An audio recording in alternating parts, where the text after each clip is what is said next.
to fade with time. I have always believed that every unanswered question leaves a trace behind, waiting patiently for minds willing to follow it toward the truth. Truth till the case is done. Escape radio, stay with me. Tonight, in The Sure Thing Caper, shadows stretch long and secrets run deep as a hard-boiled detective finds himself tangled in a web of high-stakes gambling and double crosses. When a mysterious woman with dangerous eyes asks for help, our gumshoe is drawn into a world where nothing is as certain as it seems. Will he crack the case before the odds turn fatal? Stick around, because in this town the only sure thing is trouble. Before we begin, let's see what happened on the day it aired. It was March 17, 1949. That day, the world watched as the USSR tested its first large passenger jet, signaling a new era in aviation while in Jerusalem. Tensions rose as the United Nations convened to discuss the city's future amidst continued conflict. The National Broadcasting Company presents The Adventures of Sam Spade, Detective.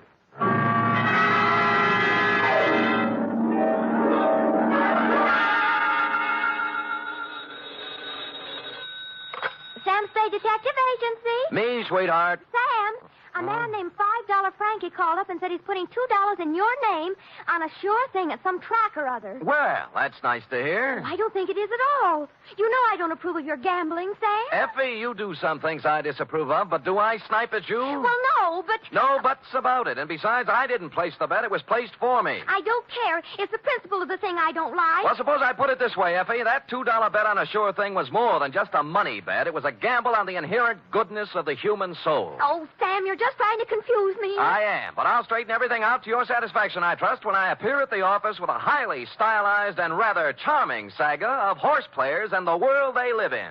What else but the Sure Thing Caper? For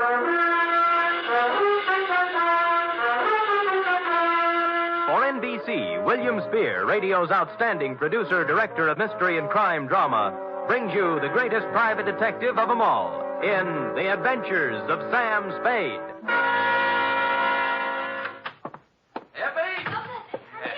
Yes, and I hope you always are at the wages I pay you. Oh, I'm glad you brought that up, Sam. When I pay them. I don't want to start an argument, but I do need some new clothes. Oh?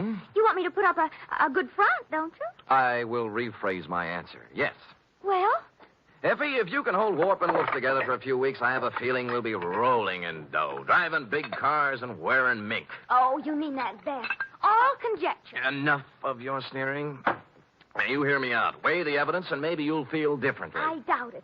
No good comes of playing the horses. Date, fill it in. $2 $5 Frankie, care of... Sam, wait a minute now. $5 Frankie what? What's his last name? I don't think he has one, F. As I get it, he was born just before a Gold Cup handicap at Pimlico, and they didn't have time to give him a last name and place a bet, too. So they chose the bet. Oh, Sam, that's awful. What do you mean, awful? That horse paid 18 to 1. Well, to get on, $2 $5 Frankie, care of Patterson Smoke Shop, Myrtle Street City, from Samuel Sucker Spade, San Francisco, license number 1375596. Subject, the Sure Thing Caper. Dear $5 Frankie, for you to be seen at the hour of 1 p.m. post time anywhere but at the track is truly a veritable, unbelievable occurrence. So when my door pivoted open Monday at said hour and a short gent with 36 shoulders and a 44 long plaid coat came in, my eyes told me it was you, but my mind screamed no. I checked your wide-brimmed pork pie, your zoot gabardine slacks, suede and alligator wing-tipped shoes, and it still repeated you.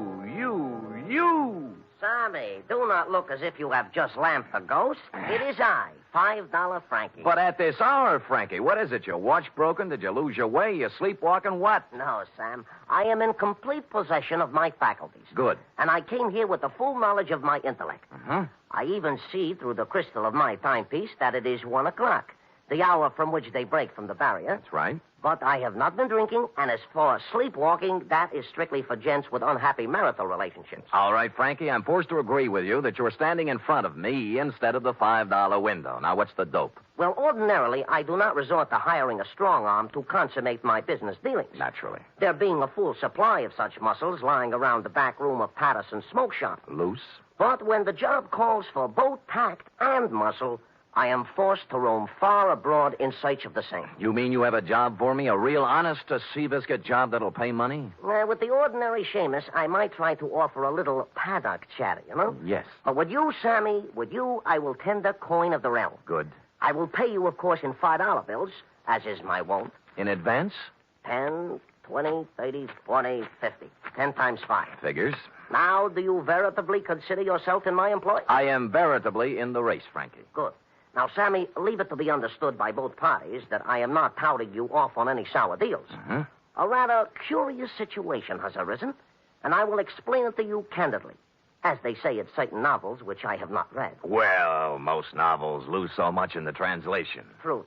Yes. My narrative begins yesterday, to be exact. Mm-hmm. Yesterday, their heels and toes into the back room of Patterson's smoke shop, a gent whose face was once as familiar to me as my own. By name, said gent?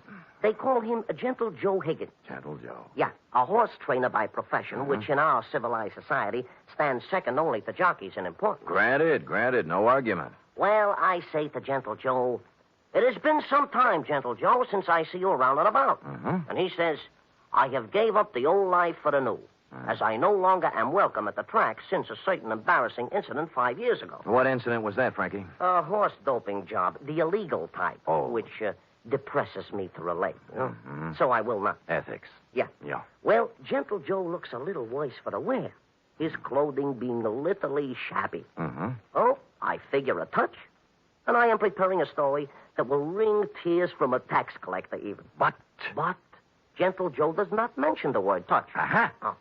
Instead, he announces he has a sure thing.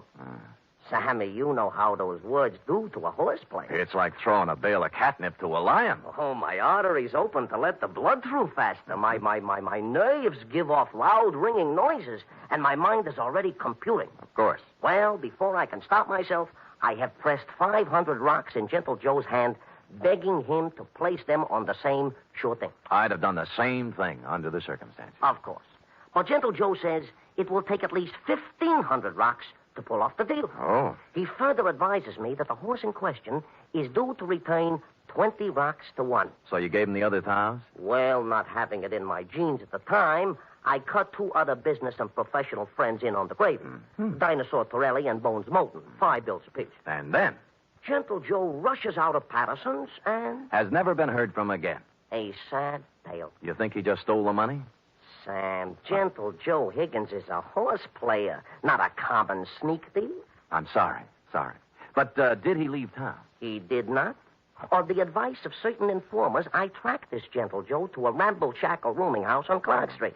241 to be exact. And? And there the trail gets very cold indeed. He's made his move, huh? No. But he had a landlady who would not let me in. Complicated. Oh, she is a frightening person to behold. Hmm? She is indeed half wildcat and half witch. I'll deal with her. Good. And tell Gentle Joe that I am not an overly suspicious person, but also relate to him my position. Mm-hmm. Dinosaur Torelli and Bones Moulton are 2 such gents as it is wise not to cross. Rough. Back fence gossip has it they are the Undertaker's best friends. Well. Indeed, it is also rumored they are behind their quota for the month. Well, and Sam. Yeah? At Bay Meadows. Yeah? A bad card. Nothing going today. Oh. In preparation for my meeting with this redoubtable landlady, I ran through my repertoire of low, mean faces in front of the mirror, leaving smoking holes in the glass. And then I stamped out, heading for the rooming house on Clark Street, 241 to be exact. My knock was answered by... Well, it was even worse than you told me. She was gumming a sen-sen. What are you standing there for? You're shading my geraniums. Oh, no. Well, sir? Speak up, Curly. I ain't got all day. Madam, perchance do you house in this quaint colonial inn a fine old gentleman called Gentle Joe Higgins? You the Lord? No, I'm in business for myself. You see this? Oh, one thing I hate worse than the law is private detectives. Can't trust them. No, cheap, never have any money. Look. Never want to pay anything. Look. Always want something for nothing. You... A surly no good lot of pocket pickers who should all be boiled in oil Right, and sir. thrown in a pit full of snarling One beasts moment, of prey. madam. Madam, look at this. Ooh, Yeah. well, That's the kind of crinkling I like to hear. I thought you would. Wouldn't mind having a mattress stuffed full of that green paper. It is a pleasure, distinctly, to be able to present it to such a charming, witty, and gay woman, I guess, as yourself. Now, Come in, Bright Eyes. Yes. Now, where did you say Gentle Joe could be located? Second door to the left. Thank you, kindly. Only he ain't in. Gone out somewhere, he has. Your timing, madam, and I should add Defarge, was a little sadistic. Now, give me my $5 back. You ain't heard my proposition yet. I've heard enough. Madam, you have acted in a very hateful manner. Another $5, I'll let you wait in his room. Madam, you are a Dresden doll. No matter what anybody says. Can the tanner wave you lost and let's go. Let's have a ball. Once in Gentle Joe's room, I closed the door, thus separating myself from that skid row bankhead. While I was waiting, I cased the room. Spartan. A bed, a chair, a dresser, a racing form, some worn clothes, various mementos, and pictures of his better days at the track. I was studying an old print of Equipoise when Gentle Joe turned up. Yes, she was a great stretch runner, wasn't she? Yes, indeed. A mile and 141 and fifth, and hardly damp at the end. Well, yes. Now, don't yes. look upset, Mr. Spade. Fanny told me that you were a detective waiting for her. Oh, she's a swell kid. Yeah, Fanny's impetuous, but a good sort, yeah. Keeps the right people out and lets the wrong ones in. Fine judge of character. No, you're generous, sir. I'm about to have a cup of tea. Will you join me? Be delighted. I'll just take the water out of the tap. It's hot enough. Well, Gentle Joe, I'm here on a rather painful mission. How in goes the tea? $5 Frankie thinks you caged him out of $1,500. And now for the water. And two tough friends of his are looking for your scalp. Yeah, there we are. Now we'll just let that steep a while, and we'll have us a pickup. Did you hear anything I said? Well, of course, Mr. Spade, of course. Every word. I know why you're here. Those men are worried about their money. But next time you see them, you tell them not to worry. Well, they said this sure thing of yours was going to return 20 to 1 odds. That's a lot of money. Oh, it will. All of that. Maybe even many times more. Yes, it's a sure thing. You mean the race hasn't been run off yet? Yeah, there we are now. I think the tea should be ready. Well. Mm-hmm. Charming. Now, this is yours. Thank you. And this is mine. Huh? A Darjeeling flowering pico. There's no finer tea. Has an almond flavor. Yes, it's peculiar to the region, especially pronounced in last year's crop. Yes. Well, shall we get back to business? Yes. Now, you tell those gentlemen that they have no need to fret about their money. It'll be returned to them many times over. Many, many times over. Well, are you feeling all right, Mr. Spade? Groggy, I... They'll look back on this investment with considerable pleasure and pride. I don't know what And happened. someday they'll be able to say that they, too... Stupid Sam. Nobody had to give me a saliva test to guess what happened. That nice, sweet, gentle old man had doped me right up to the ears. I tried to stand up, but my legs were like two wet pieces of spaghetti, and I went down. Gentle Joe went right on talking and smiling until everything was nothing. When I came to, Joe was gone, and so was my faith in horse people. Fanny had made herself scarce, too, and I stumbled alone out into the daylight for resuscitation.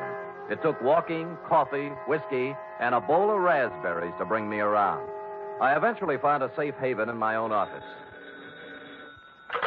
Sam Spade, Detective Agency. Mr. Hangover speaking. Mr. Spade, this is Gentle Joe. What? Listen, you... I know how upset you must be over my little deception. Deception? It was all to a good purpose, Mr. Spade. You see, I had to get out of there in a hurry with the minimum of discussion. I seem to remember you were hustled out of the racing game for doping a few 3-year-olds. Well, that's what some people in official circles felt. But, Mr. Spade, I want to apologize to you and tell you that I will be able to explain everything to your satisfaction.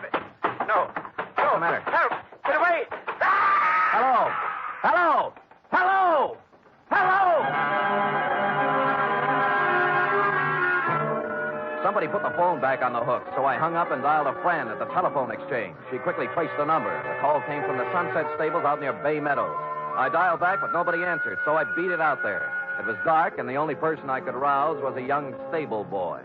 Yeah, what do you want? My name's Spade. A guy named Gentle Joe was calling me from here, and something happened to him. Gentle Joe Higgins? That's what I said. Oh, I haven't seen him in 2 or 3 years. Now, look, don't give me that. He called from here. Now, where is he? Oh, look, beat it, will you, before I scream for the cops? All right, I'll look myself. Oh, I say you can't. Now, no.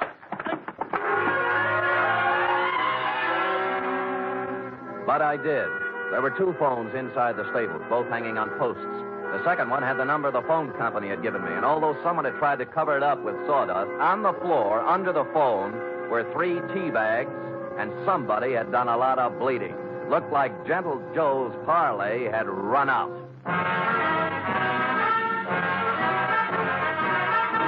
You are listening to the weekly adventure of radio's most famous detective, Sam Spade.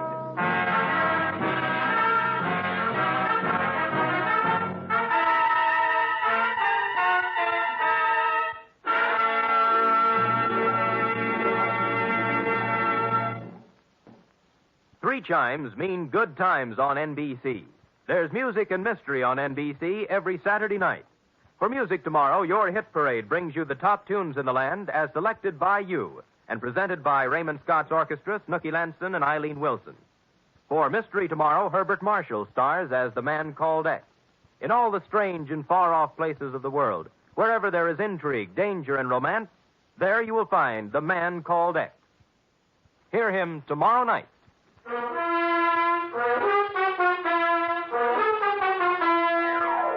And now back to the Sure Thing Caper, tonight's adventure with Sam Spade.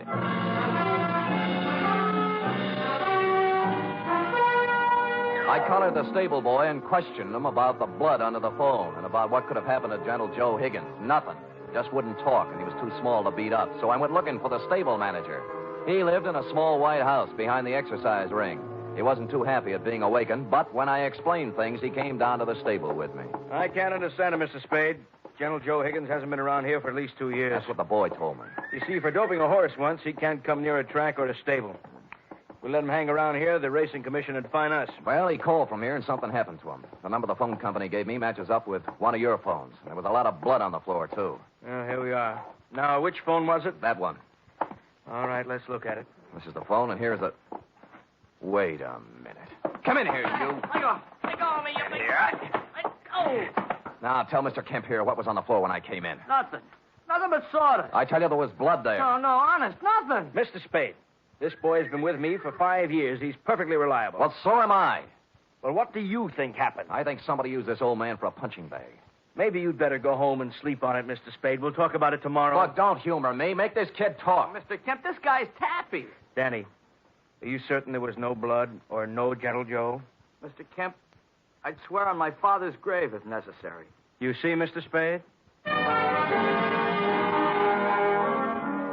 I calmed down in a little while and searched the place myself. I came up with exactly nothing but an attack of hay fever and a horsey smell. And I suddenly wondered why I cared about Gentle Joe at all after what he'd done to me. So I went home and called $5 Frankie. You say you have conversed with Gentle Joe? Twice, and both under rather trying circumstances, Frankie. Once I was doped, and once something happened to him. Uh-huh. I take it he did not heed the message I employed you to convey. So far, he hasn't heeded anything. Then he is, without a doubt, in considerable trouble. I would say so. It seems that my business associates, Dinosaur Torelli and Bones Moulton, have blown their tops and gone looking for Gentle Joe with something special in mind. Mm-hmm. Something like assassination. I was afraid of that. Mayhaps they have already contacted Gentle Joe for an accounting. Certainly, mayhaps. I think they've already mowed him down. And there is nothing further for us to converse about, Sam.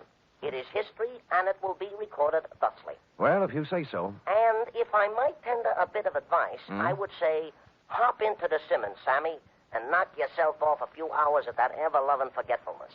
And when you arise, you will have erased from your mind the names of Gentle Joe Higgins and yours truly, $5 Frankie, for some time to come. I was tired, and it seemed smart to take his advice. So I did. I went to bed. It must have been 3 a.m. when something woke me up. It was a ghost with a big white head tiptoeing into my room. The thought was so absurd that I turned over and started back to sleep. That's when the ghost touched me, and I grabbed for him. Wait, hey, let me go, Mr. Spade. Let me go. It's me, Gentle Joe. Wait till I turn on a light. Of course, I look a little different. The bandages around my head look like a turban. What happened to you? I was in Mr. Kemp's house when you were searching the stable. Stupid me. I should have come out then, but I didn't. And then I got to thinking I certainly owed you some kind of an explanation. So I found your address and came here. All right, I'll collect the explanation. Now, first, what was the dope for? Well, I was afraid you might take me back to $5 Frankie and his friends before I did what I had to do. Would you care to tell me what that was? I wanted to buy a horse. With their money? Yes, with their money. They thought you were betting it on a horse, a sure thing. I know, but let me explain. I needed money, but that's another story. After 5 years, I could get my trainer's license back. Tell me more. Do you know what it is to love horse flesh and not be able to go near it for 5 years? No, the bangtail bug never got me. You can't con guys like Frankie and his thugs out of some money to buy a horse whenever you want one. There's more to the story. The horse I doped didn't get into the race. And the jockey had to ride another mount. He was thrown and killed. Well, it was too bad. I felt that I'd murdered the man. His name was Sandy Bean. Sandy Bean? That stable boy at Sunset Stables any relative? His son. Oh. His wife and son ran out of money, and they've had a hard time of it. I've worked as a janitor for the past 5 years trying to raise enough money to buy them a horse to help make up for what I did. How much did you save? Only $1,500. The horse I wanted, a 2-year-old named Sure Thing, cost $3,000. Well, things are beginning to clear up now. How did you figure you could take money from Frankie to buy it? Well, Frankie and his friends made a lot of money off Sandy Bean when he rode. I figured it wouldn't hurt them to pay a little of it back. Well, I don't think they'd see it that way. I wasn't stealing the money. I was going to give each of them a 10% of the horse. I didn't dare tell it until after I bought it. Mm-hmm. Well, Gentle Joe, maybe they'll see the light, but I doubt it. I was going to take 10% for training her, give the other 60 to Mrs. Bean and her son, Danny. He'll make a good jockey. And Sure Thing is a great horse. I know. They'll make a lot of money off of it. It's a noble plan. Tomorrow my 5 years is up, and I wanted to give them the horse then. I see. Who roughed you up when I was talking to you on the phone? Danny was backing a horse into the stable, and it got excited. Started kicking, and I was in the way. I thought maybe you'd been done in. I know. That's why I came to see you and explain things. Can you do anything to help me? Well, All right, everybody, just stay where we are. There's no need to wave a gun around here. Get up, you. Gentle Joe, we've been looking for you around and about. Now, Dinosaur, now look... Here all we wish to hear from you, Joe. Come along. Look, you're not going to take him out of here without a fight. We wouldn't mind this at all, inasmuch as we come equipped with a little artillery. Bones, I didn't steal that money. Shut up. All right, knock it off. You want some of the same? Yeah, if you think you can do it. And it turned out they could. I knocked Torelli's gun aside, hit him with a hard left, and he didn't go down. I tried a right, then a knee, then a couple of elbows. And I was just getting ahead of the game when something hit me across the face and printed Code 45 on my forehead. I know this sounds repetitious, but I went out again. Honest, I did. Really. I'm sorry. Appropriately, it was dawn when I woke up cold and headachy. Of course, I was alone. Gentle Joe Higgins was the victim of a successful snatch, and I had an idea what might have happened to him. I dressed and started looking all over town, but I didn't have any luck. Any. It wasn't until I was eating breakfast and met a police sergeant I know that I got a tip. Morning, Sam. Hello, Sergeant. What happened to you? I tried to kiss her. I didn't know they made those kind of dames anymore. Mind if I sit down? Pleasure. Yeah, we got a homicide this morning. Yeah, who? Who knows? Just an old man. Found him in the park. Somebody really worked him moving. What do you look like? Ooh, 5'10", white hair, old clothes. Probably a bum. Where is he, Morg? Yeah. Kelsey's putting a rundown on him now. Yeah, I'll see you later, Carter. Thanks. Hey, Sam, haven't finished your breakfast. They let me in the morgue, and I took a look at the corpse. And once I saw it, I knew just where I had to go. I caught a cab out to the Sunset Stables. The horses were just having their rolled oats when I pulled in, and Danny Bean, the stable boy, was there, dressed in his cleanest Levi's. What do you want? Where's the show going to be? What show? Well, Gentle Joe gives you the horse. Isn't this the day? Okay, so you know. Mm-hmm. Gee, I'm sorry about last night, Mr. Spade. I had to keep it a secret. Forget it. You did the right thing. When's the ceremony? In about an hour, right here. You want to wait? Sure. I wouldn't miss it for the world. Of course, I cheated a little. I didn't tell you who it was I saw in the morgue. The truth was I didn't know. It wasn't Gentle Joe Higgins, though, and so I reasoned thusly if Torelli and Moulton didn't finish him off in the night, he must have gotten out of it somehow. He was a resourceful old man, and I was sure nothing short of death would keep him from presenting Denny with a horse on the day he planned. And I was right. An hour later, he came walking in leading the prettiest chestnut mare I'd ever seen. There was a smile 2 feet wide on his face, and behind him, carrying blankets, a saddle, and riding colors, were who else? $5 Frankie, Dinosaur Torelli, and Bones Moulton. Well, Mr. Spade, this is a surprise. That was a pleasant one. Yeah, this is sure thing. Oh, isn't she a beauty? She is indeed. How'd you do it, Gentle Joe? Well, Mr. Spade, I just invited them over to my place to have a cup of tea. You get it? Yeah. While we was a half out, he explained the whole thing to us. Sound like a good deal to me. We can win both ways, on the track and at the window. Oh, look at the life of that horse. Just waiting to cross the finish line. Sammy boy, this is indeed a signal occasion, huh? This is the first time I have ever been this close to a horse, and me being a horse player. Well, have you talked to her yet? Why, sure, I am already talking to Sure Thing and explained to her our financial position. Oh. She has assured me she will romp home first, more times than not. Well, gentlemen, shall we do what we came here to do? Sure, leave us make the presentation. Come on, let's get into business. Give the animal to the kid already, I agree. Danny?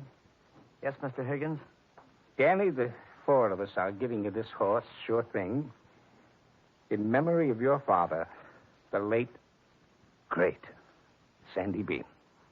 Thank you. Thank you, sir. She's a beauty, isn't she? I feel like I was just born. Ride her well, son. Ride her well.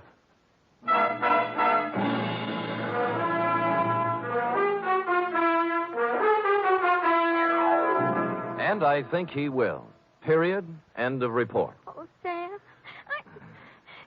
it was so beautiful. A simple, old-fashioned type story, F. We feel we can use one now and then. And I'm glad nothing happened to anybody. Because I just love them all. Everything considered, F, they weren't half bad. Now, how about typing it up? Oh, I'd love to.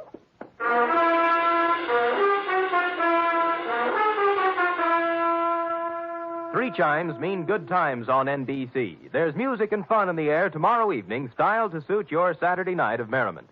Dennis Day brings you songs and comedy in his charming boyish manner, and then Judy Canova gets together with her frolicsome friends for Mountain Melody and Mayhem, followed by Grand Ole Opry with singing MC Red Foley and his gang. It's a Saturday night of fun designed for you.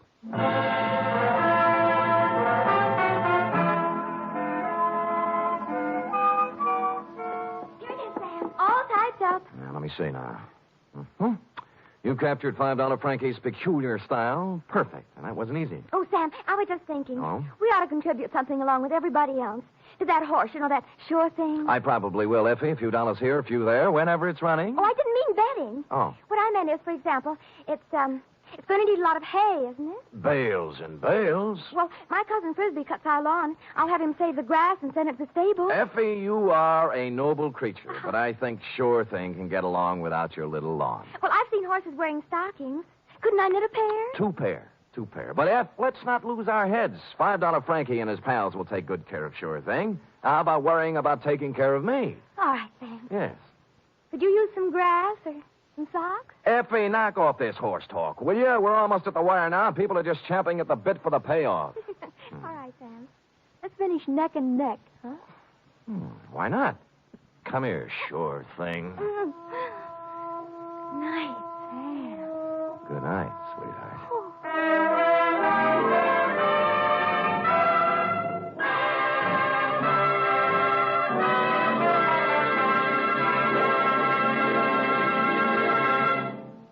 The Adventures of Sam Spade are produced, edited, and directed by William Spear. Sam Spade was played by Stephen Dunn. Lorene Tuttle as Effie. Wally Mayer was Gentle Joe. Script for tonight's adventure by John Michael Hayes. Musical scoring by Lud Gluskin, conducted by Robert Armbruster.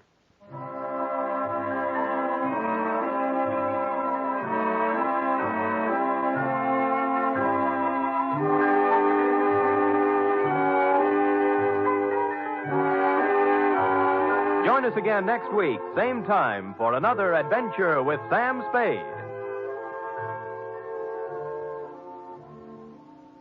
The fight against heart disease, the greatest killer in America, goes on with increased intensity.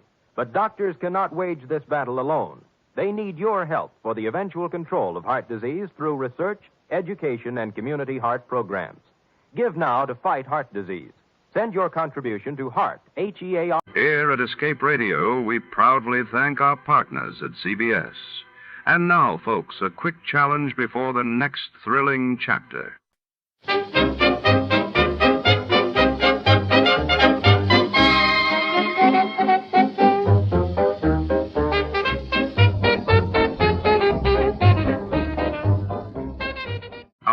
thanks go out tonight to our sister station, CBS. And before the curtain rises on another thrilling episode, let's enjoy a few delightful melodies for the road.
Tonight, step into the shadowy corridors of the venerable Dresden Art Museum, where priceless treasures gleam under watchful eyes and danger lurks in every corner. When the legendary blue Madonna sapphire vanishes during a glittering gala, suspicion falls on every guest, from cunning socialites to desperate curators. Our detective must navigate a maze of secrets and lies, with every clue leading deeper into the heart of deception.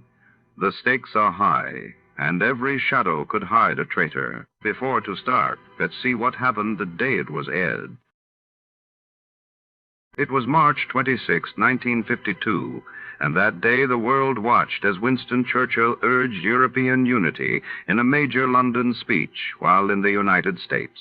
The Senate Armed Services Committee opened hearings into the growing tensions on the Korean front. From Hollywood, it's time now for...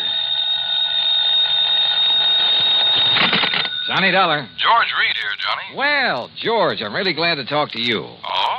Why do you say it that way? Because every insurance case I handle for that company of yours pays me a nice fat fee. And right now I can use a little extra cash. Well, now, Johnny... So tell me all. What's Floyd's of England upset about this time? Well, I'm not sure. Uh-oh, here we go again. But, Johnny, I just received a transatlantic telephone call from Paris, France, from a man who wanted to contact you but didn't know where to call you. And he identified himself only as Le Chat Gris. Oh? Le Chat Gris? It's French, Johnny. No. And I believe it means the gray cat. Yeah. And George, the name fits him. You know him, then? His real name is de Marsac. He probably knows more about the dark alleys and back streets of Paris. Oh? Yeah, and about the people. In other words, the underworld. What did he call about? He mentioned the Blue Madonna. The what? It's a painting, Johnny, a small oil painting by a modern artist named Vincent Bardot. It's owned by a Mr. Kingsley Holland down in Philadelphia. Yeah? It hangs in the Gavin Galleries, and we've insured it for $12,000. Well, what did he have to say about it? Only that you're to call him. His number there in Paris is Orleans 57722. Uh-huh. That he has some very interesting information for you about that painting. Oh, sure. That he'll be glad to give me for a price. Exactly. I can't for the life of me figure what his interest is in it. If there were anything amiss, I'm sure the gallery would have called me. George, if you knew that character as well as I do, you'd okay my expense account without even looking at it and be willing to pay me that big fee I was talking about. What do you mean? Want to make a bet? What kind of a bet? I'll give you odds of 10 to 1 that whatever's hanging in that gallery down there in Philadelphia is not the Blue Madonna. What? Now, look, Johnny, good heavens. George, I'll be talking to you.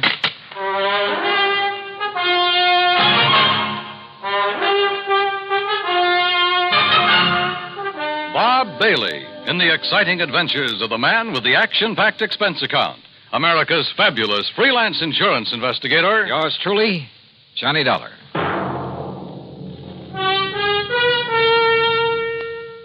And now, Act One of yours truly, Johnny Dollar.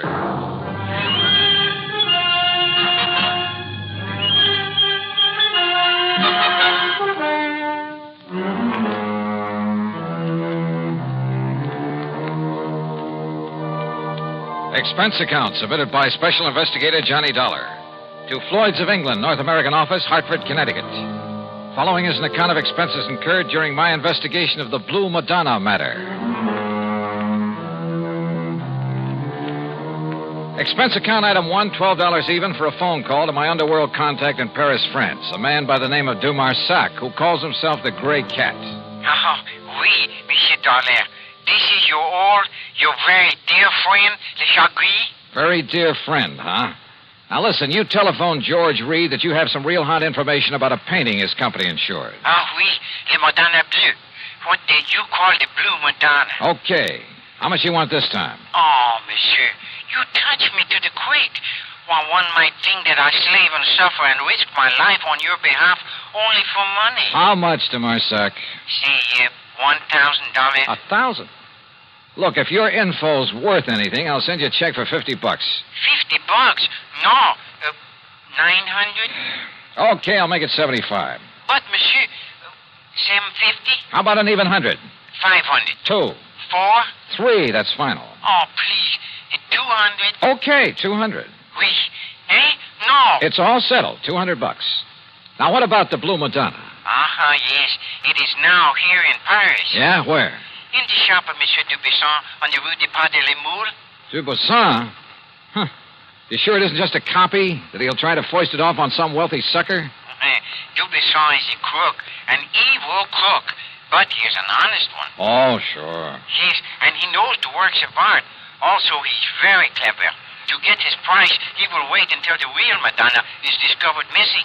If it really is. That's what I'll check on now. And then you will send me the $500, my very dear friend. 200, remember? Oui, I cheated myself. But, monsieur... Yeah? Suppose I could find out who smuggled the painting into him, eh? Fine. That would be worth a lot to you, no? Say, 1,000? We'll see. I'll be talking to you. Item 2, 420. I phoned to my old pal, Foster Harmon, down in Sarasota, Florida. Told him I'd pay his fare if he'd grab the first plane out and meet me in Philadelphia at the Bellevue Stratford Hotel. I knew that if anybody could identify the genuine painting, he could. Item 3, $9.40 for my own transportation to the city of brotherly love. Item 4, $9.50, cocktails and dinner for the two of us there at the Bellevue. Yes, the Blue Madonna is one of Vincent Bardot's best-known works. I don't think there's another living artist who could so effectively use various shades of just one color. But what about it, Johnny? Well, first thing in the morning, I want you to come along with me and take a look at it. It's in the Gavin Galleries, isn't it, up on Walnut Street? Yeah, at least it's supposed to be. Suppose? Now, all I want you to do is take a good look at it, then reserve any comments until after we get out of the place. And? That's all. Well, but Johnny... Meantime, I want to check with the owner of that painting. The telephone directory gave me Kingsley Holland's address. Item 4, 620 for a cab to a small apartment house out in West Philadelphia. Holland turned out to be, well, I'd say he was about 30, short, lean, and nervous, with the surly expression of a man who feels the world hasn't done right by him. Yeah? You mean you're interested in buying the Blue Banana? Well, it all depends, Mr. Holland. Uh-huh. Look, Dollar, that's what you said your name is? Yes, that's right, Johnny Dollar. Sounds familiar. Well, anyway, listen. Yeah? That gallery's got a price of $18,000 on it. But if you want to buy it direct from me, and right now, I'll give it to you for $12,000. Save yourself a few $1,000, and it'll save me having to pay them their 20%. But if you've already commissioned the gallery to sell it for you... So I'll tell them I changed my mind, that I want to keep it.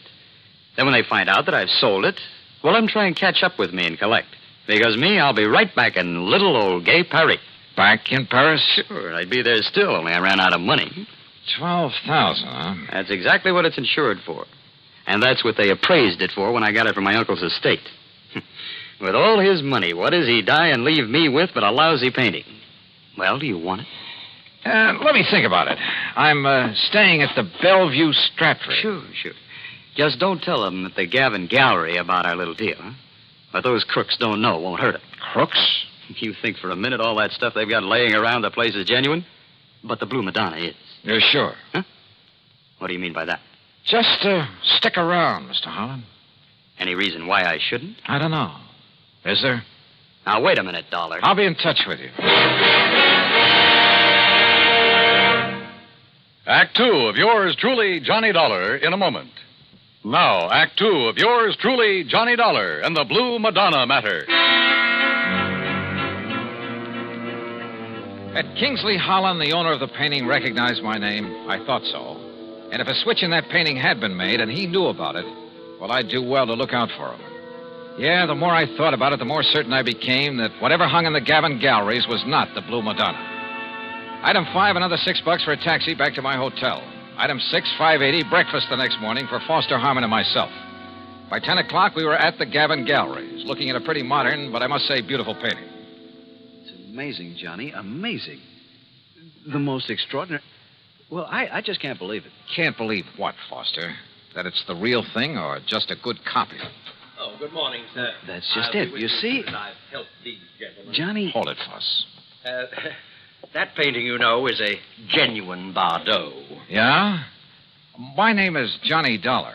This is Mr. Foster Harmon. Gentlemen, I'm Arnold Gavin.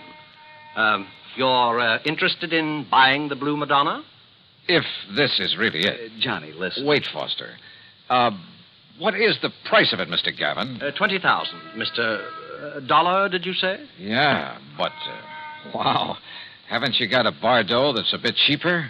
His Laconic Lagoon is priced at 10,000. Holy. Well, how about a copy of this? Bardot has never allowed his works to be copied. Johnny, listen. Yeah, Foster. It looks like this stuff is too rich for our blood. No. Come on, let's go back to the Bellevue Stratford. No, listen. Perhaps there's something else that might interest you. No, I'm afraid not, but thank you. That's quite all right. Now, look, suppose I come back later. Johnny, listen. Come on, will you? Yeah, I'll see you tomorrow, Mr. Gavin. Now, Johnny. Just take it easy. Well, Foss? It's a fraud, Johnny. It's a copy. I'm sure of it. Hey. Did you say that Blue Madonna's a copy, mister? Yes. Wait, Foss. Well, I thought you were looking at it kind of funny there in the gallery. Yes, sir. It's a fraud. Foster. You don't mind my asking, who are you? My name is Foster Harmon. Harmon? From the John Ringling Museum down in Florida? That's right. Well, then you ought to know. Now, just a minute, mister. Say, aren't you Johnny Dollar, the insurance investigator? So what? Who are you? Me? Well, I'm Rube Alloway of Transworld News Service. News Service? Oh, fine. Yeah, I'll see you, boys, and thanks a lot. Well, Foss, it looks like you opened your mouth and stuck my foot in it. Well, I'm sorry, Johnny, but what I said is true. That Blue Madonna is an imitation, a phony. That much I already knew. At least I was pretty sure of it. But don't you see the amazing thing? Well, Johnny, that copy is so perfect, So exactly in the style of Vincent Bardot, even to little things, little idiosyncrasies that even the finest copyist couldn't match. Certain minute details about an artist's work are as distinctive, as impossible to copy as a man's own fingerprints. Yeah, What I'm trying to say is that if I didn't know every brush mark on the original... Okay, Foss, forget it. Forget it? Hey, listen. Kingsley Holland, the owner, and I wouldn't trust him for a minute. I think he knows who I am. If so, and if he knows that painting is just a copy, well, he's pretty sure to figure out what I'm doing here. Johnny, he must know it's a copy. If he gave it to the galleries to sell. Perhaps. Or maybe the switch was made after it was hung there. Then what you're saying is that either one of them could be responsible for the fraud. That's right. How well do you know the Gavin galleries? Well, they're not very big. You could see that for yourself. And, of course, they're rather new in the business. I think I'd better get a rundown on this Arnold Gavin while we're waiting at the hotel. Waiting? What for? Well, you plant a couple of seeds. You hope that one of them will sprout. I'm afraid I don't understand.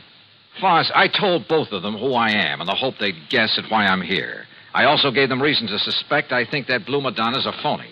Well, I'm afraid that I may have led Arnold Gavin to feel that way. Same thing. I also made it very plain to them that I'm staying at the Bellevue Stratford. In other words... Good heavens, Johnny, if you mean what I think you do. Yeah? Like what, Foss? You think that one of them, the crook, will come to the hotel and try...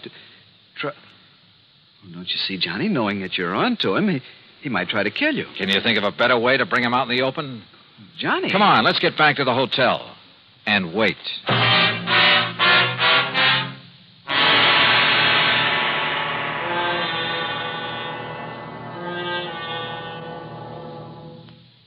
Act 3 of yours truly, Johnny Dollar, in a moment.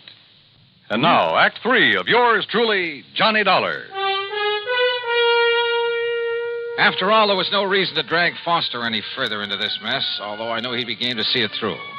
So I paid him for all his expenses. That's item 7, 151 even, and sent him on back to Sarasota. Item 8, 10 cents for a phone call to Sergeant Jerry Hawkins at police headquarters. About mid-afternoon, he called me back. Boy, did you ever start a riot. Well, what'd you find out for me about Gavin and Holland?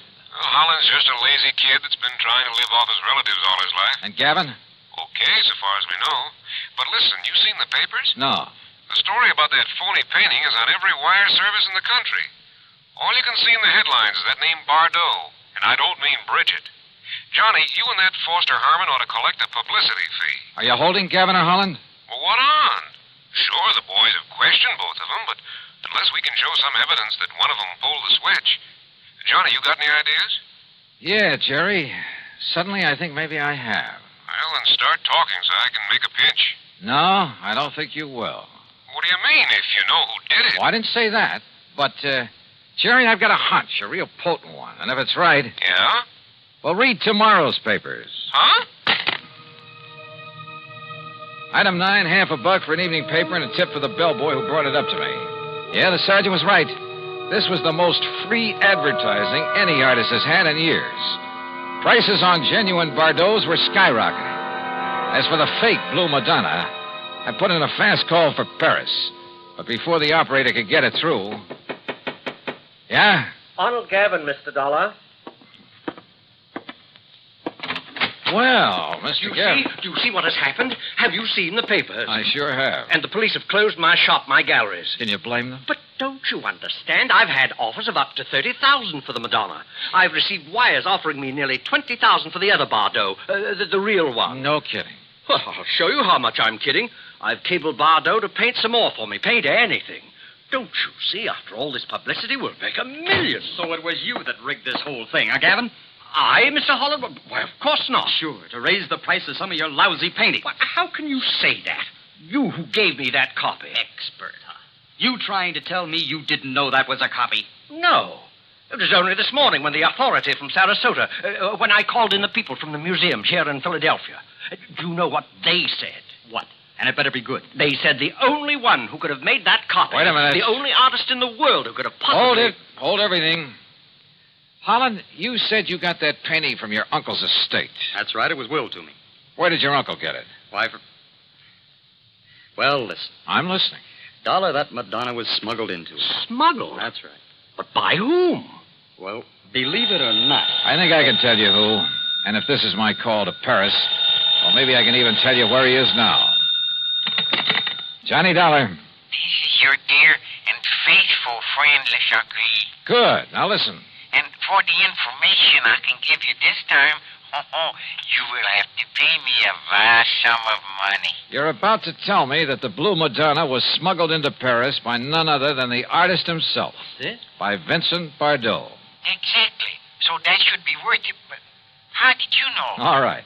All I want to know now is where is he? You know. He's not in Paris. Where is he? For $100? 150? 300. Oh, for that much I'll find out for myself. Goodbye. No. Okay, 200 or I hang up on you. Well, only for you, my best, my oldest friend. Where? He is aboard a plane for the United States. I might have guessed it. He has the Madonna Bleu with him. He received the cable this morning. Great. I'll send you a check. You hear any of that, Mr. Gavin? Holland? Well, yes, but I'm afraid I don't understand. Well, I sure don't. Then maybe this call will help you.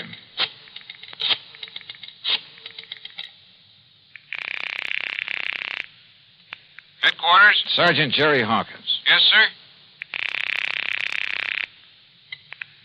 Sergeant Hawkins. You can have the boys in New York pick him up or wait for his plane to arrive here in Philadelphia. Johnny. If you're sure you really have any charges against him. What? Yeah, he's on his way in from Paris. The guy who painted the copy of the Blue Madonna. Or maybe this is really the original over here. Huh? Well, at any rate, he'll have the other copy with him. So do you want to tell the papers or shall I? Look, will you make sense? Oh, and his name is Bardot. Bardot? That's right, Vincent Bardot. Well? You mean that he painted two of them? Sure, with probably something like this in mind. I can't And believe... look what it's done for him. Put him on the map. Anything he paints now will net him a fortune. And I don't think you'll suffer particularly either, Mr. Gavin. Well, no. As for you, Holland, well, you'll get a lot more than you thought for that painting of yours. Man, what a fast. Sure. But you know something? What, Mr. Dollar? I just wonder if Le Chagris was in on this thing with him from the beginning. Le Chagris? So help me, I wouldn't put it beyond him.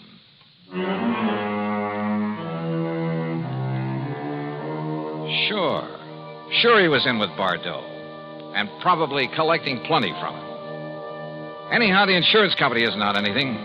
But I hope they'll be a lot more careful the next time they insure a painting. Any so-called original. Expense account total, including $400 for Le Chagris, the hotel, and the trip back to Hartford, $620 even. Yours truly, Johnny Dollar.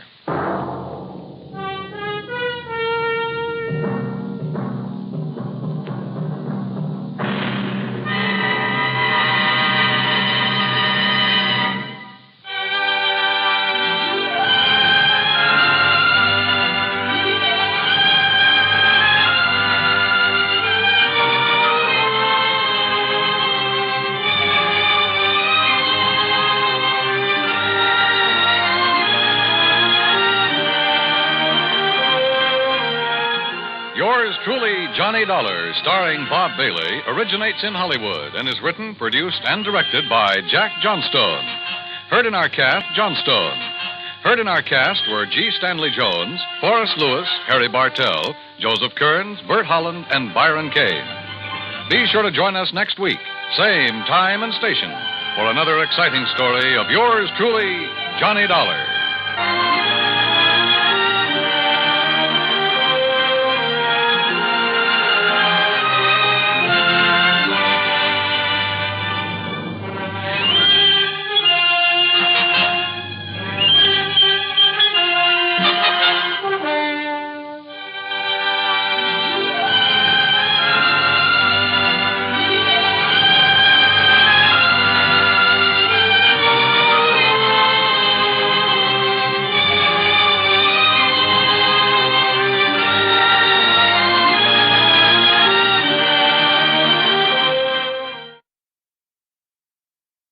A warm word of thanks tonight to our sister station, CBS.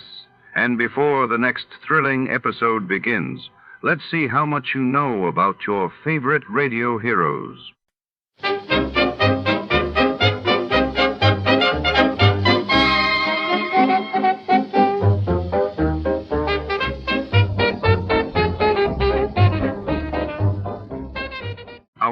thanks go out tonight to our sister station, CBS. And before the curtain rises on another thrilling episode, let's enjoy a few delightful melodies for the road.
Tonight, we journey deep into the heart of the Brazilian jungle, where an ambitious plantation owner named Leiningen faces a relentless menace. His isolated estate, nestled along the twisting Amazon River, becomes a battleground as millions of deadly, organized army ants descend, devouring everything in their path. With time running out and the jungle closing in, can human ingenuity outwit nature's most ruthless force? The suspense is thick. The stakes are life and death before.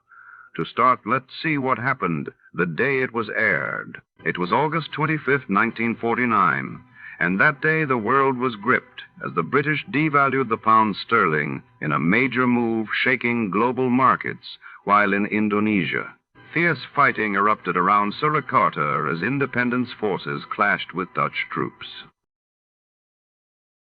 Suspense, which is usually heard at this hour on Thursday nights, is taking its customary summer holiday.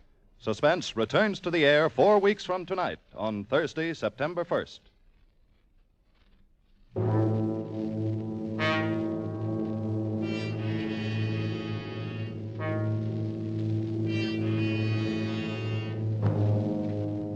You are isolated on a remote plantation in the crawling Amazon jungle, and an immense army of ravenous ants is closing in on you, swarming in to eat you alive.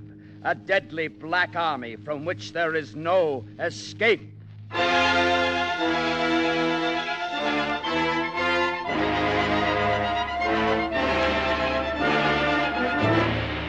We offer you Escape, designed to free you from the four walls of today for a half hour of high adventure. Tonight, we escape to the Amazon jungle and to a creeping, crawling terror, as Carl Stevenson told it in his famous story, Leiningen versus the Ants.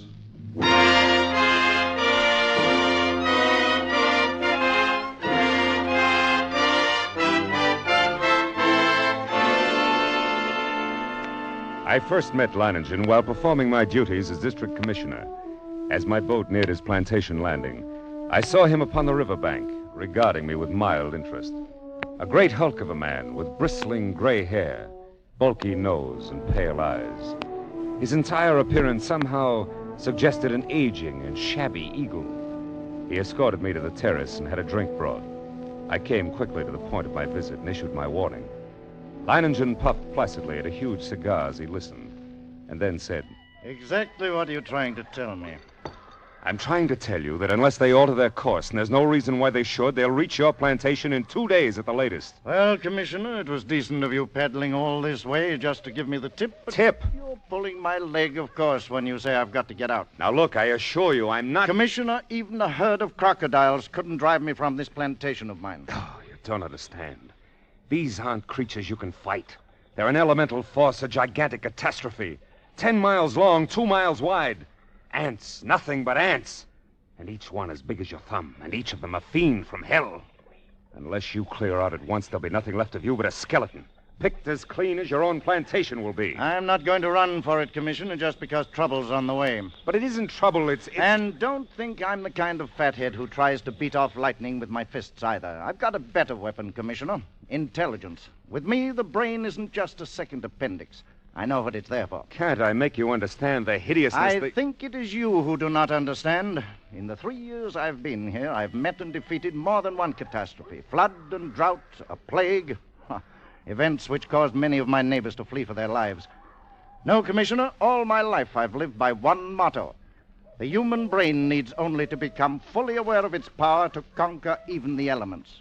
Leiningen, your obstinacy is endangering not only your own life, but the lives of your 400 workers and their families. You don't know these ants. I tell you, you don't know these ants. But Leiningen merely sat there, puffing at his cigar and regarding me with a sardonic grin. And I knew it was hopeless. As I boarded my launch and cast off, I turned to look once more at this man who calmly intended to defy one of the world's greatest scourges. I felt a sudden resentment toward him, and yet, with it was something else. I had never met a man like that, and I couldn't help wondering what combination of elements made up such a creature.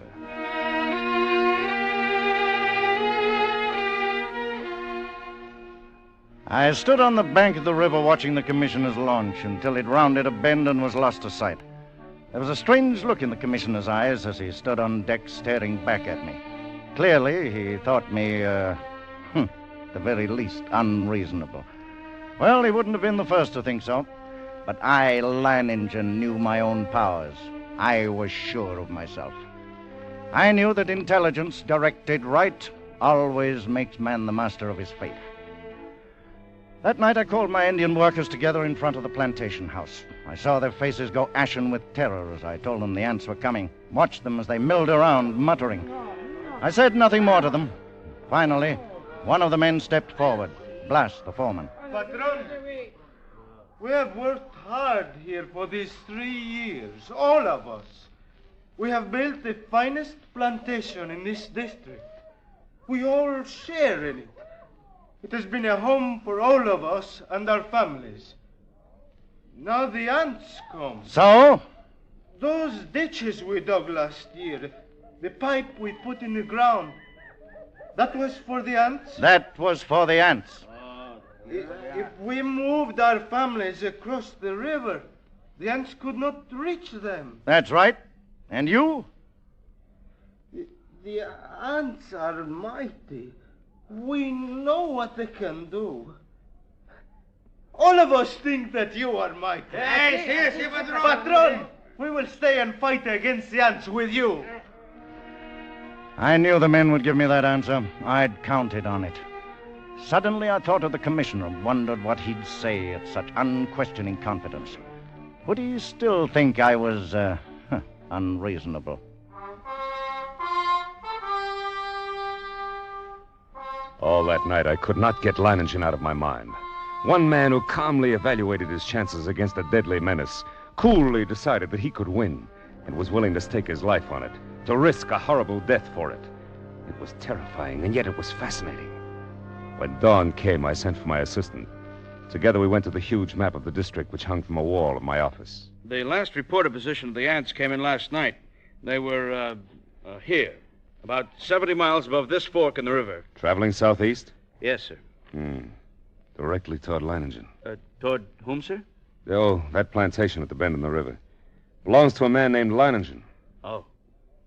When would you say the ants will reach there? Why, I don't know, sir. I imagine about tomorrow noon. Tomorrow noon, huh? Still time. Still time? What do you mean, sir? Oh, nothing. Never mind.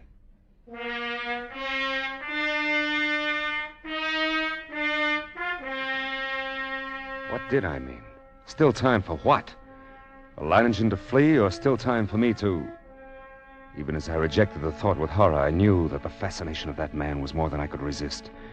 That Leiningen's fight was drawing my mind, drawing me back toward that plantation and death. I knew past all doubt that I was going back to Leiningen's plantation. I had to.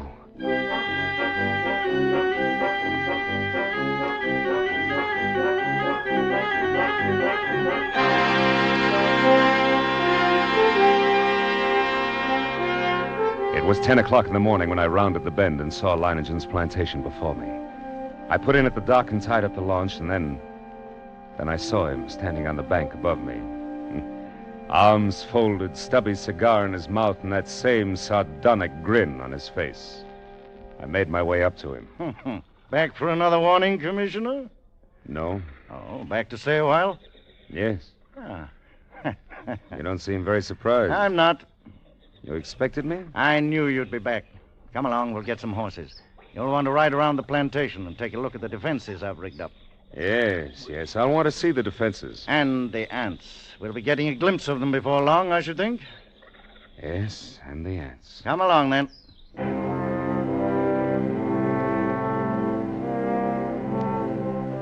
The defenses Leiningen had devised were quite impressive. Surrounding 3 sides of the plantation like a huge horseshoe was a ditch 12 feet wide. The ends of this horseshoe-shaped ditch ran into the river, which formed the 4th side of the plantation. And at the upriver entrance to the ditch, Leiningen had constructed a dam by which river water could be diverted into the ditch.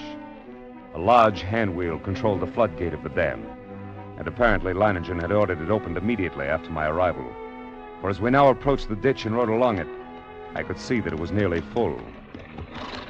Well, how do you like my first line of defense, Commissioner? Well, it's reassuring. Like a moat around a castle. Unless the ants know how to build rafts, they won't reach the plantation.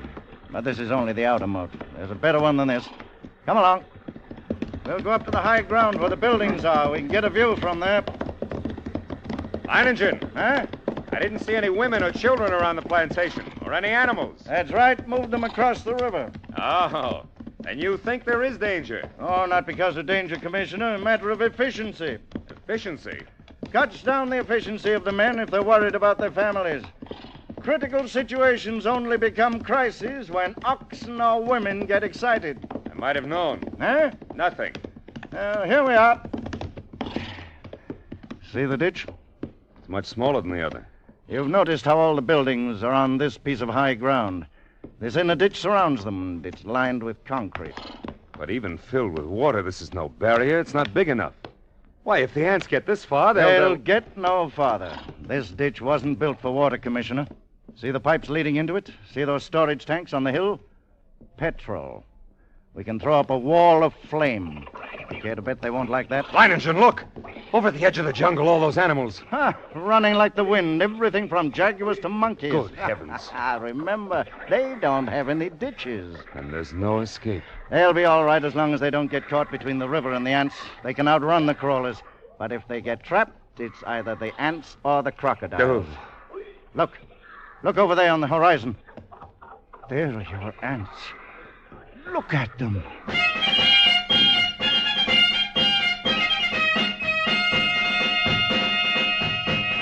It was a sight I'll never forget. Over the range of hills, as far as I could see, crept a darkening hem, ever longer and broader, until the shadows spread across the entire slope and then downward, uncannily swift. And all the green herbage on the entire slope was being mown as by a giant sickle, leaving only the vast moving shadow extending, deepening, and always moving nearer. Oh, they're a hideous lot. Leiningen, we can't last against that. Look at them. Why, they could fill your ditches with their corpses and still have enough to destroy every one of us. We've got to run. Well, No, they haven't reached us yet, and they never will.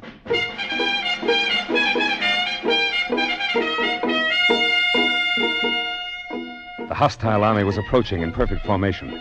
No human battalions, however well drilled, could ever hope to rival the precision of that advance. Along a front that moved forward as uniformly as a straight line, the ants drew nearer and nearer to the water ditch. As they approached, two outlying wings of the army detached themselves from the main body and started marching along the sides of the ditch, no doubt expecting at some point to find a crossing. And during this hour-long flanking movement, the main army remained still. Across the scant 12 feet of ditch, I stared at them. And they stared back at me. A solid mass, every one as big as my thumb, with a reddish-black body and long legs. Suddenly, a sound so unearthly as to freeze our blood jerked our heads in the direction of the jungle on the far side of the ditch. Coming toward the ditch at a stumbling gallop was a singular being, a writhing, animal-like, blackened statue with a shapeless head and 4 quivering feet. It was a stag, covered over and over with ants. Leiningen threw up his rifle, and the stag fell lifeless to the ground. Its agonies at an end. Horrified as I was, my curiosity impelled me to glance at my watch. I had to know how long the ants would take.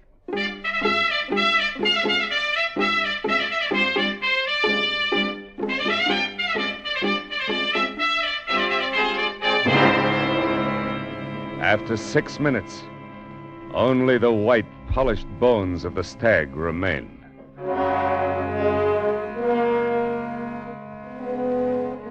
Now I could see a change in Leiningen. Gone was the sporting zest of the novel contest. In its place was a cold, violent purpose to send these vermin back to the hell where they belonged.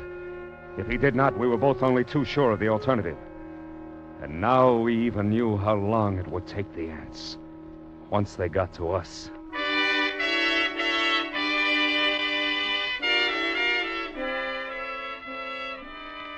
Around 4 in the afternoon, the ant scouts, having found no crossing, there was a stirring among the main army. And then an immense flood of ants, about 100 yards in width, commenced pouring in a glimmering black cataract down the far slope into the water-filled ditch. Thousands drowned instantly, but the rest began using the bodies as bridges. Leiningen immediately swung into action. Tanayo! Get to the dam. Open the floodgate more to get the water in the ditch moving faster. Si, senor. Oh, look at them drowned by the thousands. Yes, but they keep coming. Even though the current carries many of them away, they're advancing. We'll fix them. Blas! Senor. How about those shovels and petrol sprinklers? Have you passed them out to the men? It has been done. Then get all hands here in a hurry. This looks like the spot for action. Commissioner. Yes? Beginning to see what I was talking about? What do you mean? About intelligence being more than a match for anything it tackles. Take the ants. They've got no intelligence. If they had, they'd have attacked along the whole length of the ditch instead of a narrow front like this. They'd have been across by now. Too bad for them I'm not running their campaign. You can joke about it like that with the ants halfway across the ditch? All right, men. Busy with the shovels now. Dump some sand and clods on them. See how they like that. And you with the petrol sprinkler, start pumping. They don't like it, Commissioner. They don't like it a bit. Look at them. Yes, but look at the ones on the far side of the ditch. Whole clumps of them rolling into the water. The rest are using them for bridges. What's keeping Chanel? He should be at the dam by now. They're getting across. More of them. Oh, grab a shovel then, Commissioner. Make him regret it. What's the matter? Throw the big shovel. They're on my ass. Into the petrol, idiot. Douse your paws in the petrol. Keep at it. Keep at it. You're lost if you stop now. The water's moving faster. Tanayo got the floodgates open. Yes. Look at the ants. They can't hold their own against the current now. They're being washed away. Look at them, Commissioner. The water's carrying them away. We've beat them. We've won out.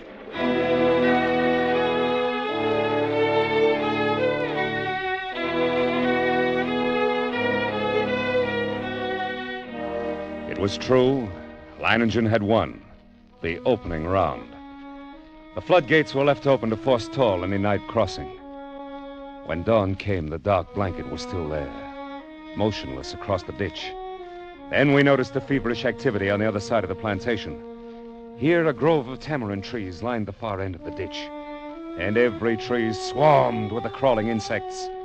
But instead of eating the leaves, they were merely gnawing through the stems, so that a thick green shower fell steadily to the ground. Glass, have all the petrol pumps brought. Get everyone over here except the lookouts on the other side, then pass out the shovels. Si, senor. Looks like I underestimated them when I said they didn't have intelligence. What do you mean? I said if they wanted to get across, they'd have to have rafts. And that's just what they've got. Those leaves are their rafts.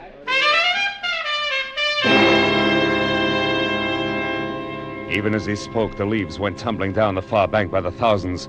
The current drew them away from the bank, and each leaf was crawling with ants. Don't worry, Commissioner. I've still got a trick up my sleeve for 'em. The water! The ditch is drying up. Of course it's drying up. That's the plan. Those are the orders I sent to the dam. Are you mad? As soon as it's empty, what's to prevent the ants from... Look, the water's way down. It's almost dry. They'll be able to come across the bottom. They'll not make it if the man at the dam carries out his orders. He should have opened the gates again by now. To flood the ants? Right. Well, what a chance to take. If anything should happen, don't you... Here it comes. Here comes the water. Now we'll give the crawlers in the ditch a good ride out into the river. There. Look at them go.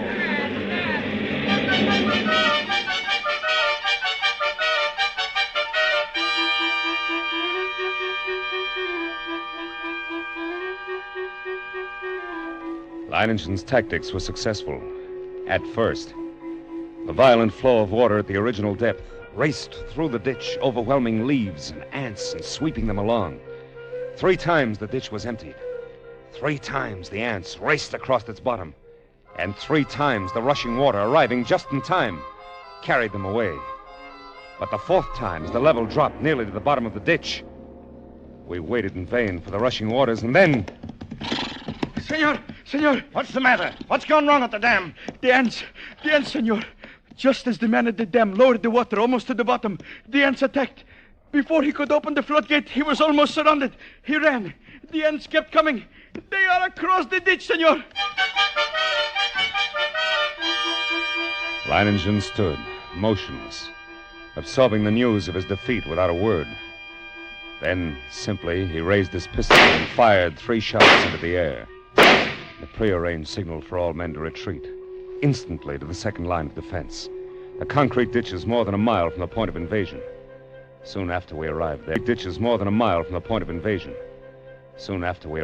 the natives commenced straggling in, silently. Leiningen waited until all of them had gathered. Then he spoke to them. Well, lads, we won the first round and lost the second. But we'll smash the crawlers yet. Anyone who thinks otherwise can draw his pay and push off. There are rafts enough on the river and plenty of time still to reach them. I stay, patron. You stay then? Good. Thank you, lads. And you, Commissioner? I can't persuade you to give up the fight, huh? You cannot. Then I stayed, too. I knew you would. Senor, a few of the ants have reached the ditch. They're trying to get across? No. I didn't think they would. There's plenty of food over there for them. My fields, my orchards, my work of 3 years. Ought to last them until morning, anyway.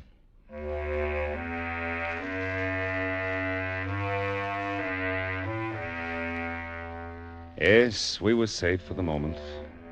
But the next morning, the black swarm was solid around us.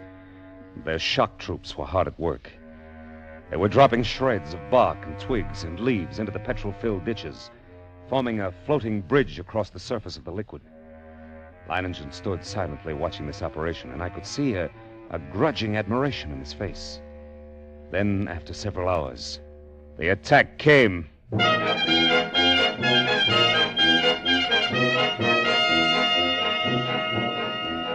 Down the ditch they poured, millions of them, and across the bridge of twigs, rapidly approached the inner side. Leiningen sat motionless, watching them. Leiningen, for the love of God, don't sit there like a statue. They'll be on us in a moment. Let them fill the ditch first. Now, all right, everyone back from the ditch. Blas, hand me the torch. Our friends like a little heat around them.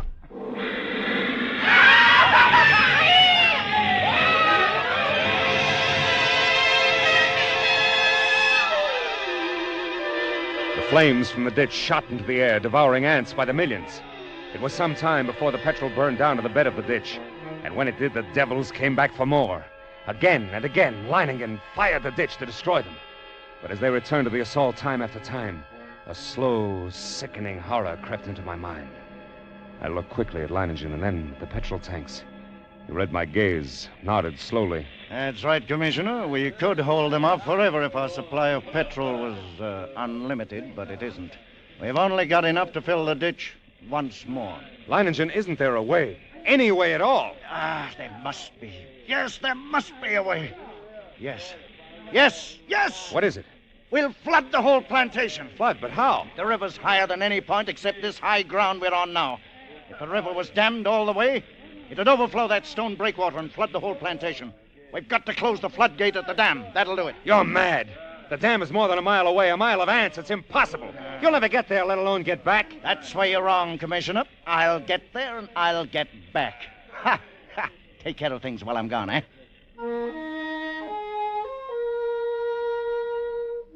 I watched him as he calmly pulled on high leather boots, drew gauntlets over his hands, and stuffed the spaces between breeches and boots, gauntlets and arms, with petrol-soaked rags. He shielded his eyes with close-fitting mosquito goggles and plugged his nostrils and ears with cotton. Then the natives drenched his clothes with petrol. Blas, who acted as doctor to the men, smeared a salve over him. And finally, Leiningen was ready. And he stood surveying the course he must take to the dam. I sensed a sudden calm.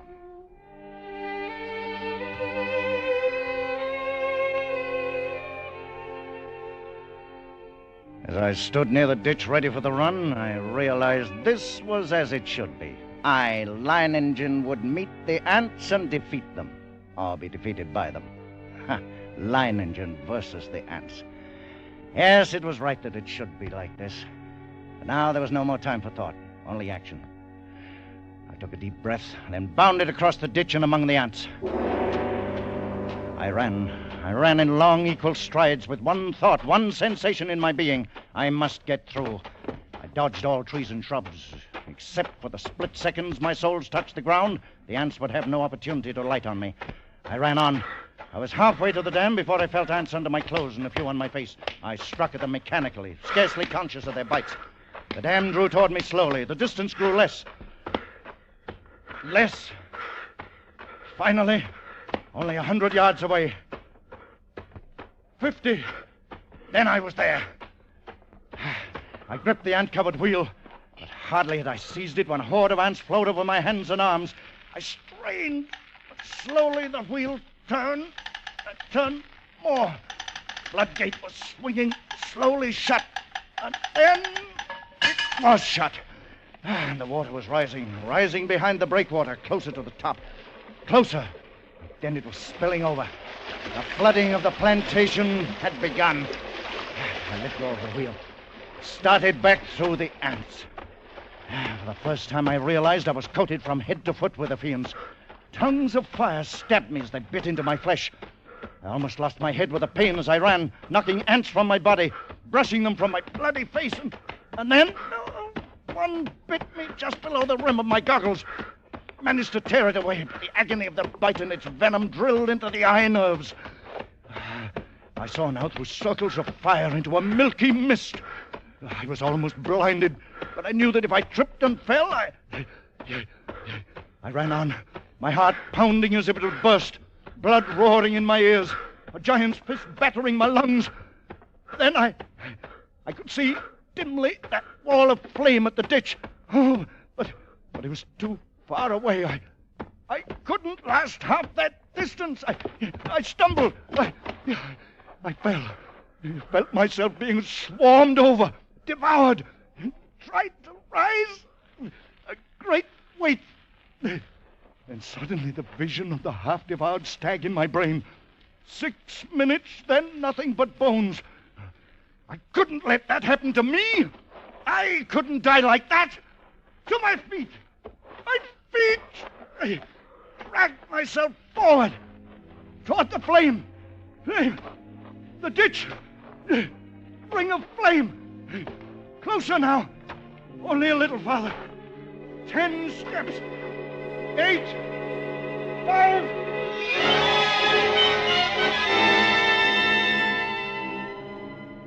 It seemed we had waited for hours, when all at once, through the blazing ring around us, an apparition hurtled and fell full length on the ground.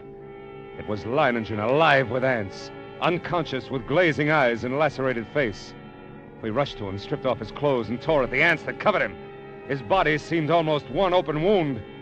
In one place, I could see a white bone.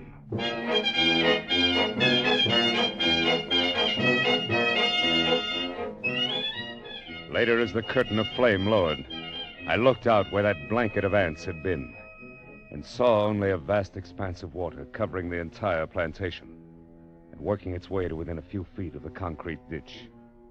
The ants were gone, drowned, and Leiningen had won. He lay on his bed, his body swathed from head to foot with bandages, but alive and still in command. Everything in order? Everything's in order. I told you I'd come back. Even if I am a bit streamlined. He grinned, shut his eyes. He slept.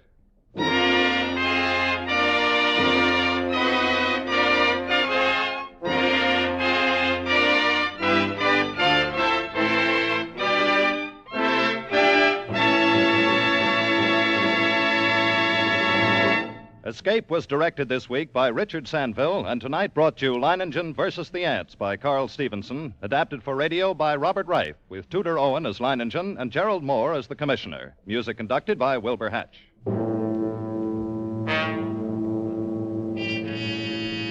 Next week, you are standing at the doorway of a cabin on Cashier Creek. Up on the ridge, the bloodhounds have caught your scent. And between you and a fortune, between you and escape, yawn the white jaws of a deadly snake, a cottonmouth moccasin.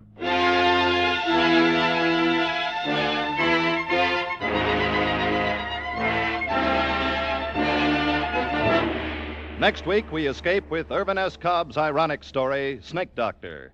Be with us next week at this same time when once again we offer you Escape.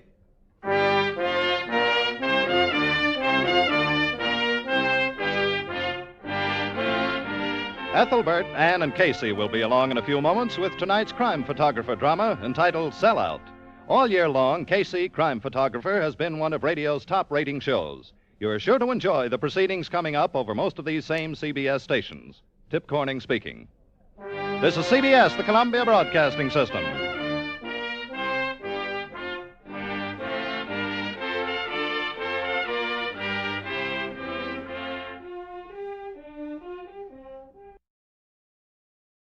You're listening to Escape Radio with special thanks to our friends at CBS. Stay right there. The next episode follows a quick test of your radio knowledge.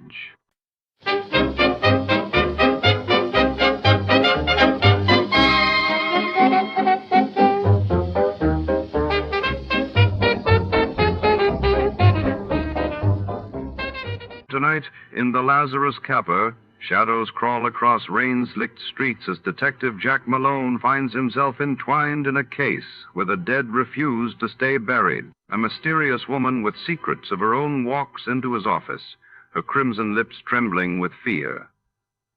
As the city's heartbeat quickens, a single question lingers. Who is bringing the past back to life, and at what cost? Stay tuned. Every answer leads deeper into darkness. Before we begin, let's see what happened on the day it aired. It was April 9th, 1947. That day, the world learned of the dramatic rescue of 12 men trapped underground after the Centralia coal mine explosion in Illinois, while over in India, Mahatma Gandhi broke his fast, signaling a crucial step forward for independence negotiations. The Adventures of Sam Spade, Detective. Brought to you by Wild Root Cream Oil Hair Tonic, the non-alcoholic hair tonic that contains lanolin. Wild Root Cream Oil. Again and again, the choice of men who put good grooming first.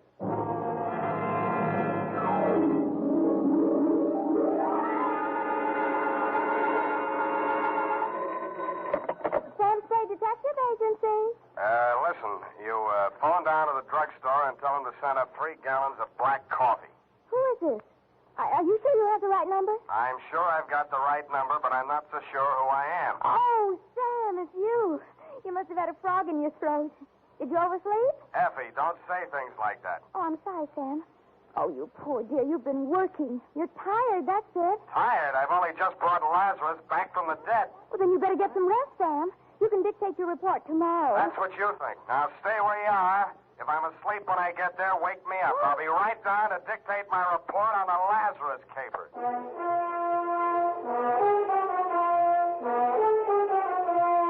Dashiell Hammett, America's leading detective fiction writer and creator of Sam Spade, the hard-boiled private eye, and William Spear, radio's outstanding producer-director of mystery and crime drama, join their talents to make your hair stand on end with the adventures of Sam Spade.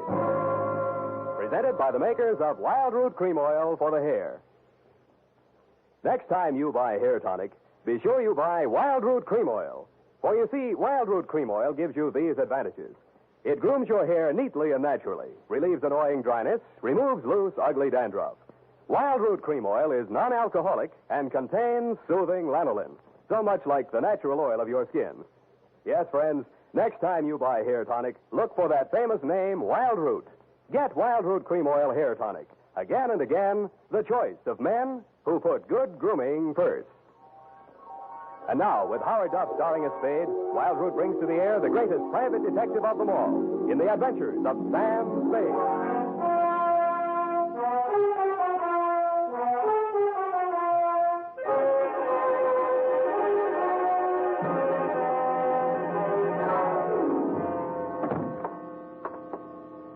In here, Sam, in your private office. Private, she says. I'd like to know what's private about it. I have everything ready for you, Sam. What's this? Ovaltine, to relax. I don't want to relax. I don't dare. Oh, there you go again, Sam. Going on nerves. How long do you think you can keep it off? With your help, I'll be in a coma inside 3 minutes. Thank you, Sam. Now, you just lie down here on the couch, and I'll take your shoes off. Now, look, And I can take dictation while you relax. Nuts. Where's that black coffee? Sam, you're angry with me. Your eyes.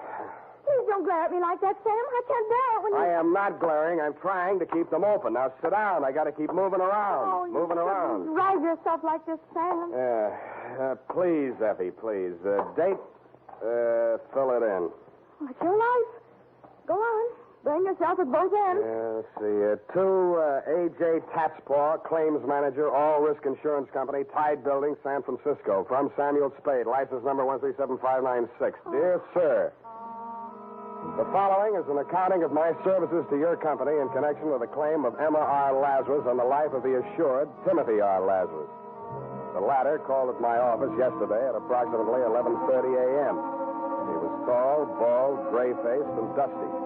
He He looked as if he'd been buried and dug up several times.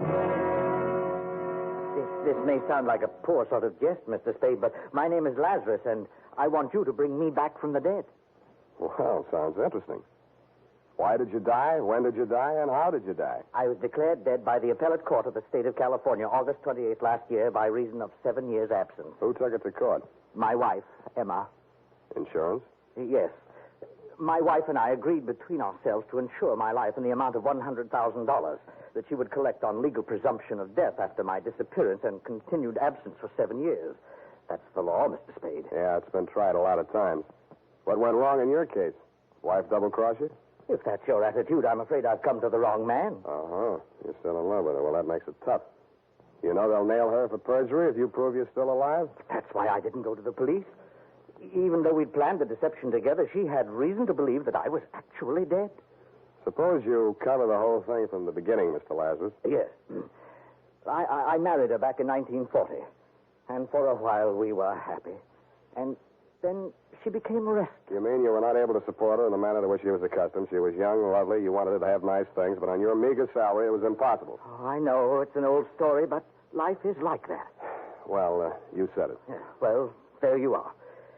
I was assistant cashier at the Golden Gate Bank. Oh, no, not that. I started taking small sums at first, meaning to repay them later on. Let's not go through the whole script. How much did you embezzle? $20,000. Yeah, so you decided to take it on the lam before the auditors came in, and... I was going to give myself up, but Emma wouldn't let me.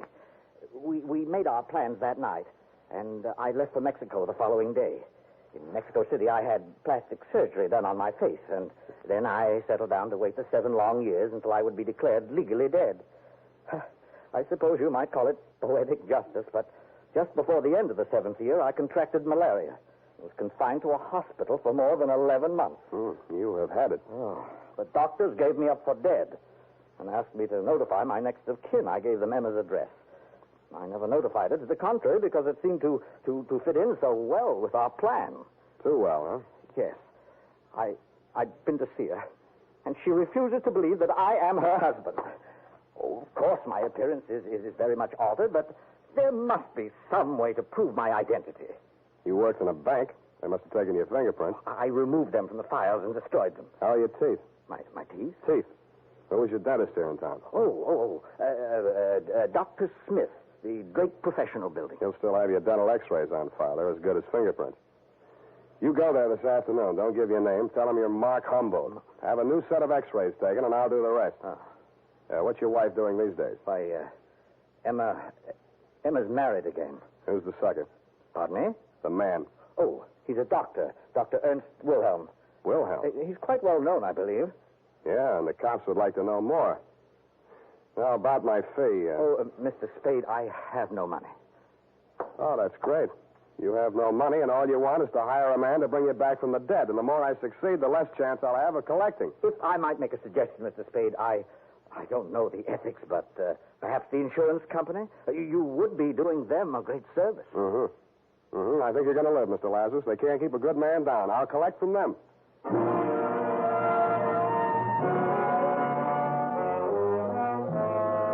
I knew there wasn't a chance in 100,000 of shaking a fee out of your company.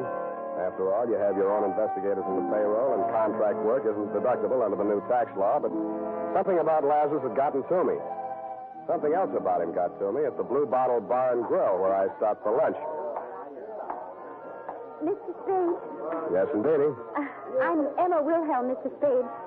Emma Lazarus Wilhelm? I see you do know who I am. May I sit down? Slide in, Mrs. Wilhelm. Thank you. I'm glad to know you have a sense of humor, Mr. Spade. It's about that man, of course.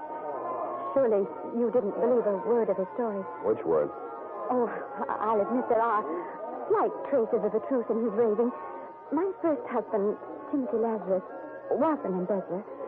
He did disappear, and it's quite true that I have collected the insurance on his life. I might even believe that Tim is still alive. But that man is not he. Then what are you so upset about? Oh, it's perfectly obvious what he wants. He's an extortionist. You're wrong. He doesn't want money, Mrs. Wilhelm. He wants you. Oh, Mr. Spade, how much do you know about my husband? Which one? Don't be flippant. Dr. Ernest Wilhelm, he made his first million panning lead nuggets out of gang war casualties and lost it on the stock market.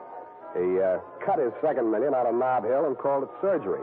He lost that on horses, blondes, and malpractice suits. The last time he was mentioned in the paper, there was a big picture of him pumping sleeping pills out of the stomach of an aging burlesque queen.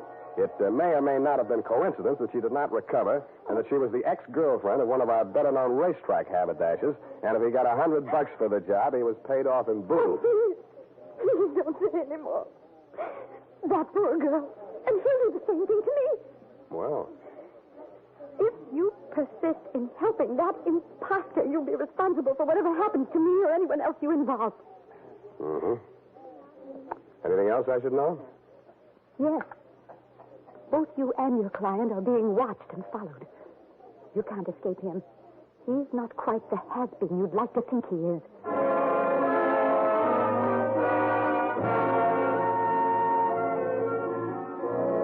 After she had gone, I scraped the tears off my butter, finished my lunch, washed my hands with a nationally advertised soap, and mushed over to the Drake Professional Building.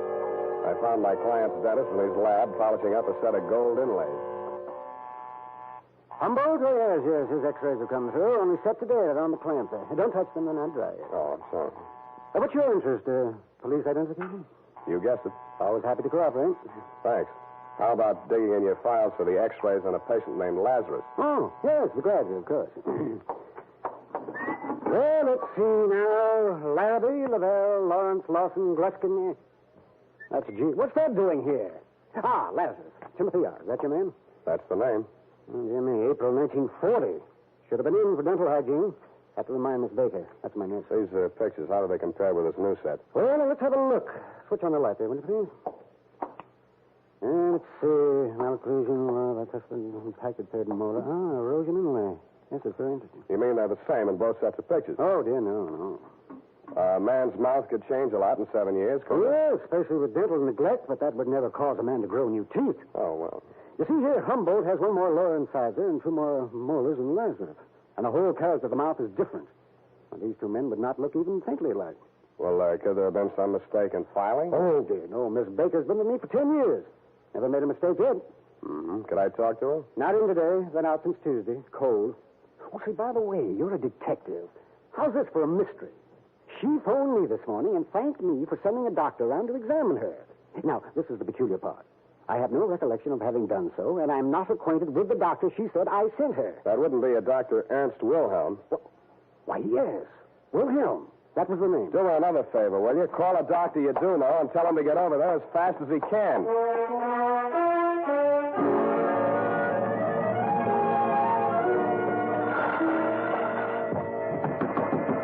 Come on, open up. Get your shirt on. I will come in as fast as I can.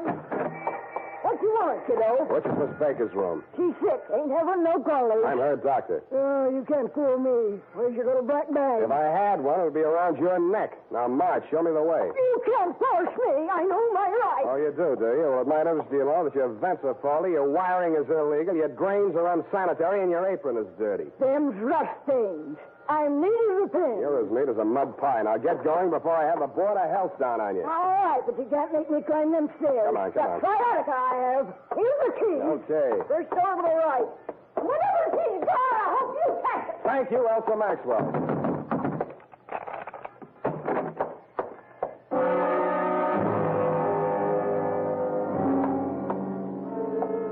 She was stretched out on a bed, her left arm twisted under her and her right dangling over the edge. On the floor beneath it was an empty pill bottle.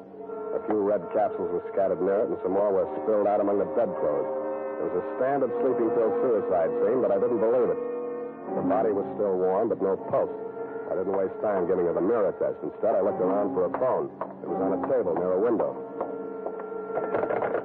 I meant to dial the police number, Sutter 12020, but SU was as far as I got. Felt like a bee sting or a quick jab with a needle. I spun around and swung out blindly. The face that I missed was suntanned under a shock of iron gray hair. He was wearing the same white-toothed grin that Dr. Ernst Wilhelm always wore for newspaper photographers. I started towards him, and he backed away, still grinning. Come ahead, Spade. Come and get me, but hurry. You have only 20 seconds more. Shall I count them off? So far, you have 3, 4... 6, 7, 8, 9.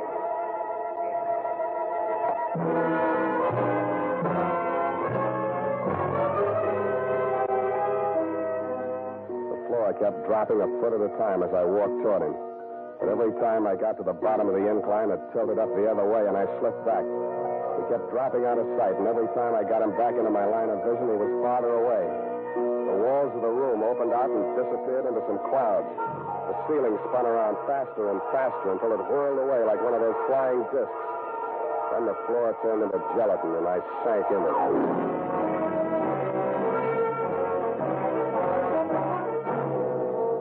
The makers of Wild Root Cream Oil are presenting the weekly Sunday adventure of Dashiell Hammett's famous private detective, Sam Spade.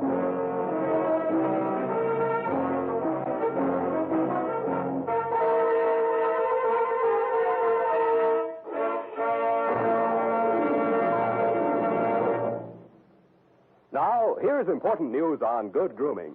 If you want the well-groomed look that helps you get ahead, socially and on the job, listen.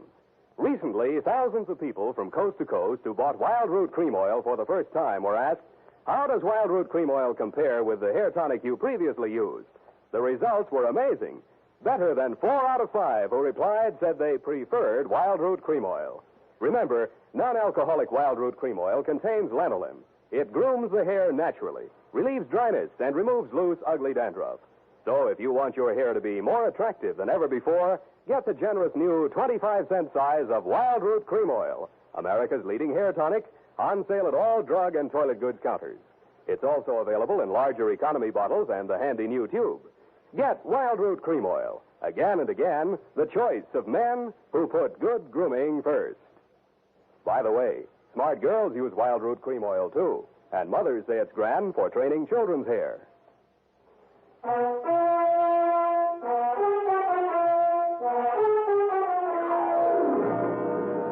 And now, back to the Lazarus Caper. Tonight's adventure with Sam Spade.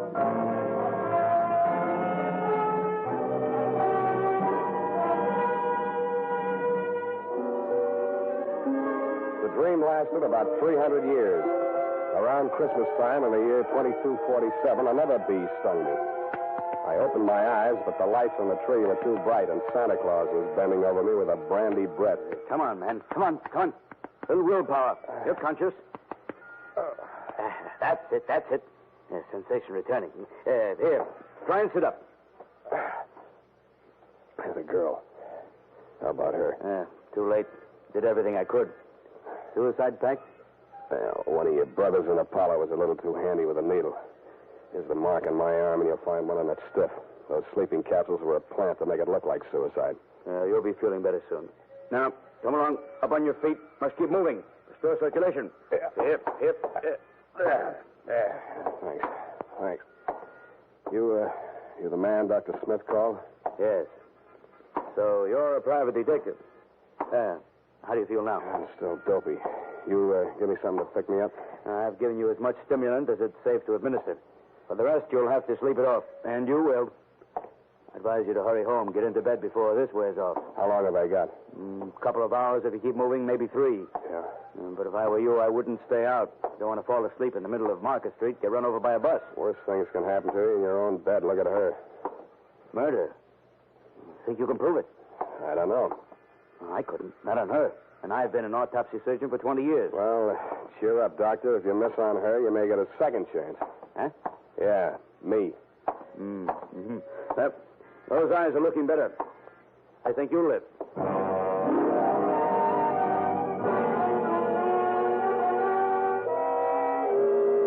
I wasn't so sure. Unless I could nail Wilhelm before my 3 hours is up, it's a safe bet he'd nail me again with that needle.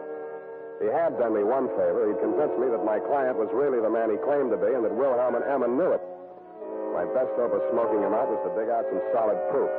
I spent 10 minutes of my 3 hours getting the Hall of Records and 10 more finding out there was nothing there on Lazarus but his death certificate. I had a gander at the wanted file at police headquarters. They'd checked him out in August of 47 when the court had pronounced him dead. I looked at my watch. With 2 hours and 17 minutes of wakefulness left, I just didn't have time. I stopped by Lazarus' hotel, got a set of his fingerprints and several samples of his signature, took them to a penman I know down on the mission, and between us we forged the most amazing set of documents ever assembled on one man. All dated, notarized, certified, witnessed, registered. One even bore the great seal of the state of California and the signature of the governor. I squeezed them all into a large briefcase, propped my eyes open with toothpicks while I drank half a gallon of black coffee, then phoned Dr. Wilhelm's night number. I told him I was one of Russian Leo's boys, and a cop had just winged me on the lam from a jewelry store job. He agreed to meet me at his office.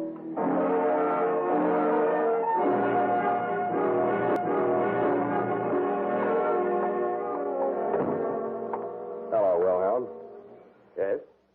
Is that all you got to say to the guy you knocked off an hour ago? I'm afraid I don't quite follow. Who are you? Look, I know that you know, and you know that I know.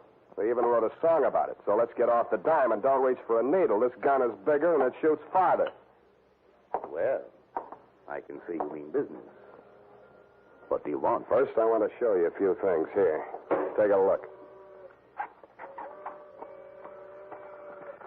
Mm-hmm.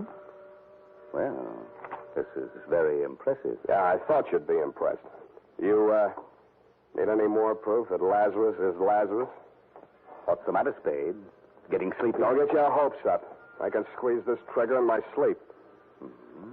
Are these papers for sale? Why do you think I brought them to you? What's the price? Half the take on Lazarus's insurance.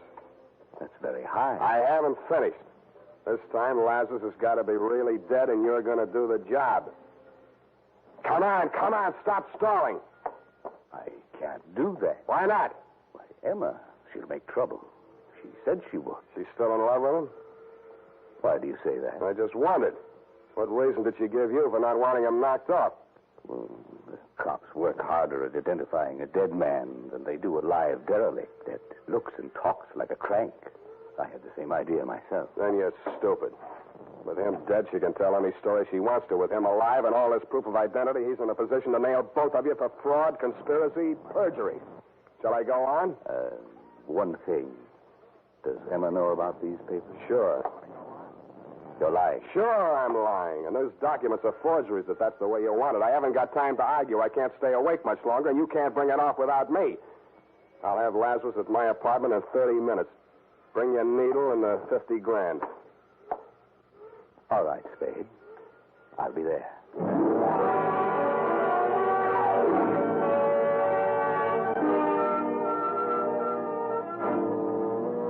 I made 2 phone calls on my way to pick up Lazarus, one to Emma and one to Lieutenant Erlinger of homicide.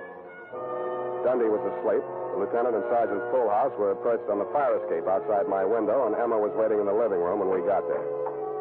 Jim. Oh, my poor darling. Emma, you recognize me. Of course, darling, from the beginning. But I didn't dare speak out in front of Ernst.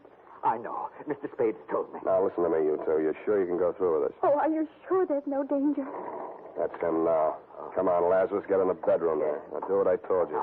Don't worry, Emma. Oh, I'm so frightened. Quiet.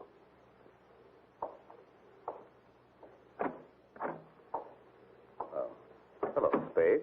I got here just at... Emma, what are you doing here?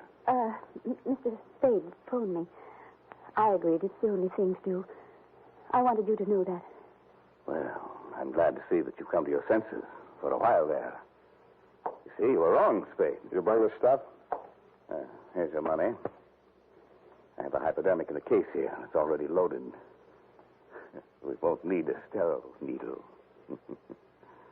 Where is he? In there on the bed. He was asleep a minute ago.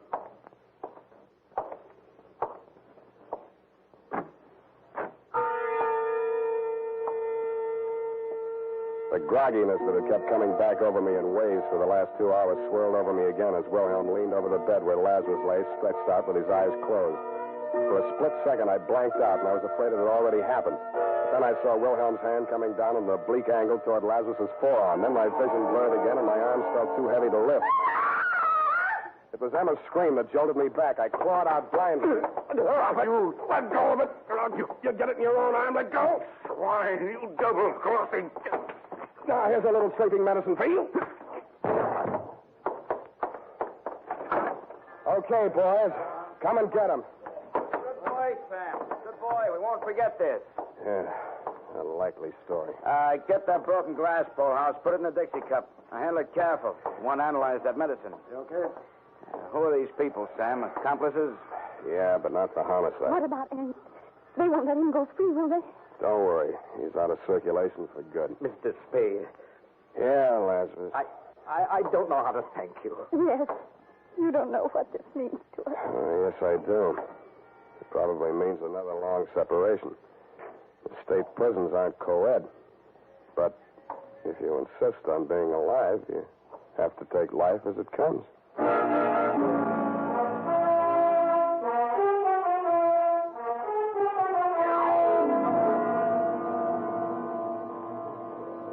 Period. End the bedtime story. Oh, Sam, it's so sad. That poor couple, so much in love.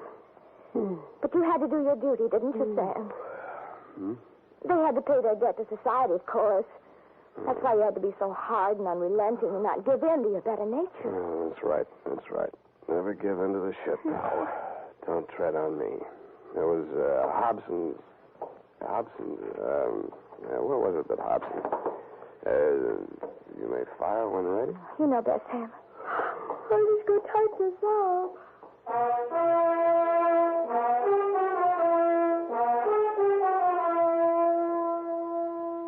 And now, listen to this. A good friend of the family. That's Wild Root Cream Oil Hair Tonic, folks. Wild Root Cream Oil grooms the hair neatly and naturally, relieves dryness, and removes loose dandruff. Now, get Wild Root Cream Oil at your drug or toilet goods counter in a new 25-cent Get Acquainted bottle. Also, ask your barber for a professional application of Wild Root Cream Oil Hair Tonic.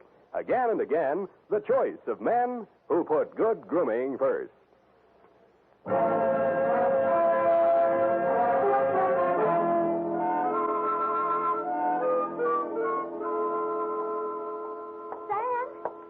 Sam, wake up. Well, there, go away. Your apron's dirty. Sam, I'm not wearing an apron. Then why don't you let me sleep? Sam, you've got to wake up. Your coffee's here. And tell them I'm in conference. No, Sam, no. The black coffee. You said to order 3 gallons. What? I couldn't carry it all. I'll make another trip. 24 cardboard containers. You'll have to drink it up fast now. They're leaking already. Abandon ship, all ye who enter here. Oh, Sam, what am I going to do with it? Open the restaurant. Good night. Oh, good night, Sam. Number 3 turrets, open fire.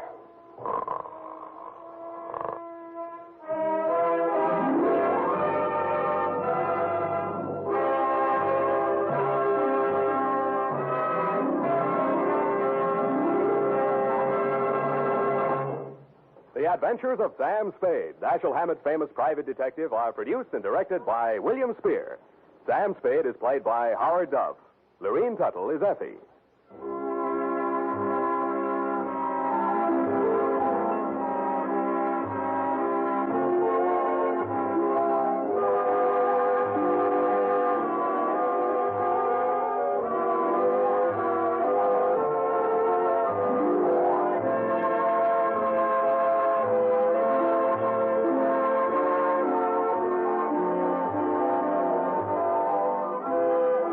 The Adventures of Sam Spade are written for radio by Bob Tallman and Gil Dowd.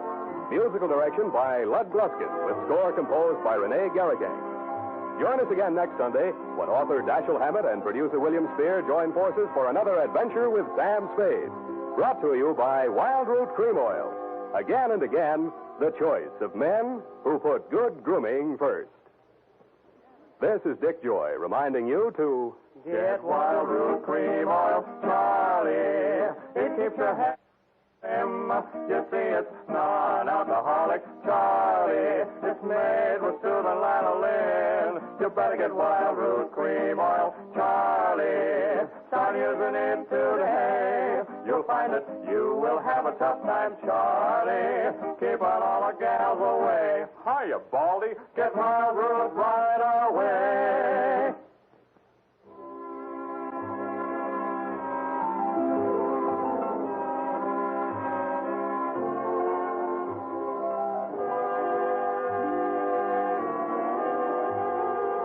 This is CBS, the Columbia Broadcasting System. Good evening, friends. With a special word of thanks to our sister network, CBS, we invite you now to test your memory of the great radio adventures.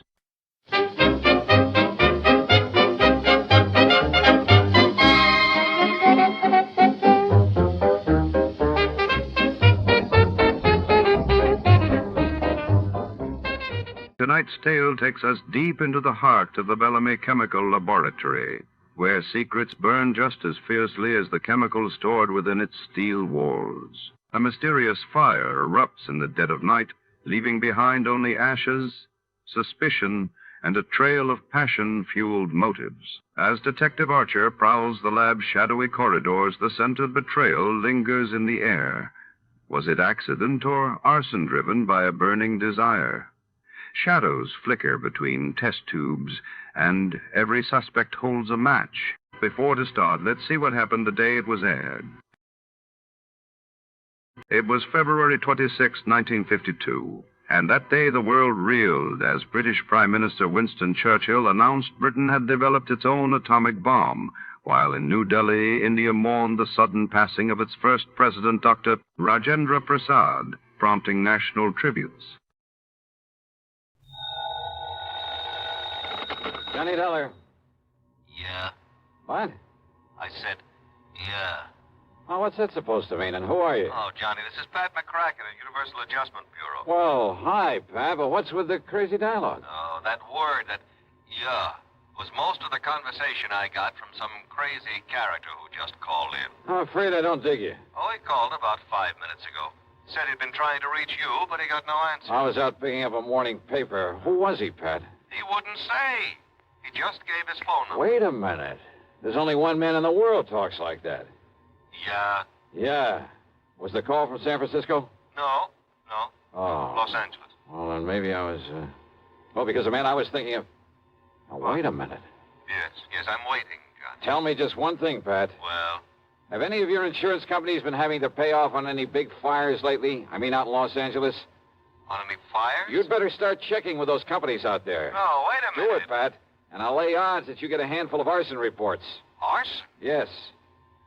Johnny, just because some silly guy calls up and all he says is, yeah. Hey, let me have that phone number he gave you. Now, Johnny. Come on, Pat. What is it? Hollywood 8, 3142. Okay, now you go ahead and check with your West Coast insurance company. And get ready to pay my expense account to Los Angeles. Are you kidding? Are you trying to tell me that the way some jerk says yeah means arson on the West Coast? Now, don't be silly. You, want to bet? Oh, Johnny. Pat, I'll call you back.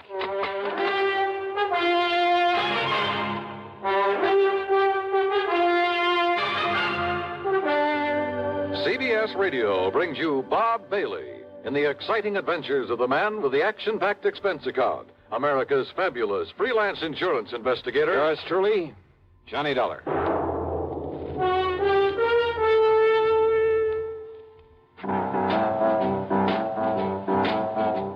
Talk about best-selling records. Here's a familiar tune about America's best-selling filter cigarette, Winston.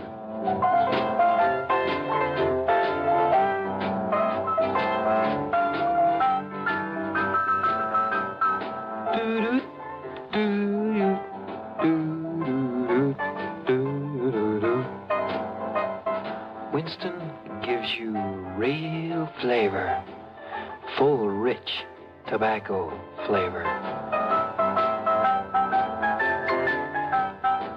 And you know, that's because only Winston has filter blend up front. Choice, flavorful tobaccos, specially selected and specially processed for filter smoking. No wonder Winston tastes good, like a cigarette should. Smoke Winston. And now, Act One of yours truly, Johnny Dollar.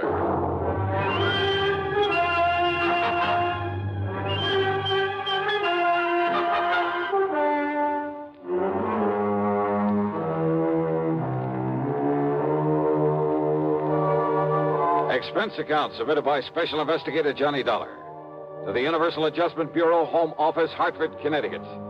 Following is an account of expenses incurred during my investigation of the burning desire matter.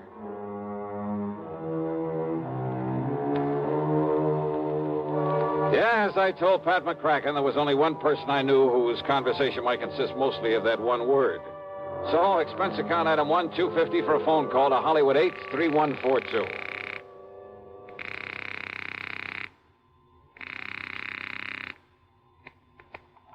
Hello?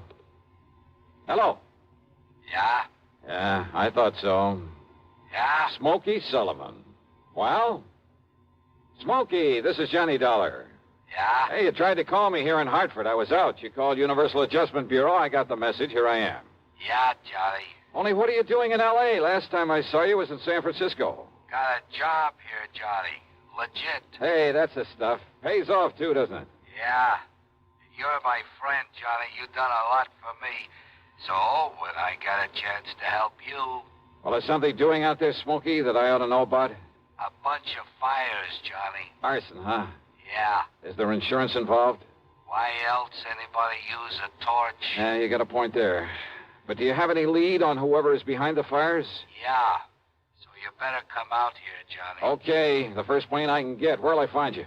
322 South Equity Avenue. South Equity. Okay, Smokey, I'll be there. Yeah. Uh-huh. Now I'll call to Pat McCracken, pack my bag, and... Johnny Dollar. Oh, Johnny, thank goodness. Pat? Yes. I was just about to pack up and call don't you ever get off that phone of yours? I was talking to the guy who Listen to me. Johnny, you were right. Only reason that nobody smelled a rat is because a different insurance company was stuck with each of those fires out there.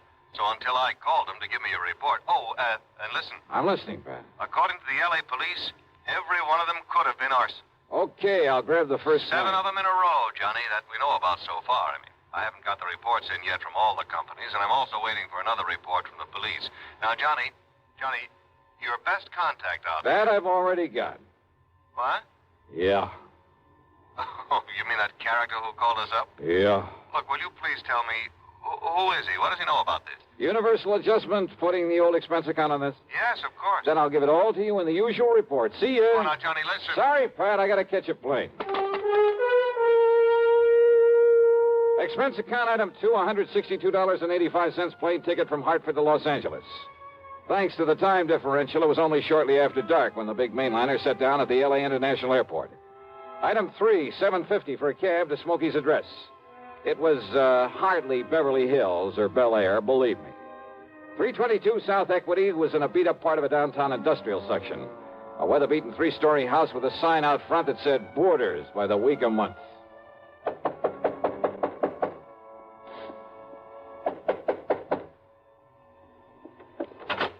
Yeah, who are you? Well, my name is... Just what's a fancy dresser like you want around a place like this, huh? Well? I'm looking for a man by the name of Smokey Sullivan. I understand he lives here. That's right.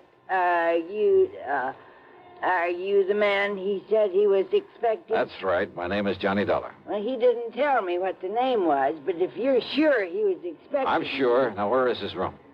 I don't know. Where is his room, please? Well, it's up on the 2nd floor. It's just to the right after you get up the stairs. Okay, but now, thank look, you very much. Well, now maybe you'd better... It's all right, I'll find it. Thanks a lot. No, what I mean is, I thought you'd already come. I mean, what I mean is...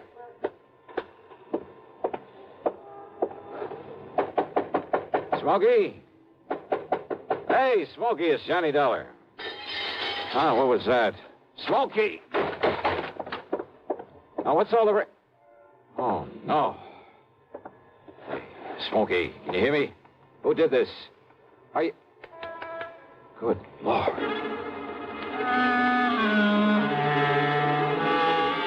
Smokey had really had it. Whoever had beaten him up probably would have killed him if I hadn't come along and scared him away. I looked out of the broken window, but of course it was too late to see who'd done this.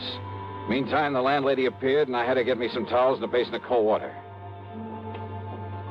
Here you are, Mr. Oh, good. Thanks a lot. Somebody sure laid into him, I'll say that. You ask me, it's a wonder if he stays alive. He'll be all right.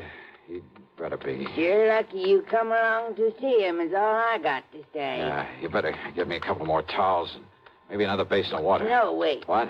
You won't need 'em, mister. I got a much better idea. if I can find it. Hey, Smokey. Give me a minute to find that bottle. Well, here it is. Yes, sir. This here'll fix him up. Smokey, can you hear me? Fix him up quicker than a wink. It's Johnny Dolar. Here now, mister. You just pour a slug of this down his gullet and see if it don't bring him to. Huh? Oh, yeah, good idea. Let me have that. Oh, sure. It's real genuine California cognac, it is. And soak up another towel for me, will you, I please? sure will, mister. All right, here now, Smokey, here. See if you can get down some of this. Easy now, huh? That's it. Attaboy. Really? Yeah. A little more of this.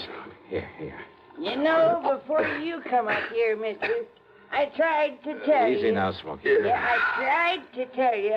I thought that other man that come up here to see him was the one he was expecting. Here, now, here's his fresh towel. Thanks. Did you say other man? That's right. Come in just before you did. You know him, who he was? The chimp. What? What, Smokey? The chimp, Johnny. That's who it was. The chimp? Yeah. Strong arm for Mickey Fortina. Who's Mickey Fortina? He's the one that... Oh, now, look, Smokey, maybe you'd better wait until you feel better. You and I should get a doctor. No. Now, listen, Johnny. Yeah? Unless you stop him, there's going to be a lot more fires around here. Fires? That's what he said. Just don't worry about it, Mrs. Miss Fletcher. Bertha Fletcher. That's my name. Johnny, listen. Oh, okay, Mrs. Fletcher. You go along. I'll take care of him. Oh, well, now, I don't know. You sure I hadn't better get a doctor? No. I'll take him to a hotel. In his condition, I'll look after him. Now, you go downstairs and give me a cab. Well, I don't know. Here's a 10 spot for your trouble and this bottle of brandy. Oh, well, thanks. You're a gent. Go ahead, please. Oh, yes, sir. Anything you say. Johnny. Yeah? You gotta listen to me. Yeah, go ahead. You had come up the stairs, scared him off. The chimp might have killed me. Well, he won't get to you again. I'm going to take you out of this place. Somebody must have tipped off Mickey Fortina. Must have known I'd put in that call to you. So listen, Johnny. Later, Smokey, after I get you out of here.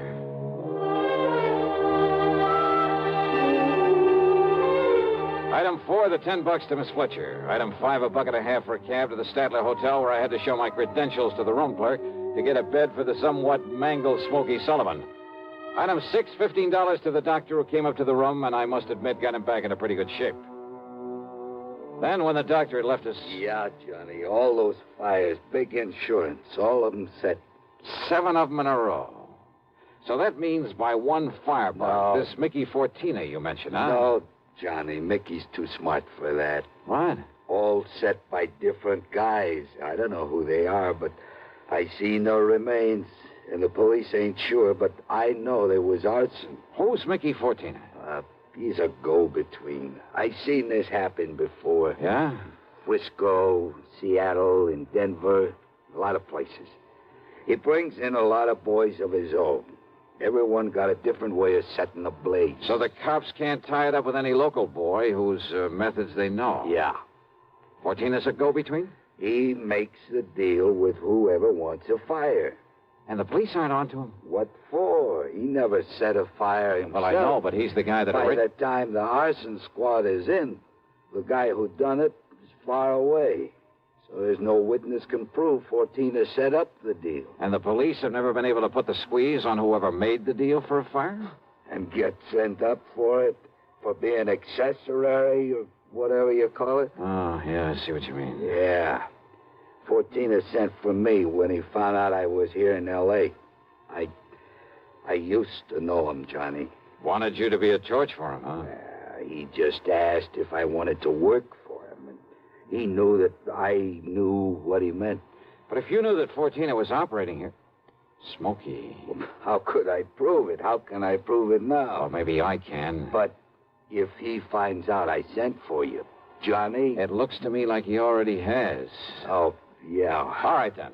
If somebody who wants a fire can get to Mickey Fortina, there must be some way I can. At his office. His what? At his office every night. 1025 South Spring. He has an office for a racket like this? Why, you'd never know it. You'll see. Yeah, I think I'd better see. Hey, Smokey, you... Who's that? You got a gun, Johnny? Right here and ready. Open up in there. This is the police. Police, huh?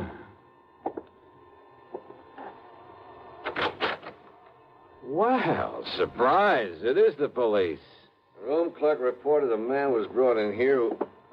Johnny! Yeah, Pat Nichols. Sergeant Nichols now, Johnny. Good. How are you, boy? Now, wait a minute. Is this the man you brought in here? Smokey Sullivan?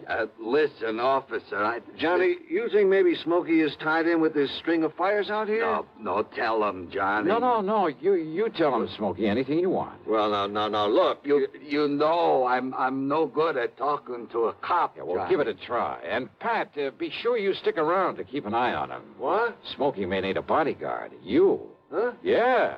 Until after I've made a little business call. Johnny. Now, look, if you're out here because of those fires... Did I say I was? I didn't tell him anything like that, did I, Smokey?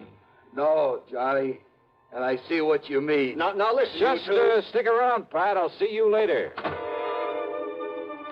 If I had told Pat where I was going, he might have wanted to come along. And a man in the uniform would hardly have helped in the plan I had for trapping Mickey Fortina. But you know something? Going over to see him alone was a big mistake. One I almost didn't live to regret.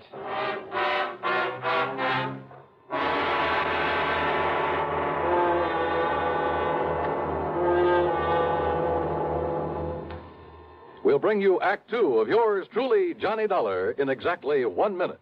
Here's Hollywood star Mona Freeman. Who feels like acting with a miserable cold? I relieve cold distress the fast way with 4-way cold tablets. Yes, tests of all the leading cold tablets proved 4-way fastest acting.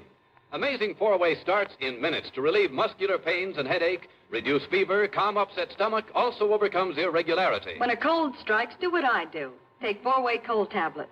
It's the fast way to relieve nasty cold distress and feel better quickly. 4-way, only 29 cents. Now, here's a word about another fine product of Grove Laboratories.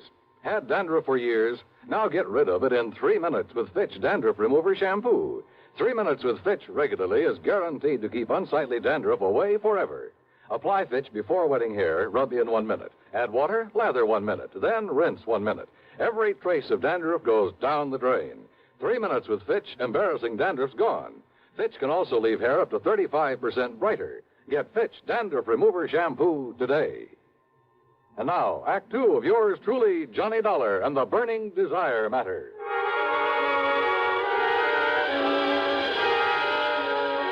My plan for trapping Mickey Fortina was a very simple one. I'd make like a property owner who was anxious to collect some fire insurance, who was willing to pay in advance to make sure my property went up in flames. Easy, or so I thought. Item 7, 85 cents per cab to the office building at 1025 South Spring. The only lights on were in Suite B on the second floor. According to the directory in the lobby, that was the office of the Fortina Friendly Loan Company. Loan office, huh? Yes, sir. Can I help you? Yeah, I'd like to see Mr. Fortina. You got an appointment? No, but I'd like to make a little deal with him. Well, can I have your name, mister? It's Morris, Theodore Morris. Just a minute, huh? Excuse me. Yeah, sure. Man says his name is Morris. Wants to see you, Mick. Oh? Hey, listen, has the chimp come back yet? No. And he said he was going to send Husky over there. Husky? Why? Well, Chimp said he was afraid if he showed up at that hotel... Careful what you say. Close the door. Sure. The chimp. And somebody was going over to the hotel. That can mean only for one thing, to get Smokey Sullivan. I carefully edged over closer to the door of Mickey's office, hoping I could hear more. It was too thick. And it suddenly dawned on me. If they knew I was the one who put Smokey in that hotel, they probably also knew why I'd come here. There was only one way to make sure. I'd have to go through, or at least try to go through, with a bluff I'd planned. Oh, sorry to keep you waiting, Mr. Morris, is it? Yeah, that's right, Mr. Fortina. Ted Morris. Oh, Mary, when he gets here, send him in. Sure, Mick. Come in, please. Sit down. Yeah, surely. Thanks a lot. All right, I'll get right to the point, Mr. Fortina. Oh, by all means do, Mr. Morris. Well, I own a big shoe store over on North La Brea. Yes? Well, business has been pretty bad lately. I've been losing a lot of money. Too much stock on hand, big inventory, and hardest. Well, if it's good merchandise, I see no reason why we can't arrange a loan for you. Yeah, a loan? Of course. What else? Well, listen, I carry a lot of insurance on not only the stock, but the building, too. Oh? How much, Mr. Morris? Well, it adds up to over $185,000. I see. It's very commendable. But why do you tell me about this insurance? Well, I said I'd get to the point. Now, listen. If that place was to burn up some night, the whole works. If that place was to burn up some night, the whole works. I'd collect a lot of money on it, all the insurance. And, of course, be in a position to repay whatever loan I advance to you. All right, stop beating around the bush, 14. I want that place burned out. Can you fix it? Mr. Morris, if you want a loan, possibly even a sizable... Well, you know what I want. Come on, how about it? As I said, possibly we can advance it to you. Now, look, I didn't come up here to... However, as evidence of your good faith, your, shall we say, good intentions, are you prepared to make a down payment on such a loan, say, $10,000 cash in advance? What are you talking about? Set the fire, burn the place up so I can collect the insurance, and I'll give you $15,000. Now, just a minute. Who said anything about setting a fire? I did. Well? Who sent you here? If you said it was a former client, I won't believe Oh, it. look, does it make any difference? Do you by any chance know a man by the name of Smokey Sullivan? Sullivan? He knows him all right, Mick. Well, the chimp? Shut up. Sure, Mick, this is the guy I told you about. I come to see Smokey at his rooming house. What I left of him. Very interesting. After I ducked out, I hung around there. I seen him take Smokey in a cab. I followed him to that hotel. Did you send Husky over to take care of him? Sure. And listen. Yeah? I don't know what name this guy gives you, but when he knocks on Smokey's door, he says it's Johnny Dollar. Dollar? Insurance ticket? Yeah, that's right, Mickey. All right. So maybe I do arrange another fire with you in it, Dollar. Mickey! There's a police car just pulled up in front! Go ahead, Chip. Yeah, I'll kill this dirty... All right, now, Fortina, your turn. Don't move, Dollar. Reach for a gun and I pull this trigger. I see. Yeah. How are your eyes, Mickey? Can you see in the dark? What? Without this lamp in here? All right, Mickey! All right, you...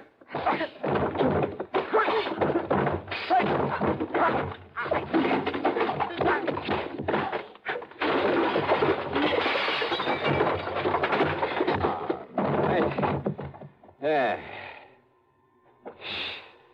Well, I guess Smokey was right at that, Johnny. Hi, Pat.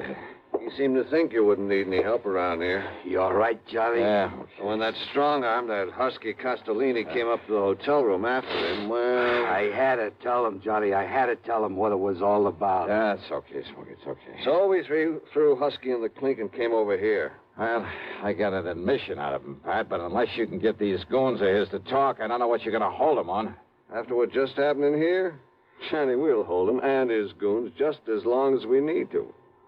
And unless they want to take the whole rap for him, I think they'll talk. Yeah, they talked all right. And as a result, the police in a couple of nearby states should have no trouble at all in picking up some of the other of Fortina's boys, his hired torches. Funny, isn't it? These stupid jerks just never seem to learn. Expense account total, including hotel bill, plane ticket back to Hartford, and the sizable bit of folding money for Smokey Sullivan. $874.20. Yours truly, Johnny Dollar.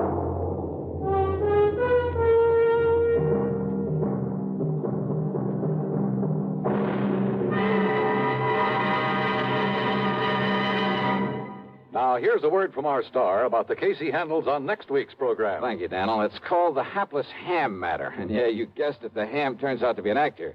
A really bad one with one of the cleverest methods of committing murder I've ever known. There's a lot of action, suspense in the story, and I think you'll like it. Who knows? Maybe if you listen closely, you'll be able to figure out his method even before I do.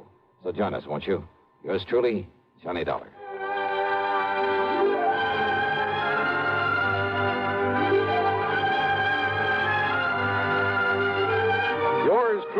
Johnny Dollar, starring Bob Bailey, originates in Hollywood and is written, produced, and directed by Jack Johnstone. Heard in our cast were Virginia Gregg, Gene Tatum, Lawrence Dobkin, Vic Perrin, Paul Duboff, Don Diamond, and Frank Gerstle. Be sure to join us next week, same time and station, for another exciting story of yours truly, Johnny Dollar.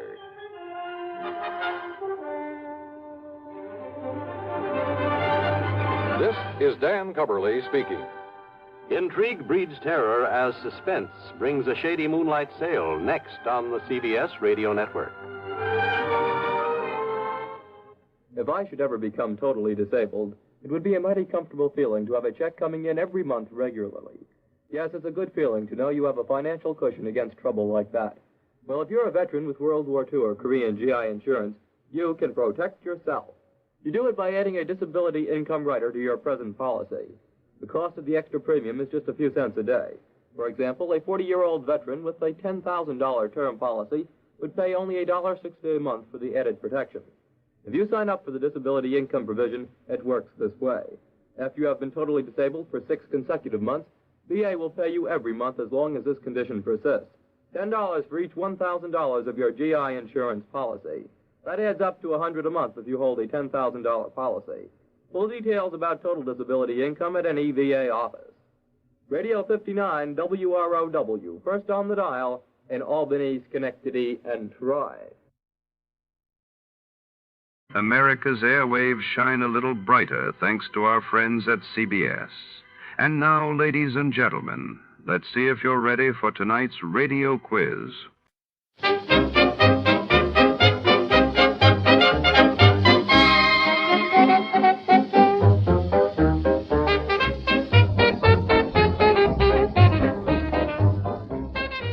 Tonight, the shadows fall across the Caribbean as we descend into the infamous Pirates' Bank of Port Royal, Jamaica.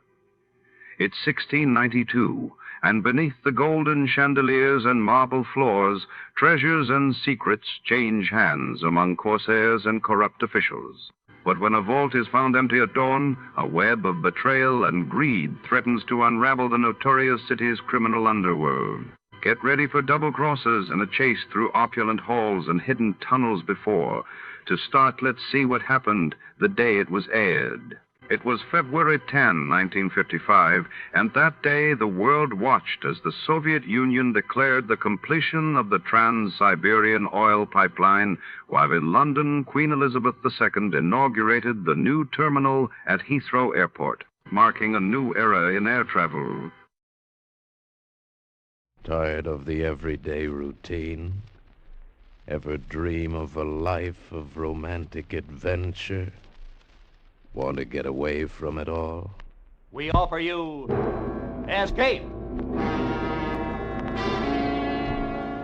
Escape, designed to free you from the 4 walls of today for a half hour of high adventure. Tonight, we escape to a sunken city which lies with its fabulous treasure chests at the bottom of the sea, and to the lust for gold of a crew of men who were willing to die or to kill. As Gildow tells it in his exciting tale, Port Royal, a story suggested by Lieutenant Harry Reesberg's book, I Dive for Treasure.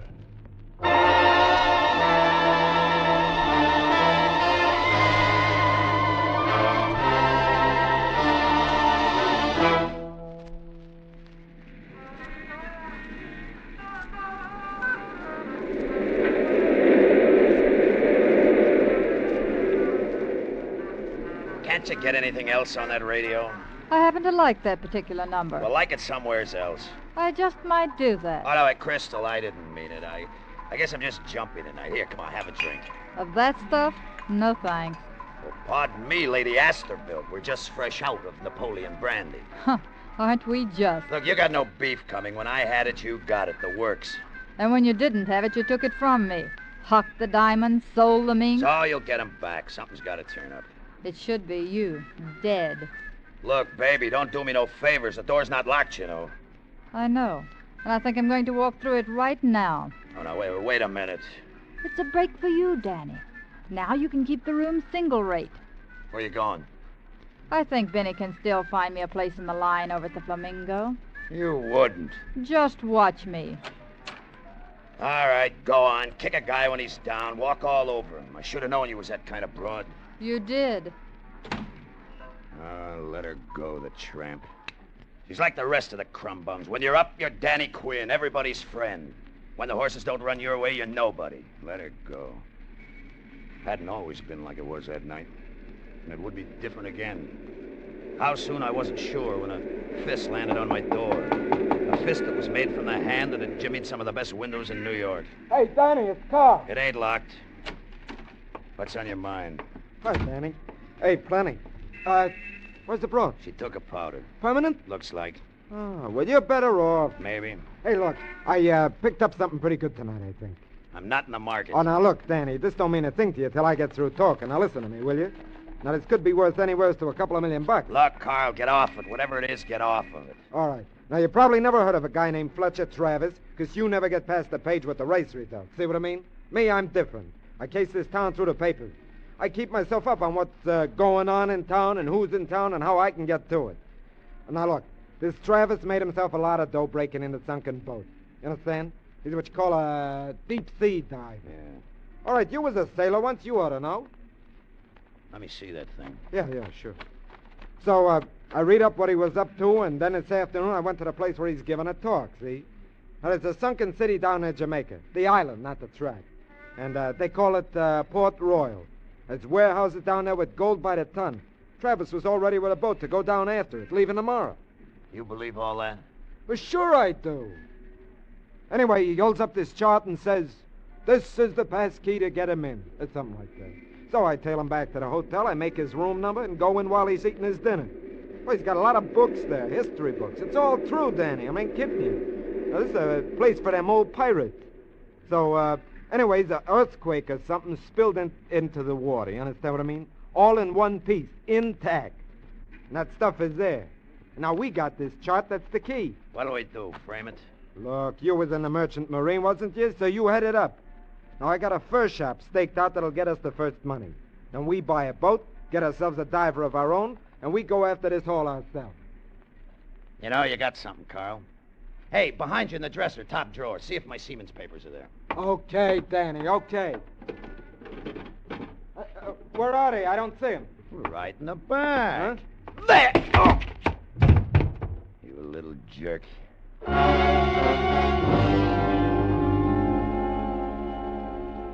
There's a difference between being a gambler and a second story man.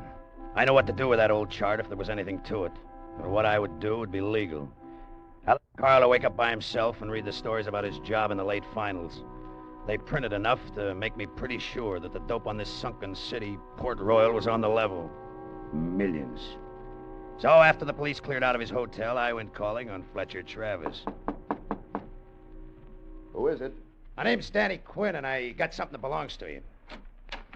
Danny Quinn? Yeah, that's right. I was with some friends slumming in the Bowery. I read about you in the papers, and when I heard this guy talking about you and a chart he'd just stolen, well, here it is. Well, come in. Well, I can hardly believe it. Well, this chart here is... Yeah. I heard from this guy. It sounded pretty important. I caught up with the guy on the way out and roughed him up a little. Well, I don't know how to thank you. This chart Wait a minute. Look, it's easy to thank me. I want to cut in on this deal. I want to go with you on the trip. You go with us? Well, sure, it's in the cards. I told you, I read about you in the papers. I was interested then. Now this happens like fate. I run into the chance to get this chart back to you. Look, I'm important to you. Very important. Well, I realize what I owe you, but a salvage Look, voyage I got the is answer very... to that one, too. I was in the Merchant Marine. I'm a real deep-water sailor. I can't swim. Now, could you have made it without me, Travis? No. I guess I couldn't.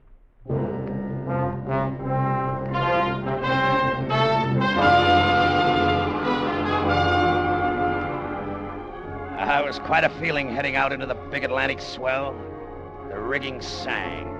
The deck beneath me took an angle to port, and it rose and fell. For a second, my imagination took a turn. I got a picture of Danny Quinn standing on another deck, wearing earrings with a cutlass or two and a brace of pistols in his belt. Danny Quinn sailing out after a pirate treasure.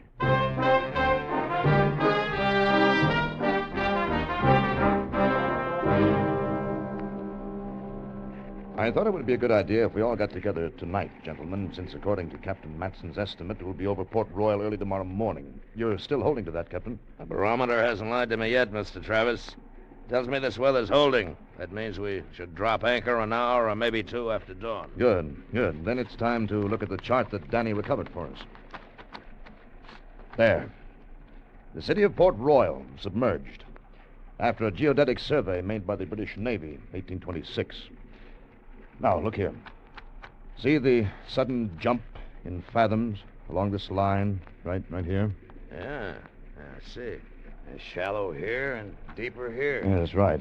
It's a fault line that buckled when the city was destroyed by earthquake. This section sank and this section lifted. Now, see here? A point of reef, rock or coral that shows awash during low water. Yeah. Well, I've oriented this chart with the old maps of Port Royal before its destruction. Now, that point of reef is no more than 90 feet from the edge of the warehouse section. That's right out here. Are you sure of that? Well, sure as I can be. What made me pick that night to go to the Bowery? You couldn't ask for a better landmark. Well, no, it's more than a landmark, Captain. It's a mooring. We get a bow hawser on the reef point, back off 90 feet, drop the stern hook, and we're anchored right over the front doors of those treasure houses, 30 fathoms down. When you've gambled for a living as many years as I have, you develop a set of nerves that do pretty much what you tell them. But when I realized what that old chart meant and how close we were to all that loot, my poker face flew right out the porthole. We made jokes about Fort Knox and the Vanderbilts. We slapped backs, had a round or two, and then we hit our bunks. But I'll lay you 10 to 1 that all of us did our dreaming wide awake. I know I did.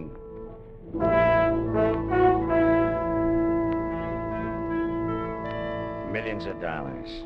30 fathoms under our keel. We were like men in a daze when we set about our work the next morning, but it went the way it should. The point of reef was there at low water. The ship was secured to it, backed off, and anchored. The lifting gear was rigged to the mainmast. The pump and compressor were checked a dozen times. Travis got into his heavy canvas suit. The helmet went over his head. Little afternoon, he begun his first dive. I was on the intercom on deck. What's my depth now? Hold on, I'll get it. He wants his depth, Captain. Here comes 25 fathoms now. You're at 25 fathoms, Travis. Good. It'll be safe to go down at this speed. No faster. This speed is okay, Captain. No faster. All right. How is it, Travis? Good. Conditions are good. There's enough light. Very blue light. No sign of any trouble. My air is adequate. No sign of any large fish as yet. Travis. Yes? What is it? Well, you make me nervous when you aren't talking. Keep saying things, will you? What do you see? I can't look down or turn my head. I see only what's in front of my faceplate. Well, I'm revolving slowly as I come down. Water's clear. All around me is that pretty blue light. Uh-oh. Few fish. Nothing large enough to be dangerous yet. The conditions are as good. What's my depth now? He wants his depth. Here's 28 fathoms now. 28, Travis. Slow my descent. Slow it. Slow his descent. Right. I can see coral now. There's great formations of it stretching away from me. Buildings? The warehouses? Yes. Yes, buildings. Roofs. Windows. There's a street. Yeah. Must be a street in front of me. There's storehouses. He's hit it. Storehouses. We've hit it. Do you hear that, mate? Hey, I heard. We've hit it. No, I'm on the bottom. I'm on the bottom. All right. It's sand. It's good footing. I'm moving forward. Yeah, I'll need plenty of slack in both my lines. You need slack. He's getting it. The winch is rolling. There's no trouble yet. Moving toward the nearest one. It's encrusted with coral. It's a building. Big one. There's a wide opening. That lets enough light in. There, it's a storehouse. I need the loading platform. He wants a loading platform. What? The loading platform, you jerk! We were too busy on deck for a while to really digest what was happening. Even after the loading platform broke through the surface and we saw the single rotting chest on it, it was too much like a scene in a B movie to believe. But then we pried it open. Lying in rows were small leather bags covered with a slimy coral crust. We took one out. It crumbled, and from it maybe 50 metal coins spilled onto the deck. They were dirty brown, but when they were scratched, bright, clean gold showed through.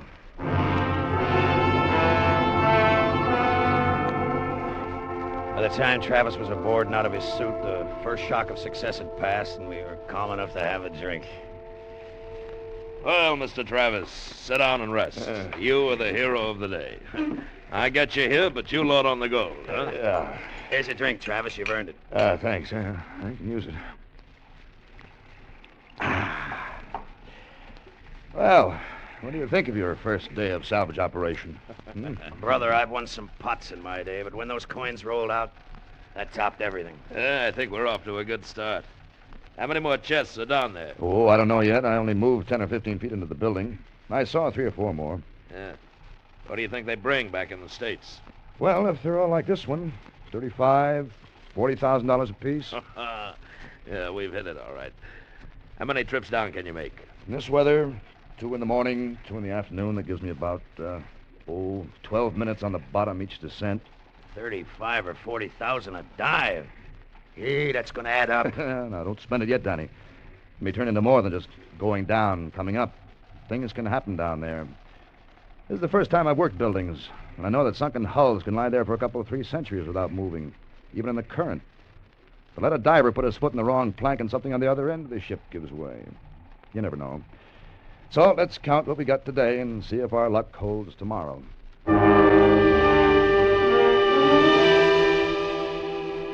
Our luck did hold, not only the next morning and afternoon, but the day after and the 2 days after that. 1 chest per dive, 4 dives per day. An average of $140,000 worth of loot a day came off the bottom. We had $560,000 in the hold.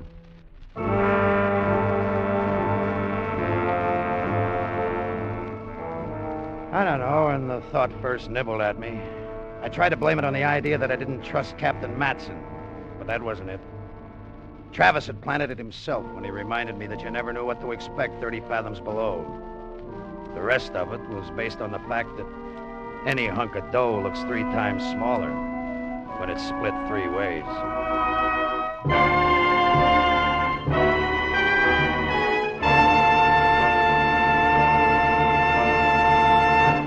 In just a moment, we will return you to the second act of Escape.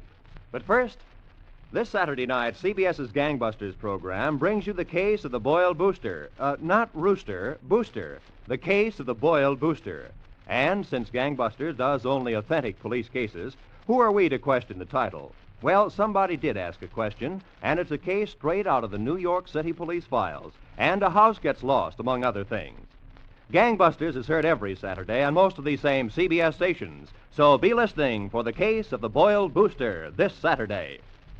And now we return you to Escape.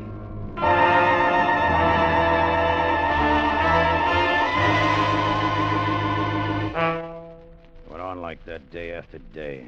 Those chests coming up until there was enough treasure aboard that schooner to drive any man half out of his head. We were isolated out there.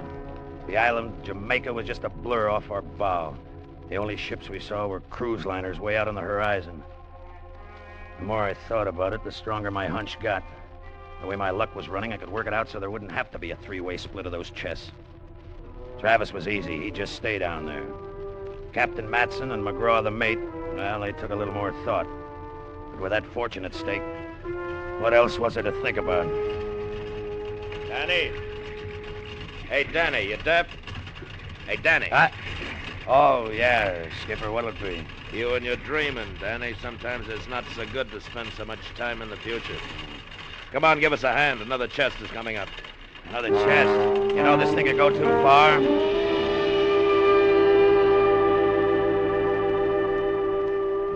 Another day, another $140,000. Gentlemen, I think tomorrow's the last one. Yes, I was going to ask how long my food stores are running short. Well, I've had to move as far into that building as I want to move. That roof I've been working under is heavy with coral growth, and it's not held by nails anymore. They're gone. It's held by balance, and I don't want to upset it. I don't blame you, Travis. Tell me, what do you say we got in the hold now? Well over 900,000. There haven't been many salvage operations that have topped that. Over 300,000 apiece, huh? Yeah, those are good wages. Why bother with another dive? Hey, Skipper, don't get so rich that you turn up your nose at a few $100,000. Travis wants to give it another try, more power to him. That's up to him. Well, to be honest with you, I've had enough of it. I'm going to be dreaming about those sagging walls and that blue light for weeks to come, and I hate to push my luck too far. Well, I'll make one more descent in the morning, and then I think we should start back. I think so, too. Danny? Well, you're the boss, Travis. That's good enough for me.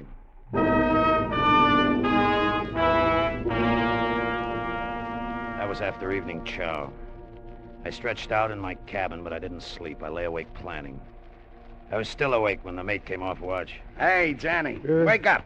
Come on. It's midnight. Oh, thanks, McGraw. You can turn in. Yeah. Here, keys are on the table. There were 3 keys on that ring we anchor watches carried every night. One to the gear locker in case we needed tools. One to the lamp locker in case we needed light. And a third had been added when the treasure started to pile up. It opened the gun locker. Outside on the deck, I leaned my elbows on the rail, watched the phosphorescence rippling back from the side of the boat, and lined up the next detail. The gun locker had been equipped to take care of any possible attack, so it was an arsenal. What I needed was a Thompson submachine gun. But I wasn't about to overplay my hand by taking it out of the locker. Somebody would have noticed that. I just slipped in and unlocked the case so I could get it when the time came. I didn't think anybody'd notice that, and I was right.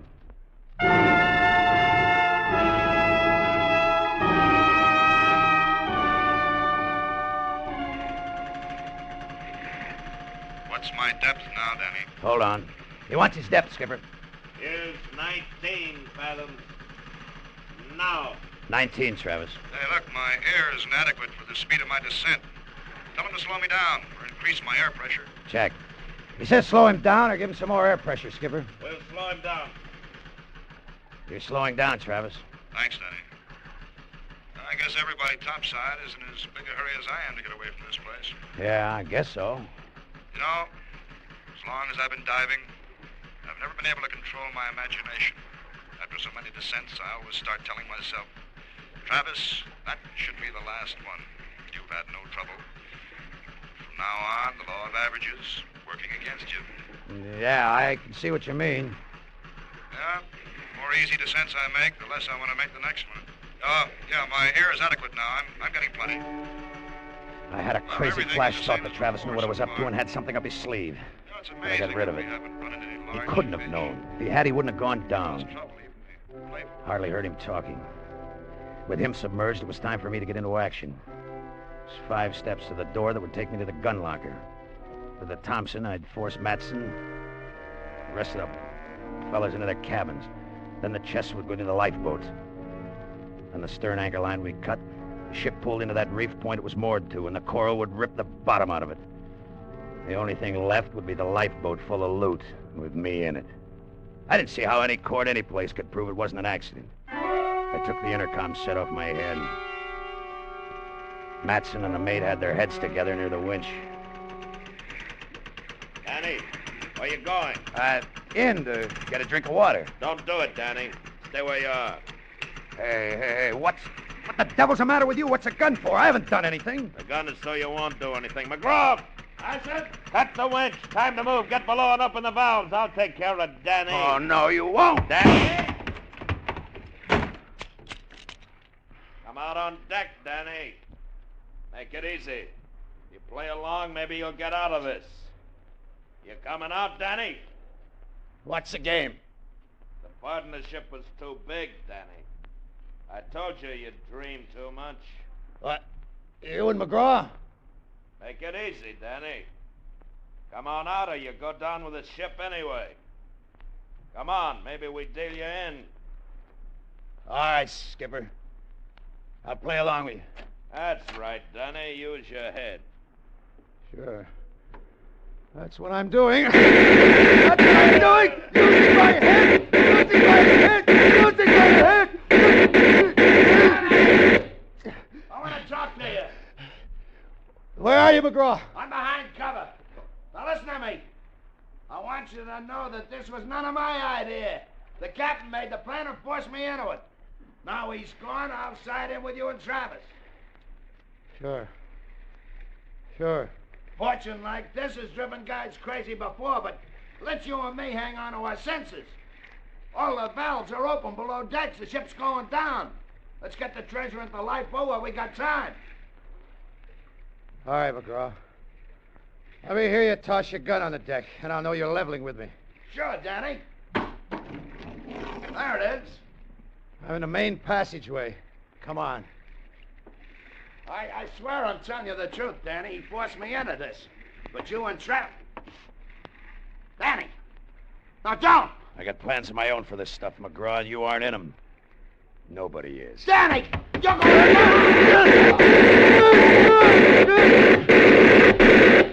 Maybe he was right. Maybe that treasure was driving me crazy. It was like I was rushing downhill and couldn't stop, just like I didn't seem to be able to stop the time after I started speaking. After McGraw was gone, I went over to the main hold and tore the canvas off the hatch.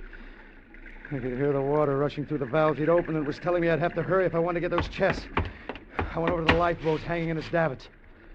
No. No! No! No! No! No!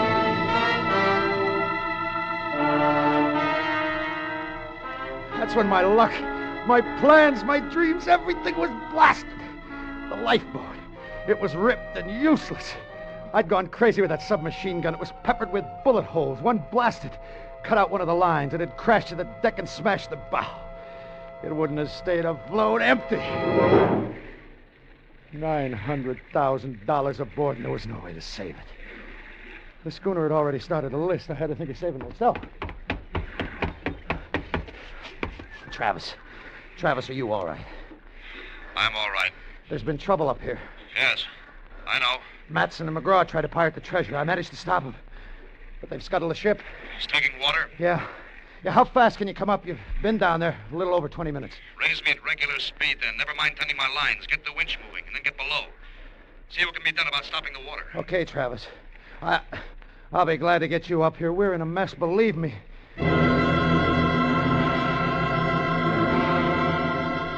I did what he told me. I went below. But it didn't take long to see there was nothing to do down there the way the water was pouring in.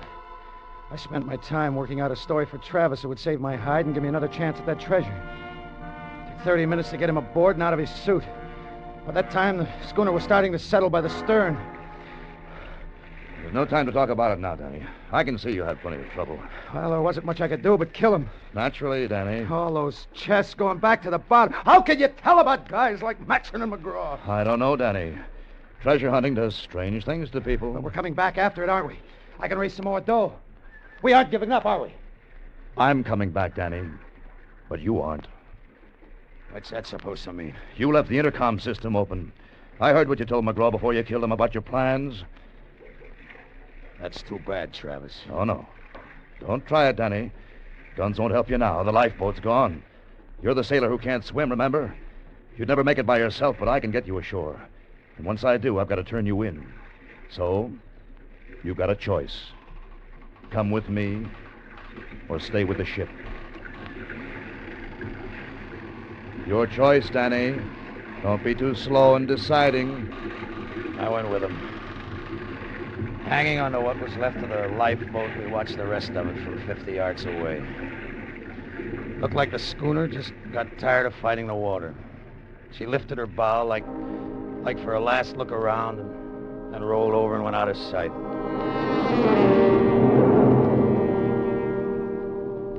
$900,000. But that wasn't the only fortune that was sinking. Danny Quinn's was on the way down, too. I was fresh out of luck.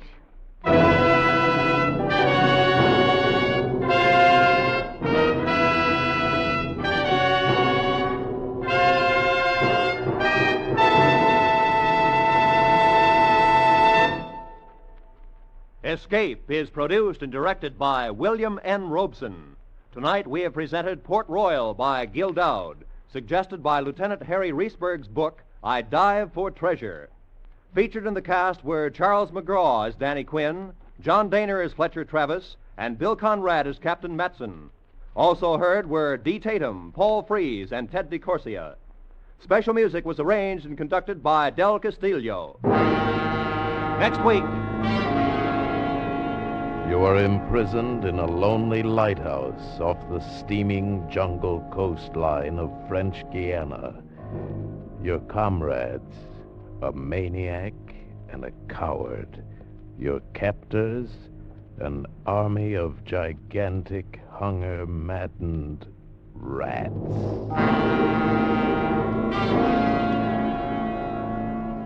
Next week, in response to many hundreds of requests, we will again present one of the most unforgettable and terrifying of all escape stories, Three Skeleton Key. Goodbye, then, until this same time next week, when once again we offer you Escape.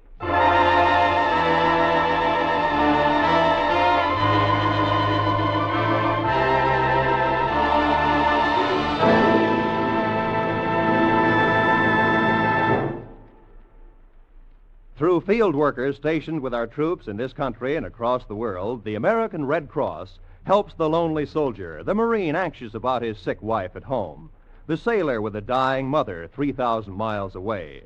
Last year, more than 750,000 men in service were helped in family, welfare, and recreational problems by American Red Cross workers.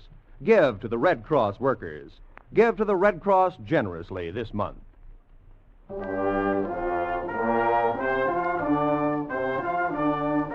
This is CBS, where you meet Gene Autry every Saturday night, the Columbia Broadcasting System.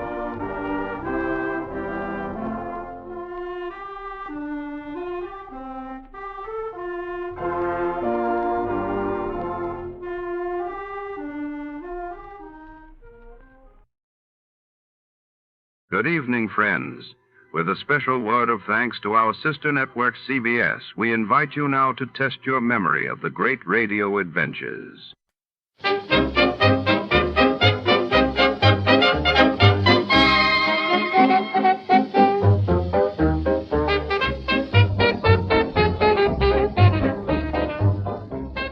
Tonight's tale takes us deep into the heart of the Bellamy Chemical Laboratory, where secrets burn just as fiercely as the chemicals stored within its steel walls. A mysterious fire erupts in the dead of night, leaving behind only ashes, suspicion, and a trail of passion-fueled motives. As Detective Archer prowls the lab's shadowy corridors, the scent of betrayal lingers in the air.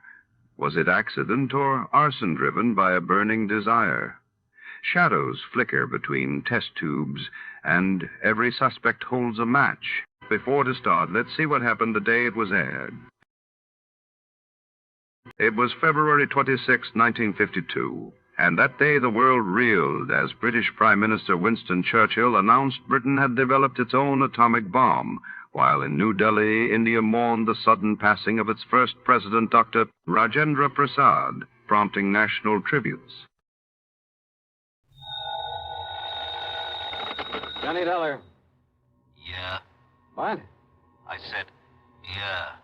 Oh, what's that supposed to mean, and who are you? Oh, Johnny, this is Pat McCracken at Universal Adjustment Bureau. Well, hi, Pat, but what's with the crazy dialogue? Oh, that word, that yeah, was most of the conversation I got from some crazy character who just called in. I'm afraid I don't dig you. Oh, he called about 5 minutes ago.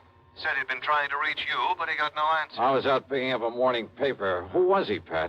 He wouldn't say. He just gave his phone number. Wait a minute. There's only one man in the world talks like that. Yeah? Yeah. Was the call from San Francisco? No. Oh. Los Angeles. Well, then maybe I was, because the man I was thinking of... Oh, wait a minute. Yes, I'm waiting, John. Tell me just one thing, Pat. Well? Have any of your insurance companies been having to pay off on any big fires lately? I mean, out in Los Angeles? On any fires? You'd better start checking with those companies out there. No, wait a minute. Do it, Pat. And I'll lay odds that you get a handful of arson reports. Arson? Yes. Johnny, just because some silly guy calls up and all he says is, yeah. Hey, let me have that phone number he gave you. Now, Johnny. Come on, Pat. What is it? Hollywood 8, 3142. Okay, now you go ahead and check with your West Coast insurance company. And get ready to pay my expense account to Los Angeles. Are you kidding? Are you trying to tell me that the way some jerk says yeah means arson on the West Coast? Now, don't be silly. You, want to bet? Oh, Johnny. Pat, I'll call you back.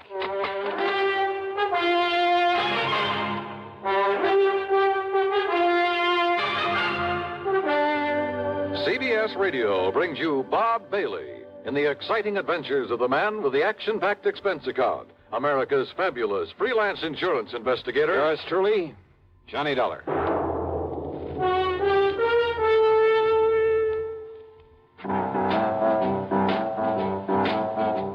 Talk about best-selling records. Here's a familiar tune about America's best-selling filter cigarette, Winston.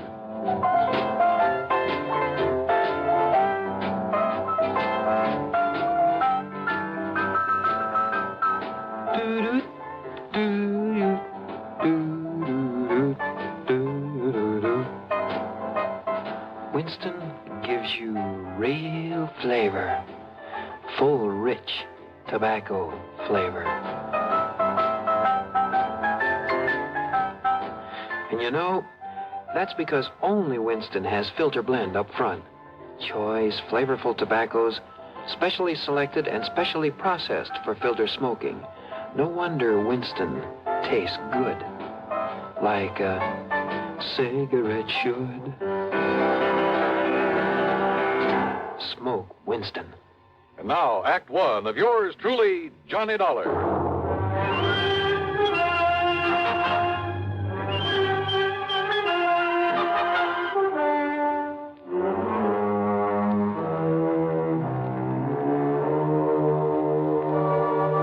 Expense account submitted by Special Investigator Johnny Dollar to the Universal Adjustment Bureau, Home Office, Hartford, Connecticut. Following is an account of expenses incurred during my investigation of the burning desire matter.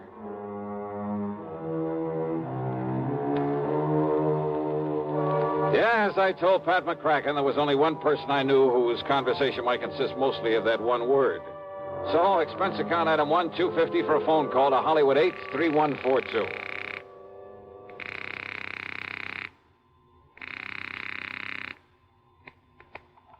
Hello? Hello? Yeah? Yeah, I thought so. Yeah? Smokey Sullivan. Well? Smokey, this is Johnny Dollar. Yeah? Hey, you tried to call me here in Hartford. I was out. You called Universal Adjustment Bureau. I got the message. Here I am. Yeah, Johnny. Only what are you doing in L.A.? Last time I saw you was in San Francisco. Got a job here, Johnny. Legit. Hey, that's the stuff. Pays off, too, doesn't it? Yeah. You're my friend, Johnny. You've done a lot for me. So, when I got a chance to help you... Well, is something doing out there, Smokey, that I ought to know about? A bunch of fires, Johnny. Arson, huh? Yeah. Is there insurance involved? Why else anybody use a torch? Yeah, you got a point there. But do you have any lead on whoever is behind the fires? Yeah. So you better come out here, Johnny. Okay. The first plane I can get. Where'll I find you? 322 South Equity Avenue. South Equity. Okay, Smokey, I'll be there. Yeah. Uh-huh. Now I'll call to Pat McCracken, pack my bag, and... Johnny Dollar. Oh, Johnny, thank goodness. Pat? Yes. I was just about to pack up and call don't you ever get off that phone of yours? I was talking to the guy who Listen to me. Johnny, you were right. Only reason that nobody smelled a rat is because a different insurance company was stuck with each of those fires out there. So until I called them to give me a report... Oh, and listen. I'm listening, Pat. According to the L.A. police, every one of them could have been arson. Okay, I'll grab the first 7 one. of them in a row, Johnny, that we know about so far. I mean, I haven't got the reports in yet from all the companies, and I'm also waiting for another report from the police. Now, Johnny, your best contact out there... That I've already got. What? Yeah. Oh, you mean that character who called us up? Yeah. Look, will you please tell me, who is he? What does he know about this? Universal Adjustment putting the old expense account on this? Yes, of course. Then I'll give it all to you in the usual report. See ya. Oh, now, Johnny, listen. Sorry, Pat, I gotta catch a plane. Expense account item 2, $162.85 plane ticket from Hartford to Los Angeles. Thanks to the time differential, it was only shortly after dark when the big mainliner set down at the L.A. International Airport. Item 3, $7.50 for a cab to Smokey's address. It was hardly Beverly Hills or Bel Air, believe me. 322 South Equity was in a beat-up part of a downtown industrial section. A weather-beaten three-story house with a sign out front that said Boarders by the week a month.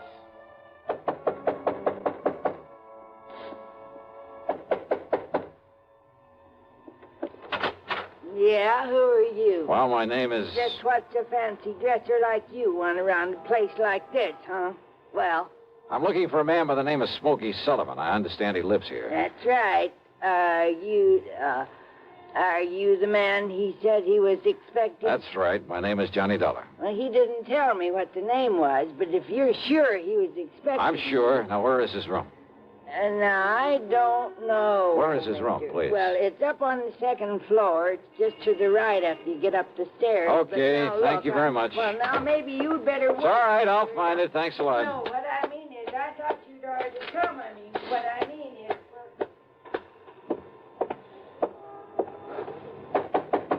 Smokey? Hey, Smokey, it's Johnny Dollar.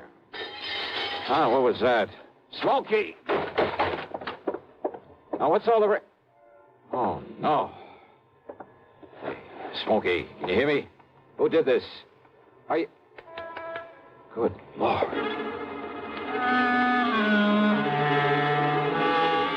Smokey had really had it. Whoever had beaten him up probably would have killed him if I hadn't come along and scared him away. I looked out of the broken window, but of course it was too late to see who'd done this. Meantime, the landlady appeared, and I had to get me some towels and a basin of cold water. Here you are, Mr. Oh, good. Thanks a lot. Somebody sure laid into him, I'll say that. You ask me, it's a wonder if he stays alive. He'll be all right. He'd better be. Sure lucky you come along to see him is all I got to say. Yeah, you better get me a couple more towels and maybe another basin of water. No, wait. What? You won't need him, mister. I got a much better idea. If I can find it. Hey, Smokey. Give me a minute to find that bottle. Well, here it is. Yes, sir. This here'll fix him up. Smokey, can you hear me? Fix him up quicker than a wink. It's Johnny Dollar. Here now, mister. You just pour a slug of this down his gullet and see if it don't bring him to. Huh? Oh, yeah, good idea. Let me have that. Oh, sure. It's real genuine California cognac, it is. And soak up another towel for me, will you, please? I sure will, mister. All right, here now, Smokey, here. See if you can get down some of this. Easy now, huh? That's it. Attaboy. Really? Yeah. A little more of this. Here. You know, before you come up here, mister, I tried to tell you. Easy now, Smokey. Yeah, I tried to tell you. I thought that other man that come up here to see him was the one he was expecting. Here, now, here's your fresh towel. Thanks. Did you say other man? That's right. Come in just before you did. You know him, who he was? The chimp. What? What, Smokey? The chimp, Johnny. That's who it was. The chimp? Yeah. Strong arm for Mickey Fortina. Who's Mickey Fortina? He's the one that... Oh, now, look, Smokey, maybe you'd better wait until you feel better. You and I should get a doctor. No. Now, listen, Johnny. Yeah? Unless you stop him, there's going to be a lot more fires around here. Fires? That's what he said. Just don't worry about it, Mrs. Miss Fletcher. Bertha Fletcher. That's my name. Johnny, listen. Oh, okay, Mrs. Fletcher. You go along. I'll take care of him. Oh, well, now, I don't know. You sure I hadn't better get a doctor? No. I'll take him to a hotel. In his condition, I'll look after him. Now, you go downstairs and get me a cab. Well, I don't know. Here's a 10 spot for your trouble and this bottle of brandy. Oh, well, thanks. You're a gent. Go ahead, please. Oh, yes, sir. Anything you say. Johnny. Yeah? You gotta listen to me. Yeah, go ahead. You had come up the stairs, scared him off. The chimp might have killed me. Well, he won't get to you again. I'm going to take you out of this place. Somebody must have tipped off Mickey Fortina. Must have known I'd put in that call to you. So listen, Johnny. Later, Smokey, after I get you out of here.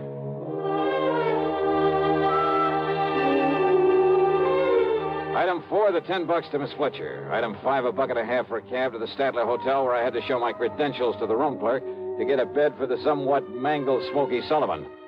Item 6, $15 to the doctor who came up to the room, and I must admit got him back into pretty good shape. Then, when the doctor had left us... Yeah, Johnny, all those fires, big insurance, all of them set. 7 of them in a row.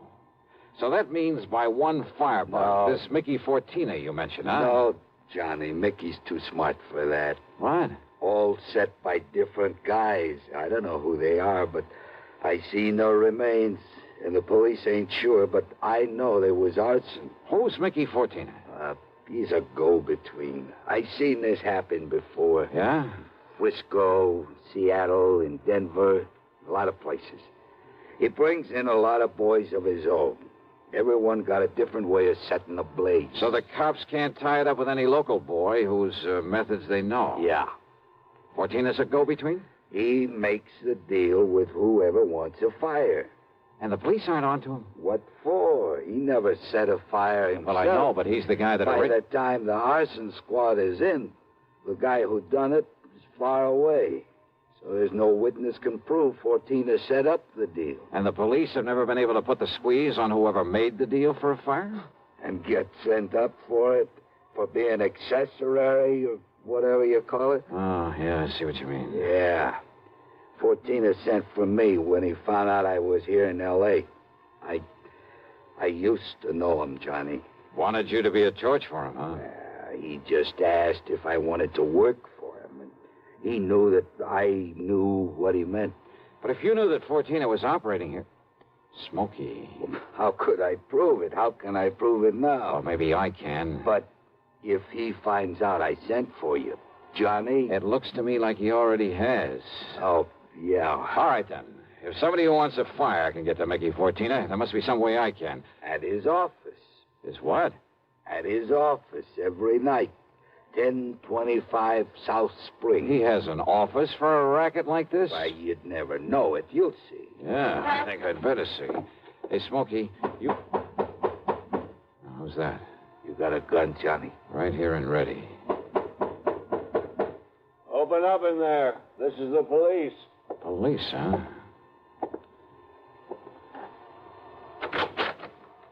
Well, surprise. It is the police. The room clerk reported a man was brought in here who... Johnny! Yeah, Pat Nichols. Sergeant Nichols now, Johnny. Good. How are you, boy? Now, wait a minute. Is this the man you brought in here? Smokey Sullivan? Listen, officer, Johnny, you think maybe Smokey is tied in with this string of fires out here? No, tell him, Johnny. No. You tell him, Smokey, anything you want. Well, now, look. You know I'm no good at talking to a cop. Yeah, well, Johnny. give it a try. And, Pat, be sure you stick around to keep an eye on him. What? Smokey may need a bodyguard. You. Huh? Yeah. Until after I've made a little business call. Johnny. Now, look, if you're out here because of those fires... Did I say I was? I didn't tell him anything like that, did I, Smokey? No, Johnny. And I see what you mean. Now listen, Just you two. stick around, Pat. I'll see you later. If I had told Pat where I was going, he might have wanted to come along. And a man in the uniform would hardly have helped in the plan I had for trapping Mickey Fortina. But you know something? Going over to see him alone was a big mistake. One I almost didn't live to regret.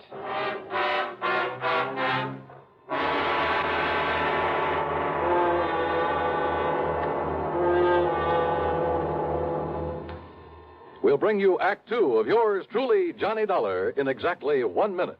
Here's Hollywood star Mona Freeman. Who feels like acting with a miserable cold? I relieve cold distress the fast way with 4-way cold tablets. Yes, tests of all the leading cold tablets proved 4-way fastest acting. Amazing 4-way starts in minutes to relieve muscular pains and headache, reduce fever, calm upset stomach, also overcomes irregularity. When a cold strikes, do what I do. Take 4-way cold tablets. It's the fast way to relieve nasty cold distress and feel better quickly. 4-way, only 29 cents. Now, here's a word about another fine product of Grove Laboratories. Had dandruff for years? Now get rid of it in 3 minutes with Fitch Dandruff Remover Shampoo. 3 minutes with Fitch regularly is guaranteed to keep unsightly dandruff away forever. Apply Fitch before wetting hair, rub in 1 minute. Add water, lather 1 minute, then rinse 1 minute. Every trace of dandruff goes down the drain. 3 minutes with Fitch, embarrassing dandruff's gone. Fitch can also leave hair up to 35% brighter. Get Fitch Dandruff Remover Shampoo today. And now, Act Two of yours truly, Johnny Dollar and the Burning Desire Matter.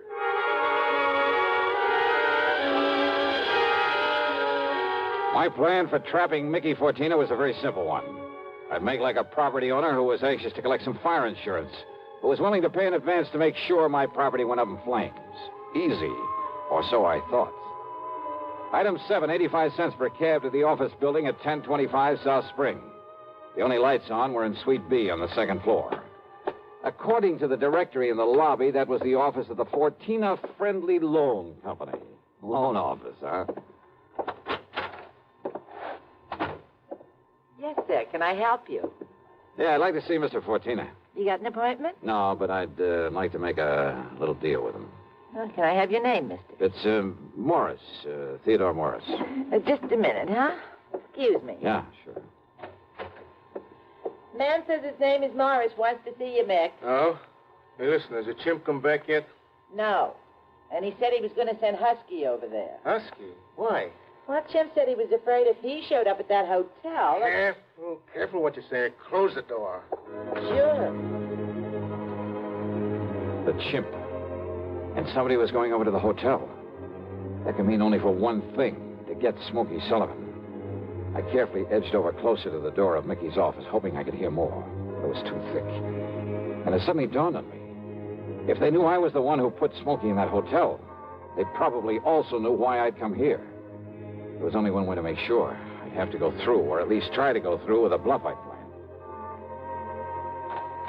Oh, sorry to keep you waiting, Mr. Morris, is it? Yeah, that's right, Mr. Fortina. Ted Morris. Oh, Mary, when he gets here, send him in. Sure, Mick. Come in, please. Sit down. Yeah, surely. Thanks a lot. All right, I'll get right to the point, Mr. Fortina. Oh, by all means do, Mr. Morris. Well, I own a big shoe store over on North La Brea. Yes? Well, business has been pretty bad lately. I've been losing a lot of money. Too much stock on hand, big inventory, and how it is. Well, if it's good merchandise, I see no reason why we can't arrange a loan for you. Yeah, a loan? Of course. What else? Well, listen, I carry a lot of insurance on not only the stock, but the building, too. Oh? How much, Mr. Morris? Well, it adds up to over $185,000. I see. It's very commendable. But why do you tell me about this insurance? Well, I said I'd get to the point. Now, listen. If that place was to burn up some night, the whole works. If that place was to burn up some night, the whole works. I'd collect a lot of money on it, all the insurance. And, of course, be in a position to repay whatever loan I advance to you. All right, stop beating around the bush, 14. I want that place burned out. Can you fix it?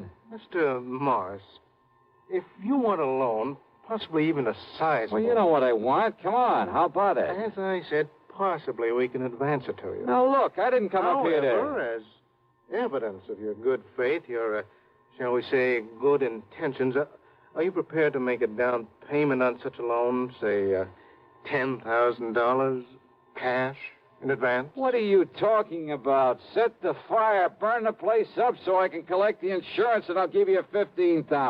Now, just a minute. Who said anything about setting a fire? I did. Well? Who sent you here? If you said it was a former client, I won't believe Oh, it. look, does it make any difference? Do you by any chance know a man by the name of Smokey Sullivan? Sullivan? He knows him all right, Mick. Well, the chimp? Shut up. Sure, Mick, this is the guy I told you about. I come to see Smokey at his rooming house. What I left of him. Very interesting. After I ducked out, I hung around there. I seen him take Smokey in a cab. I followed him to that hotel. Did you send Husky over to take care of him? Sure. And listen. Yeah? I don't know what name this guy gives you, but when he knocks on Smokey's door, he says it's Johnny Dollar. Dollar? Insurance ticket? Yeah, that's right, Mickey. All right. So maybe I do arrange another fire with you in it, Dollar. Mickey! There's a police car just pulled up in front! Go ahead, Chip. Yeah, I'll kill this dirty... All right, now, Fortina, your turn. Don't move, Dollar. Reach for a gun and I pull this trigger. I see. Yeah. How are your eyes, Mickey? Can you see in the dark? What? Without this lamp in here? Baby! Right, you!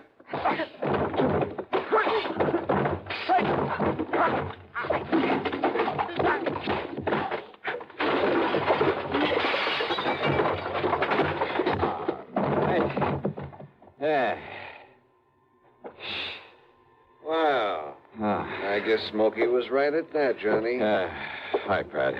He seemed to think you wouldn't need any help around here. You all right, Johnny? Yeah. When that strong arm, that husky Castellini, came up to the hotel room after him, well... I had to tell him, Johnny. I had to tell him what it was all about. That's okay, Smokey. It's okay. So we threw Husky in the clink and came over here. Well, I got an admission out of him, Pat, but unless you can get these goons of his to talk, I don't know what you're going to hold them on. After what just happened in here, Johnny, we'll hold him and his goons just as long as we need to. And unless they want to take the whole rap for him, I think they'll talk. Yeah, they talked all right. And as a result, the police in a couple of nearby states should have no trouble at all in picking up some of the other of Fortina's boys, his hired torches. Funny, isn't it? These stupid jerks just never seem to learn.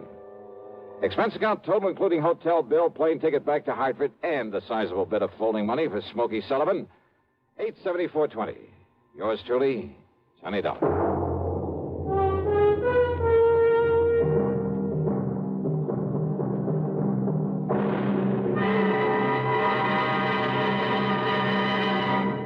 Now, here's a word from our star about the case he handles on next week's program. Thank you, Daniel. It's called The Hapless Ham Matter. And yeah, you guessed it, the ham turns out to be an actor. A really bad one with one of the cleverest methods of committing murder I've ever known. There's a lot of action, suspense in the story, and I think you'll like it. Who knows? Maybe if you listen closely, you'll be able to figure out his method even before I do. So join us, won't you? Yours truly, Johnny Dollar.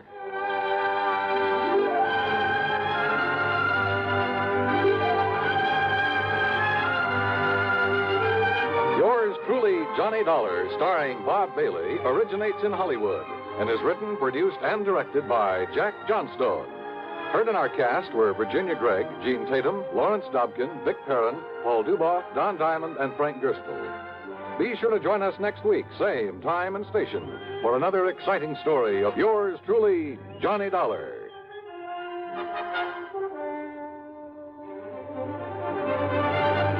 This is Dan Cubberly speaking. Intrigue breeds terror as Suspense brings a shady moonlight sail next on the CBS radio network. If I should ever become totally disabled, it would be a mighty comfortable feeling to have a check coming in every month regularly. Yes, it's a good feeling to know you have a financial cushion against trouble like that. Well, if you're a veteran with World War II or Korean GI insurance, you can protect yourself. You do it by adding a disability income rider to your present policy. The cost of the extra premium is just a few cents a day. For example, a 40-year-old veteran with a $10,000 term policy would pay only $1.60 a month for the added protection. If you sign up for the disability income provision, it works this way. After you have been totally disabled for 6 consecutive months, VA will pay you every month as long as this condition persists. $10 for each $1,000 of your GI insurance policy. That adds up to $100 a month if you hold a $10,000 policy. Full details about total disability income at any VA office. Radio 59 WROW, first on the dial in Albany, Schenectady, and Troy. America's airwaves shine a little brighter thanks to our friends at CBS. And now, ladies and gentlemen, let's see if you're ready for tonight's radio quiz.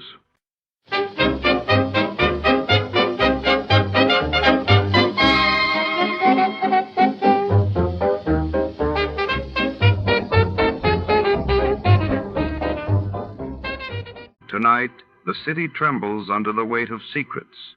A lone figure stands atop a rain-slicked rooftop, drawing the attention of every cop in town. Detective Stone is called in. His instincts tell him there's more to this desperate standoff than meets the eye. As the crowd gathers below and tension coils in the darkness, what drove the man to the roof? And what would it cost to bring him down? Stay tuned, for every shadow hides a story. Before we begin, let's see what happened on the day it aired. It was October 13, 1955. That day, the world watched as the United Nations called for urgent action in the growing Suez Canal crisis, while in Buenos Aires, the aftermath of President Perón's ouster sent shockwaves through Argentina's streets. Get this and get it straight. Crime is a sucker's road, and those who travel it wind up in the gutter, the prison, or the grave. This time, an old Spanish woman who cared, a red-headed mink who didn't, and a green suede button beside a corpse. All led me to a wounded man with a gun in his hand, cornered on a warehouse roof. It happened like this. From the pen of Raymond Chandler, outstanding author of crime fiction, comes his most famous character in The Adventures of Philip Marlowe.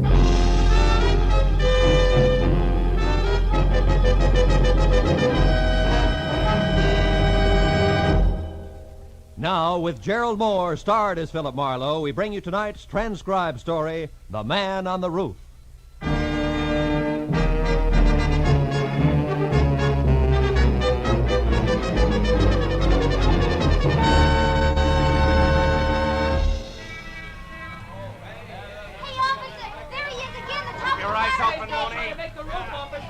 Look, he's bleeding. You got him the last time.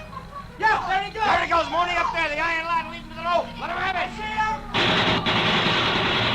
They missed. He's on the roof now. He made it, Lieutenant. He's on the roof. Should I go up the fire escape after him? No, he's got a gun, Mooney, and he's hit.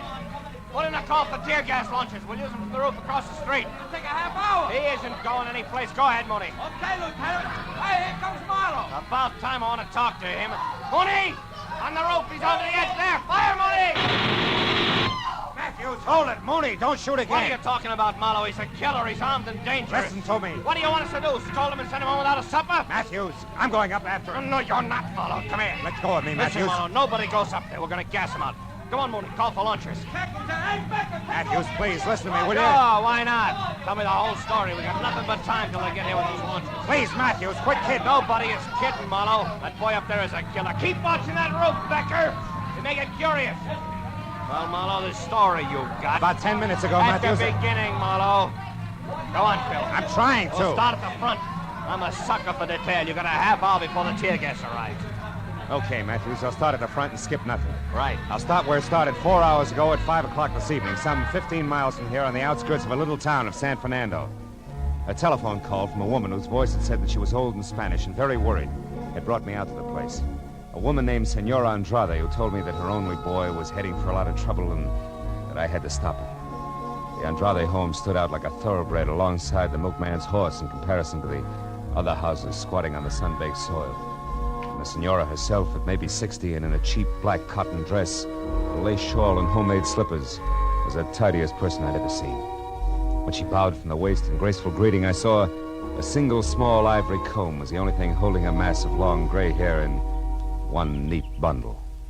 Senor Marlowe, you will excuse me if I do not extend you the hospitality of my house, but Pedro, Pete, he likes to be named, is already gone. There is no wasting time. Of course. Pete, your son, Senora, huh? Si. And a good boy, Senor Marlowe. Here is a photograph of him. It is taken only a week ago on his 25th birthday. Really? He was so proud of that green jacket I made for him. It was suede and flashing, he said. Flashing like something the rich Mr. Alex Brucho would wear. He has it on every day since then, even today. Alex Brucha, who's that, Mrs. Andrade? The senor who owns the warehouse for furs in Los Angeles. Oh? Number 12 Commercial Street. It's where my Pete worked until 2 days ago, when the trouble started. Well, what happened, Senora? It was during his lunchtime. He was eating from a meal I made for him like he always does and talking to a stranger, how you say, senor, a man with no job all the time. A bum, a hobo, a loafer? Loafer, see. He was just telling me how he was telling him to find the railroad yards. That, senor, is where the trouble began. Oh, please, Senor Marlowe, you will have a chair there. Oh, yes, thanks. Now, tell me, Senora, this trouble. Surely giving instructions to a loafer, as you say, didn't start it. Oh, but it did. After the lunch hour, the foreman, Senor Connor, questioned Pedro about this loafer. And when my boy said that the man was only asking for the railroad yards, this Senor Connor said he was a liar, that Pedro was giving out information about the shipments of furs, that he was fired, discharged. Just like that?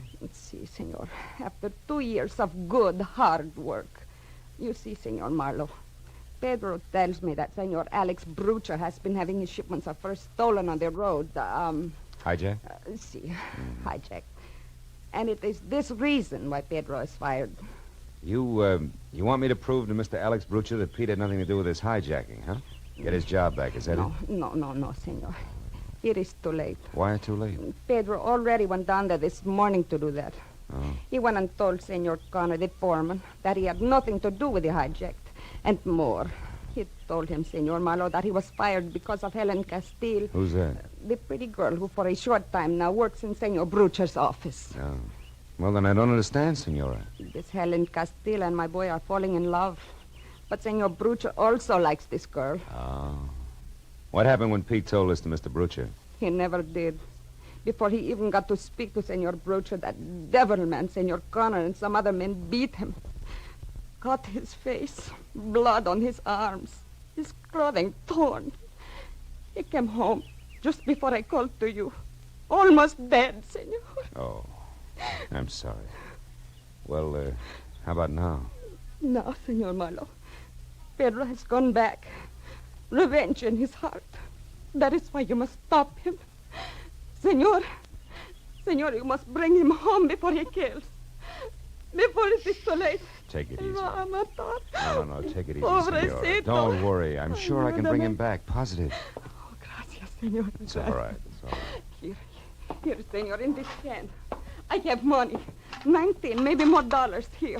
You take it. No. Not yet, Mrs. Andrade. I don't think it'll cost that much. We'll see, huh? Goodbye, Senora.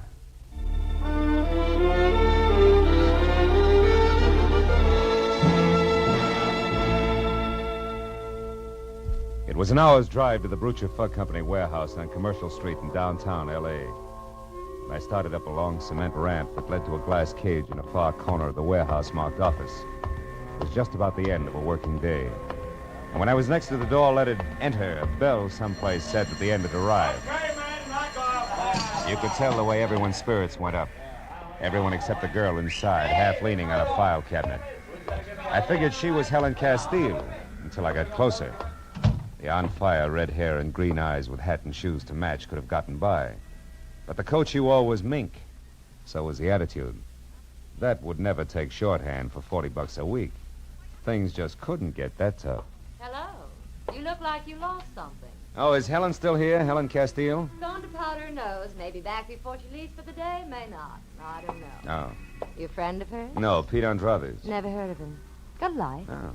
Please. Sure. Now, tell me, Miss... Haynes, Corey Haynes. You? Marlowe, Philip Marlowe. Miss Haynes, is Alex Brucher around? Home packing is going out of town. It does every other week. Important business? No, I just wanted to chat with him a while.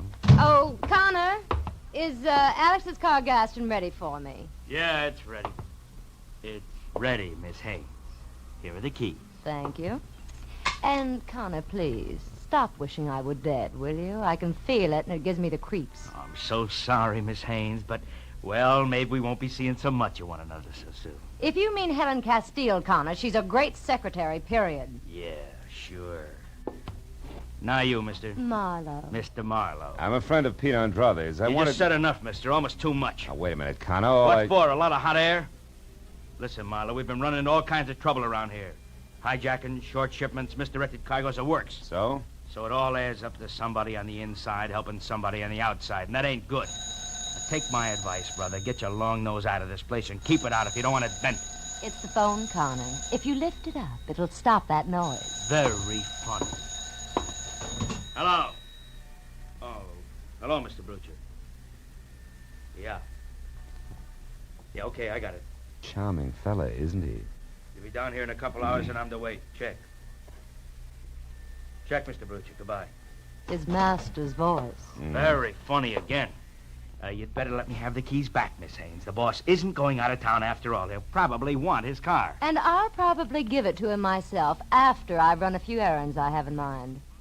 Goodbye, Mr. Marlowe. I hope we meet again in more pleasant surroundings. You two go to rival schools, Connor? Get out of here, Marlowe. Get out before you get the same treatment your friend Pete Andrade got. Oh, you've got to be kidding. You wouldn't do that to me, Connor. I'm not in love with Helen Castile. That goes for you, too, in spades.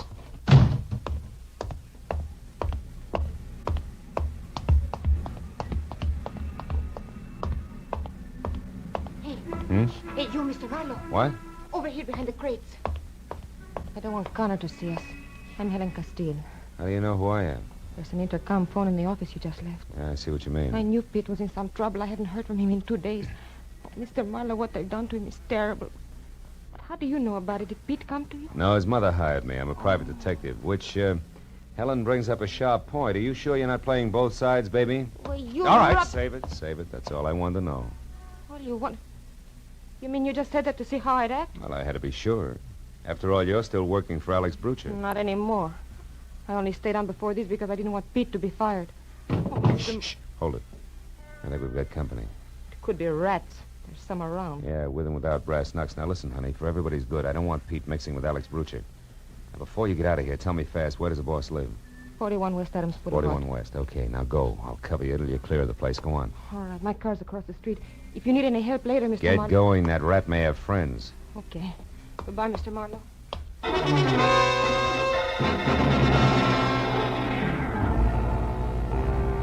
Helen got to the front gate, out into her car, and away without anybody bothering her.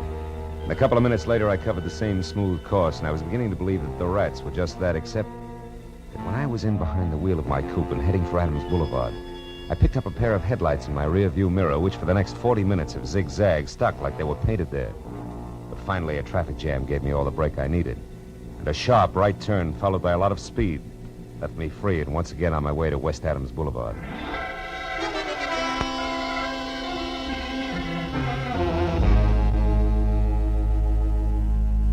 The place was turn-of-the-century stone-block mansion, but the rest of the neighborhood had gone slumming a long time ago. I was about to try the knocker when I noticed a thin slice of pale light that said the front door wasn't closed all the way. I started in, edging toward the sick light that came from a single lamp in what used to be called the library. And then suddenly I saw him. A man in a smoking jacket, lavishly monogrammed A.B., his face beaten raw, his clothing almost shredded, blood clotted thick on the back of his head. He was dead in the corner of the room. Next to the body was a heavy marble lamp base, also bloody. Inches from that, I found something that might as well have been Pete Andrade's calling card. A button made of green suede. I had it in my pocket just before the company spoke up. Don't go for your gun, Marlowe. That'll leave us even. So the kid finally made it, huh? Maybe. Maybe I did it, Connor. Nuts. You just came in, I know. I was waiting outside. When the jerk I had on your trail lost you, I figured I'd better leave the office, but quick. I figured right. But tell me, Marlowe, just so I score 100%, what's your angle? The Andrade kid's mother. I'm a private detective who was working for her. She was afraid of this. Oh, no. Stop. The sentiment's killing me. I wish something would. Now, let's call the police. Not so fast. What do you mean? And I've already got the rest of my figuring done. About now, the kid should be at his girlfriend Helen's flat. I know where it is, and that's where I'm going. You see, Marlowe, I want to be a hero. I want to bring the kid in. Understand? Oh, sure. Real easy. You want to bring him in dead. That way nobody even mentions the beating you gave him on Brucher's orders. Because he wouldn't stay away from Helen. That way you're clean. Exactly. Clean as a whistle. Except for you and your big mouth. Now stand still, Peeper. I want to whisper something in your ear.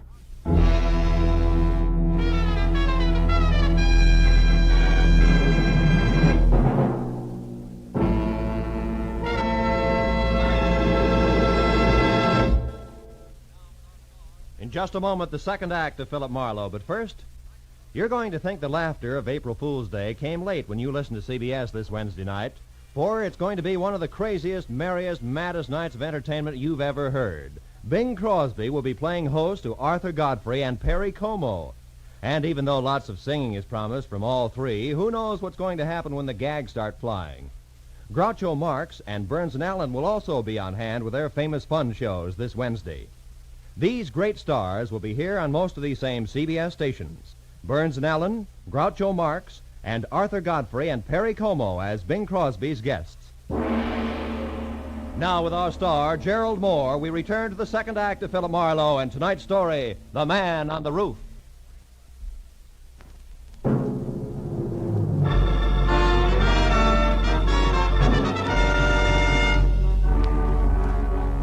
When Connor started toward me with a .38 wrapped in his thick fist, I figured I'd better do something about him and do it fast. I waited until he walked around Brooch's body on the floor and it was out of his line of vision, then I pointed at it. Connor, look, he's moving. What's that? Hey! An old trick, sucker. Now let's throw your gun out of the conversation. We'll start over. Come on, get up. Get your hands up. Get them off, you crummy. Look, Heavy, I'm going to get an answer out of you one way or another. Make it easy on yourself. Now get up. I said get up. All right. All right, Wise. You win this round. That's better. What do you want to know? Helen Castile's address. She's got her room. Number 4, 3200 Crenshaw. Hey, thanks. So long, muscles. I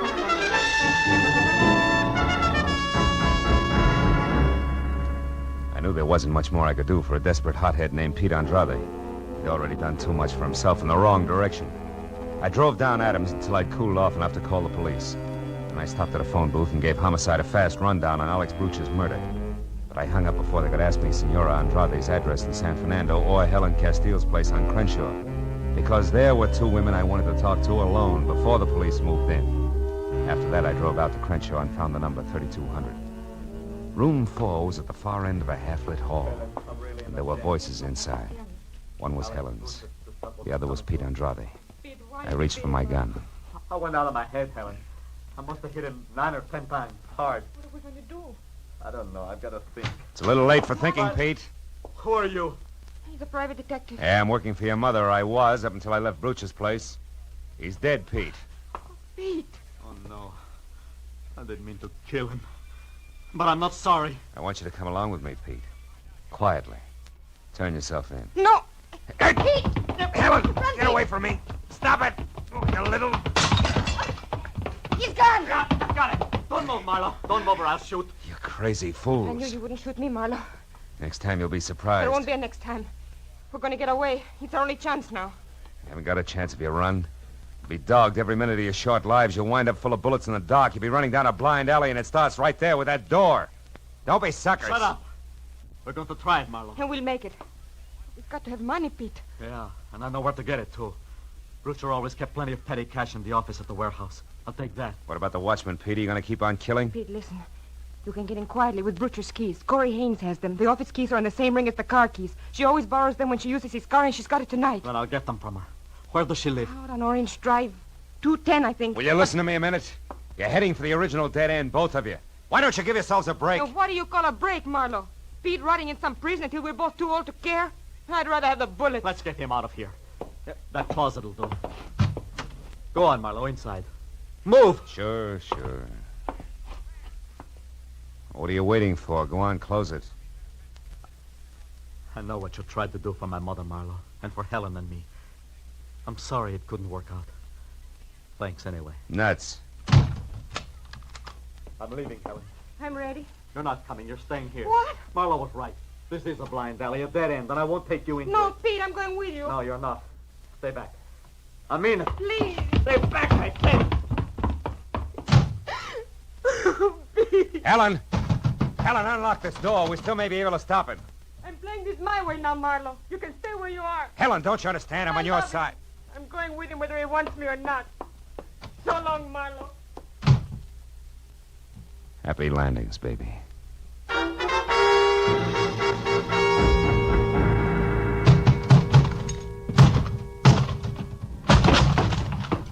The lock on the closet door gave up before I did, but only because it was older by several years. I got out of the house and kept ahead of the speed limit all the way to Orange Drive and figured for what it was worth that I'd cut Pete's lead down to a scant 10 minutes. I parked in front of a Spud Nut coffee shop on the corner and walked down to 210. By the time I got within knocking distance of Corey Haynes' front door, I could see that the only light in the place was spilling out of the sunken double garage that housed the new gray Nash. But when I moved closer, I knew that 10 minutes was all that Pete Andrade had needed. Corey was sprawled out on the grease-spattered concrete floor and very still.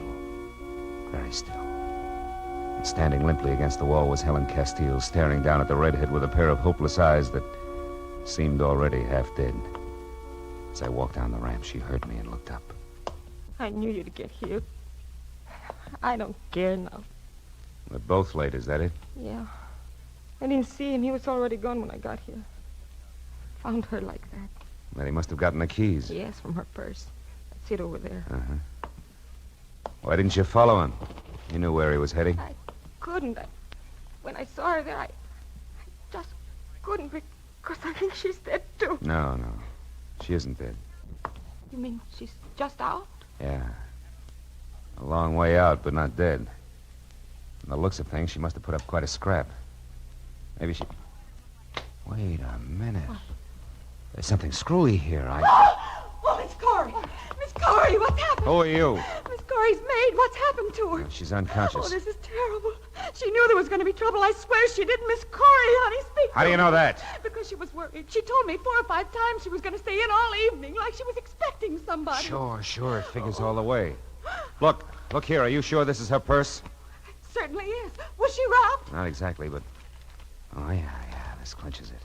Now, look, call an ambulance right away. Get Corey into a hospital and hurry. Oh, yes, sir. Helen, you stay here with her. Don't leave, understand? Right. I'll see you.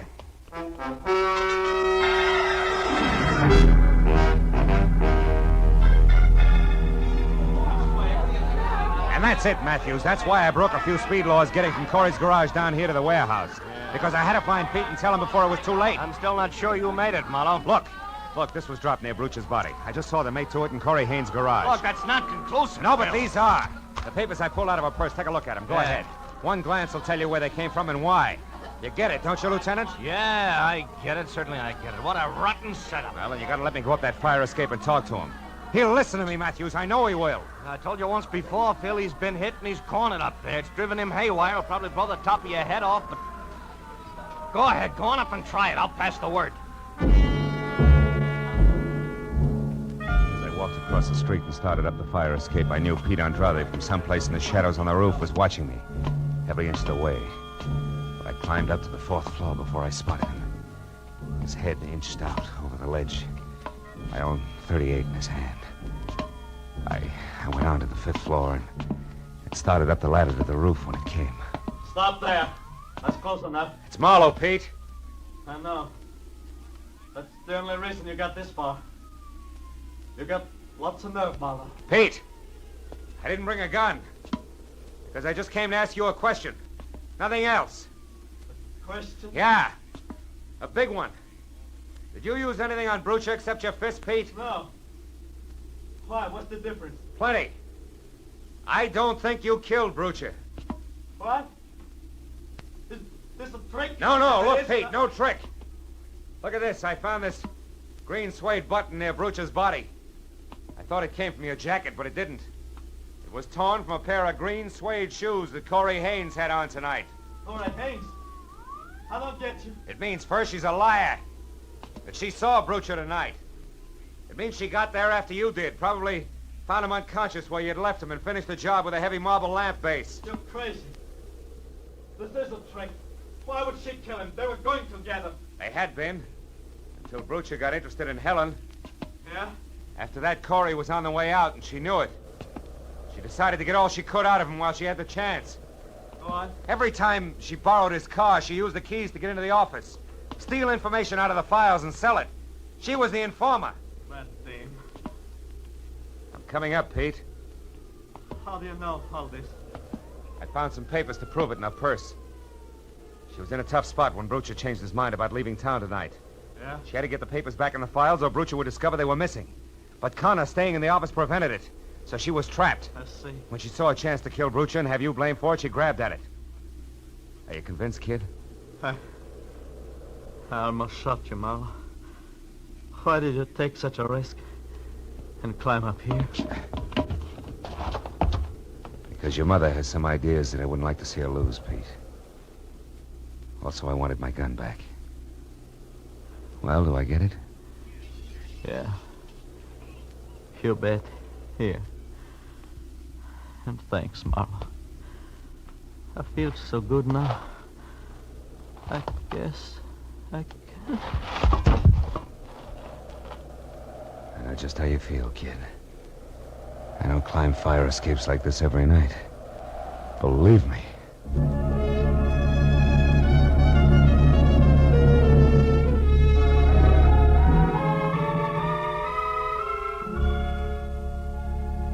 long, long time before all the scattered reports were in. Before the doctor in the prison ward had said that Pete would be okay, and before Corey Haynes had put a wobbly signature to a full confession of murder. And still another hour went by as I drove out across the wide, flat valley to San Fernando, where the profile of the hills in the east had already begun to show against the gray dawn rising behind them. When I stopped in front of the little house and went up to the door, Senora Andrade was there on the porch. She'd waited all night. Her expression didn't change when I told her all that had happened. Didn't change, actually, until I was finally ready to leave. Then she put out her hand and took my arm. The lines of worry in her face softened. Senor Marlowe, last night I had but one son. Now this morning I have two. In my heart, you will always have a home. I am grateful. Gracias. She was most welcome.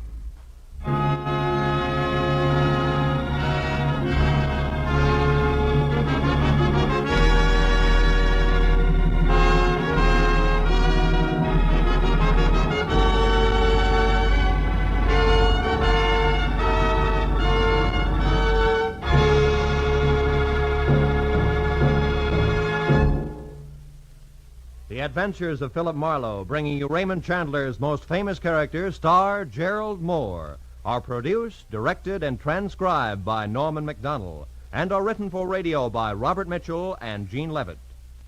Gerald Moore may currently be seen starring in Republic's The Blonde Bandit.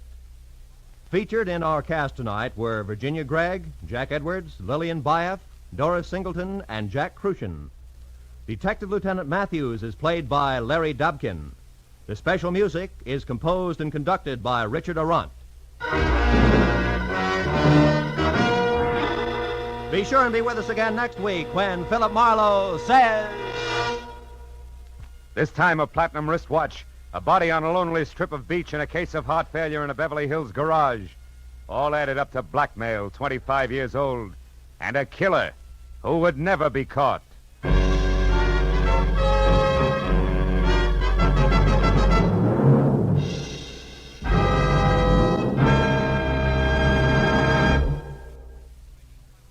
CBS invites you to hear one of the great ad-libbers in show business, Groucho Marx, every Wednesday night on most of these same CBS stations. Groucho's show, You Bet Your Life, finds the master throwing quips and questions at oddly assorted pairs of contestants. And it's fast, merry, and bright. So, remember, be listening this Wednesday, won't you?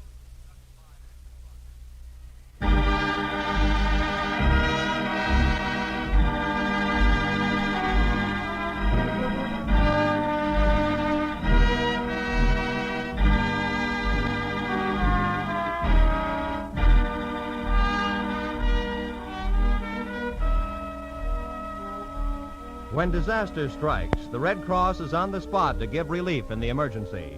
But its work does not end when the wind dies down, the fire is out, or the flood recedes. It goes on in many different ways, helping to restore people to their normal way of living. The Red Cross is a great humanitarian service in which you have a very direct part, because the funds which are used are the contributions which you make to the Red Cross, and they are funds used in a common-sense program that ensures the most good for the most people. Red Cross disaster relief and rehabilitation is one of the great reasons why we must keep our Red Cross ready. All may help. Give now to the 1950 Red Cross Fund. Remember, whatever you gave before, this year, add a quarter more. This is Roy Rowan speaking. Now stay tuned for Pursuit, which follows immediately over most of these same CBS stations. This is CBS, the Columbia Broadcasting System.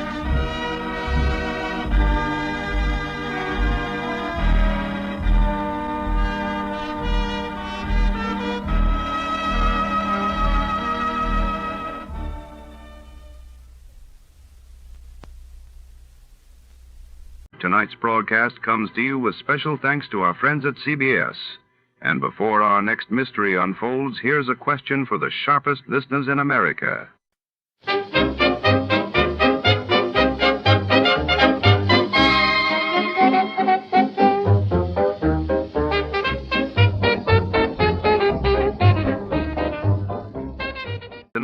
shadows run deep in the echoing halls of the St. Jude Medical Research Laboratory, where the discovery of a scientist's body in a pool of crimson sets off a chain of secrets, betrayal, and deadly ambition. Behind locked doors and sterile glass, every beaker holds a clue, and every colleague hides a motive. As Detective Harrington steps into the glow of flickering fluorescent lights, the truth waits to be uncovered, drop by drop. Before to start, let's see what happened the day it was aired. It was March 18th, 1952. On that day, the world watched as the United States Senate ratified the Japan Peace Treaty, officially ending the state of war between the two nations, while in Egypt, King Farouk narrowly escaped an assassination attempt, intensifying the nation's political crisis. Wrigley's Spearmint Chewing Gum, the refreshing, delicious treat that gives you chewing enjoyment, presents for your listening enjoyment Edmund O'Brien as Johnny Dollar. Your call to Blood River is ready, sir. One moment. Go ahead, please. Hello, Deputy Gray? Yeah, is this Mr. Dollar? Yeah, right. I've been assigned to the Colburn shooting. I got your telegram. Will you be here? Well, I have to ask you a favor. I got a plane space to Parkinson, and I understand there's a bus to a place called Divide, but I can't find any transportation into Blood River. Well, there isn't any. I'll have to meet you in Parkinson. Oh, good. I'm due to arrive at 4 tomorrow afternoon. Say, what about Colburn? Did he make a statement? No, he hadn't come to yet. If you want one, you better show some speed. The doc says he may not last till tomorrow.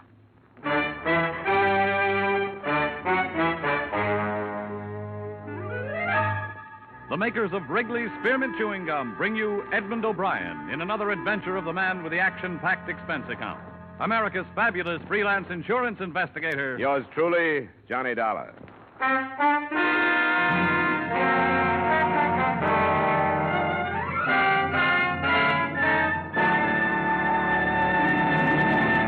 To make every day more enjoyable, treat yourself often to refreshing, delicious Wrigley's Spearmint Chewing Gum.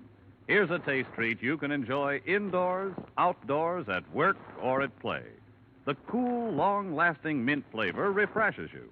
The smooth, steady chewing helps keep you fresh and alert, adds enjoyment to whatever you're doing. Wrigley's Spearmint Chewing Gum. Healthful, refreshing, delicious.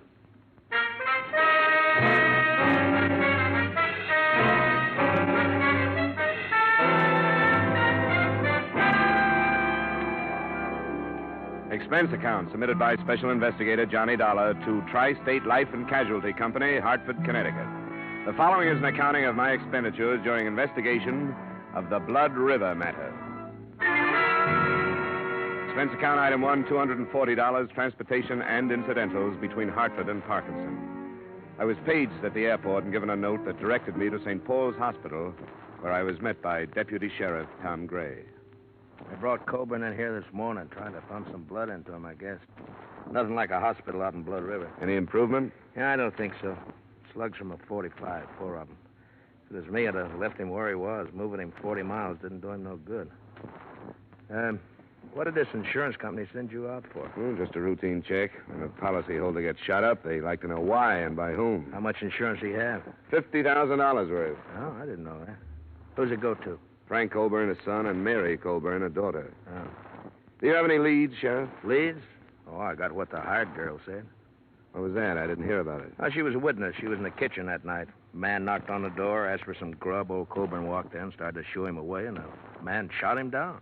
Have you got him? No, not yet, but a posse's out hunting him. We'll find him. Come on, operating room's down this way.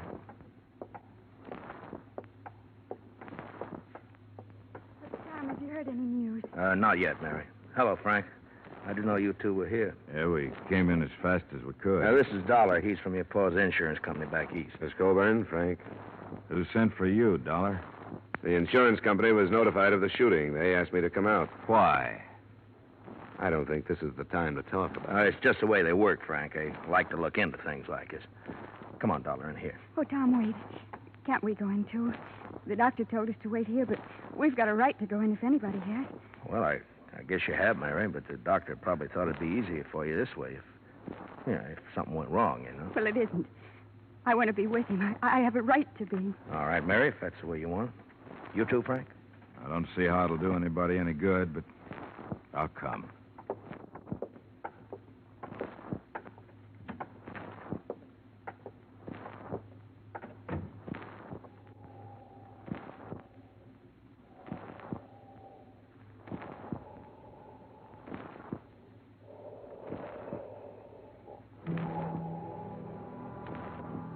son, Frank, was a huge man, well over 6 feet in his high-heeled boots. But the figure on the operating table must have towered over him during better days. I learned later that Max Colburn was more than a man. He was already a legend in the Blood River section. But here, under the intense glare of a battery of overhead lights, and under the probing instruments of the surgeon, Colburn was a great deal less than a man. Through the concealing sheets, you could realize the disintegration of his body, and his massive head, skin now bloodless and drawn, had already taken on the aspects of a skull. I knew he'd never make a deathbed statement, but we stood there and waited 2 hours for him to die.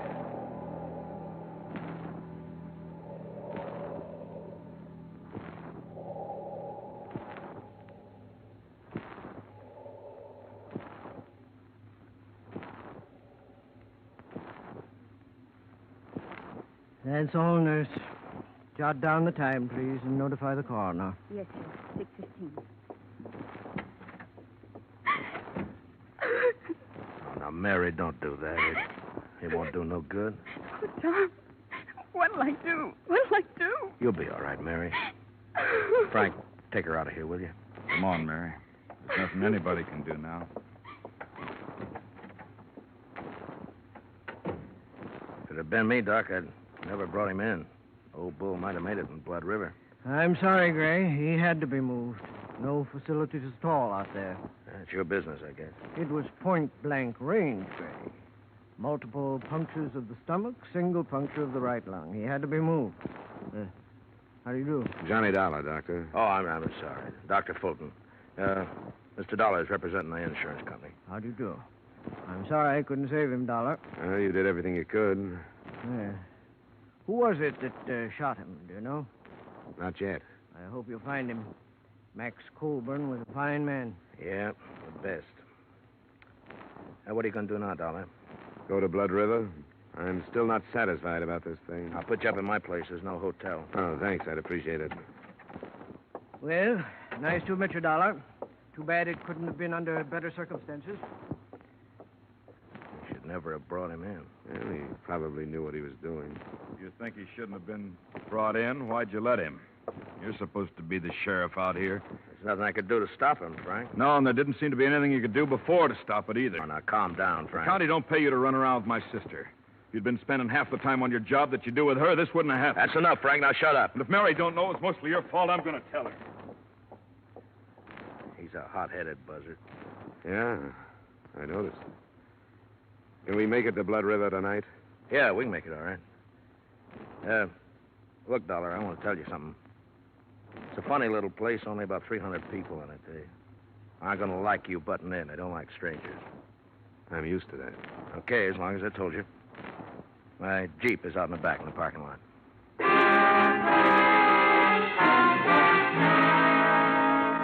It was only 40 miles to the village of Blood River. It took us until 9:30 to get there. But long before then, I had begun to feel the place. It was at the foot of a range of mountains that rose sheerly from a narrow, choked valley. And it was the mountains that gave the feeling of oppression. In the moonlight, they seemed to be leaning over the village, ready to destroy it at any moment. Gray had comfortable quarters in his cabin office. I slept fairly well. And the next morning, he drove me out to the village, to the Colburn Ranch.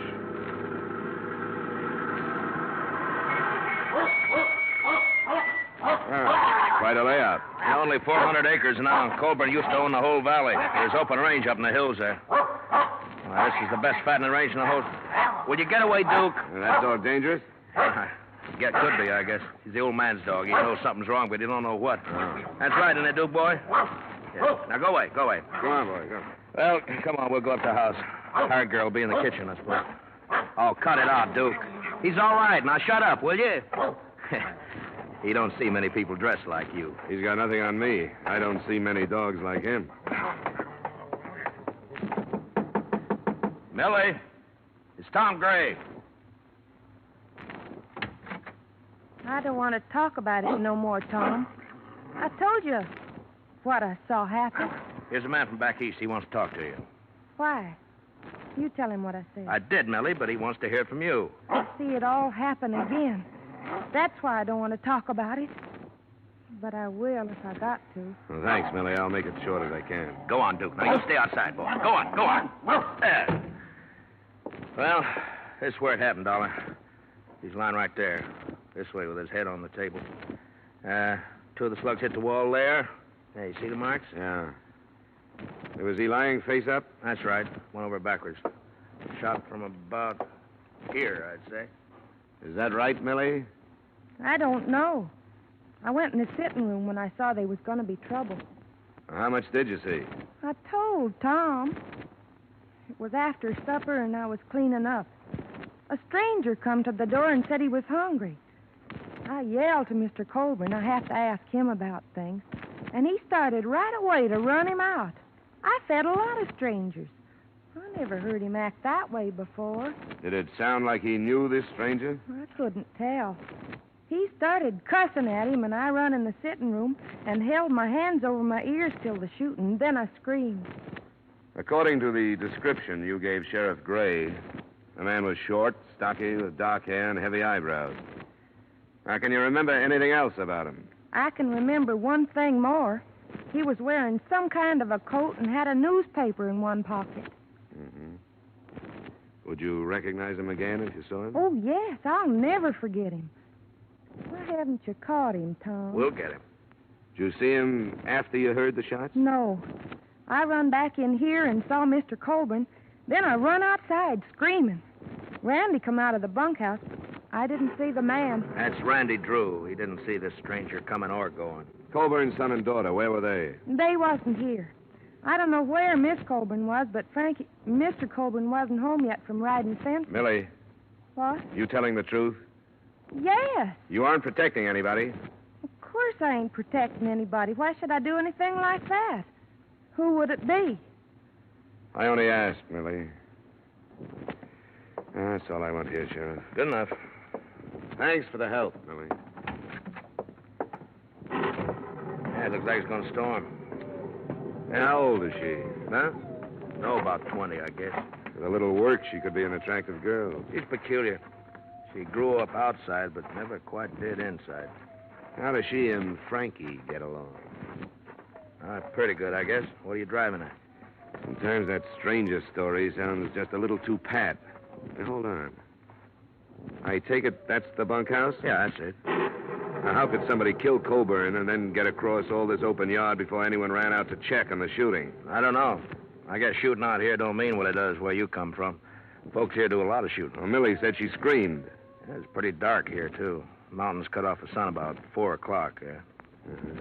Well, maybe so. I told you we found a gun in a ditch near here. She said she had a newspaper in his pocket. The gun was wrapped in one when we found it.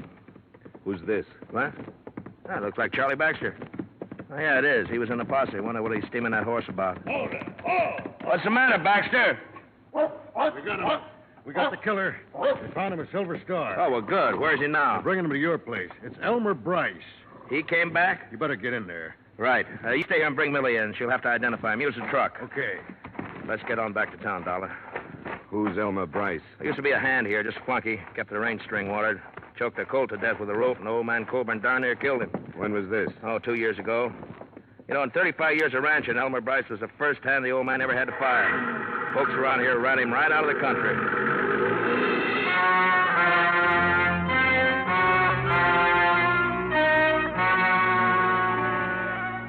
A thunderstorm swept in over the mountains and began to drench the valley during the trip back to the village. A group of maybe a dozen curious were huddled in slickers outside Gray's office waiting for a look at the prisoner.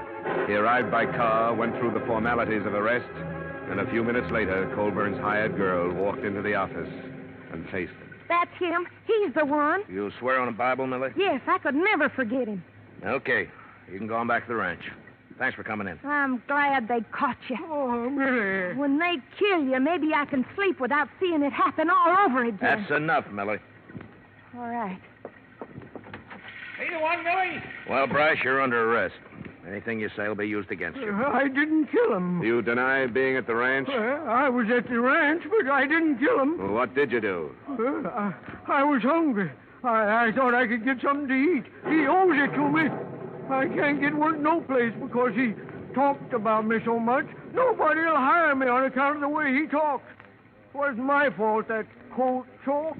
He kept pulling and the rope jammed. Colburn, he told people I was crazy and I did it for fun. That ain't right. What happened at the ranch?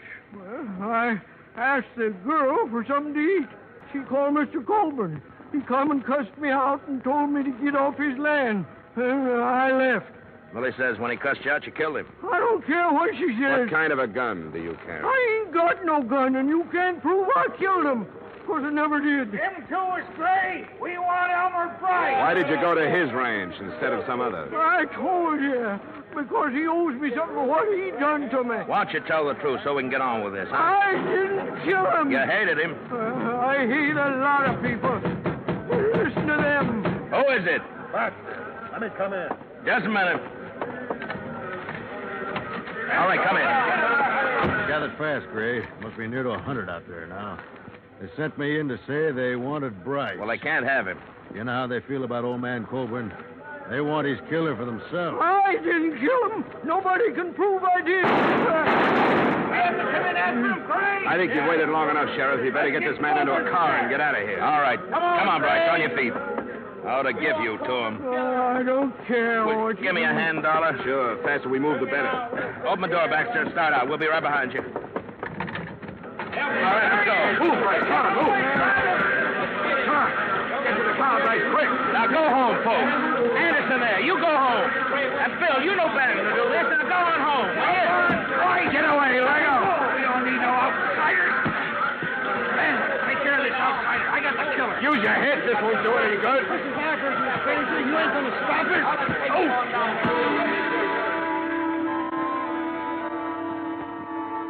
There was no stopping them.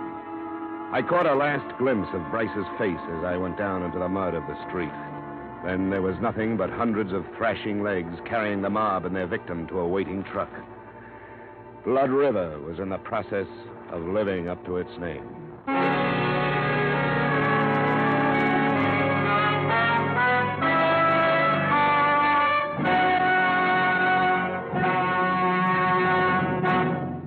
To make every day more enjoyable, treat yourself often to refreshing, delicious Wrigley Spearmint Chewing Gum.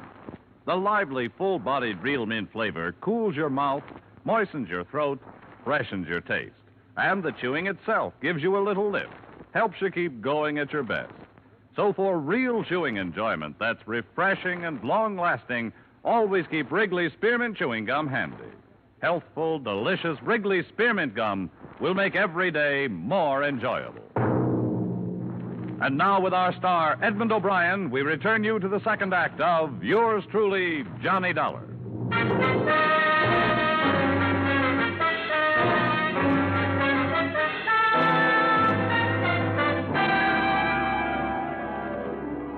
Deputy Sheriff Gray had fared worse than I. A boot heel had stunned him.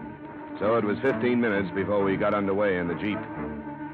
We found Elmer Bryce on the road to the Colburn Ranch, hanging from a bridge. We took his body back to the sheriff's office in the now silent village. You got to understand how they felt about Colburn before you can begin to understand their actions. I'll never understand. I've never been part of a mob. And neither have I. Neither have they. But this is something special. The old man is going to break up the rest of his land and parcel it out. He's done it before.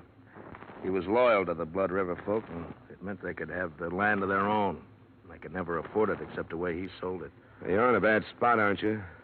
What are you going to do about this lynching? I'd like to call back the last hour and a half. That's what I'd like to do about it. Should have kept Bryce out of Blood River, but I didn't know. These people are my friends.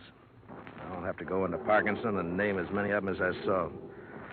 That's what you pay for wearing a badge, I guess. It's a lousy break. Is there anything I can do? I think I better strap on a gun.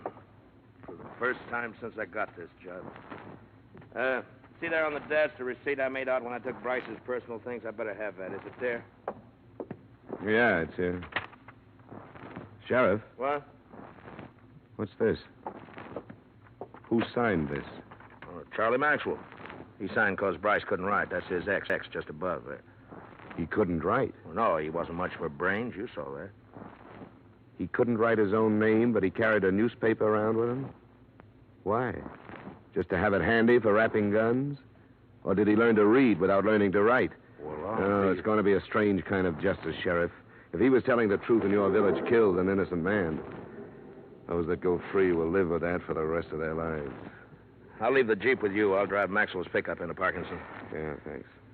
There's some of my clothes and boots you can wear. Better get out of them wet ones. And just take this advice, will you? Don't go throwing your weight around. It's going to send them crazy. Be careful. I'll be back after supper.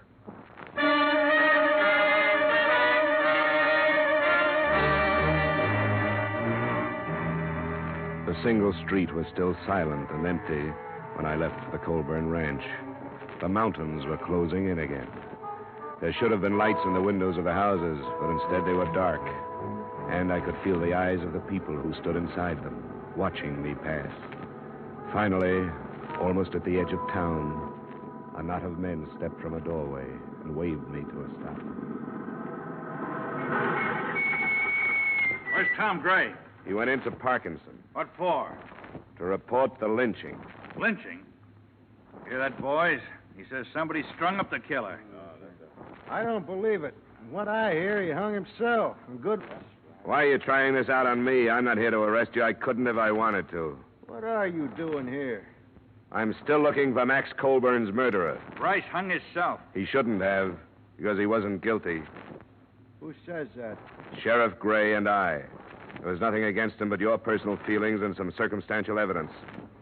He's the one who done it. He even said so. Said what? That he went to the ranch first off. Why else would he do that? He was hungry. Now, come on, get out of my way.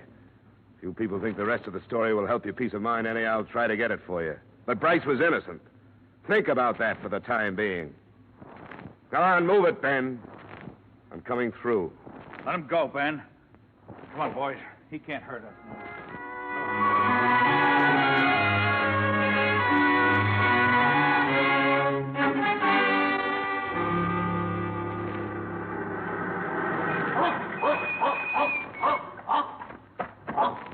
All right, boy, all right. It's all right. Come on now. You're a good boy. Sure, it's all right. Yep, these clothes belong to a friend of yours.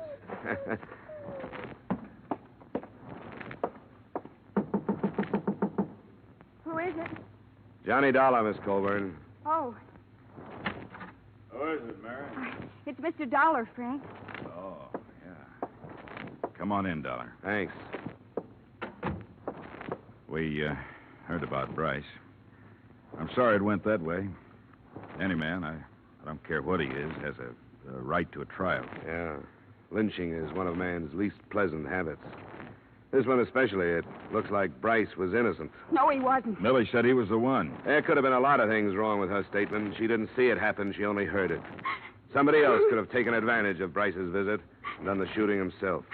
I don't follow you. He did come out here. He admitted it, but I don't think he killed your father. He hated him. Mary, stop that. Sure, he hated him. Everybody knew it. With that and Millie's statement, who would bother to look any further than poor, dim-witted Elmer Bryce? Oh, Frank. Oh, Frank. Shut up, Mary. Go on in the other room. Wait a minute. What's the matter with her? She's upset. Frank, you killed him. Shut up. You'd like that to be true, wouldn't you? You said you would. You said you would, and you killed him. I'm going to the sheriff, Frank, and don't try to stop me. She's off her head. Like everybody else in this blasted hole. Yeah? Why should she have said that? Because I lost my temper one night. Told the old man he better blow his own brains out before I did it for him. Because he forgot how to think with them. When was that? A couple of weeks back. Maybe I was hot enough to mean it at the time, but I cooled off. I wouldn't kill my own pa.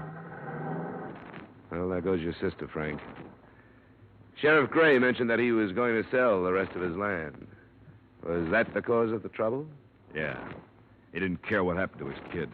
I told him with all the war talk, this was the time to hang on to it, restock the herds, and get ready to make some money. Ranch is yours now. That's right. Mine and Mary's. Where were you when your father was killed? I was riding fences up by Red Knoll. Do you have any way to prove that? Any witnesses? You don't run into anybody up that way. That's our land. Folks stay off it. What about it, Frank? What about it? There's a lot stacked up against you. I know it. You can depend on my sister. You and anybody else who'd like to string me up for it. What about Millie? Was she in it with you? In it? Now, wait, don't get the wrong idea. I didn't kill my pa. There's a lot stacked up against you. Yeah, there are places to go. I don't like jails and courtrooms. I think I'll just fade until it blows over. That's not the way. You won't make it. You're gonna stop me? I'm being paid to see this thing cleaned up. I'll have to try. Get out of my way, Dollar. You sit down until the sheriff gets you. Get away from the door. You're an outsider. It's none of your affair. Now get out of the way. I said get out of the way. What's this to you? Stay where you are. You can't make me.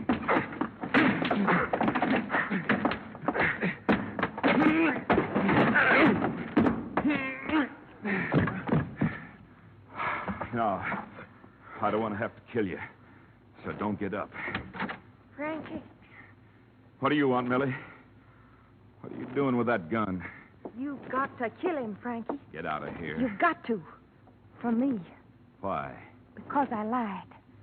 I lied to everybody. What about? About your pa. Elmer Bryce didn't kill him. Millie. Because I did. I killed him for you. You told me that night you wished he was dead. You remember that night? I remember, Millie. And I told you I'd do anything for you. Remember that? Anything. Yeah, I remember. I lied. Elmer Bryce came, but I stayed in the kitchen and heard everything he said. I knew he hated your pa, and after he ran away, I thought about it. You're crazy, Millie. I waited for a while, and when I knew nobody saw that man leave, I yelled to your pa again. And when he come in, I shot him. And that night, I threw away the gun. What's the matter with you, Millie? You know what's the matter. Now, you can't run off and leave me. You've got to help me. I can't help you. You've got to kill this man. I won't do it, Millie. Then you've got to take me away with you. I'm not going away now. I don't have to. I didn't have anything to do with it. This is the end for you and me. All right, Frankie. Hey, get down. Don't do it. Kill her. Drop it. Let go. All right. I did it for him. Now I don't care what happens to me.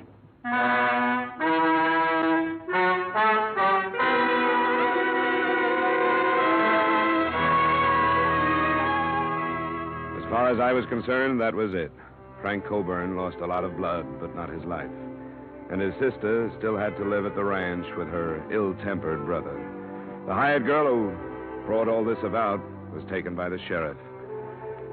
When I left Blood River, the state had moved in to see what it could do about the lynching. But what that is, I don't know. The entire village was guilty of murder, and what could anybody do about that? All I know is that the original murder was not committed with the idea of insurance fraud. And in spite of the mess I got into, that's what I was hired to learn. Expense account item 2, same as item 1. Expense account total, $740. Yours truly, Johnny Dollar.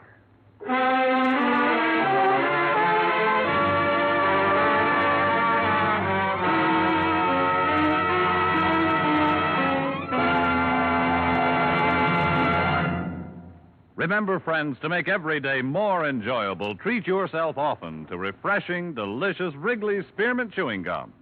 There's lots of cooling, real mint flavor in every stick. And chewing Wrigley Spearmint helps keep you feeling fresh and alert. You feel better, work better, get more fun out of doing things. So indoors, outdoors, wherever you go, keep some healthful, refreshing Wrigley Spearmint Chewing Gum handy. To make every day more enjoyable, treat yourself often to delicious Wrigley's Spearmint Chewing Gum.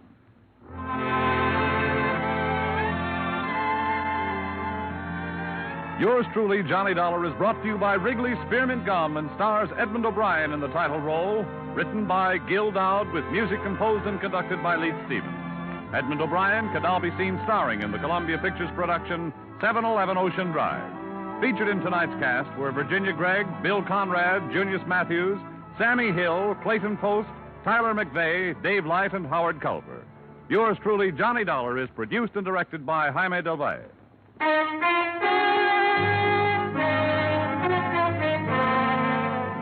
The makers of Wrigley's Spearmint Chewing Gum hope you've enjoyed tonight's story of Johnny Dollar and that you're enjoying delicious Wrigley's Spearmint Chewing Gum every day.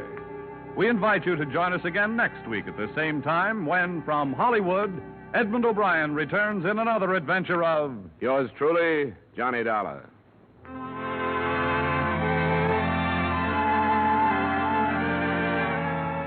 Bob Stevenson speaking. This is CBS, the Columbia Broadcasting System.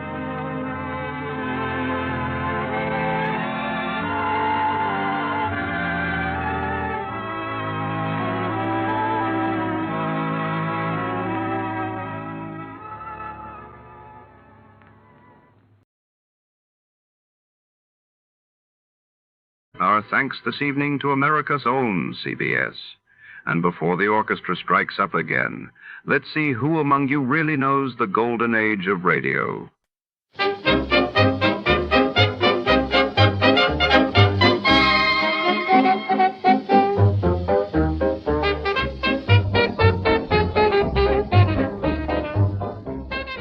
Tonight, our story plunges into the neon-lit corridors of a downtown Los Angeles hospital in 1949, where secrets pulse stronger than the heartbeats on the monitors. When Dr.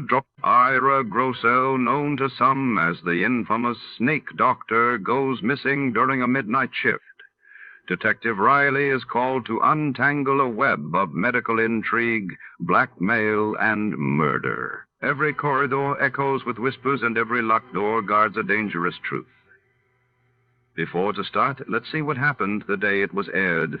It was January 10, 1950. That day, the world watched as the Soviet Union announced the successful test of its first atomic bomb, escalating Cold War tensions, while in London, Great Britain celebrated the opening of its first self-service supermarket, signaling a new era in shopping. Suspense, which is usually heard at this hour on Thursday nights, is taking its customary summer holiday. Suspense returns to the air 2 weeks from tonight, on Thursday, September 1st.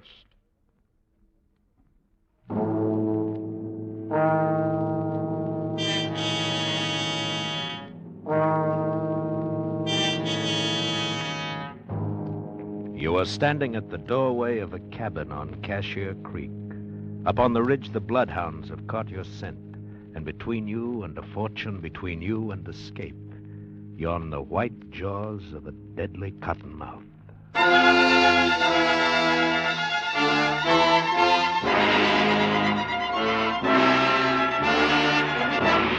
We offer you Escape, designed to free you from the four walls of today for a half hour of high adventure.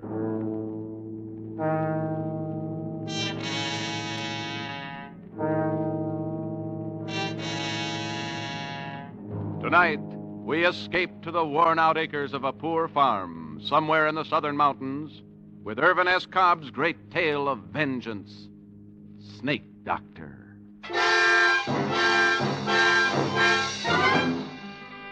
Far back in the southern mountains, it's quiet and hot and lonely. One pine-scarred hill is very much like the next, and one winding creek differs little from another. The area through which Cashier Creek twisted was the same as all the rest, except for the snakes. Deadly, venomous, cottonmouth moccasins. There are probably more snakes along Cashier Creek than anywhere else. Most people lived in constant, deadly fear of these snakes, but there was one man who even seemed to like them. A man they called Snake Doctor. His cabin was near the creek bottom where the cottonmouths were the commonest, and he earned his meager living by rendering down their soft fats, bottling their oil, and selling it.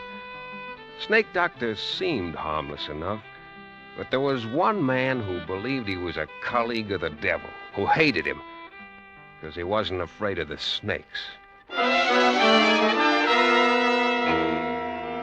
This man was Jafe Mourner, the Snake Doctor's nearest neighbor. Jafe was that dangerous kind of man who suspected, feared, and hated anything he didn't understand. And he understood neither cottonmouths nor the Snake Doctor. Jafe was ornery, ignorant, and shiftless. He'd rather shoot squirrels than chop cotton. He'd rather fish than hoe corn. And that's what he's doing now. Fishing down at the Big Hole with his son and heir, Finney, who's old enough, but not quite bright enough to handle a gun. Missed him, doggy. Finney, you blame fool. I told you not to touch my gun. Tromp on him, Pa, before he gets in the creek. What? The cottonmouth. What? Tromp on him in front of you. Cottonmouth. The varmint. The unearthly varmint. You got him, Pa. Keep your foot on him. We'll stop fetch a stick. You don't need to, son. He's dead. Now come here. Pa, how'd he hit anything with that rifle? I had a bead draw right on him, and I... You darn fool! What'd you do that for, Pa? Stirring up that filthy snake whilst I'm a-fishing. Heck, he was sunning himself not more than 2 feet from you. He was just 2 feet from you. Never mind that kind of talk.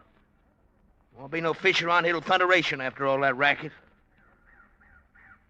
Well, come on, let's go home and get us some victuals. Jafe Warner tossed his bait can into the creek and threw a stick after it. He stood there watching the stick drift slowly toward the big hole where the creek widened behind a jam of driftwood. Jafe watched as the eddy caught the stick and sucked it beneath the dam. Jafe was curious. He moved downstream a rod or two and waited, watching the water boil up from under the driftwood. But the stick didn't come up. That was strange. It must have caught under there in a tangle of water-soaked and sunken logs. Probably it'd stay there for months. Perhaps stay there always. Let's get some victuals, Pa. Jafe thought about this, and an idea began to form in his slow mind as he and Finney started for home. How much oil you reckon's in this, and Pa? Daddy? What you jawing about? This old cottonmouth. How much oil you reckon? Throw it down. Throw it down? Why for? I'm gonna Throw it down like I say. Oh, I was aiming on rendering the old cottonmouth's fat like the Snake Doctor does. I was gonna sell it and make myself some money. I don't like the squirming things around me. But it's dead. Leave it where it dropped. You scared on cottonmouths, Pa? I know better than to get myself bit by him. Tip Bailey knowed a fella got himself bit once. Wearing a drap of liquor for miles. So he goes to work and he cuts open a live chicken. And he put it on his leg where the bite was. Fella lived, too. Reckon Mr. Rives ever gets himself bit? I mean, handling cottonmouth like he does? Who? Mr. Rives. Who? Mr. Rives. That's old Snake Doctor's real name. Ma says I oughtn't call him Snake Doctor. Never mind what your ma says. Nobody in my family's calling no snake-loving scum Mr. Rives. Heck, that's what I say. All right. Would have made myself some money rendering that cottonmouth fat down in the oil. How much you reckon old Snake Doctor makes out in the oil he sells? I don't know. Tip Bailey says old Snake Doctor's got more than $1,000 hid away somewheres in his cabin. More than that, most likely. Cussed old miser don't spend nothing. Ain't got nothing save that rack of bones mare of his. Tip Bailey says whenever old Snake Doctor sets foot out in his place, he's got the granddaddy of all cottonmouths that he leaves out in the cabin to stand guard over his money. Tip Bailey says he'd seen old Snake Doctor put him in his pocket. Live ones, too. Snake Doctor ain't fitting to be live himself. Ma says he ain't so bad. Says he don't mean nobody harm. Your ma better be careful who she's associating with. She says he just don't have good sense. Had the fever too much. Daddy, you ever been in Snake Doctor's place? I don't have nothing more than I have to do with that snake-loving hoodoo. Tip Bailey says he'd bet it wouldn't be no task at all for some no good to poke around the Snake Doctor's shack and maybe find all the money and make off with it. Blame son's darn near rendering me down. Look at my head, full of sweat. Look, Daddy. Huh? See? Full of sweat. Darn near a guard full of sweat come off. Why turning down that way, Pa? It's coming on noon. Dinner be most ready. I'm gonna tell the snake-loving hoodoo that there's some of them cottonmouths on the creek side of our deadening. Heck, he knows that. I'm gonna tell him he's got my leave to catch him. You don't need to come along. Well, if you're going over to his place, I'd kind of like to see it for my own say.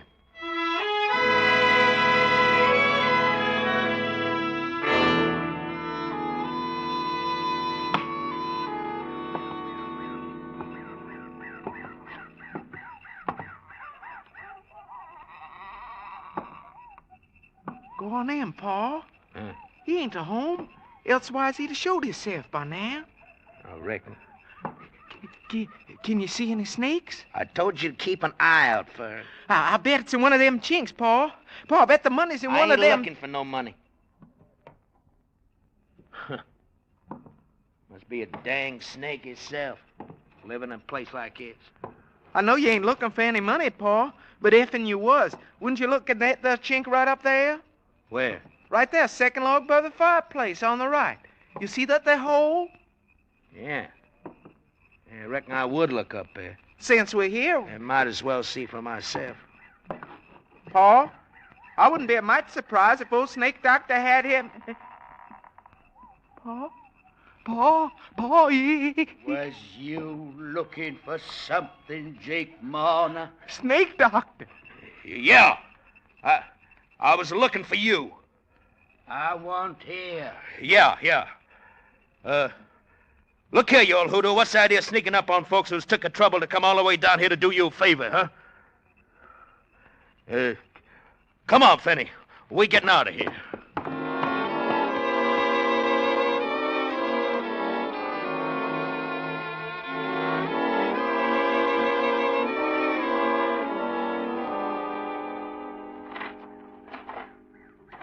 Yes, sir. Like as not, they had a dang old moccasin squirching around in his pocket whilst he was talking to you. Daddy, do you mind how his eyes was when he come in? Do you mind how he kept looking up at the wall where I said I bet he had the money between the chinks? Fenny. What?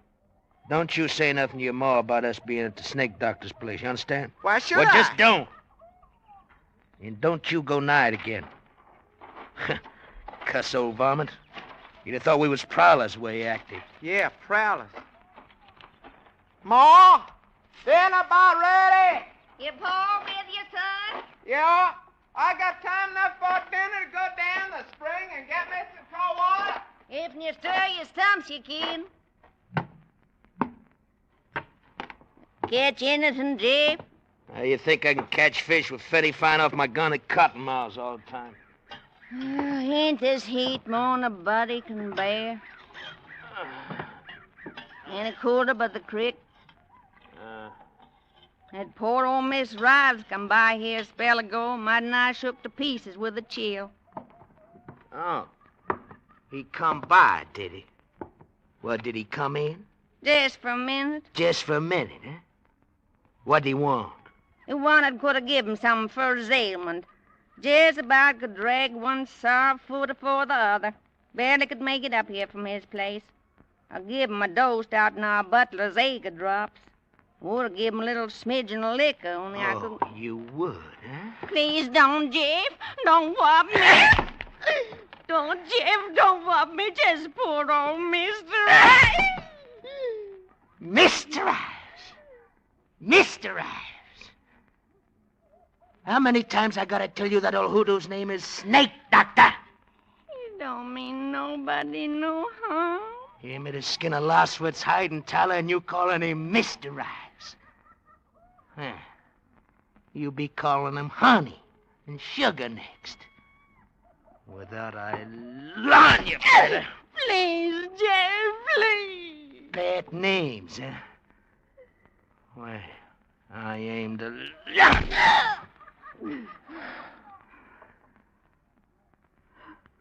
What's his name now? Well? What's your poor Mr. Ives' name now? Snake Doctor.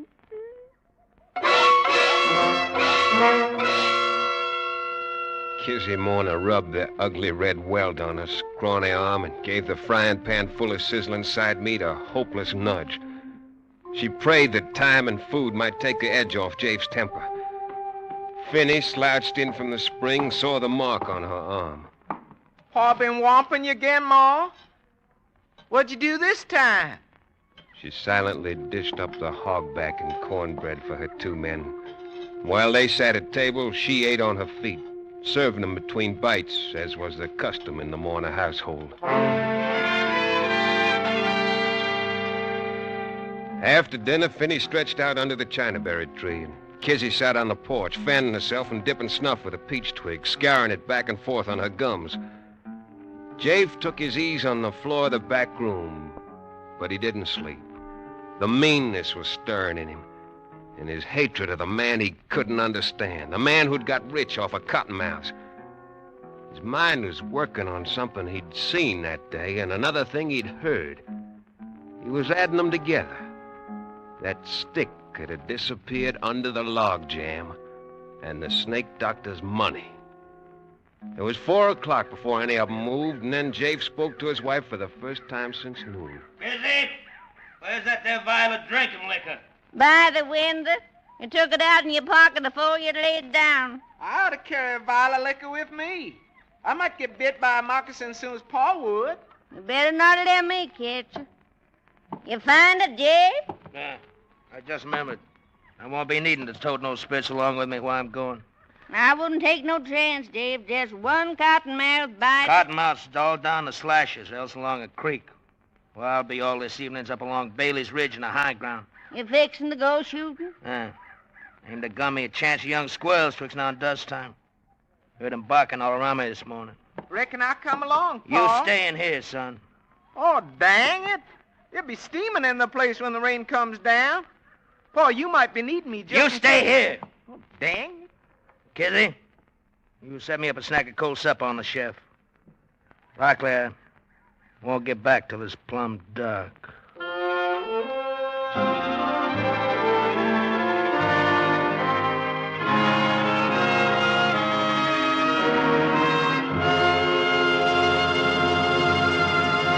In just a moment, we'll return to the second act of Escape. But first, that wonderful variety show with a purpose, CBS's 1 hour-long program, This is Broadway, will be round again tomorrow night on most of these same stations. Comedian Abe Burrows, Broadway playwright George S. Kaufman, Master of Ceremonies Clifton Fadiman will all be here, playing host to the top stars of show business. Hear these top stars and their top acts. Then listen closely as the expert showmen on This is Broadway help them with show business problems. And now, we return to the second act of Escape, and tonight's story, Snake Doctor.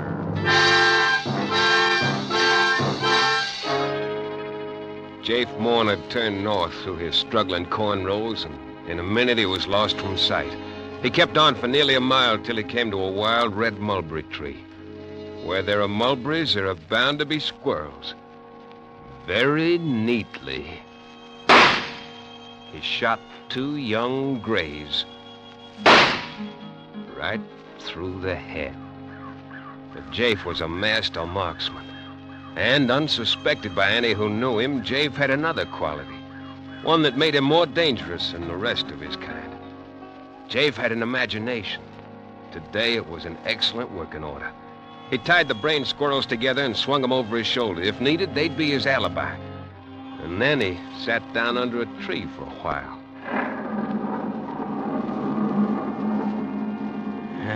Got plenty of time. Don't need to get down to Snake Doctor's place till about dusk. When he comes out to feed that swayback mare of his. Mysterized. He sat out 2 brisk thunder showers and the intervals between them. And then he set off in a wide arc down Bailey's Branch along the skirts of Little Cypress Slash, down to the sunken flats edging Cashier Creek. It took more than an hour of careful traveling before he came to his destination. A screen of haw bushes, less than 50 yards behind the Snake Doctor's cabin. No matter how ailing he is, he'll get up and come out to feed that rack-a-bones mare. Mysterized. Well, I'll learn him to go colleaguing around another man's woman. Jafe Morner let his jealousy heat him to white hatred. At this moment, he was avenging his honor. Didn't admit even to himself that the real reason he was here was the Snake Doctor's money, hidden behind the log by the fireplace. Home-wrecking, snake-loving varmint. 10 minutes from now, I'll chunk him down a big hole in the creek like I did that stick this morning. And he'll go down and never come up. And nobody'll miss him. Nobody'll know he's gone for leastwise a week, maybe a month. And maybe if I get around to it, I might come back this way someday. poke around that cabin of his'n, just to see if it's true, his having all that money hid away. Jafe Morner's speculations were cut short. The cabin door opened and a figure stepped out into the growing dusk and walked toward the stable. He saw the Snake Doctor's loppy old straw hat and his dark coat drawn over a pin. At this distance, he couldn't miss. And he didn't. The figure jerked backward and then went face forward. Jafe started for him, then he stopped. His eyes bugged. His mouth formed a scream that he couldn't utter. His rifle dropped to the ground.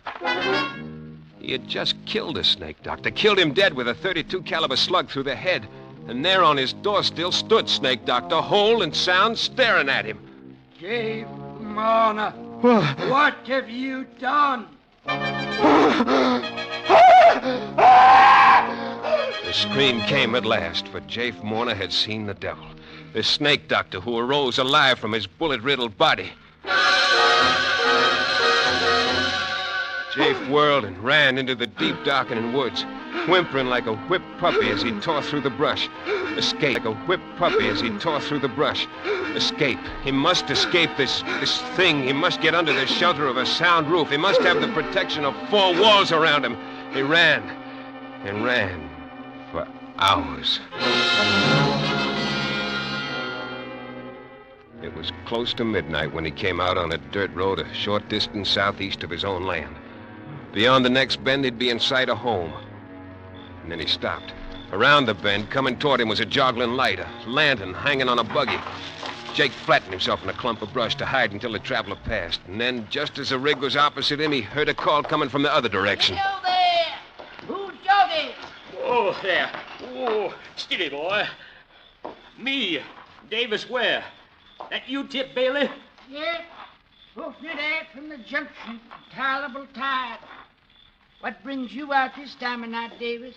Somebody sick? Sick nothing. There's been a parcel of trouble popping in these bottoms tonight. Steady, boy. Steady. What do you mean? A killing. That's what I mean. You don't say. Who got killed? I'm fixing to tell you. It happened just around dusk time down at old Snake Doctor's place. Yeah? Was it him was killed? Give me time, Tip. It seems like Snake Doctor's been a-chillin' lately. He was pretty bad off today, so Miss Kizzy Morner, she footed it down from her place to his'n, fetching some physic with her and a plate of hot victuals. You might have thought it, Miss Morner, might have thought it. You want to hear this? Yeah. Go on. Oh, boy. Well, pretty soon after she got there, it seemed like he was tired. And he tried to get up out of his bed to go and feed that old crowbait nag of his. It started in again by then, pouring down hard. So she made him stay where he was, and she put on his old hat and throwed his old coat around her. And he wanted to keep out of the wet. And no more, and she got outside, and a shot came from the edge of the woods, and down she went with a bullet through her brains. Killed her? Kizzy. It was a dog. It was Kizzy. But who done it? It was that low-flung husband of hers done it, that's who. They certain 'twas him? Sure thing. Oh, boy. Sure thing, they're certain.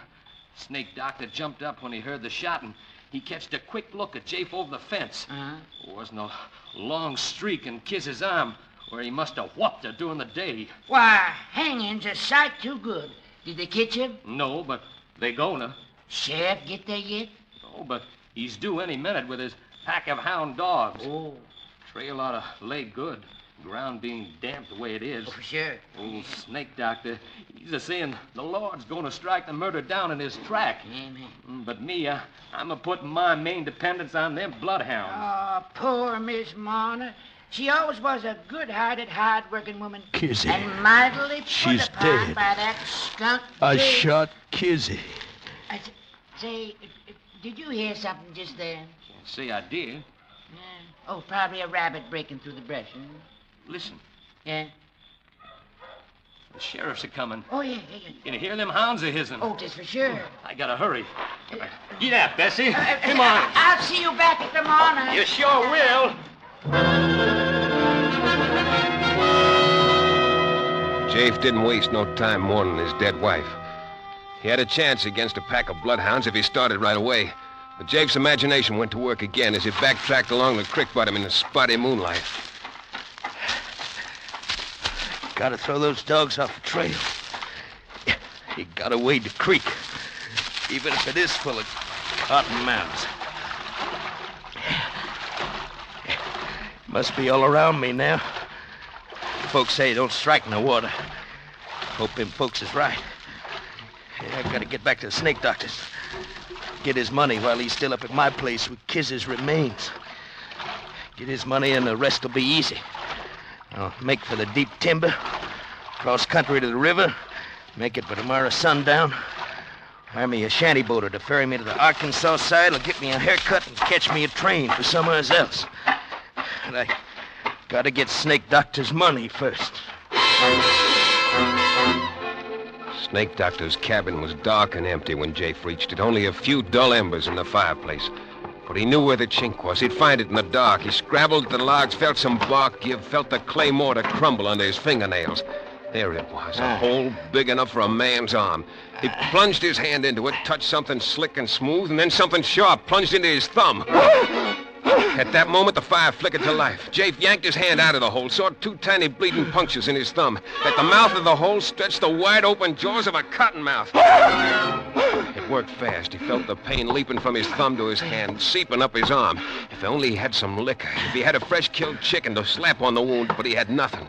Then a sharp, horrible pain wrenched his heart, and then a second. And there in the firelight, the huge cottonmouth poised in its crevice. Jafe leaped out of the shack, started blinded for the timber. He staggered, stumbled, then he pitched forward on his face, his open mouth full of weeds and muddy grass stems. The cramping fingers of his outstretched right hand almost touched a reddish-black smear on the wet, trampled grass.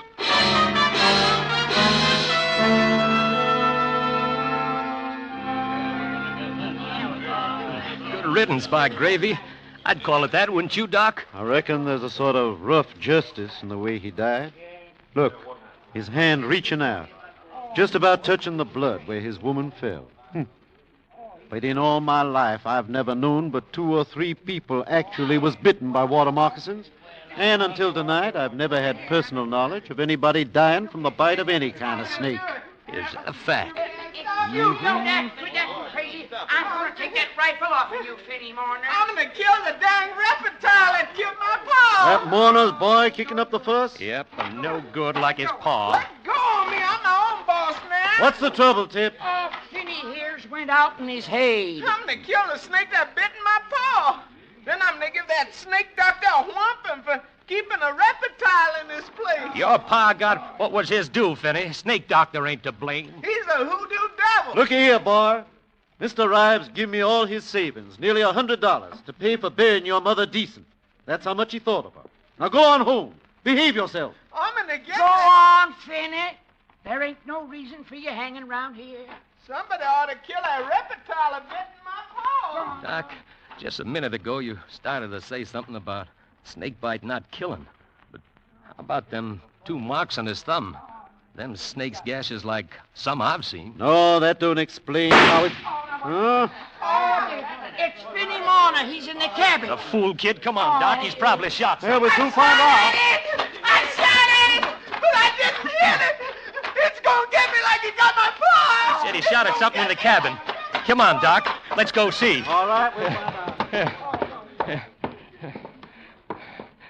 I don't see anything. Oh, Finney's had enough happen to him yesterday and today to upset even a bright boy. So we can't... Oh. There it is. What? That cottonmouth up there in that hole in the log. Oh, that. Snake Doctor told me about that varmint. Look at him closer, Davis. No, sir. Not me. Go ahead. It's just a stuffed snake. Stuffed? Mm-hmm. Snake Doctor believes in precautions because that hole's where he hides his money. That snake would scare away anybody who didn't know it was stuffed. But just to be sure, old Snake Doctor lined the hole with coils of barbed wire. Oh, I see. You mean them marks on Jafe's thumb was got off the barbed wire? That's right, sir. Lots stronger hearts than Jafe Mourner's would stop beating at a scare like that. Well, I'll be switched. Old Snake Doctor's a cute one, ain't he?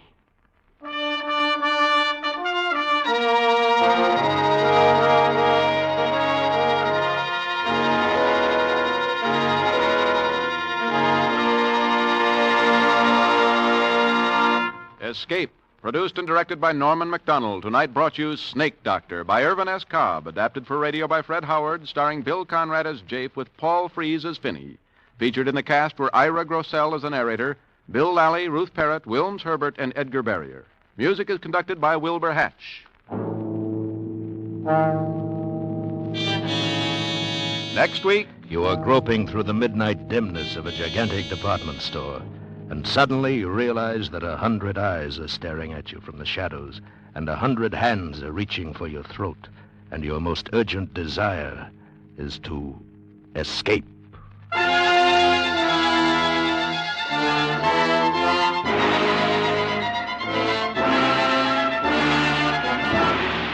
Next week, we escape with John Collier's story, Evening Primrose. Be with us next week at the same time when once again we offer you Escape. Ethelbert is at the bar, and Ann and Casey are about to enter on another thrilling crime photographer adventure. Tonight, it's a story entitled Big Danger, and it'll be along on most of these same CBS stations in just a moment. This is John Jacobs speaking. This is CBS, the Columbia Broadcasting System.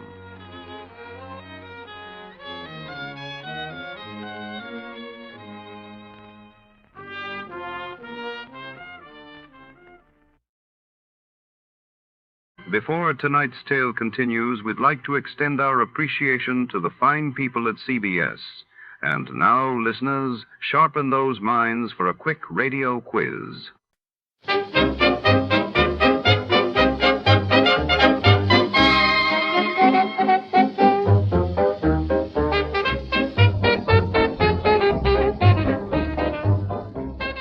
Tonight, under the shimmering neon lights and the ever-watchful gaze of the city, a mystery unravels. When Sugar Kane, a sultry singer with secrets, stumbles into the office of our hard-boiled detective, the case quickly turns deadly. A missing diamond, a jealous lover, and shadows that whisper lies, who's playing who. In the Sugar Cane Caper, danger is just a note away. Don't blink, or you might miss the truth in the smoke. Before we begin, let's see what happened on the day it aired. It was May 23rd, 1948. On that day, the world watched as the United Nations debated the escalating crisis in Palestine, while in Italy, the first democratic parliamentary elections brought a wave of hope and uncertainty across Europe.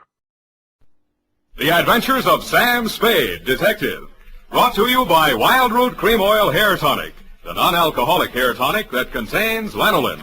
Wild Root Cream Oil. Again and again, the choice of men who put good grooming first. Sam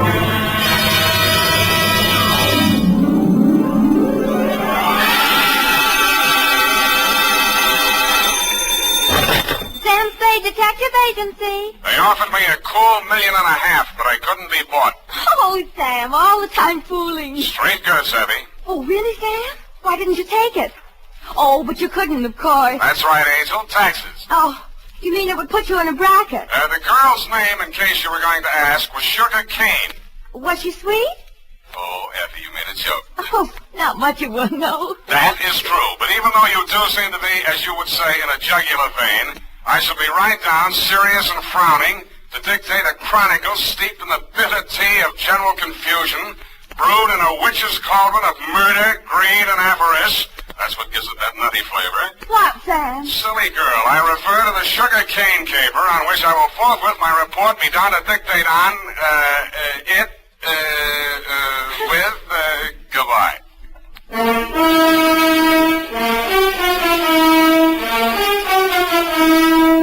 Dashiell Hammett, America's leading detective fiction writer and creator of Sam Spade, the hard-boiled private eye, and William Spear, radio's outstanding producer-director of mystery and crime drama, join their talents to make your hair stand on end with the adventures of Sam Spade.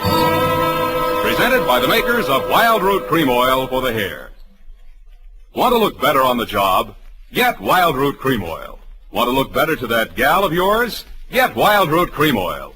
Wild Root Cream Oil Hair Tonic improves your entire appearance by grooming your hair neatly and naturally, relieving dryness, removing loose dandruff.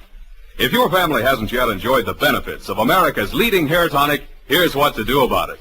Ask at your drug or toilet goods counter for the new 25-cent get-acquainted bottle of Wild Root Cream Oil Hair Tonic. Again and again, the choice of men and women and children, too. And now, with Howard Duff starring as Spade, Wild Root brings to the air the greatest private detective of them all in the adventures of Sam Spade.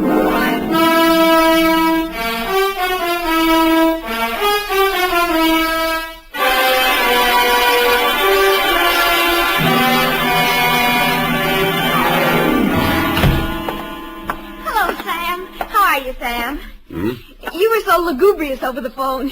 Sometimes you're so bucolic, but tonight... What am I? When? Lugubrious tonight. Just bubbling over. Do you possibly mean I'm being lush with my verbiage? There, you see?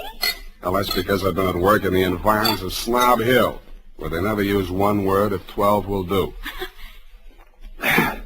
Are you ready for the dictation, I guess it is? I plan to be most amusing tonight. Already I am yet. Look, I haven't even started. Oh. Really, I haven't. All right. Now, pencil. Date. Alan should ask us an audience. Date.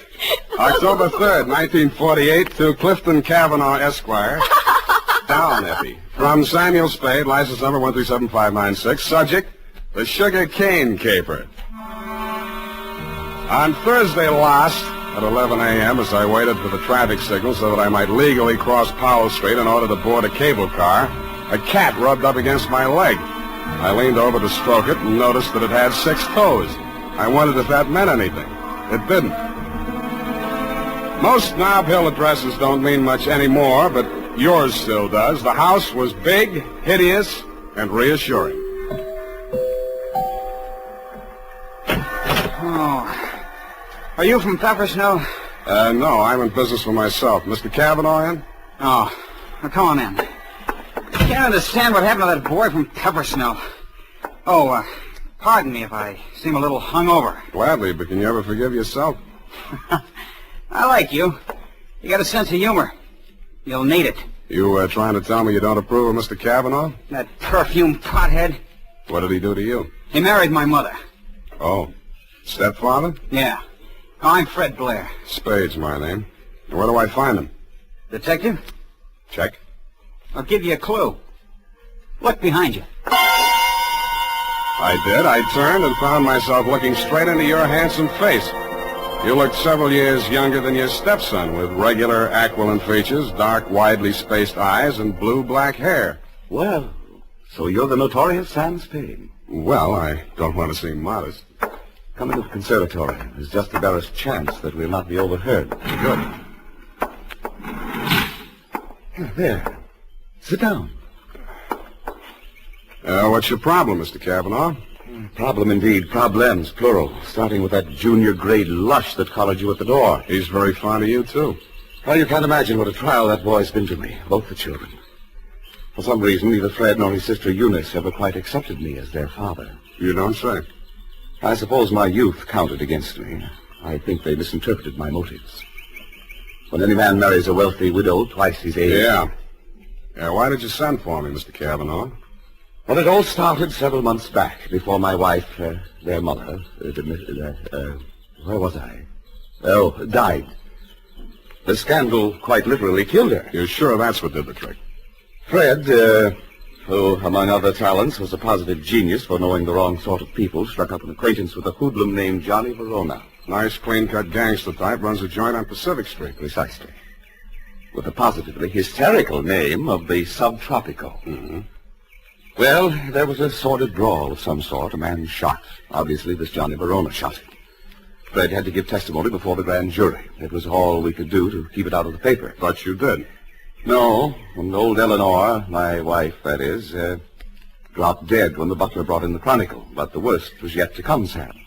Well, don't keep me hanging, Cliff. Well, Fred continued to frequent this bistro, this dive of Verona's. I understand. I believe the bait is a toothsome little teaser with the unlikely name of Sugar Kane. She likes Fred. No woman in her right mind would look twice at that idiot, even if he were twice as rich and only half as sodden. Then, where was I?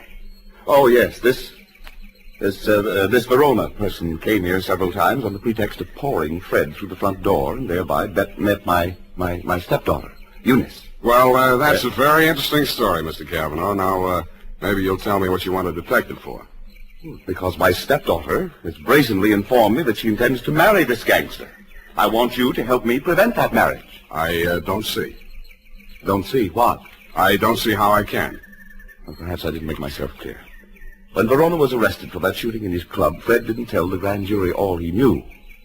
Now, if you could prove that Verona is guilty, then we'd be rid of him for good. Is it Verona you want to get rid of, or your stepson?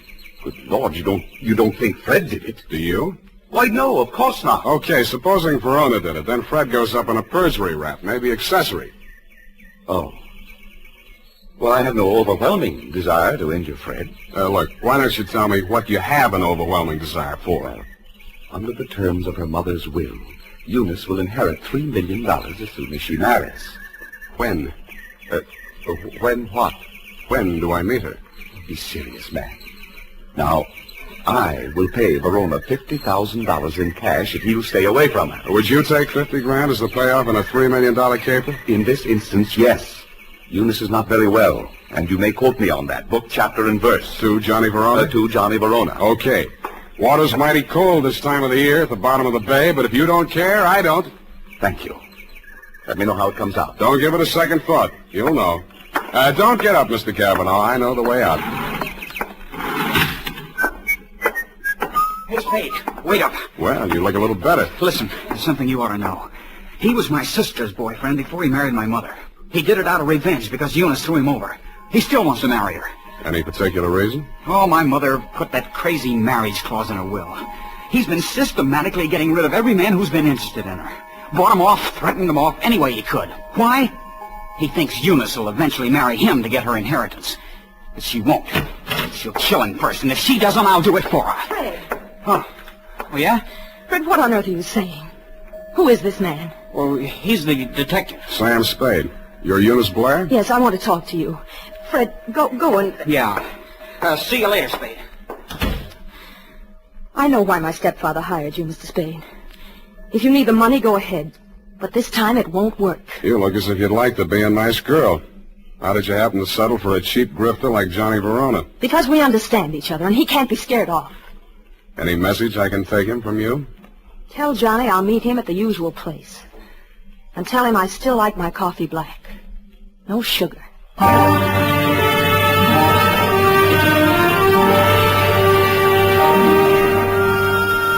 I didn't ask her what kind of sugar she didn't want any of. I thought I knew.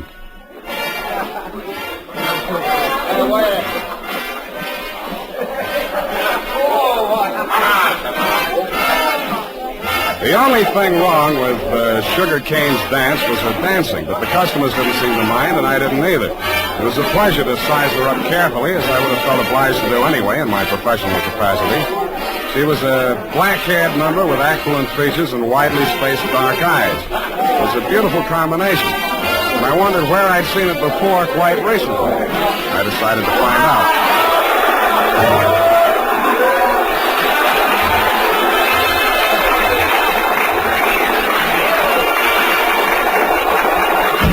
Hey, what's the idea of barging in here after me? Can't you see the sign on the door?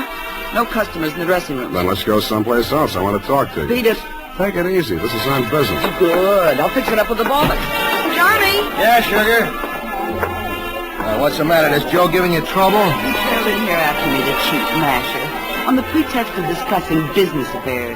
Okay, out you go. Wait a minute. Come on, move. And don't come back. Well? Sorry I had to give that bum's rush routine. I don't want to get her excited. She's a nice kid, and she doesn't know why you're here. I take it you do. Yeah.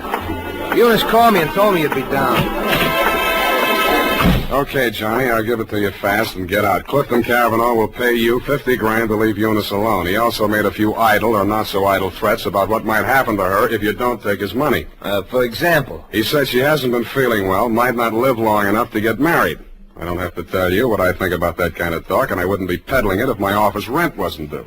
That's why when you started giving me that bum's rush, I made only, shall we say, a token resistance? Yeah. Now, about me marrying Eunice, you can tell Clifton to stop worrying. Hmm? Yeah, Eunice and I got married 3 weeks ago. You what? Married. You want to see the papers? Why the secrecy? I don't want her to get hurt. You're scared of Clifton? Nah. Sugar. She's got a very low boiling point. She's her partner. Yeah. Yeah, Nick. What is? Go ahead. Yeah, I heard you. No, don't touch anything.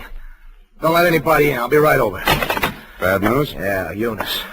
She's dead. How? One of my boys found her in my apartment. She was supposed to wait for me there. How did it happen? He's not sure. He thinks she took poison. I had to give Johnny Verona one thing. He didn't make any pretense about being grief-stricken. And after all, he just inherited $3 million. Sugar Kane took it standing up, too, but she just lost a rival and got her man back $3 million richer. I wasn't with you when you got the news, Mr. Cavanaugh. But the one I really wondered about was Eunice's brother, Fred. What brought that on was something I picked up in Johnny Verona's apartment where we found Eunice's body sprawled out over a tray of coffee things. It was a medicine bottle with a doctor's prescription number on the label. The name of the druggist that had put it up was Pfefferschnell. I remembered what Fred had said to me when he admitted me to your house that afternoon. Quote, "Are you the man from Pfefferschnell's?" I wondered if I'd answered yes, would Eunice still be alive?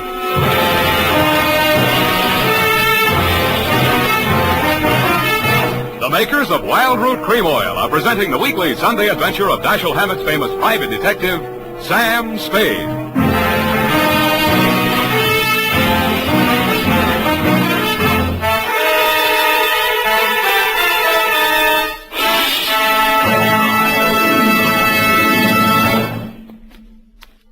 Now, here's important news on good grooming.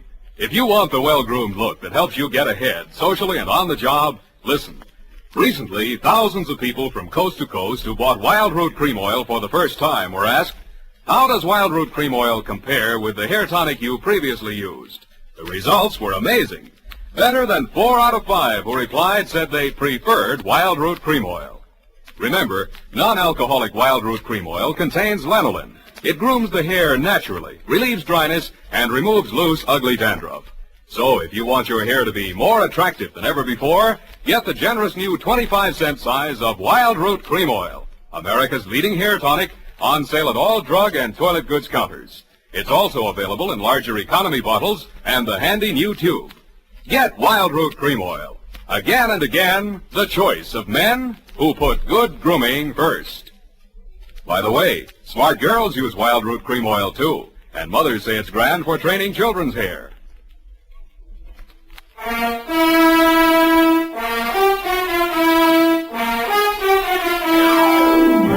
And now, back to the Sugar Cane Caper.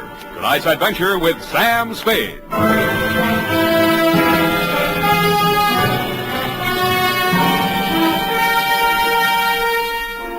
The morning papers didn't carry anything new on Eunice's death. Cause was put down to an overdose of a toxic drug. The doctor who prescribed it said she'd requested it for migraine headaches, which he suggested might have driven her to suicide. He did not explain why she had taken 4 doses in capsule form and dissolved the rest of it in a decanter of coffee. I thought somebody else had dosed the coffee, and so did you, Mr. Cavanaugh. Verona did it, of course. He knew she was taking those pills and dosed the coffee just enough to be fatal when added to what she took voluntarily. You knew all that, too. Well, so did Fred. But you had more reasons, $3 million more. But they were already married. You know that when you hired me? Yes. Then how come? I knew she was planning to do away with herself. I thought if we could pin it on Verona, after all, he's guilty of that old murder, Fred's a witness to that. Well, if he were convicted, the money would revert to me. Nuts. You don't believe me? She wasn't planning suicide, and you know it. Well, then? I don't care who takes the fall, but I got less on Verona than I got on you. And I'll give you something. Here. Take a look. Verona's lawyer sent this around before her body was cold. A claim for $3 million, notarized yesterday while Eunice was still alive. Well, Mr. Spade? Pardon me while I drop dead. You did and waited hopefully, but I managed to stay on my feet. I even managed to make it down the hall to the bar where I found your stepson ambushed behind a row of empty bottles. Fine detective you turn out to be. I warned you. Stand up like a man. That's all right. I'll take on both of you. Come on, sober up. Makes sense. Where's my drink? Who took my glass? Here it is. Give me it. Sure. You spill it. Ooh, ice on my shirt. Listen to me. This is very important. Important? You were expecting a delivery from a drugstore when I arrived there yesterday morning. Who ordered it? She did. She told me to watch for it and bring it to her. Did you do that? No, she wasn't here. What did you do with that bottle of medicine? I'm sleepy. I gotta get some rest. Wake up! Don't! I said wake up! Leave me alone! Now listen. You took that bottle with you when you went out. Where did you take it? I tell you when you let me go to sleep. You took that bottle with you, didn't you? You're guessing. I know you're third degree. You went to Verona's apartment, didn't you? Two gentlemen of Verona. Willie Shakespeare. You doped that coffee, didn't you, with the poison that killed your sister? I didn't mean it for her. I didn't know she was going there. Go on talking. I want a lawyer. I know my rights. Listen, I'm not a cop. I'm not taking a statement. You're too drunk for it to hold anyway, so you can tell me. Okay. Here's how it happened. She took her 4 pills and went to bed. Yeah? I sneaked a bottle out of the medicine chest and I went over to his place. His boy Nick was there making coffee for the boss, he said, when he got home. I hung around talking for a while and I stripped some of the stuff in the percolator while he was getting out the cups. And that's all. Why did you want to kill Johnny Verona? So Eunice wouldn't have to marry him. What do you mean, have to? She was doing it for me, so he'd keep quiet. About that brawl in the club, that old killing they tried to nail Johnny for? Yeah, that's it. The gun that did it. He got rid of it before the cops arrived. That was my gun. Fred, straighten up. Look. Yeah. Johnny dictated the story you told the grand jury. How do I know he didn't? He dictated the story you told the grand jury. How do I know he didn't dictate the one you're telling me now? Who are you covering for? I didn't say anything. I didn't tell you anything. Get out of here! What's the matter with you? Get out the window! The revolver barrel that crashed through the darkened window pane behind the bar spoke twice. I answered it. I looked out into the darkness, making myself a good enough target to draw some fire. I fired back at the flashes. I was depending more on luck than aim, and luck was what I wasn't having much of. I went back to the place where Fred had fallen. The shots that had dropped him were luckier. He'd been dead before he hit the floor. What is it? What's happened here? See for yourself. Who? Shot through the window, couldn't see anything but the gun muzzle. Looked like a .45. Johnny Verona, he packs a .45. Who told you that? It came out of that investigation. One of the reasons they couldn't indict for that old shooting. There were a lot of reasons they couldn't get that indictment. What are you driving at? Neither one of the leading suspects was guilty. I don't follow you. Sugar Kane did that job. Well, that's wild. What if I told you Fred made a statement to that effect before he was shot? You're lying. He confessed. Did I tell you that? Well, he must have. He always talked about it when he was drunk. All right, I was bluffing. Why? Just a crazy hunch. I thought there might be something between you and Sugar. Now I'm sure there isn't. Of course not. Should have spotted it before. You're too much the same type. Even look alike. I can't make you out. Well, don't try. It's not worth it. You better call homicide about Fred here. Tell Lieutenant Dundee if he wants my statement, I'll be at my apartment.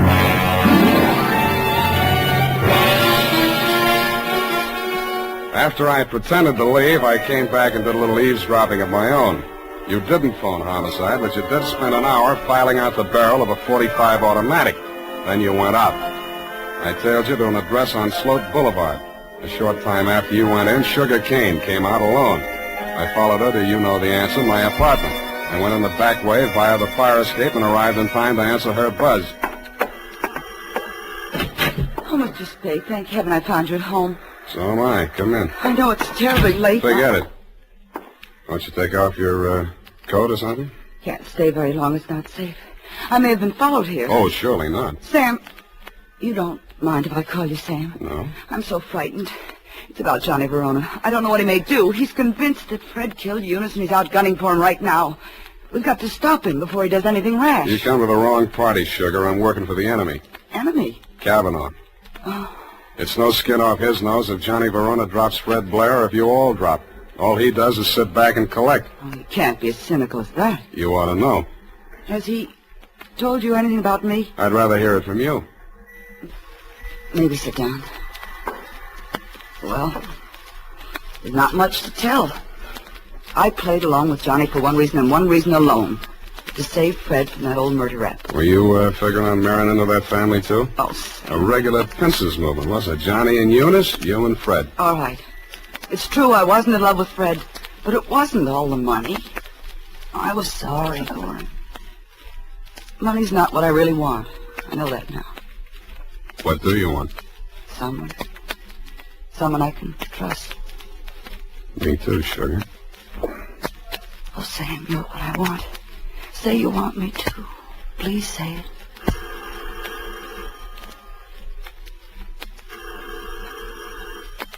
Don't answer it, Sam. Why not?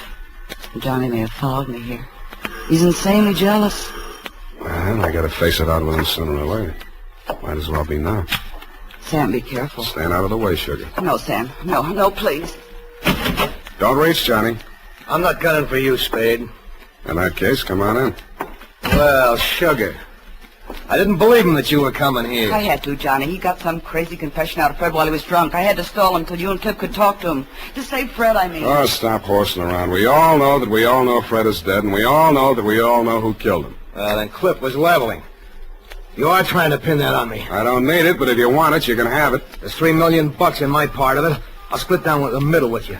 If you throw in with them, it's a three-way split. There's no split at all if you take the rap for Eunice's killing, and you will if you throw in with me. It's their word against mine. 2 witnesses against 1, and all I've got is a confession by a drunk who is now dead. Sam. Oh, Sam, I was sure for a moment you... Get away from me. Sam, Go on. Go to work on him.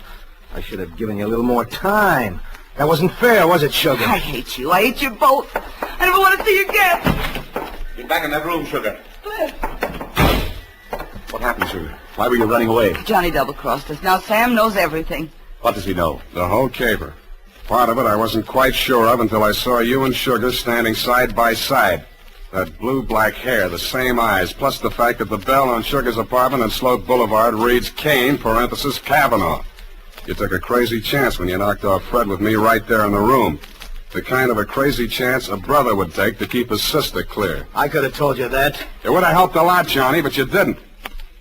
When a man lets his sister go on dancing in a joint like yours after he's in the chips and she goes on liking it, you can be sure they're both playing for big stakes and for nobody but themselves. Where do you think you were supposed to wind up, Johnny? I'll tell you. Drinking that poison coffee that Eunice got hold of by mistake. That isn't true, Johnny. I never told Fred a thing. He thought you really loved Eunice. I don't know how he found out you were forcing her into that marriage. Did you also neglect to tell him that he was innocent? That you pulled the trigger in that old killing and shoved a gun into his hand when he was too drunk to know what he was doing? I've heard enough. Watch it, Johnny.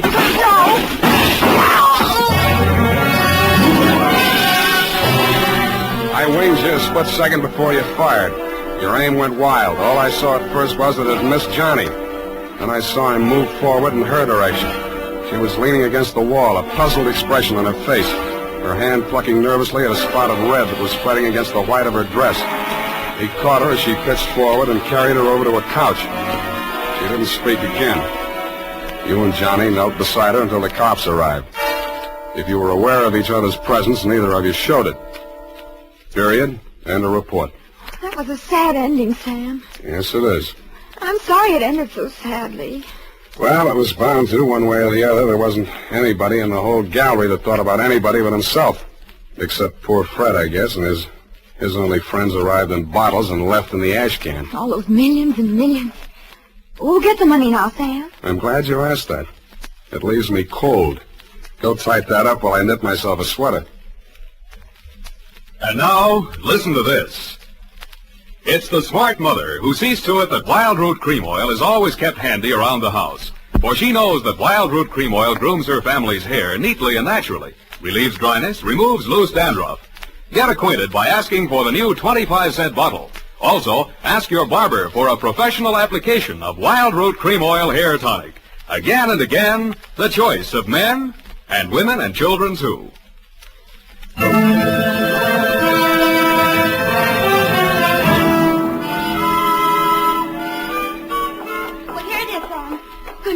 terrible group of unfortunates. As you say, it just had to end badly. If you hope to get back in my good graces by quoting me, to trick me into agreeing with you, you have succeeded. There you go, Sam. So lugubrious. Effie, what is this? What means lugubrious? Oh, Sam, it's wonderful. It's my new habit. Oh? Every time I read a book now. And you know, like you read a book and there's a word you don't know what it means or you're not sure. Yeah. Well, I make it a practice now to write down and learn 3 new words per day. Wow. And learn the definitions to use them in conversation. You know, like, desultory. And lugubrious? Yes, that's one of my 3 for today. See? Lugubrious, right here it is. To talk a great deal. Bucolic, state of being sorrowful. And verbose, to be out in the country. I see. Very praiseworthy. Enlarging your vocabulary. Love it. But I don't expect to be really lugubrious for the knob. Look, Effie, why don't you go verbose for the weekend? It's the best cure for the bucolic. Oh, Sam, look what I've done. What have you done? I've put the wrong definitions to the right words. Well. For instance, lugubrious, well, it isn't that at all. And bucolic, oh, Sam, I've learned them wrong. I wasn't going to tell you, Effie. It's better to find out for yourself. It's more, efficacious. My new habit. Oh, good night, Sam. Good night, sweetheart.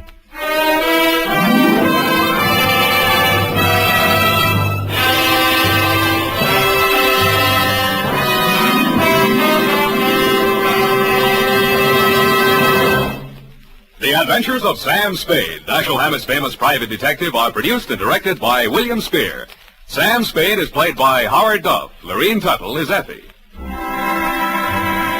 The Adventures of Sam Spade are written for radio by Bob Tallman and Gil Dowd.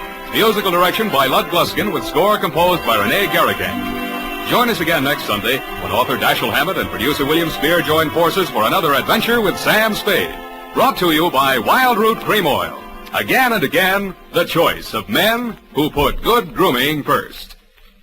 This is Dick Joy reminding you to get Wild Root Cream Oil, Charlie. It keeps your hair in trim.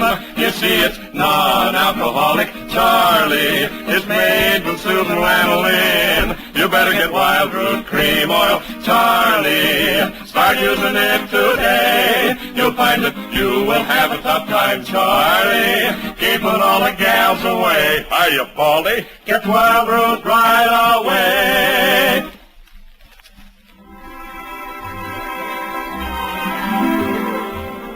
This is CBS, the Columbia Broadcasting System. A gracious thank you tonight to CBS for keeping America entertained coast to coast. And now, folks, let's have ourselves a little quiz.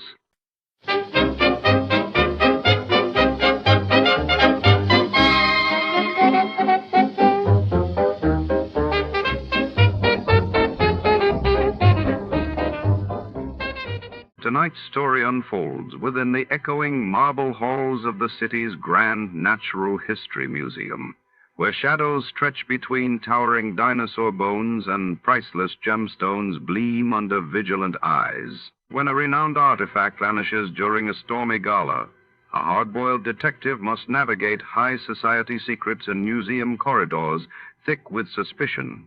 The clock ticks as danger lurks behind every exhibit. Before to start, let's see what happened the day it was aired. It was March 5th, 1952. That day, the world was shaken as Winston Churchill announced Britain's plans to develop its own hydrogen bomb, while in the United States, the New York Stock Exchange soared to a record high, reflecting post-war optimism. Johnny Dollar. This is Mary, the operator at Worldwide Mutual Insurance Company, Mr. Dollar. Yes, Mary. I had a call for you, but now he seems to have picked up his other phone. Oh, Les Wallace, no doubt. Oh, excuse me. Worldwide Mutual, Good morning. Yes, he is. I'll ring Mary? for you. I'm sorry, not you, Mr. Dollar. That was another call that came in, and I'd left your line open. Oh, okay. Look, if Les Wallace wants to call me back a little later. Oh, here you are. I can ring now. Oh, hello? Hey, you're a bum. I beg your pardon. I said you're... wait a minute. Who is that? Are you Johnny Dollar? That's right. Good. Dollar, this is Jonathan Harmon of Worldwide Mutual. Mr. Harmon? That's right. You sound surprised. Yes, I am, Mr. Harmon. I was expecting a call from Les Wallace there in your office. Oh, Oh, I see. And that explains your reference to a big bum, did you say? I thought you two were the best of pals. Oh, we are, sir. But he was supposed to call me early this morning about going down to New York tonight to see a hockey game at the Garden to celebrate my birthday belatedly. Oh, I see. If, that is, he could get away from his wife for the evening. Well, I hope everything's all right there, don't you? What's that, sir? I mean about Walters and his wife. And she's such a charming little lady, too, isn't she? Yes, indeed, very. But he's not here, and what I called you about is... Oh, I'm sorry I interrupted you. No, I guess I interrupted you, Dolar, but what I called you about is this, and I think perhaps you'd better get out there right away. Yes, sir. About an hour ago, shortly after noon, a client of ours, Mr. William Willoughby, insured for some $70,000, was found dead in his apartment over at 19525 East Maple. Oh? What was the cause of death, Mr. Harmon? As the very unfunny police officer put it when he called, it was a case of lead poisoning. There's certainly nothing funny about that. So I think, Dollar, that perhaps you'd better get right on out there and see what's what. Right away, Mr. Harmon. And if Les Walters can... Fine, Dollar. Goodbye. Hello? Mr. Harmon? I wonder what he meant about Les and his wife.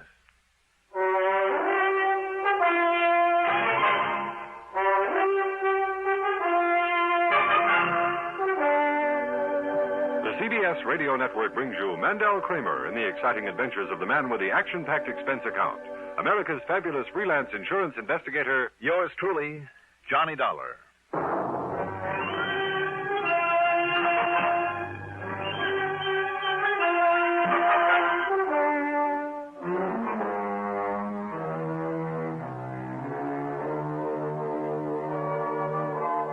Expense account submitted by Special Investigator Johnny Dollar to the Worldwide Mutual Insurance Company, Home Office, Hartford, Connecticut.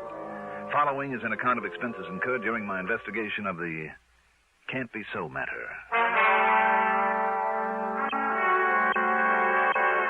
Expense account item 1.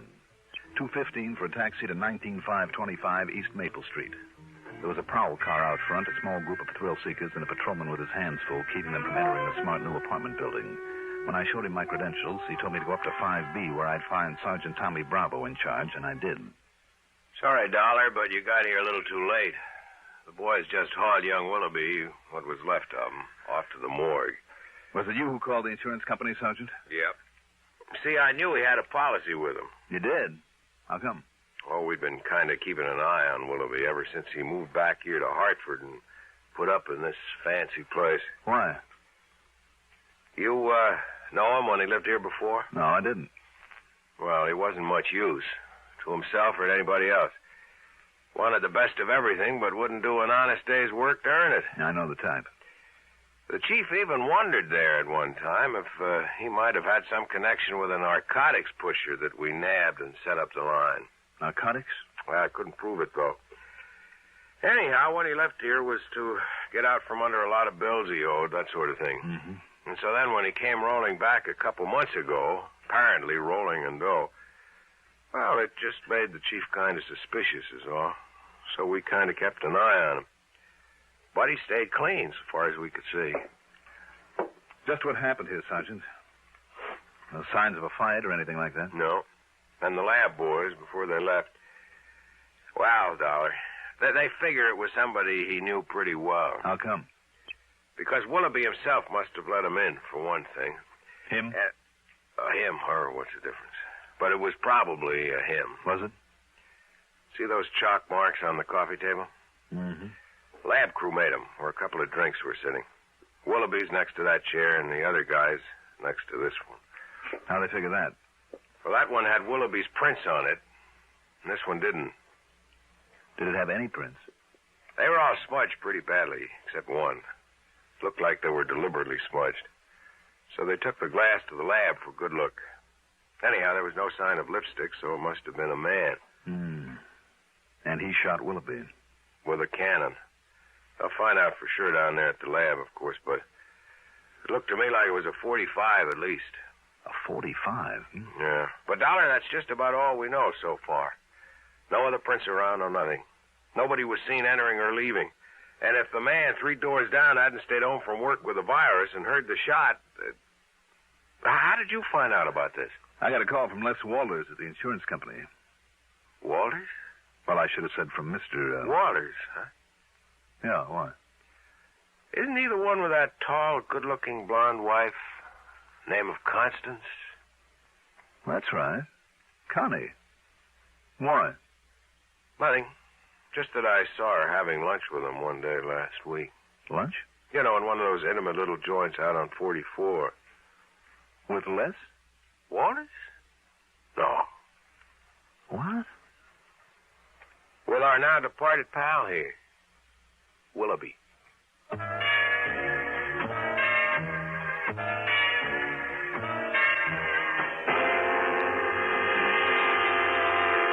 Then I remembered. Willoughby's name was familiar. I'd never met him, but he was the one who'd made such a play for Connie before she married Les. But Les do a thing like this? Impossible. Yet Connie had been seen having lunch with Willoughby at a quiet little place out on Route 44 where the chances were they wouldn't be recognized. Had Les found out about that? Is that why Willoughby was now very dead? No, of course not. I knew Les too well. He simply wasn't the type. And the police apparently saw no reason for suspecting Les, so why should I? What's more, there wasn't a single solitary clue that might point to him. Not yet, anyway. Item 2, $1.75 for another taxi. This time into the Spear Building and the office of Worldwide Mutual. No, Dolar, I thought I told you that over the phone.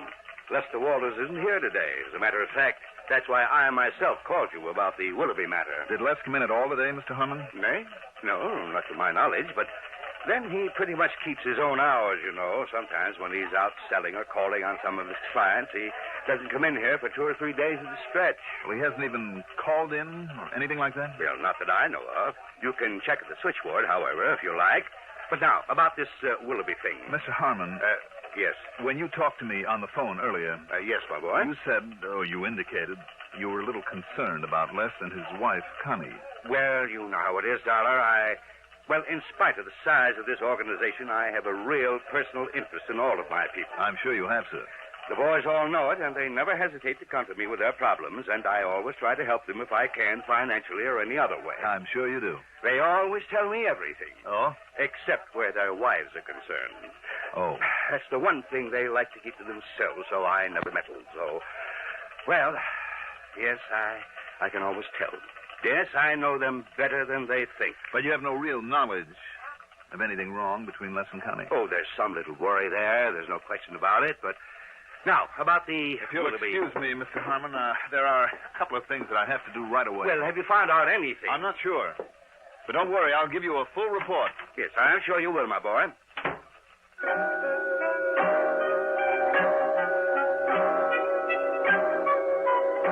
I checked with Mary, the switchboard operator. No, she hadn't heard from Les Walters all day. But he usually checks with me, you know. I mean, when he doesn't come in this way. Excuse me. Good afternoon. I told her then where Worldwide I'd be and that if Les did call in, she was to let me know immediately and from where he called. I told her she was not to mention this to Les. The fact that I was looking for him under any circumstances. Item 3, $1 even for a cab out to the little apartment that Les shared with his wife, Connie.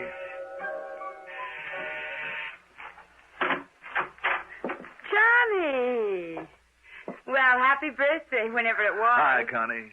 At least I think I heard Les say you had a birthday not long ago. Mm-hmm. But what in the world are you doing in this part of town, this time of day? Well... Oh, come in, Johnny. I'll put on the percolator and we can have ourselves a coffee club. Well, sure, Connie, thanks. Les around? Oh, no, he isn't. You tried the office? He isn't there. Oh. Well, then he must be out selling people insurance or something. Why, Johnny? It's just that we talked about maybe taking in a hockey game tonight, and I haven't heard from him, that's all. Oh. Connie? Yes? But come in, sit down, make yourself comfortable. Connie, does Les keep any kind of a gun here in the house? Well, now that's a funny question, especially from you. You're the gun collector.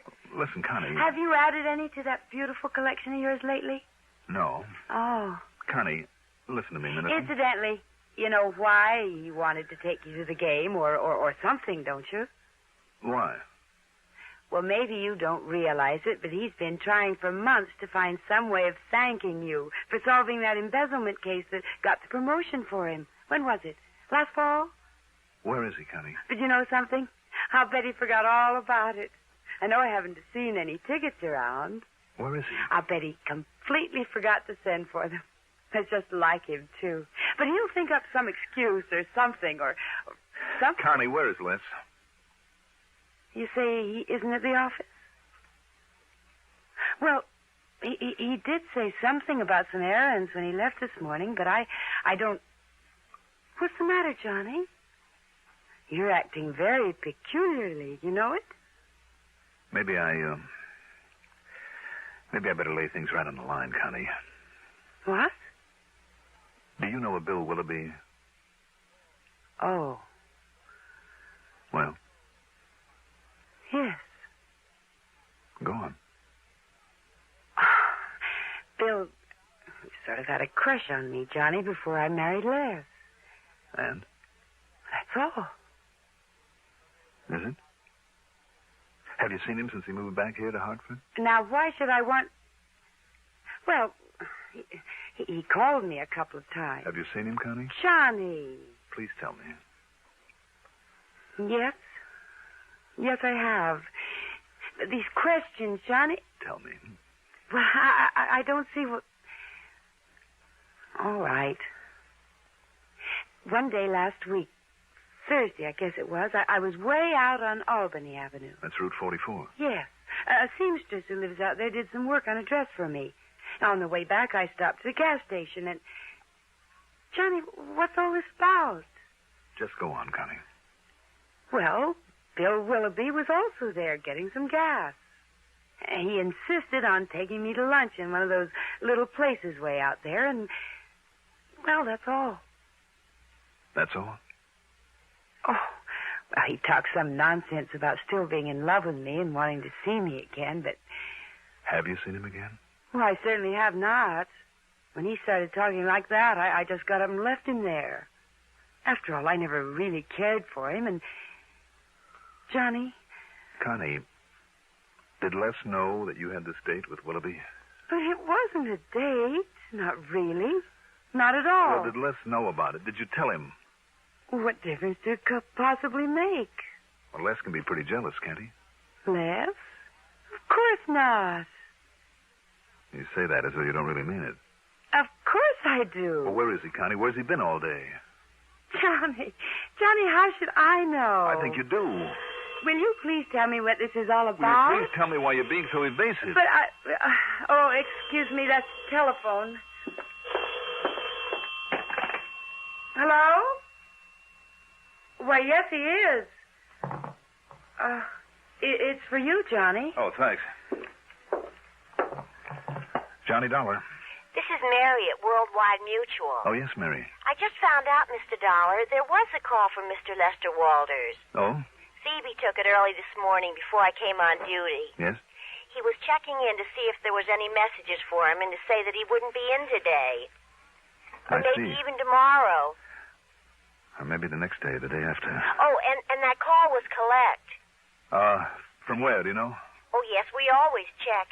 It was from Equity 30114. That's over in Waterbury, you know. I know. And it sounds familiar. Thank you, Mary.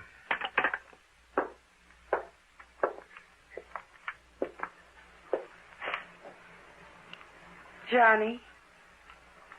Now listen, Johnny, will you please tell me... Later, Connie. Later. I went to a phone booth at the nearest gas station and spent item 4. 40 cents for a call to that equity number that had sounded so familiar. I hoped and prayed that I was wrong about it. That it wasn't. Bearcloth's Gun Shop. Who? Bearcloth's Gun Shop. Gun shop. Can I help you? Did a Mr. Lester Walters buy a gun from you recently? Yes, just this morning, early this morning. What kind? It was a handgun, a .45. 45. Yeah. It was found at... Oh, now wait. Who are you, if I may ask? Never mind.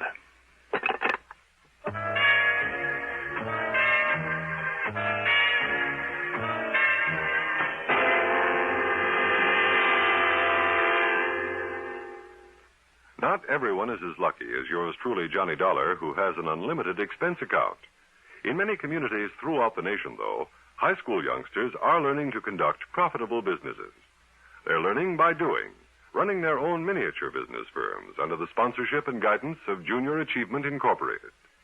To find out more about this unique project and how you may help it expand, write to Junior Achievement Incorporated, 500 Fifth Avenue, New York 36, New York.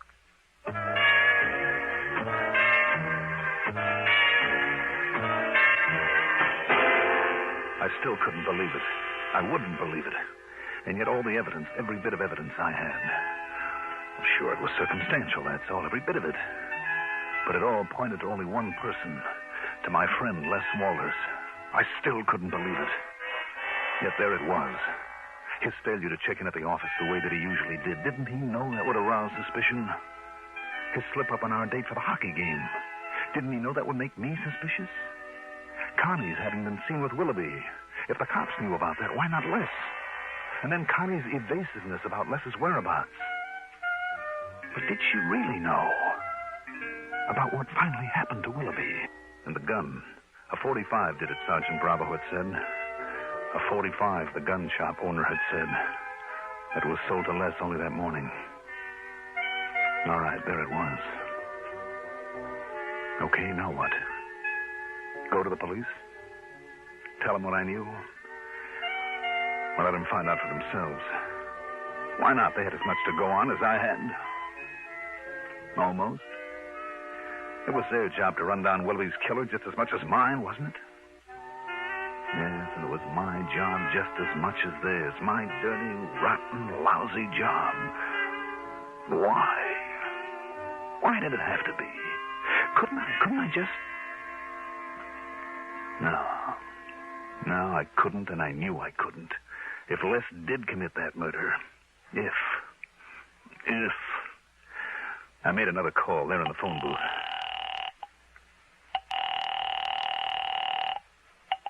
Sergeant Bravo. Sergeant Johnny Dollar.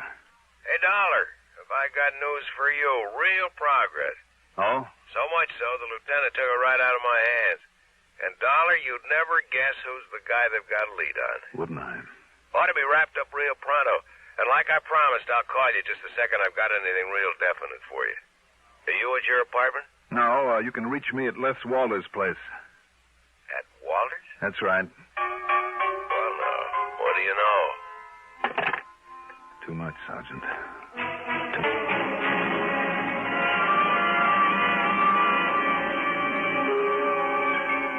No, I don't know. And I don't know when he's coming back. And, Johnny Dollar, you just sit yourself down here in the den and tell me why you're acting so strangely. Now, sit down, Johnny. Please. Sure, Connie. Look, would you like a drink? Maybe that would help whatever it is that's bothering you. Yeah, maybe it would. Well, all right, then. I'll go get you. Oh, now, who could that be? Excuse me. Hi, honey. Les. I'm sorry I'm so late. Les. Need a couple of business deals on the way back. Sold a couple of policies. Les, listen. Hey, look, honey, I got it. The gun shop over in Waterbury. Now, wait here. Let's wait. Look here. Isn't it a beauty? And honest to goodness, genuine, original, single-action Army Colt. 45 caliber. Honey, do you have to yell this way? Why not? Isn't it a beauty? Do you know who's sitting there in your den? Oh, boy. Johnny Dollar. Oh. Yes. Well, you didn't tell him anything, did you? No. So go on in and make the best of it. Go on, Les, while I get the phone. Okay. Well, Hello? I didn't expect to find you here waiting for me, Johnny. Kind of spoils all the big surprise. But here you are, baby. Catch it. Thanks, Les. Well, don't you like it, Johnny? Should I? Ah, now look. After seeing that gun collection of yours, and seeing what was missing from it, and after what you did for me last fall, and with that birthday you had, well, listen, I've been negotiating with the old man Berghoff over in Waterbury for 2 weeks to get this for you.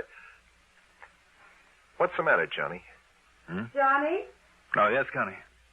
that phone call is for you.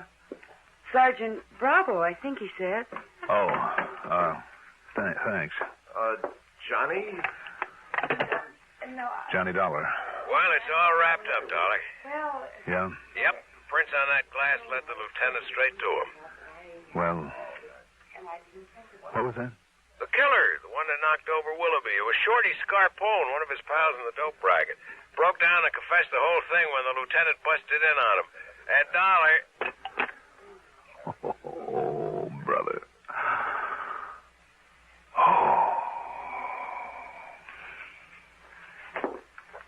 Johnny. Okay, now, what is bothering you? What's bothering you anyway? Me?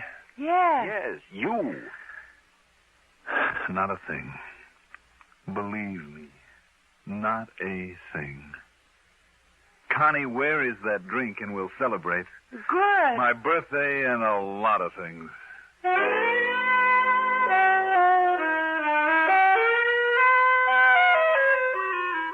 I can only tell you this.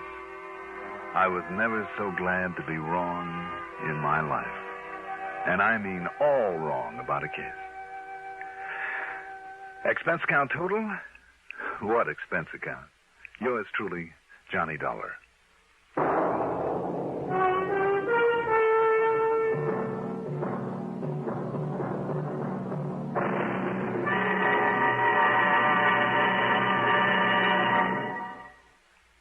Now, here is our star to tell you about next week's story.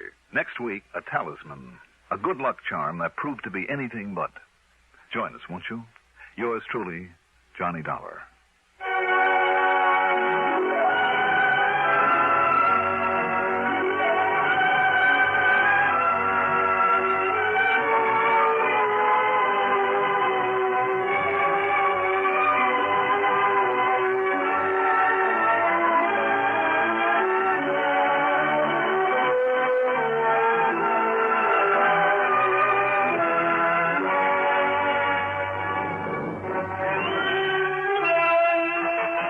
Truly, Johnny Dollar is written by Jack Johnstone, produced and directed by Bruno Zerato Jr., music supervision by Ethel Huber.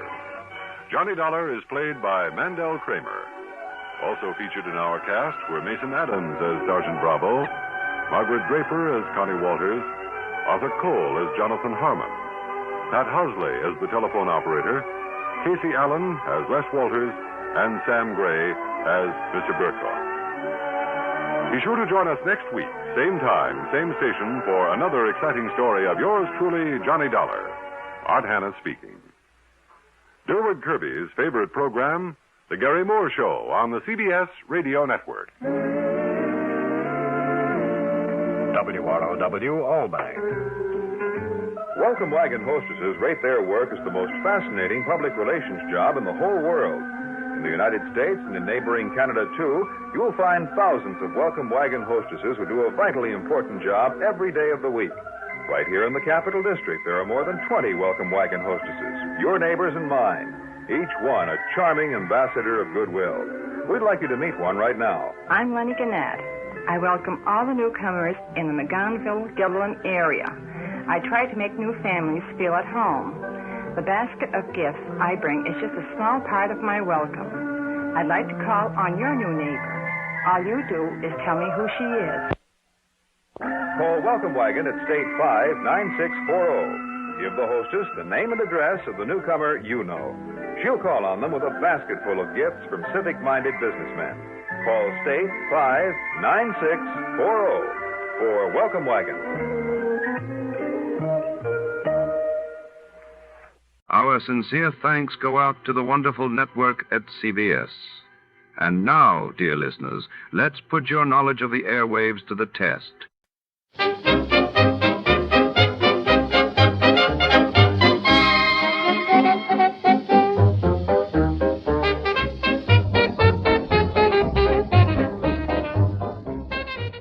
Tonight, under the flickering neon lights, a detective finds himself entangled in a web of secrets and betrayal. When a mysterious stranger is found dead, the only clue is a long rope and a beautiful woman who knows more than she says.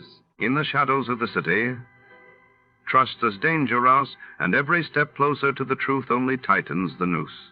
Who will escape the long rope before it's too late? Before we begin, let's see what happened on the day it aired. It was March 10, 1953. That day, the world reeled as the Soviet Union announced the funeral of Joseph Stalin, while in Kenya, colonial authorities declared a state of emergency amid rising tensions in the Mau Mau uprising. There was a man with a bad heart, a telephone number scribbled on a cash register receipt, and a corpse on the other side of town. But I couldn't see the connection between them until I realized that they were all tied together by the same long rope worth $30,000. From the pen of Raymond Chandler, outstanding author of crime fiction, comes his most famous character as CBS presents The Adventures of Philip Marlowe.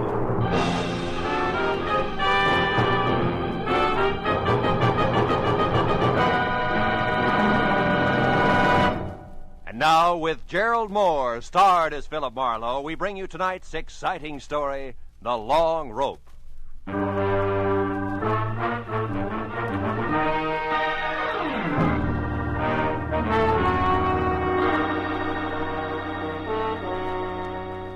I'd finally wound up a sour case in which I'd been kicked around, disillusioned, and shortchanged. And in my book, a routine like that calls for relaxation. So I'd spent the morning sleeping and the afternoon in a Turkish bath, being worked over on the table by Nick Takalakis, a non-talking masseur who untied knots in more muscles than I thought I had. He was trying to tear loose my Achilles tendon when the phone rang. It was for me. Nick wouldn't let me up, so I took it lying down. Yeah? Marlowe speaking? My name is Sidney Veneta, Mr. Marlowe. I've tried all afternoon to reach you. Oh? Nick, what can I do for you, Mr. Veneta? I've already made your reservation with American Airlines. You're leaving on the 10 o'clock plane tonight, and you're taking with you a set of pearls for a certain buyer in Chicago. Now, wait a minute, Mr. Veneta. Maybe I can... No, maybe, Marlowe. I've checked thoroughly on you and find you entirely qualified, which is important because the pearls are a perfectly matched set in a rope valued at about $30,000. The buyer wants them, and I made up my mind just this morning to sell. The proceeds will go to my niece. Lucky girl. Indeed she is, particularly since I have no respect for her as a woman. She presumes to be a sculptress of all things, but she's my only heir.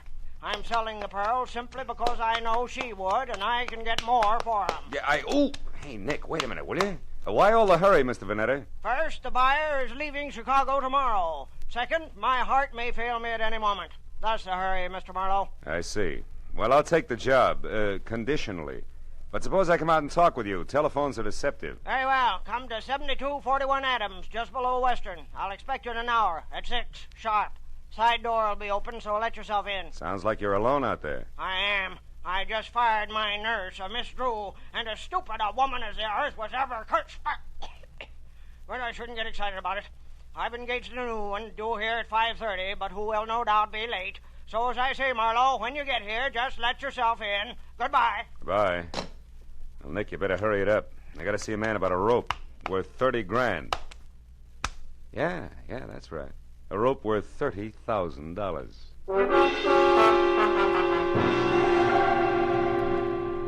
Veneta's place on Adams was a big, fancy, and dirty gray place. 40 years ago, it had been a proud, expensive house. But now it squatted at the back end of a rundown yard like a bitter old man too tired to move. I found the side door unlocked and went in. The hallway was dusky and had the odor of moldy wool. I called Veneta's name but got no answer. So I poked on in until I heard the snapping of an open fire. It came from the library. A big chair was drawn up in front of the fireplace, and there Veneta sat. His chin sunk deep in his chest and his eyes closed. I coughed, but he didn't hear me, so I stepped close and shook him gently by the shoulder. All it took was a gentle shake. He sagged forward and poured out of the chair like stiff syrup. Mr. Veneta was dead. I started for the phone to report the body, but then I heard gravel crunch in the driveway. Someone else was coming in that side door, so I stepped out into the hall and waited. Mr. Vanetta, it's... Oh. Who are you? Philip Marlowe. Who are you?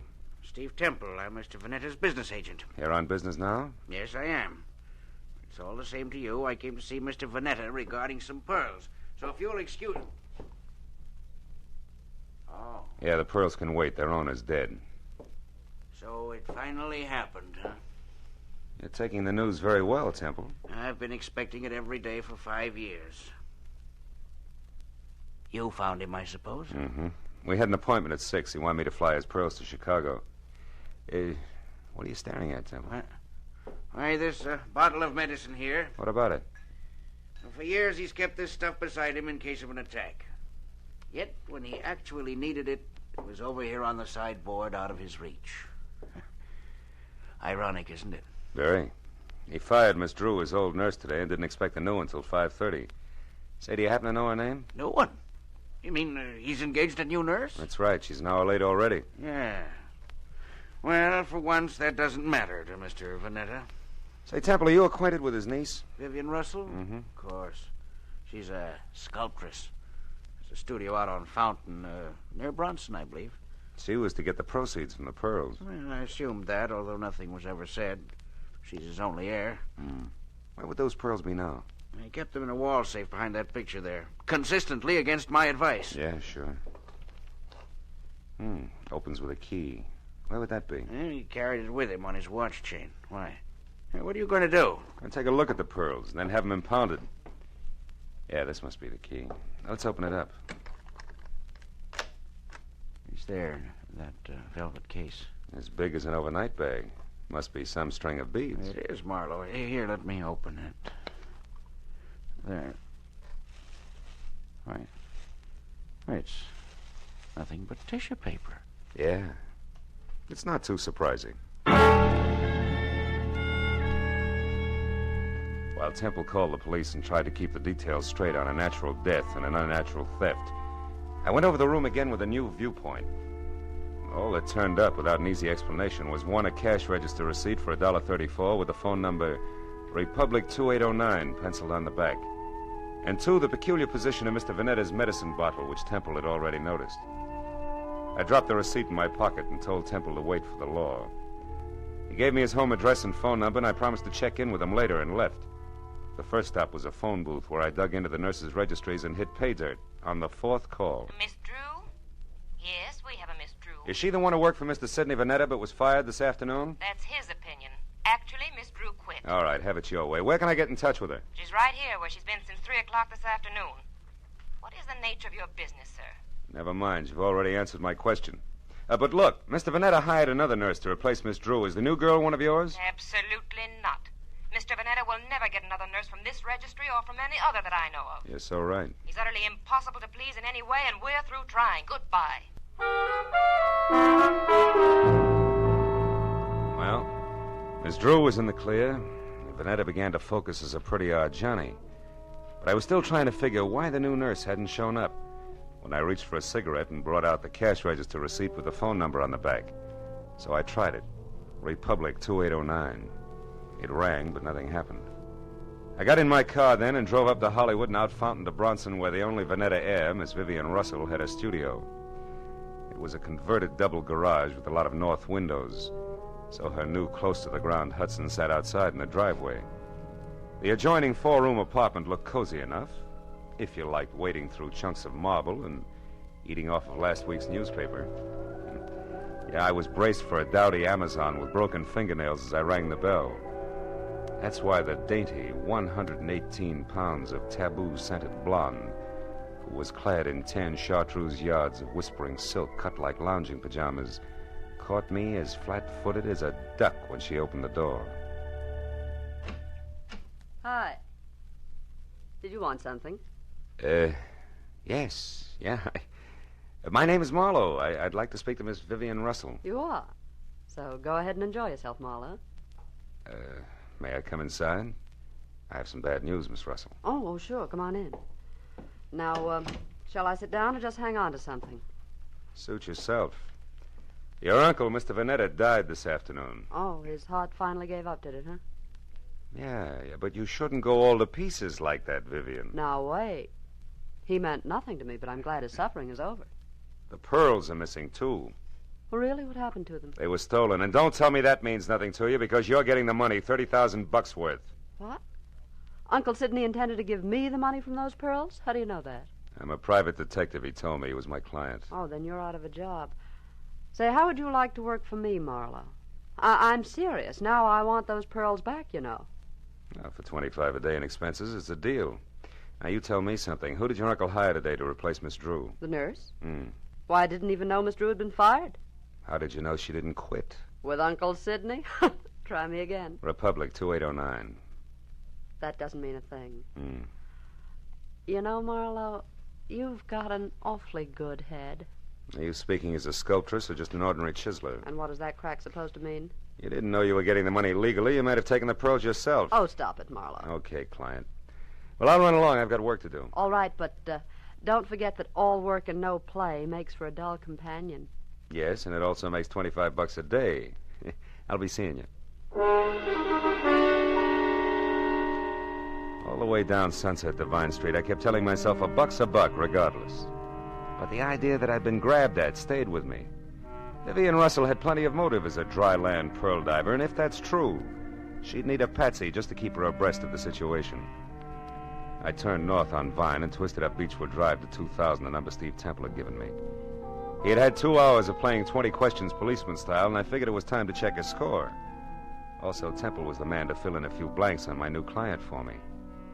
His place was dark, but I got out anyway and started up the walk to his door. I'd gone about a dozen steps into a tunnel of overhanging shrubs when I heard it. Psst. Hey, you. I turned as a man stepped out onto the walk and came toward me slowly. He was tall, wiry, with a thin, arrogant face that sneered out from under an expansive forehead big enough for 3 sets of eyebrows. All shaggy. We're gonna have a talk, Mr. Hey, you're not Temple. Now we both know that. I'm a friend of his. What do you want with Temple? I've got a message for him, but it's personal. Who from? Like I say, it's personal, mister. I'll be back later. Come here. I said I'm a friend of Temple's. If you got a message for him, I'll see that he gets it. Well, okay, then. Tell him that some of his friends are too blasted nosy. Go! The guy with the forehead had a great left jab and a pair of hurdler's legs, and by the time I untangled myself from the brush and got out on the walk again, he was gone. Well, I knew it was a waste of time, but I tried Temple's doorbell twice before I went back to my car. Nothing made sense, except that somebody who knew his way around had stolen a long rope of pearls, and somewhere in the city was a nurse who hadn't shown up on a new job. Beyond that, it was all question marks. I drove down to the filling station on the corner and went inside to the phone. I started to call police headquarters, but instead dropped the nickel in and dialed Republic 2809 again, just on a hunch.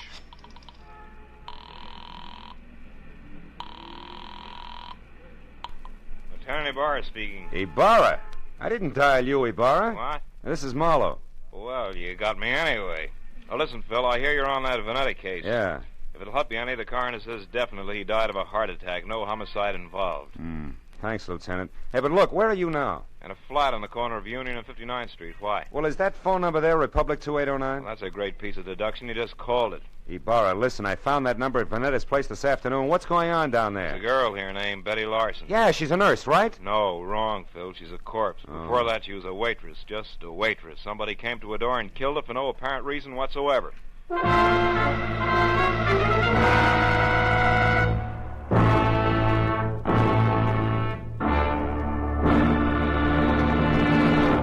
In just a moment, we will return to the second act of The Adventures of Philip Marlowe. But first, Jack Benny will be along on CBS tomorrow night with one of his funniest shows ever. In addition to his regular hecklers, Dennis, Don, Phil, Mary, and Rochester, Claudette Colbert and Vincent Price will pay a call on Jack. And with Don Wilson still wanting a raise in pay, and with Jack still trying to starve him into talking terms, you're sure to find the situations full of the hilarity and fast-moving fun that have made CBS's Jack Benny Show the top-rating comedy of all. Yes, remember, CBS also means Catch Benny Sundays. Now, with our star, Gerald Moore, we return to the second act of Philip Marlowe and tonight's story, The Long Rope.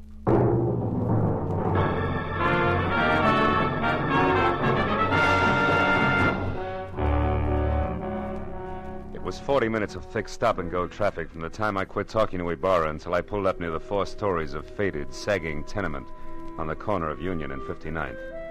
But even then, the crazy question that had been weaving in and out of my mind like a 2 a.m. drunk looking for the way to go home was still with me. Why was the telephone number Republic 2809 bracketed by a couple of dead people who, as far as I could see, should have had nothing to do with each other in the first place? And right there, for the 10th time running, I drew a complete and unabridged blank.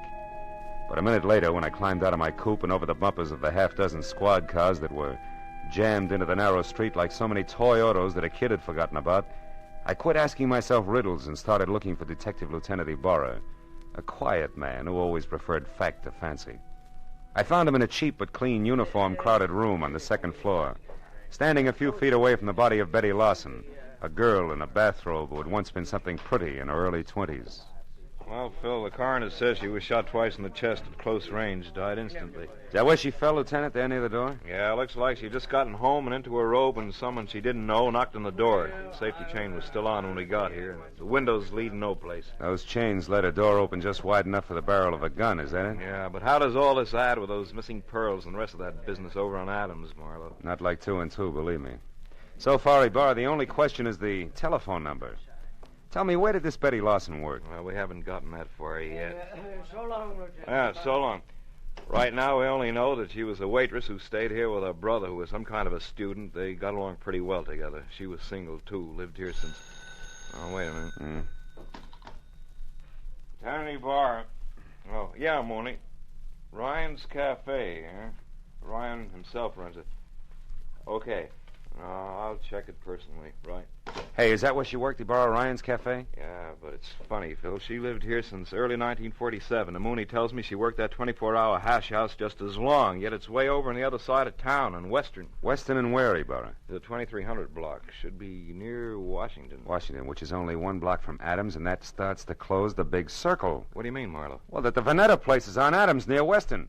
Look, Ibarra, how about letting me huddle over a cup of Ryan's coffee before the law steps in, huh? Oh, you got a hunch you want to check, Phil? Yeah, that and a cash register receipt. What do you say? All right, but play it close, fellow. Ryan probably doesn't know about this yet. No? Unless, of course, he squeezed the trigger. Goodbye, Ibarra.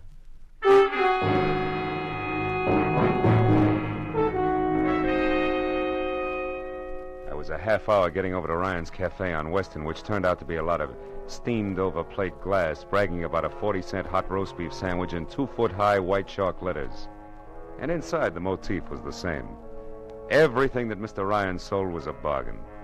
I slid onto a shaky stool opposite a cash customer who was something dirty in a torn overcoat buried deep in a handicapper's sheet and coffee. He looked up once, grinned no teeth at me, then hollered for Ryan in the kitchen, who said that he only had 2 hands and would be out in a minute. But before those 60 seconds ran out, I looked around, and over in a corner, in a collection of trash piled next to a broom, I saw a very welcome piece of paper. It was a brother of the cash register receipt that I'd found on Sidney Vanetta's desk, the one that had tied Betty Lawson's murder onto the rope of pearls. I turned back to the counter just as Ryan started toward me.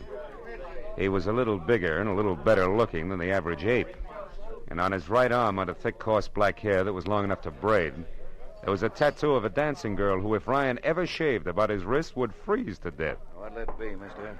Coffee? Yeah, and a little information. You know Sidney Vanetta, Ryan? That screwball with a bump ticker over on Adams? Yeah, I know him.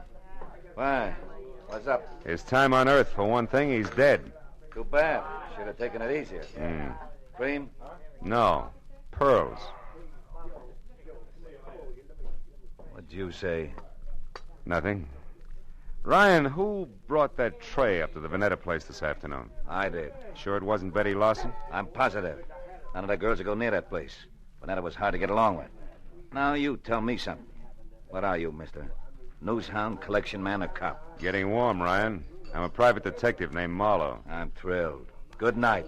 Before I finish my coffee? Before I throw you out. I don't like too many questions. Not even easy ones, huh? Like who murdered Betty Lawson? Betty's dead? Yeah. Over in her flat on 59th Street, shot twice with a .32.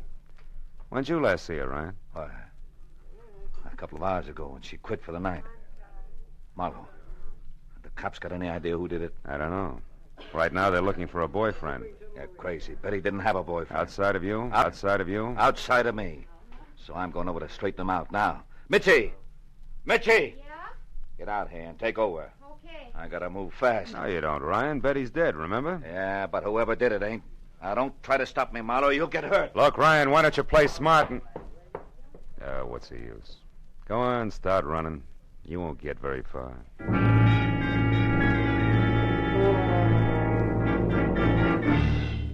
For the first time that night, I felt sure of what I was saying.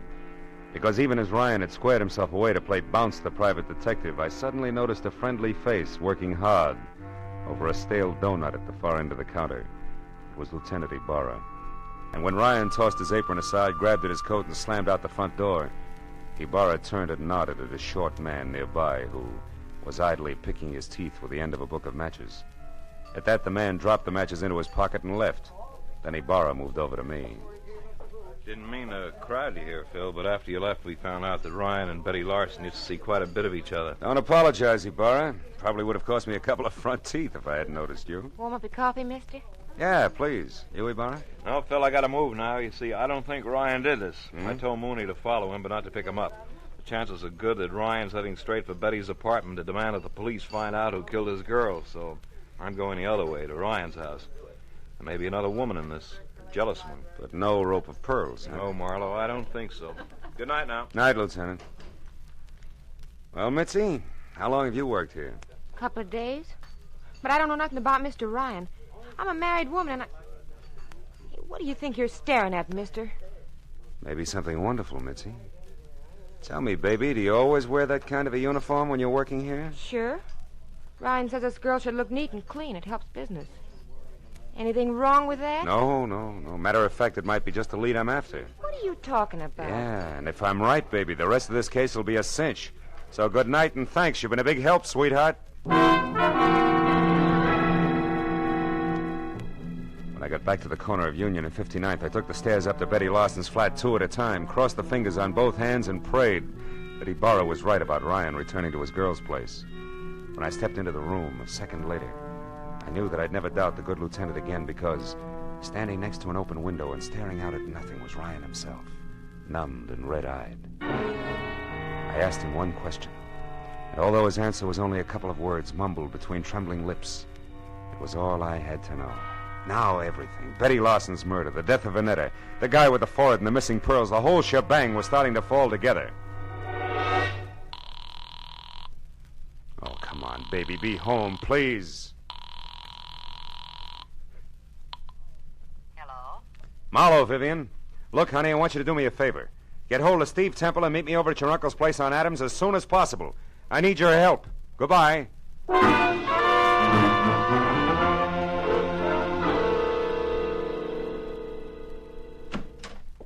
Marlowe, what took you so long? I understood you needed our help and in a hurry at that. I had quite a way to come, Temple. Is Vivian here? Yes, Marlowe, Vivian's here, and that means that we can stop counting noses. Now, why do you need our help? Catch someone who stole once and murdered twice? Murdered twice? That's right. You know, it's my guess that whoever stole that rope of pearls also moved Vanetta's medicine out of reach when his heart started skipping beats. Can you prove that? No, I can't. But it doesn't matter, really, because the guilty one also killed a party named Larson. And when you pay for one, Vivian, you paid for them all. I don't follow you, Marlowe. Who are you talking about? I'm not sure, but this much is certain. Vanetta called me at 5. When I got here at 6, he was already dead and the pearls were gone. Now, I figure that whoever took them argued with him first, which makes that person, 1, somebody who knew Vanetta, and 2, responsible for the old man's death. Then the new nurse couldn't possibly have been the one who stole the pearls. No, but the new nurse could have been the one who overheard everything while standing right here. Haven't you been able to find this nurse? Not yet. But sooner or later, honey, I'm sure we'll catch up to him. Him? Yes, Temple, I said him. Nurse Larson is a male with a lot of forehead and few ethics. The person you killed was a Sister Betty, a waitress. And don't move, Temple, or I'll be glad that I was forced to put holes in you. Temple's the one? He stole the rope of pearls? Yeah. But this Nurse Larson who saw him do it got in touch with him, right, Temple? It was filthy blackmail. Which you were going to stop by a filthier murder, and you almost did. Because somehow or other you got the right room in the right house on Union and 59th, but the wrong party. Isn't that about it, Temple? Yes, Marlowe. That's about it. Oh, leave me alone, Temple. Now, Marlowe, you don't shoot me without going through Vivian first. Dear Vivian, Sidney's precious niece who was going to have the pearls all to herself. Don't move, Marlowe. It'll cost Vivian her life if you do. I doubt that very much, Temple. Larson. That's right. Joe Larson, forehead and all. Now, you, Temple, step away from that girl or I'll tear you to pieces. No, Larson, no. Now, we can still do business like you said in that note you sent me. I'll split with you. Shut up. You forget two things, Temple. First, you tried to kill me. And second, you did kill my sister. Now, why don't you run for it? Or are you afraid? Which is it? Come on, Temple, talk. I am afraid. Well,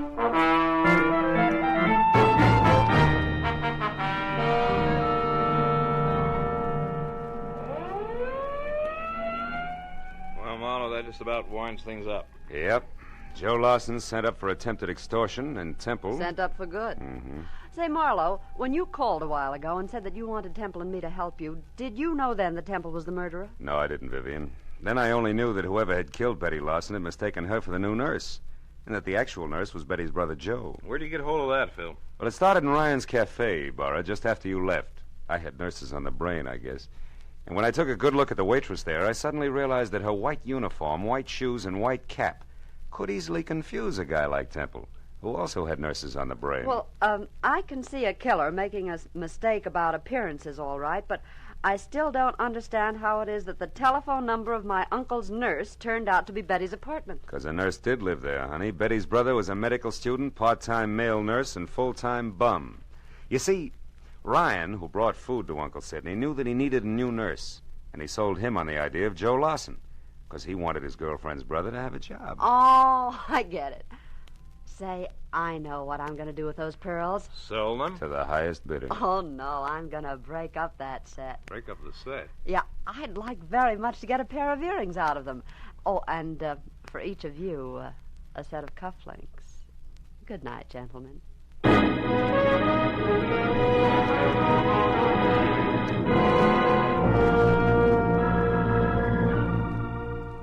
When Vivian got into a car, aimed it toward a collection of chipped rocks on Fountain near Bronson, and waved goodbye, it was nearly 3 o'clock in the morning. No. After I said so long to Ibarra and started back to my apartment on Franklin, an idea hit me for the first time. A pearl is the result of the irritation of an oyster, a disease. And when you string a lot of diseases together, the result is frequently a plague. But it's from plagues like that I make a living. That's what I get for reading books. I wonder if I'll ever go any place where I can wear pearl cufflinks.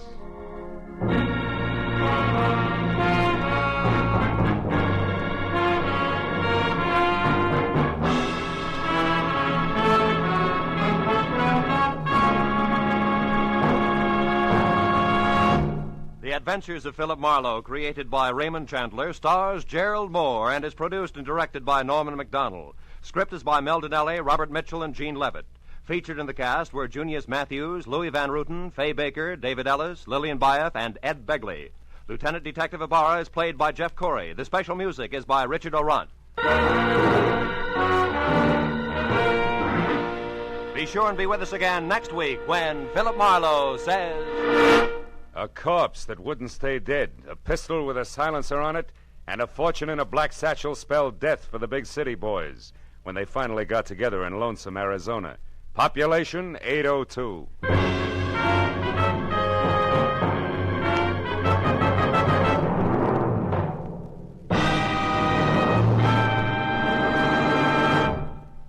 Stars light, stars bright, and that's no optical illusion. The brilliant gleaming list of stars on CBS tomorrow night. Van Johnson's the star on the Prudential Hour drama. Spike Jones will positively appear in a sketch getting the war paint off Bob Hope's latest movie. Jack Benny will have Claudette Colbert and Vincent Price as his special guests. Amos and Andy, Dashiell Hammett, Sam Spade, and Lum and Abner are the next bright stars in line. Then Helen Hayes, First Lady of the Stage, starring on her Sunday night Electric Theater, followed by Hollywood's own Eve Arden in the wonderfully comic series Our Miss Brooks. In the next to closing, another bright comedy, Life with Luigi, and the whole star lineup, topped off by the world's most brilliant addlepates, the experts on It Pays to Be Ignorant. Jack Benny's program will come to you over all of these same stations, and the others in this vast array of stars will be heard over most of them. Top writers, top directors, and top stars of American show business come to you on CBS. Now, stay tuned for Gangbusters, which follows immediately. This is Roy Rowan speaking for CBS, the Columbia Broadcasting System. From all of us here at Escape Radio, thanks kindly to our sister station, CBS. Now then, let's see if you're true masters of classic radio.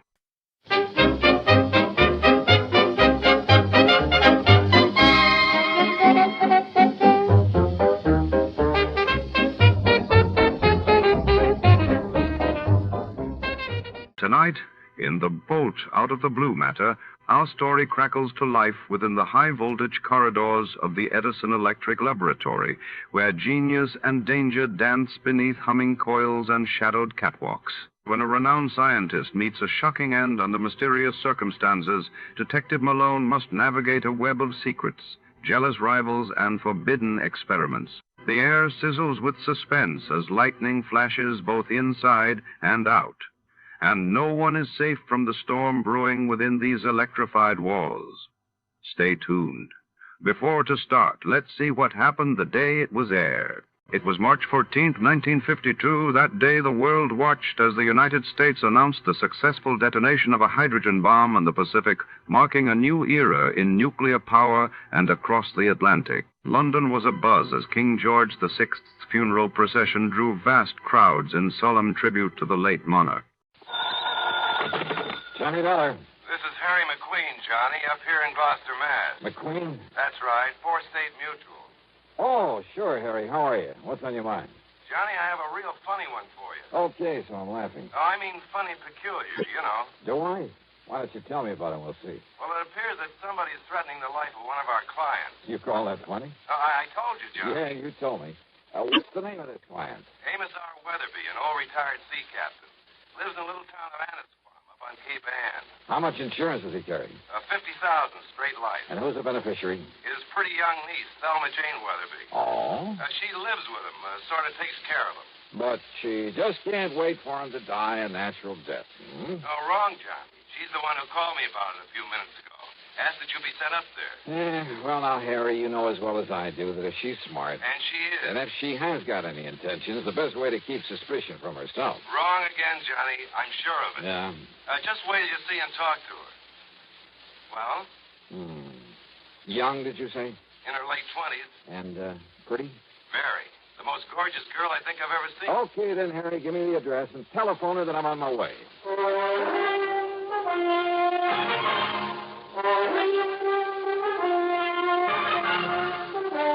CBS Radio brings you Bob Bailey in the exciting adventures of the man with the action-packed expense account.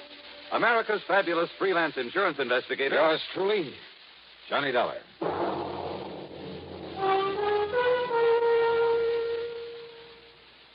Now, Act One of yours truly, Johnny Dollar.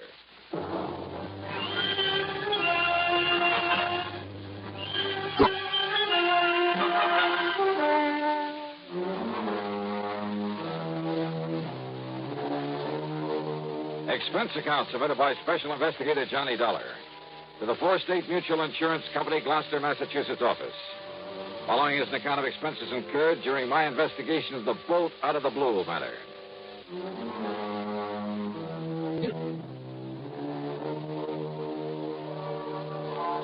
Knowing the Cape Ann country pretty well, I decided to use my own car on this one. So, expense account item 1, $14.70, mileage at the rate of 10 cents a mile. And a bargain for the company at half the price.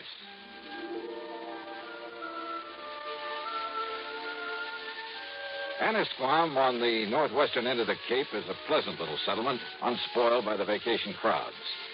A kind of quiet summer haven for writers, poets, and painters, with a few large and very old homes. The address that Harry McQueen gave me turned out to be one of them. Set on a high, sandy knoll, it was a big frame house with hip roof, shingled turrets, and cupolas, half a dozen gables and dormer windows, all of it dripping with gingerbread and covered with Boston ivy. It looked out over the sparkling blue waters of Annisquam Bay. On one corner was a big tower with a platform on top surrounded by a heavy, well-polished brass railing. A flagpole carried not only the national ensign, but a couple of signal flags on separate lines below a sort of yardarm, I guess you'd call it. Another shorter pole supported a weather vane and one of those revolving things to measure wind velocity. The whole place, in spite of its weather-beaten age, was in good condition. It was what the owner, according to Harry's description of them, would probably call shipshape. All very interesting and colorful. What interested me most, though, was the vision that greeted me at the front door. And I mean vision. Yes? Oh, you must be Johnny Dollar. Any description of Thelma Jean Weatherby could only end up in the Department of Understatement. She was tall, well-tanned, and beautiful. A sort of honey blonde with clear, exciting blue eyes. The sort of figure that you dream about. She was wearing a well-cut pair of blue silk capris. Johnny? And a blouse of lighter blue chiffon. The freshening breeze caught a wisp of her hair and gently flicked it across that beautiful face in a sort of caress. I caught the faint scent of arpege. Johnny, what's the matter with you? Huh? You are Johnny Dollar, aren't you? What? Oh, yeah, sure. I'm sorry, Miss Weatherby. Miss Weatherby? Thelma? Thelma Jean. But come in, Johnny. Yeah, sure. The captain has just gone up to the bridge to look for the weather so we can talk safely. The captain? My uncle, Captain Amos Weatherby. Oh, boy. And the bridge is on that tower on the corner of the house. I see. He spends most of his time up there. It was about Captain Amos that I called the insurance company. So McQueen told me. Sit down, Johnny. And would you like a nice cool drink or something after your long drive? Well, I take it you'd like to tell me what this is all about while the captain isn't here, so why don't we save the amenities for later, huh? All right. I can tell you all about it in 2 minutes. All right. I was engaged to a fellow. That I can believe. His name was Roger Burton. Until a couple of weeks ago when the captain, who didn't like Roger from the start, well, he found out some rather unsavory things about him. Like what, Thelma Jean? Roger never told me, Johnny, but he'd been married. Twice, as a matter of fact. And both of his wives died under very funny circumstances. I see. Also, they both had considerable money. Which I will, if anything ever happens to Captain Amos. So I understand. His insurance. So I not only broke off with him, but Captain Amos literally threw him out of the house. And believe me, in spite of his age, he could do it. And now? Well, before he left, Roger told Captain Amos he'd get even with him. He said that he'd kill him. You mean just like that? Yes. He even boasted that he could do it and get away with it. The same as he did with a couple of nosy wives. Those were his very words. Oh, you have no idea what a horrible person he became after the captain showed him up. It was like a maniac. Well, then you're lucky to be free of him. You bet I am. It'll be a long time before I fall for any sweet talk again. Oh, it'd be a terrible waste, Thelma Jean. What? Yeah, like you. Oh, Johnny, not you. No, I'm just kidding. Or am I? You better be. And yet, if all the stories I've heard about you I are don't believe true... one of them. And to prove that I didn't come up here just because Harry McQueen said you're the most beautiful, the most gorgeous gal. McQueen told you that? You're sure right, 1,000%. But Then now... if I'd known that, and if you hadn't come, I'd never have forgiven you. Yeah, but now let's get down to what... Especially after what he said over the phone about you. Like what? Oh, that, you're an old, dull, stodgy, pedantic, Why, I'll bumbling... sue him. And I'll certainly try to prove otherwise. But right now... Now, Johnny. Now, let's get down to business. Well? Well, after the captain threw him out, we thought that was the last we'd see of Roger, in spite of what he'd said, in spite of his threats. But? Johnny, somebody has been prowling around outside this house at night. I've only caught glimpses of him, of his shadow, really, but I'm sure it's Roger Burton. It can only mean one thing, Johnny. He's here to carry out his threat against Captain Amos.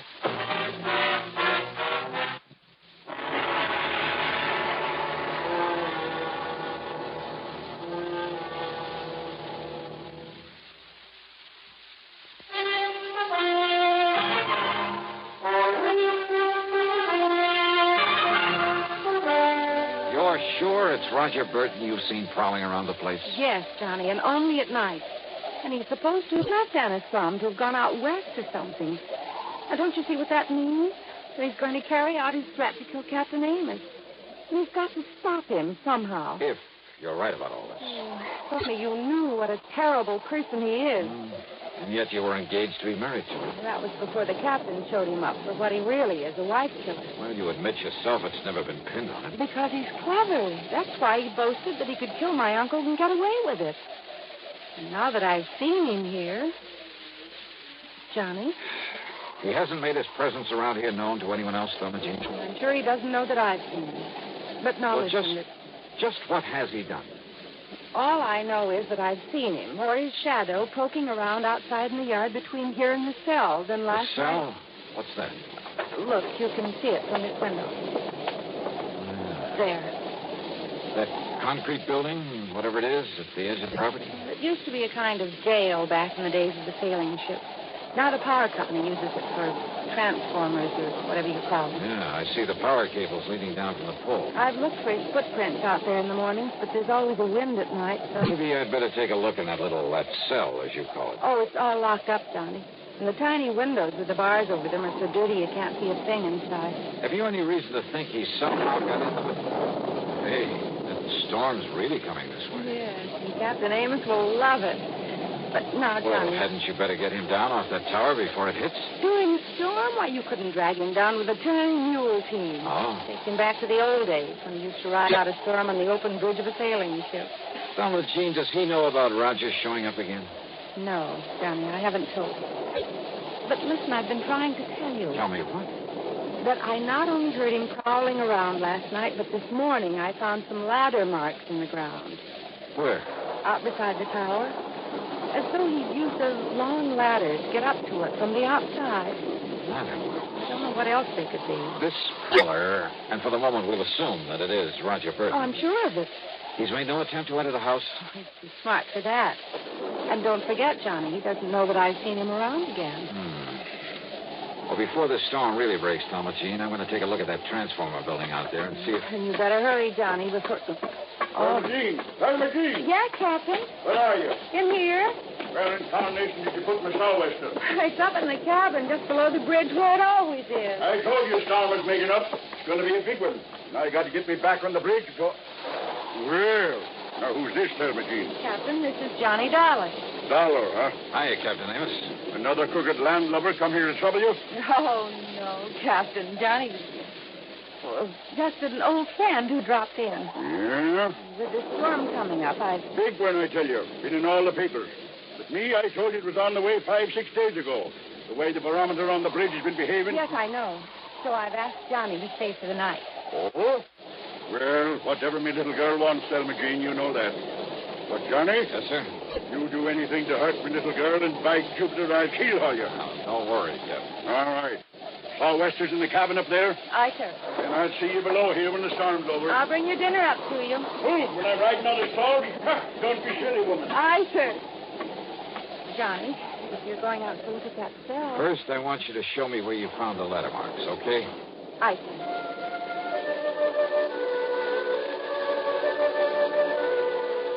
The marks in the ground were still quite plain at the base of the ivy-covered tower. The ladder must have been a tall one, high enough to reach the platform that the captain called the bridge. And I found, rather, a couple of things. A heavy lightning rod extended up the side of the tower, well hidden by the ivy. But the bottom of it had been sawed off, making it useless. Also hidden by the ivy was a wire, an insulated copper wire. Too heavy to cut without tools, but certainly not big enough to take a lightning bolt. The wire was lashed to the upper section of the lightning rod. The other end disappeared in the ground at my feet. And it led away toward the cell, the little transformer station. It was dark now, and the storm was building up fast. I dashed back into the house, up to the second floor, and then up the winding stairway to the captain's bridge. You better lash yourself onto the rail, Johnny. This wind will blow you clean off of the deck into the sea. Looks like you're right, sir.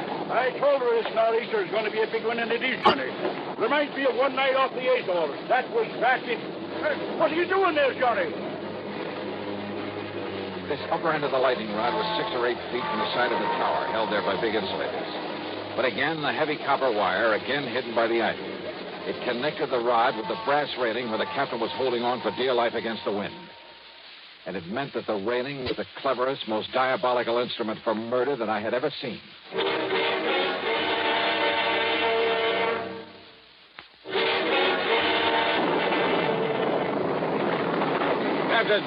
Captain Amos. Listen to her blow, Johnny. Listen, we've got to go below. Below, in Mr. Storm like this? Come on, Juan. It'll thunder and lightning scare you. Listen to me. Keep away from that rail. Let go of this rail, it'll blow us into the sea. I tell you, get away from that rail. Keep your hands off me, you blubbering young... Sorry.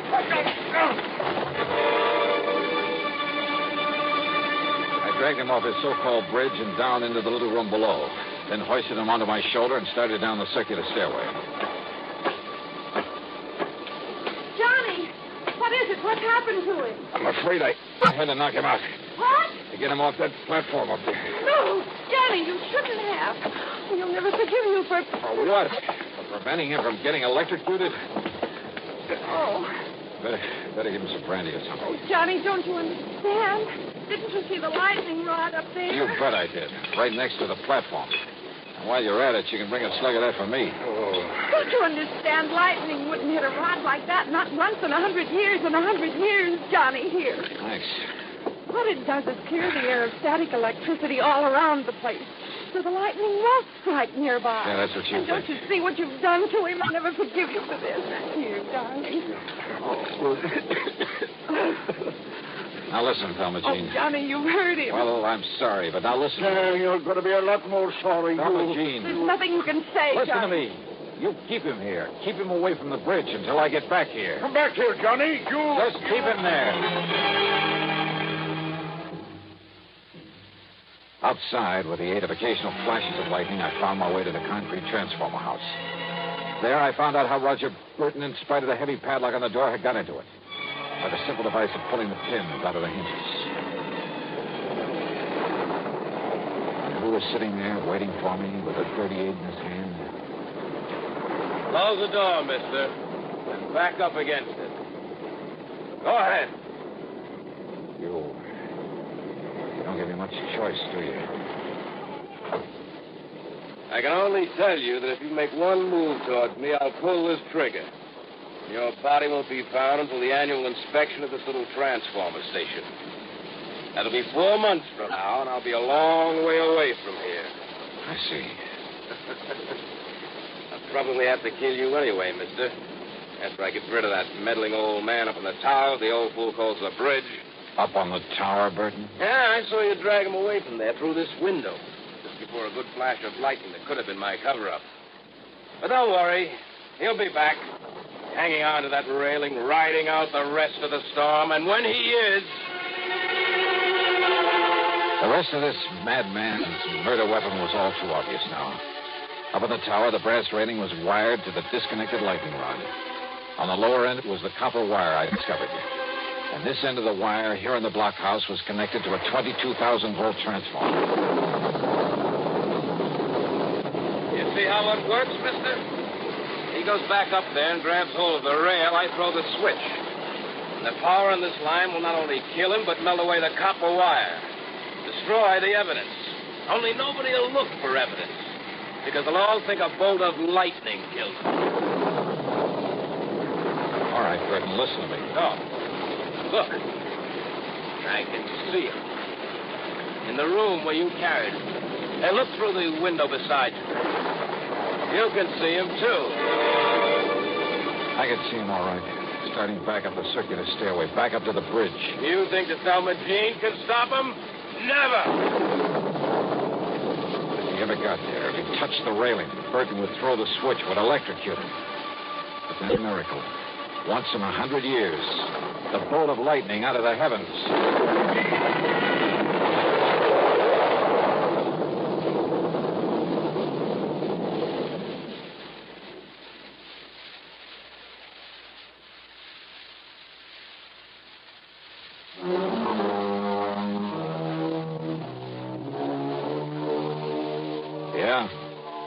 The bolt of lightning had struck the rod high up on the tower, had streaked down the wire into the blockhouse. It fairly exploded inside of it. The force had blown me out through the door, and it was a couple of hours later inside the house before I was able to move. Burton, holding the switch, had been killed instantly. I'm glad I hadn't tried to get any closer to him. It was a bolt out of the blue. It was justice in its own strange fashion. Expense account total, including a checkup by one of the local medicos, some new clothes, mine were in shreds, incidentals, and the trip back to Hartford, $171.50. Yours truly, Johnny Dollar.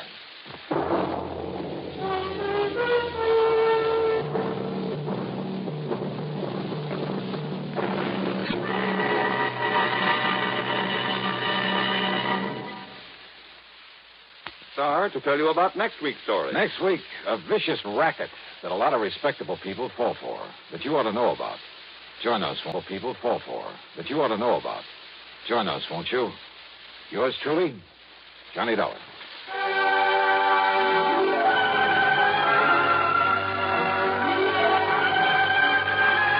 Yours truly, Johnny Dollar, starring Bob Bailey, originates in Hollywood and is written, produced, and directed by Jack Johnstone.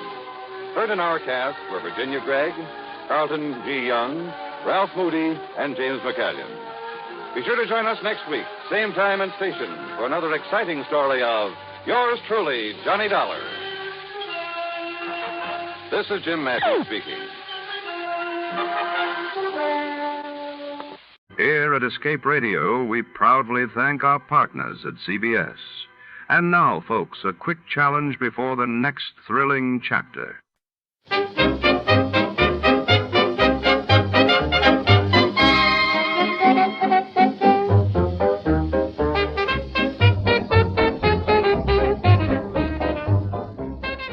Tonight, under the dim chandeliers and polished mahogany of the city's most exclusive yacht club, scandal is about to set sail. The captain's table, reserved for only the elite, has become the epicenter of whispers and suspicion after a priceless artifact vanishes during a stormy gala. Our detective navigates a sea of secrets among society's finest, where every smile hides a motive, and every toast could be a betrayal. Will the truth surface before the night is over? Before to start, let's see what happened the day it was aired. It was March 14th, 1952, that day. The world learned of the acceleration of nuclear negotiations between the United States and the Soviet Union, while in London the great smog billowed in early, causing alarm and citywide disruptions. Johnny Dollar. Mr. Dollar, this is Barton H.B. Hollister at Greater Southwest Insurance Company. Oh, not Hollister in Phoenix, Arizona. That's right. Oh, here we go again. What was that, sir? Nothing at all. Just go right ahead. Yes. Now, Mr. Dollar, I want you to arrange airplane transportation for yourself out here immediately. Oh, you do, huh? What's your problem? You are to protect the life of one of our clients. Now, Mr. Hollister. His name is Henry Kirkham, and I shall expect you out here in Arizona without delay. Now, wait just a minute. Let me be perfectly honest about this. Please do. I have never liked, do not now like, and never will like these bodyguard assignments. As far as I'm concerned, they're for the birds. I beg your pardon. What's more, you have a whale of a good police department out there in Phoenix, and if somebody needs protection, why not call on them? Mr. Dollar. Yes? Did I say that Mr. Kirkham lives here in Phoenix? No, I guess you didn't. And did I, in any way, imply that you wouldn't be paid most handsomely for this service? Oh?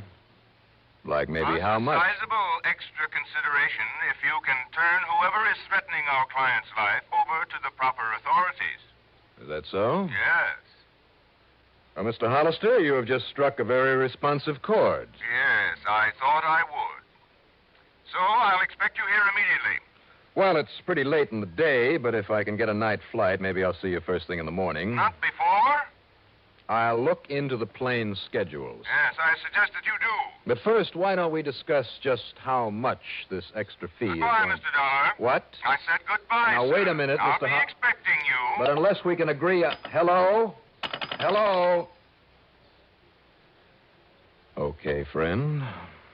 Just wait till you see my expense account.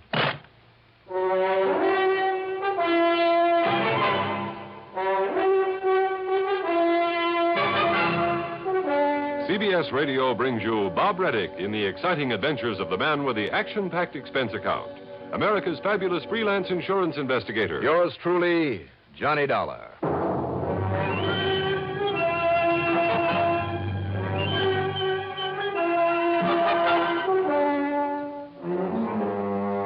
Expense account submitted by Special Investigator Johnny Dollar to the Greater Southwest Insurance Company in Phoenix, Arizona. Following is an account of expenses incurred during my investigation of the Captain's Table matter. Up till now, I had always managed to avoid any assignments from Barton H.B. Hollister.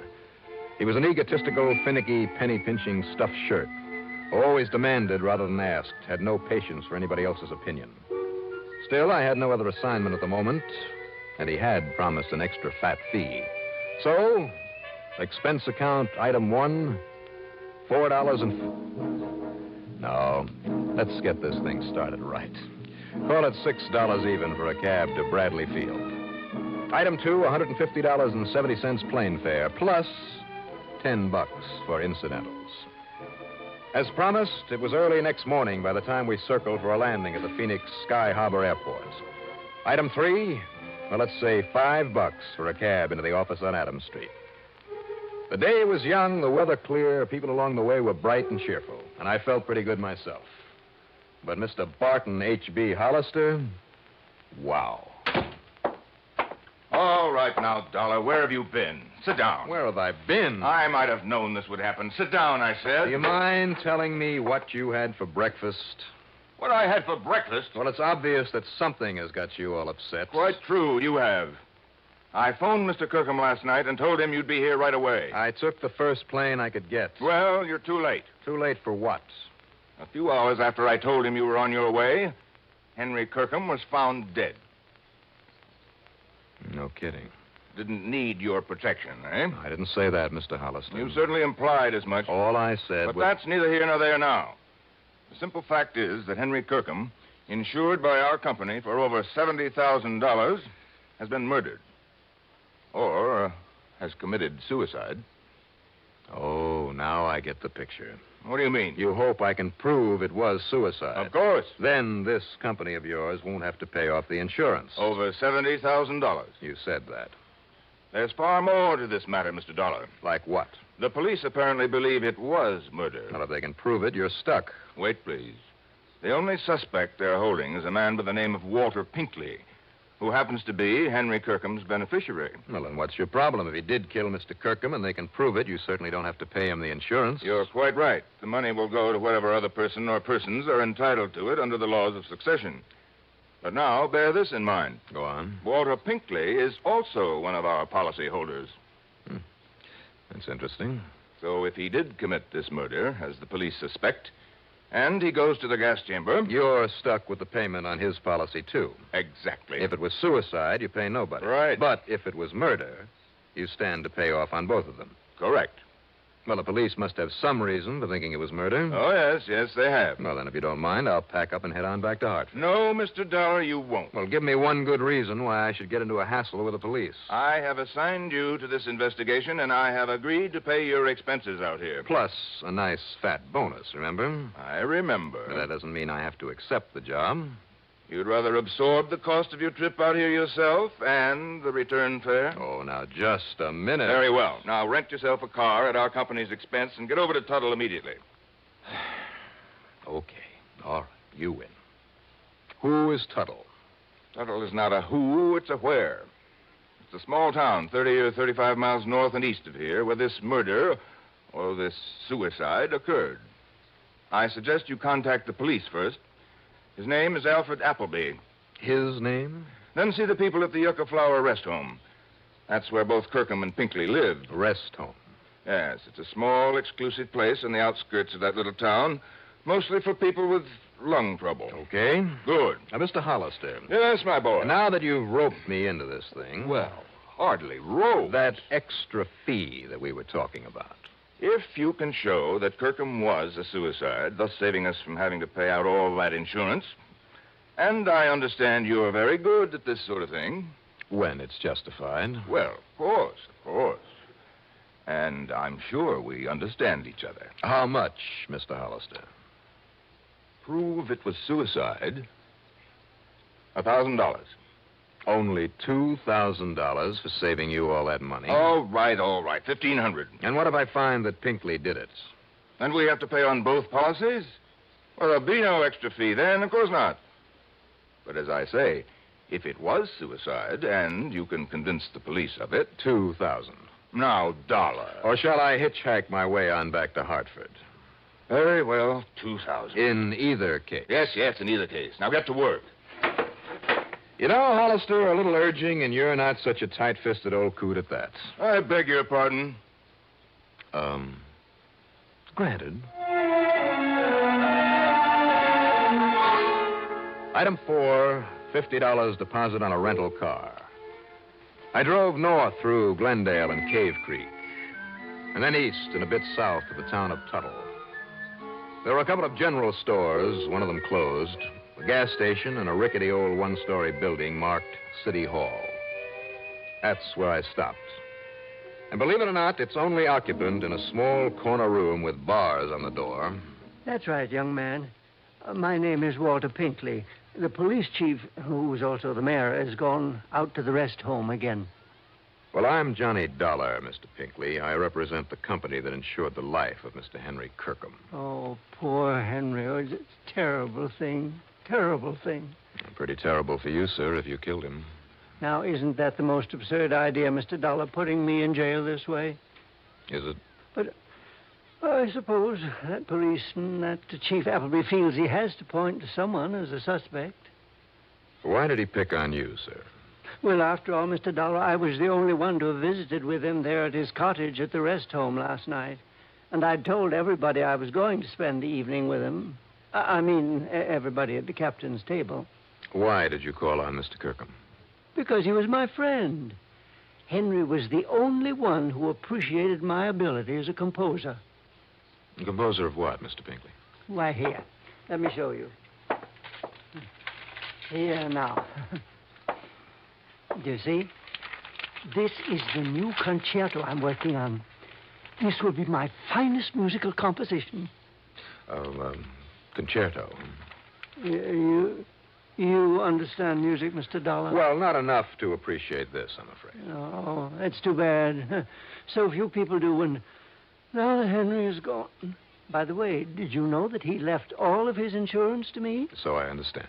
That was wonderfully sweet of him. And now I'll be able to buy a piano for my little cottage and compose and compose and compose. I wonder. Oh, there's no need to wonder about it at all, Mr. Dollar.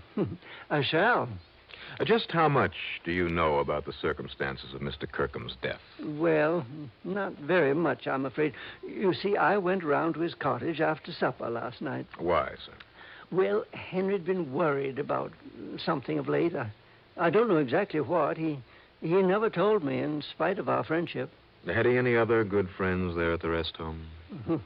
With all the petty jealousies and the people just sitting round getting annoyed at each other over nothing at all? No, Henry and I were the only real friends. I see. All the rest of them, well, I don't want to use the word hate, but, well, if it weren't for the almost magical curative properties of the air and the climate. Touch of lung trouble, you know. Now, Mr. Pinkley... As long as I stay here, I feel just fine. And so do the others. Yeah, well, now... It's added at least 10 years to my life. I'm sure it has. But, as I started to say, it was about 8 o'clock when I dropped in to visit Henry, and we looked over some of my music and talked and had a gay old time. Sounds like a ball. Now, tell me, at what time did you... But even so, he was, well, depressed and worried. Mr. Pinkley? Yes. What time did you leave Mr. Kirkham? Well, I guess about 10 o'clock. He said he had to write a very important letter in case... In case of what, Mr. Pinkley? Well, I'm not quite sure, but during supper he had mentioned that someone was coming to see him. He'd had a phone call that someone was coming to see him to help him, I think. And in case that someone didn't arrive in time... Well, I'm not quite sure just what he meant. I think I have a pretty good idea. Then this morning, when they found him lying there in his cottage with that horrible pistol beside him. Mr. Dollar, I never dreamed that Henry would commit suicide. Suicide? Surely, you don't think that anyone would have killed him? Not even you? Good heavens, no. When he was always so nice to me, and changing his insurance to me and all. And apparently somebody thinks you did it. Oh, they'll find out. They'll find out, don't you worry. And meantime, it's so nice and peaceful here in this jail, and I can work all undisturbed on my concerto. I've been working 4 years on it, Mr. Dollar. And in another 4 or 5 years, Mr. Pinkley, I sincerely hope you'll be around long enough to finish it. What? What did you say? Nothing. I'll see you later.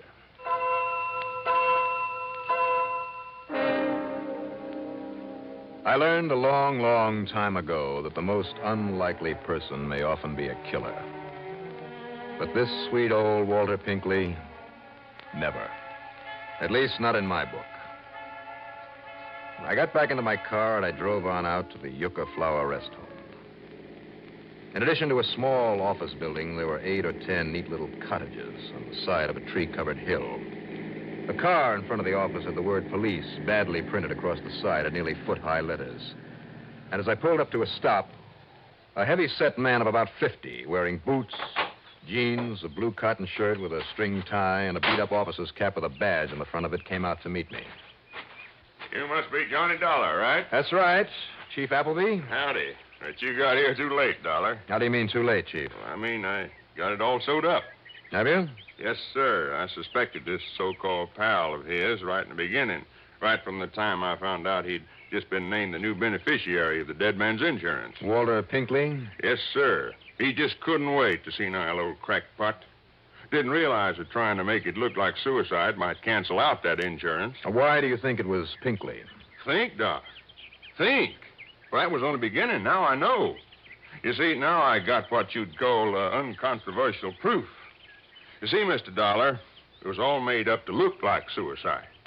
I mean, in there all by himself, just laying there in the middle of the floor, shot right through the right temple, real close up, like as if he'd done it himself. Well, now, Chief. Yeah, and the old-fashioned 32 H&R there beside him, like as if it fell out of his hand.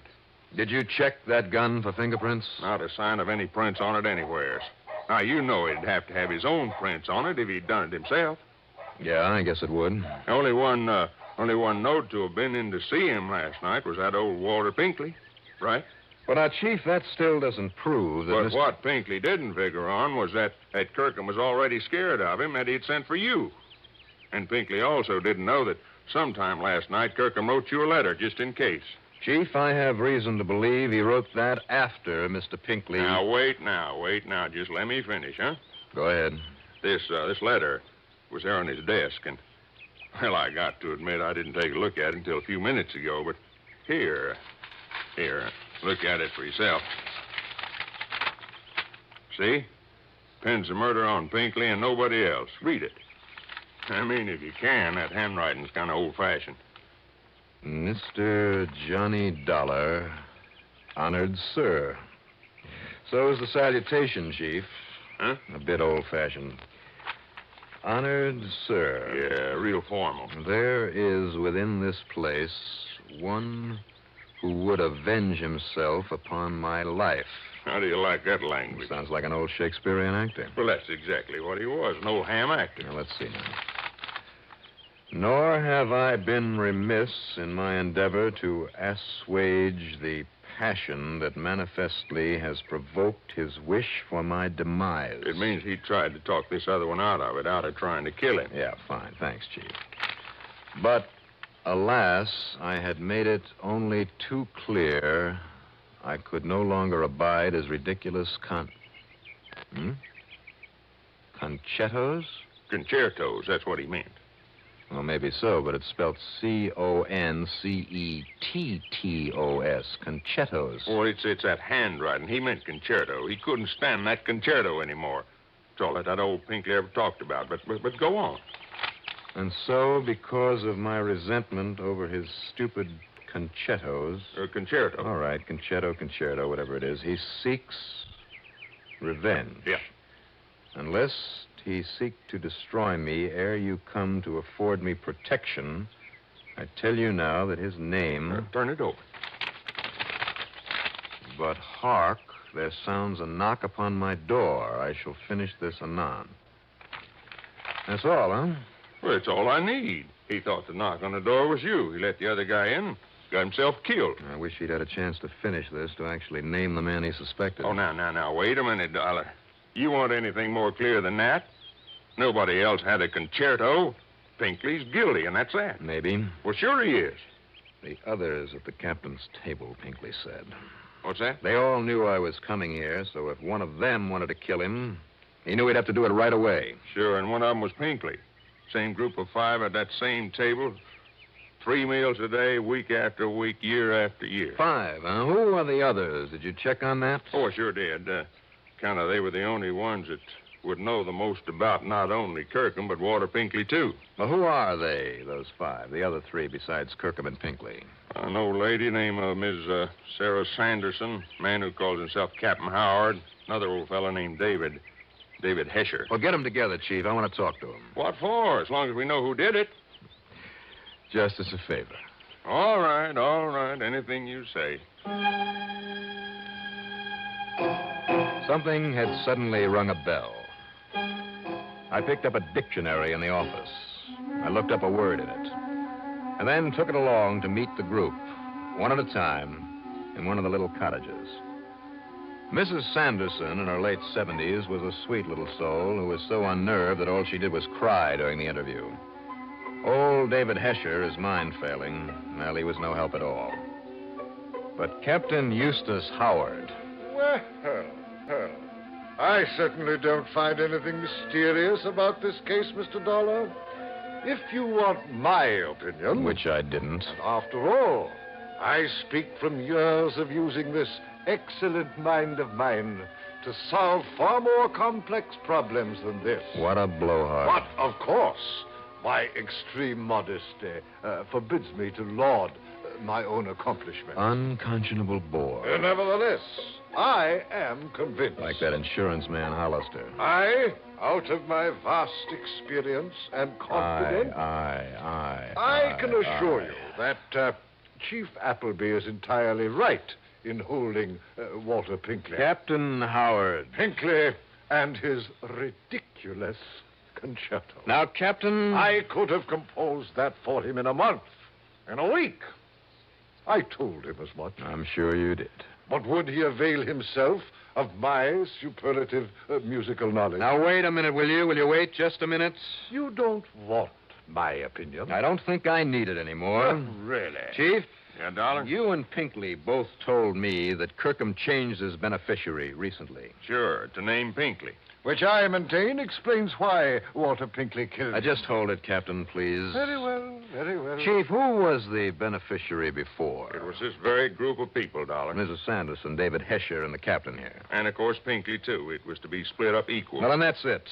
Well, what is? These other people were cut off by the change. And I assure you, Mr. Dollar, to me that made no difference. Oh, be quiet, will you? Really? Tie that fact in with the letter, Chief. So that letter pins it on Pinkley, and that's that. Didn't you wonder why the killer left the letter on Kirkham's desk? He must have seen it. I am convinced that Pinkley overlooked it in his excitement over what he'd done. Well, I am convinced that the killer misread that letter the same as we did, that he left it there because he felt sure it would convict old Pinkley. And you, Captain, and this dictionary prove it. Well, I don't get you, Dollar. I am certain that I don't. That word, concerto. Only what he meant was concerto. No, that's just the point. Because do you know what concetto means? It's an old-fashioned Italian word that means conceit. Huh? Unusual term, but so are a lot of others in that letter. Well, sure. Concetto means conceit. So add them up. When the beneficiary was changed, this silly, conceited old Captain Howard here was cut off. I beg your pardon. Along with a couple of others.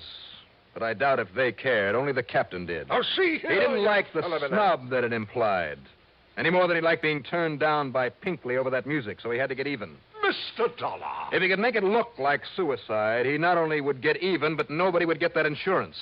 So So he knocked off Kirkham and set it up that way, and I'll bet he made sure that Kirkham's prints were on the gun. Keep talking, Dollar. But then he found the letter, that unfinished letter, and he thought that it put the finger on Pinkley. Now he could get even with both of them. I will not listen to such drivel. Take it easy, Captain. That's when he wiped the prints off the gun. Dolar! So only Pinkley would be suspect because of the letter, he thought. But the letter, talking about his stupid, ridiculous concetto, his conceit, gave him away. You thought the letter would clear you, Captain, but that was one big, fat mistake. Yeah.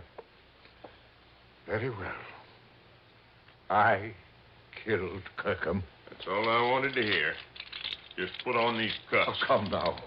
Would you take me off, make me suffer, maybe die, like a common person, for the one very small mistake? Me, Captain Eustace Langhorne Avery Hard, me. Yeah, Captain. You.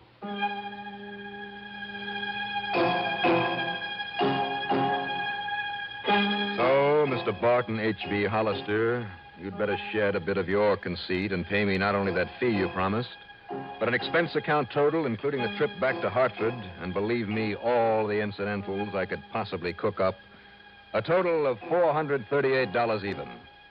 Yours truly, Johnny Dollar.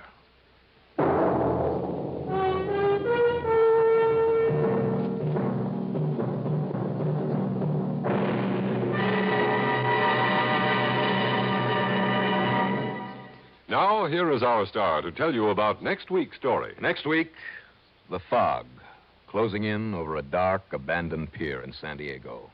A killer on the loose. Join us, won't you? Yours truly, Johnny Dollar.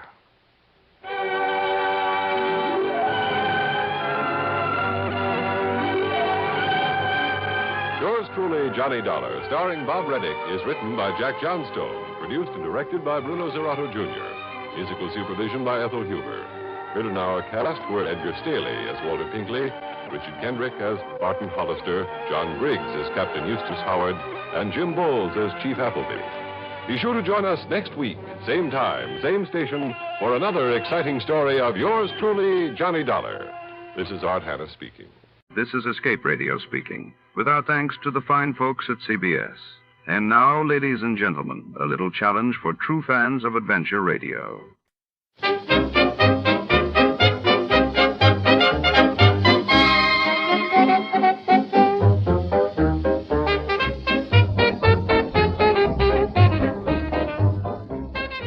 In the shadow-draped city, secrets fester beneath the neon glow.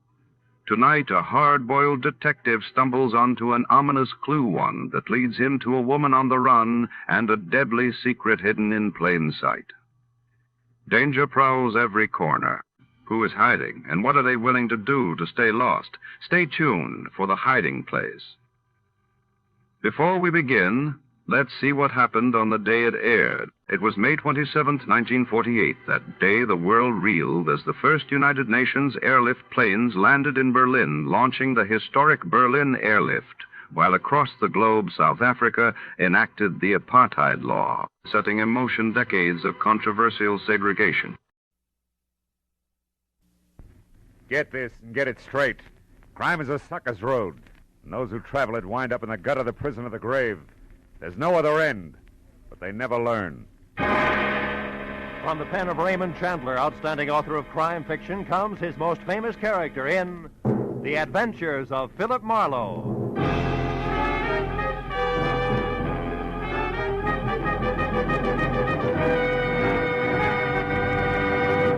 Now, with Gerald Moore, starred as Philip Marlowe, we bring you tonight's exciting story, The Hiding Place.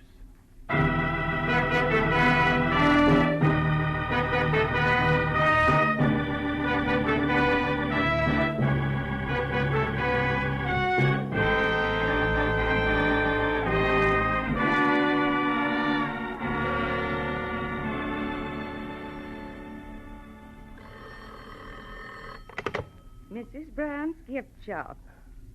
Oh, yes, Mr. Waltman. The bookends? Well, let me see now. That was the little Dutch figurines, wasn't it? The boy and the girl? All right, fine. Well, I'll have to Oh. Hold the line a minute, Mr. Waltman. Mr. Marlowe, you're back.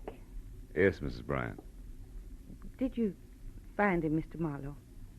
Did you find Chipper? Chipper is dead, Mrs. Bryant. Oh.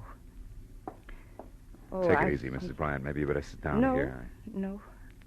I'm all right. There's a customer waiting on the phone. I'll finish that. Then I want you to tell me everything you found out about my son. Sure. I'll only be a moment. As Martha Bryant went to the telephone, I braced myself for the story I had to tell her. I tried to figure some last-minute way of making hard facts a little softer for a sweet, brave, gray-haired lady who deserved a better break. The first thought about what had happened brought the whole ugly business rushing back at me again. Turned my mind back like a clock to where it had all begun yesterday morning in my office. And that same Martha Bryant, full of hope and quiet courage, had walked up to my desk, handed me a letter, and asked me to find her son. His name is Chipper, Mr. Marlowe. Or rather, Chip, now that he's a grown man. He's 22. He left suddenly without a word 6 months ago. Oh. I've heard nothing until this morning when that letter they addressed to Chip came in the mail. Postmark St. Louis Obispo. Oh, sit down, won't you, Mrs. Bryant? Thank you. Maybe I shouldn't have opened it, but... Well, you see, it's the first indication I've had in all that time that he's even alive. Read it. Dear Chip, it's been a long drag, but the waiting is finally over, darling. Time is now. Meet me at 11:30 Monday night at the House with the Big Wheel, signed Toby. House with the Big Wheel, what does that mean, Mrs. Bryant? I have no idea. But for some reason it frightens me. Oh, 11:30 Monday night. That must be tonight. Who is this Toby? Toby Packler. She's a very, very beautiful young woman, platinum blonde. Oh. Chipper believed he was in love with her, I'm afraid. Oh, please don't misunderstand me, Mr. Marlowe. I'm not a possessive mother. I knew I'd give Chipper up someday, only I hoped it would be to a nice, sincere girl. Toby Packler isn't? Well, she's much too fast. The kind who uses too much mascara and wears things like those little anklet chains they call slave bracelets. I tried to find her after Chip left, but she was gone, too. Oh. Tell me, did you and your son argue about Toby, Mrs. Bryant? No. I only saw her once. He knew I didn't think much of her, but that didn't drive him away, Mr. Marlowe. What did? Well, I've never been able to understand. After his father died, Chip became irresponsible and a little wild, perhaps. Especially since I had to spend all my time running our gift shop on Ivar, but he was a good boy, really. I've tried to convince myself that he left just to prove his independence, to test his wings, you know. But now... Now what, Mrs. Bryant? Now I'm worried. That letter, it puzzles me. I don't like it. Well, it may mean nothing more than you're getting a daughter-in-law who uses too much mascara. I hope you're right. I want Chip to be happy, to settle down. I want to turn my business over to him. And will you try to locate him for me? Here, I have his picture here in my wallet. See? Say, Chip looks a lot like his mother, doesn't he? Yes. Please find out if my son is all right. Sure. I'll do my best.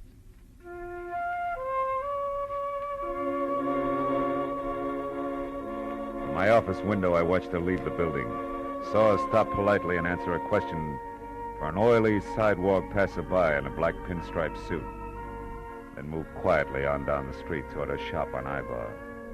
A neat, gentle, very lonely woman. I hoped I'd find a happy story for her in San Luis Obispo. She had one coming. I was still hoping 5 hours later when I pulled into a mobile gas station in the little town at the foot of the Santa Lucia Mountains, 200 miles up the coast. I filled up, asked a few questions, and found out that there were only 4 good hotels, 5 not so good, and 2 or 3 dozen motor courts, and that ran the gamut. So even with nothing but the name Toby to go on, the job wasn't completely impossible.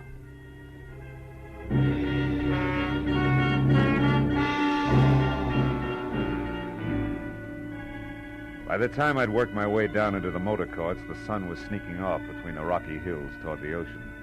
And I was still collecting negative answers. Until I tried a mirrored neon combination bar, restaurant, and motel called Pinky's on the north edge of town. Sorry, mister. No Toby Packler registered here. Now, wait a minute. Are you sure? She's a lovely platinum blonde about... About what? Huh? Oh, never mind. Skip it, Pinky. Maybe this is better. When I glanced across the lobby at the bar, I'd caught a man watching me. He was the same oily character in a black pinstripe suit that I'd seen stop Mrs. Bryant on the street outside my office back in L.A. He ducked away, and I beat it into a bar. Just in time to see him slip out a side door. So I followed him. Outside, a gravel path wormed through a grove of dejected pepper trees, wound up in a lonely walled patio, and when I got there, Oily was out of sight. The reason was simple. The nose of his gun in my back said he was behind me. Don't move, Marlowe. Well, name and all. Yeah, sure. I've been tailing you every inch of the way since old lady Bryant went to see you this morning. What's the connection, Oily? Exactly 6 long months of watching and waiting. For what? For a move you two skunks would have to make sometime. And from the way you've been working, you don't know enough to do yourself any good or me any harm. So take some advice. Go back to L.A. Leave it alone. Leave what alone? That's none of your business, people. I'll take over from here. But just in case you run into Chip Bryant or Toby on your way out of town, tell them from me they're not cutting Lou Race out of his share of $110,000. I'm going to get it, one way or another. And so you won't forget, use this. Oh! For a reminder.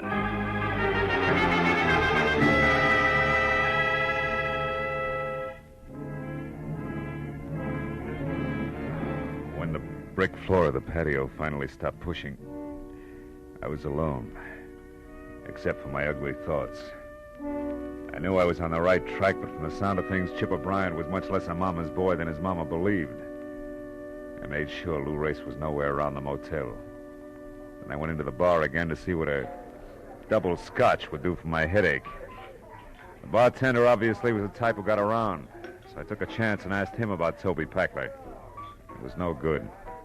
But when I described Toby as a beautiful platinum blonde, a girl sitting alone 2 stools down, a girl with a short, ragged, mouse-brown hair and extremely flat, misformed face, dropped her eyes and looked away. I suddenly felt very cheap. I flipped a silver buck on the bar and got up. You know, it was the kind of dumb stunt you can't apologize for. You just leave. I was halfway to my car before I realized that the girl had followed me out. Hey, mister. Yeah, you. Just a minute. I turned and watched her come toward me. In the garish neon light, her face was jarringly unreal, the color and texture of hard putty. I heard you inside when you asked about Toby. Yeah, I thought you had. Do you know her, Miss... Palmer. Oh. Yeah, I know her. She's one of my few friends. What do you want with Toby? Well, my name is Marlowe. I'm from L.A. I want to talk to her about a fellow named Chip Bryant. She's my only lead. Chip Bryant? Yeah. She never mentioned that name to me. Anyway, you're too late, Mr. Marlowe. What do you mean? Toby left town this morning. Left town? Oh, no. She was going up north to Seattle, I think, on some kind of personal business. Now, listen, did she ever say anything to you about a house with a big wheel, where it was, what it means? House with a big wheel? Yeah. No, I'm afraid not. I'm sorry, Mr. Marlowe. I guess I'm not much help. Well, good night. Thanks anyway. Now, good night, Miss... Palmer. Yeah, Palmer. Good night. As the girl walked back to the bar, the little gold chain I'd spotted around her ankle glinted in the brittle light, and it was like an echo of a memory. A slave bracelet on her was as out of place as a morning glory in a bed of toadstools. But that gave me a crazy hunch, a hunch that somehow in the last 6 months, a gorgeous blonde named Toby Packler had become a drab brown head with a flat, stiff face. So I didn't chase wild geese to Seattle. Instead, I got in my car and I waited. An hour went by and it was almost dark before she finally came out again, stepped down into a sleek new convertible and drove north out of town. I followed as she turned off a neglected side road, and for 8 miles twisted through jagged rocky hills toward the mountains. Then suddenly, from the crest of a small rise, I saw what she'd been heading for. An old stone house squatting in a grove of eucalyptus trees. The girl I figured to be Toby Packler had slowed almost to a stop. I watched her creep along until she was out of sight. And I got out of my car and I went down for a closer look. Round, brown shingled cupolas reared proudly out of choking overgrowth, and on a huge rusty iron gate in front was the name Escobar. But in the trees behind the house I saw more. Turning slowly in the stream, there was a giant water wheel. A big wheel. I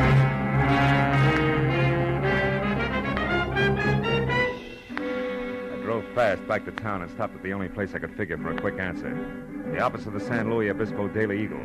The night editor was strictly old school, from green eye shade to sleeve garters, but still very much on the ball. So, you want to see the issues of exactly 6 months ago, you say? Yeah.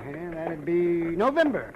About the 8th, 9th, and 10th. Here you are, son. Help yourself. Thanks a lot. If I'm right, this ought to cinch it. Careful there. Don't rip those copies. Say, by the way, what story are you looking for? Oh, small something on a party named Toby Packler. It's not here. Wait a minute. Maybe it'll be in... Yeah, sure. This is it on page 3. A woman identified as Toby Packler of Los Angeles suffered severe injuries to head and face today when the car she was driving skidded into a bridge abutment 2 miles north of here. So that's how come the face. Miss Packler's condition was announced as critical by Clark Emergency Hospital attendant. Huh? Is that all you wanted? That's enough. If that answers your question, young man, I'll put these copies away. Gotta be careful with Wait a minute, that headline. Huh? What was that? Let's see that. Santa Barbara jewelry store robbed. Daring thieves escaped with gems valued at $110,000. $110 grand. Yeah, I remember that. 2 men and a woman. Got away clean, too. Never caught a one of them. You don't mean there's a connection between these stories, do you? I don't know. Ask me again after I've checked in at the old Escobar place. Adam Escobar's place? Out in the hills? Oh, you're joking, son. What in the world could that crackpot possibly have to do with a jewel robber in a car wreck 6 months ago? It beats me, but there's some tie, and you can count on it. I think you're crazy. But if you're going out there, maybe you should be. Now, what's that supposed to mean? You'll have something in common with Adam. He's lived in his own private dream world for so long, he's forgotten what the real world's all about. Goodbye, son. I'll see you later. I hope.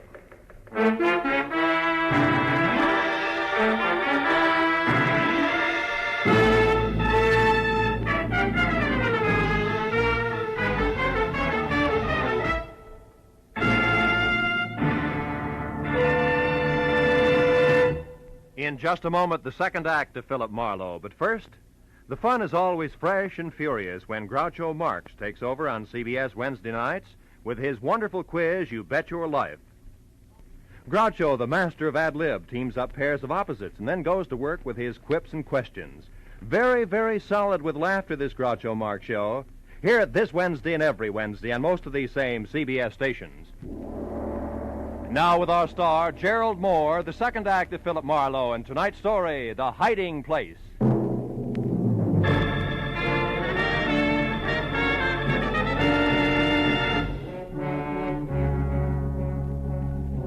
From the road, I had thought of Adam Escobar's place as just another 100-year country home. You know the kind, big, aloof, wrinkled, like an aging nobleman who had retired long ago with his memories. But now that I was there and at the rusted iron gate that resented my intrusion out loud, I changed my mind. I saw now it had to be a degenerate nobleman. Also, the nobleman had to be flat broke. I saw it everywhere. The name Escobar on the gate in copper lettering had turned a sickly, spotted green. The scuffed, faded family crest inlaid in tile in the cement walk was cracked and crumbled. The exquisite stained glass door was cracked all the way down the middle. Only the engraved card in the slot under the knocker that said Adam Escobar, Esquire, was neat and new. The landed gentry's last-ditch stand. I was about to knock when... You need not bother knocking, sir. I saw you coming up the walk. I am Adam Escobar. He was a small, slight man of maybe 60 plus with a large head held high in spite of the frayed cuffs, patent leather slippers that were cracked and peeling. I introduced myself, then followed him into a musty living room. There, Wiley apologized for no longer having any servants and poured us each some brandy from a cut-glass decanter. I told him all about my search for Chip Bryant, complete with Toby and Lou Race. Frankly, Mr. Marlowe, I am puzzled. Your drink, sir. Oh. Confused. What does all this have to do with me? Well, maybe nothing, Mr. Escobar, but the only guess around is that the jewels were hidden here on your property. The house with the big water wheel the night of the robbery 6 months ago. But why? For what reason, sir? The police? Oh, probably. Trio wouldn't want to be picked up with the stuff on him. Salud. And yours, sir. Thank you. Then, Mr. Marlowe, soon after they did that, hid the jewels, I mean, the girl, the one with the injured face, had that accident. Those are the circumstances. Oh, more or less. And if I've added right, company's coming by 11:30. It's 10:30 now. It might be a good idea if you left the home grounds for a while. Me? Leave my own home because of some thieves, because of three common degenerates? Mr. Escobar, it's that or the police, and I'd rather not have them in it for a while. I still owe my client the slight benefit of the doubt that's left. You think I am afraid? Is that what you are trying to say? No, of course not. But I don't see why you should stick your neck out. These people have nothing to do with you. You are wrong, sir. Every honest man has something to do with every criminal. His duty. I know that now, Mr. Marlowe. If I had known it many years ago, I might still have both my wealth and my property intact. Well, okay. Who knows? When I come back, it may be... Come back? But where are you going, sir? Into town. I'd still like to catch up to Chip Bryant before the reunion. I don't think there's going to be the time or place for conversation. Conversation? With that Bryant hoodlum? About what sort? About a mother, Mr. Escobar. A nice old lady who doesn't deserve a kick in the teeth.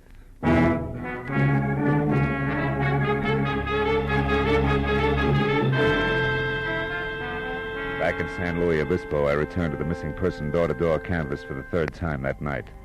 Only now I confined myself to the wrong side of the tracks exclusively, and the deeper the dive, the better. I didn't figure that Chip Ryan would show anywhere else. And after a half a dozen quick stops, number 7 proved lucky. It was a cramped, greasy bar with a sawdust and cigarette butt floor and a single customer. I hadn't found Chip, but I was close to the dapper Mr. Lou Race. The barkeep, a ball of fat, wearing a sweatshirt the size of a tent, had his back to me when I entered. So did Race. So when I tapped the tricky man on his padded shoulder and he turned, he was surprised to see me swing! That slicker was an old debt. This? Just in case the cat got your tongue. Now get up! Get ready to answer a few simple questions. Hey, what do you think you're doing? You're busting my table. I'll pay you for it, and unless you want to be up to your rolling chins in trouble with the law, Junior, don't try to help the clientele. The cops? Oh, okay. Why didn't you say so? I don't know nothing about this guy. Yeah, and I don't know enough. Now, come on, Race, you talk or eat sawdust. Which? No. I'll tell you. What do you want? One, you, Chip Bryan, and Toby Packler stuck up that Santa Barbara jewelry store 6 months ago, right? Yeah, we did it. But they crossed me up. It was when the cops were coming and we split. Split, or you played hooray for Lou Race and ran without worrying about the others? What's the difference? The reason Toby and Chip Bryan won't tell you where they hid the jewels, that's a difference? Nuts. You're standing on one ear, peeper. Toby had a different reason for crossing me. Like what? Oh, like her falling in love with that louse Bryant. The kid she baited into coming along with us. By flapping her baby blues, the kid who was supposed to drive the car, period. That's how she crossed me. Anything else? Yeah, the topper. Where's Bryan now? One of two places. Either with Toby Packler or without. Oh! Packler. Good night, sweetheart. By the time I made it to the door, the second company, Sam Spade, was across the street behind a parked car and streaking for an alley in the middle of the block. And just as I thought I was going to lose him, he came abreast of a dark doorway, and I saw it. An arm raised quickly, the glint of a knife blade. The arm dropped sharply. Whoever had done it slid away in the dark as suddenly as he appeared. When I was next to Race, there was only the caller's card, a black ivory-handled knife, driven to the hilt in between the dapper man's shoulders. He was going out fast. Hey, holy cow, how did it happen, Mr. Shut up, Race. Race, do you know who got you? The knife. Yeah? Has it got a dark black eye? Black ivory handle, yeah. Why? What does it mean? Who's it belong to, Race? It's the kid. What kid? That lousy Chip Ryan. He's dead, huh? Yeah. And so are all the prayers of one Mrs. Martha Bryant. Huh? Who's she? Never mind. Listen, call the cops. Tell them my name's Philip Marlowe. I'm a private detective, and I may be able to explain all this later. Right now, I'm due at a house with a water wheel, and I'll explain that later, too. If I'm lucky.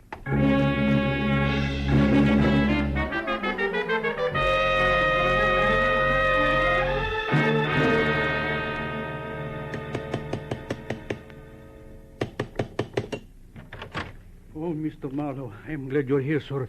It is almost 11:30. I know. Have you seen anyone, Mr. Escobar? No, sir, and I have been watching very closely. Good. And in readiness, my father owned this pistol. Oh, well, I hope it's been oiled since. Now, look, I didn't locate Shipwright. Hey, wait a minute. Isn't that a car there turning off the road without any lights on? Yes, and going along the side of my property line, back to the water wheel. It is a woman, Mr. Marlowe. Yeah, no doubt, named Tony Packler. Now, look, you stay here, Mr. Escobar, and keep that blunderbuss ready. Don't forget Chip Bryant's due out here, too, and he's a killer. Keep your eyes open. We'll stand a better chance meeting him one at a time.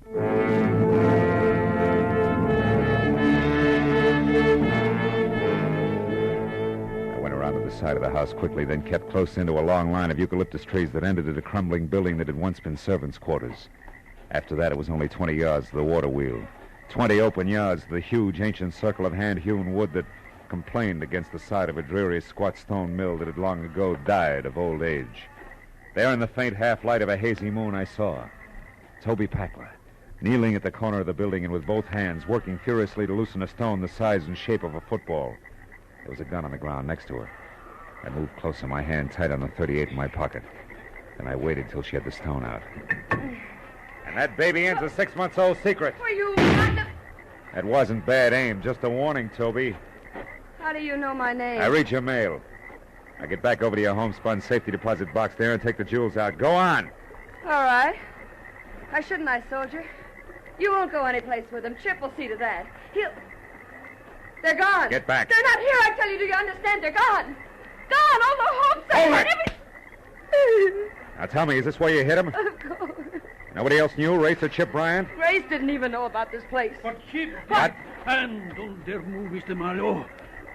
Now, drop your gun. Do it! Miss Packler. Mr. Adam Escobar, Esquire. Keep quiet. So Chip Bryant had the jewels all the time, did he? I never thought of that. What do you know about jewels? Oh, quite a bit. You see, Miss Packler, that night 6 months ago when you stood over there on the other side of the water wheel and told Bryant that you had hidden the jewels and would tell him where later on, I was listening. You knew they were here. I'll tell anything to anybody. It was, of course, quite by chance that I overheard you. But after you had that accident with your car, I searched as diligently as though I were a partner. Searched Miss Packler for money that could mean so much to me. But I found nothing. Then where are they? You idiot, tell me. Where are they, do you know? Now that I see this hiding place, yes. It was where Chip Bryant stood. Therefore the jewels are no doubt buried. What do you mean? I think, Toby, that he killed Chip Bryant almost 6 months ago and that he buried him here on these grounds without knowing that Chip had already found the jewels. What? Chip? Dead? Quite dead. I killed him 2 days after your accident. I found him searching for the jewels. No. No, you're lying. Chip was supposed to go back to Los Angeles and wait until I was well. Wait for my letter. He didn't, Toby. He came out here, found the jewels, and was killed by our host. No wonder I couldn't find them these months that I've searched day in and day out. Scratched and dog and cold and in rain by sun and by dark. No wonder I buried them with him. Yeah, but you didn't bury his knife, did you? That you kept and used on Lou Race tonight. Exactly. Why, you... Back, Miss Packler. Why? So you can shoot me, then him? Or so that if I'm very lucky, I can run away to live some more? Toby, don't. Live with a smashed, ugly face? Packler. What have I got to lose? You've been warned. My pretty face is Don't gone. take another step. The man I love is Don't. gone. I And soon the said jewels too. Ah! Escobar. Turn around. Point that gun at me. Richard, Mr. Marlowe. Now it's self-defense. Toby. Toby is bad. Yeah. Real bad, soldier. I had so much once. Pretty face. A guy named Chip. Jewels. I had everything. I was a big wheel. Wasn't I, soldier?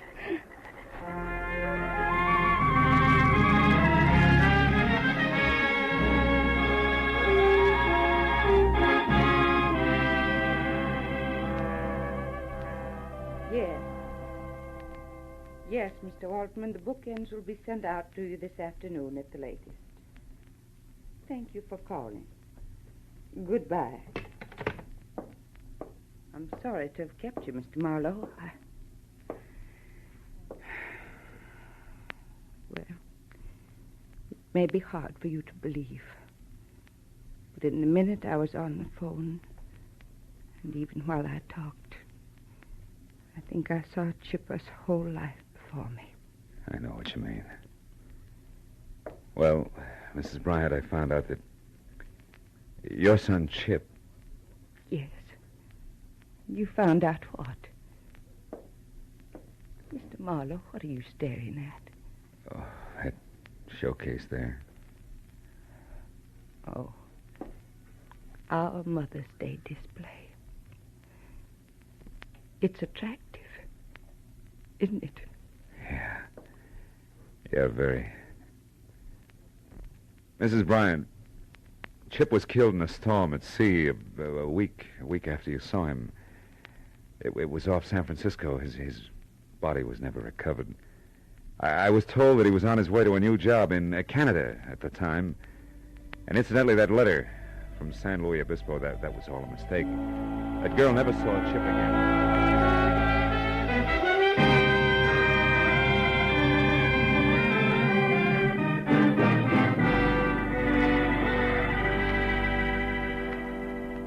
Outside, I left my car where I'd parked it and walked through the busy city street. You know, it's a funny thing. Lies can cause more trouble in this world than almost anything else, they say. And at the same time, can sometimes bring the most happiness.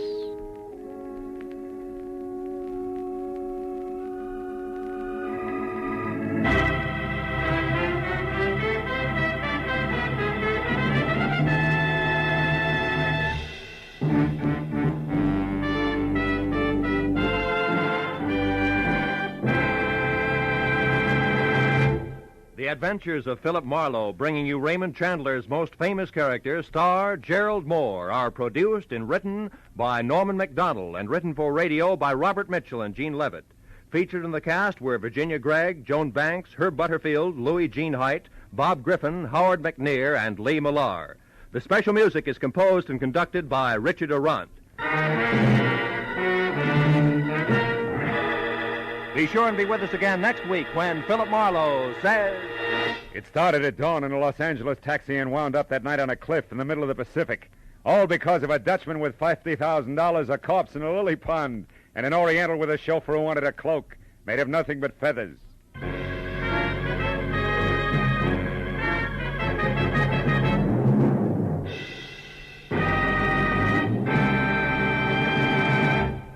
This is CBS, the Columbia Broadcasting System.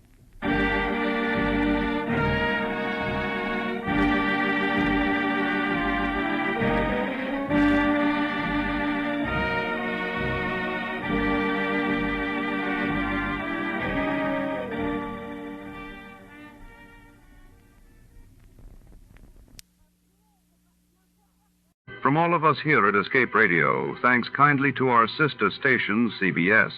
Now then, let's see if you're true masters of classic radio.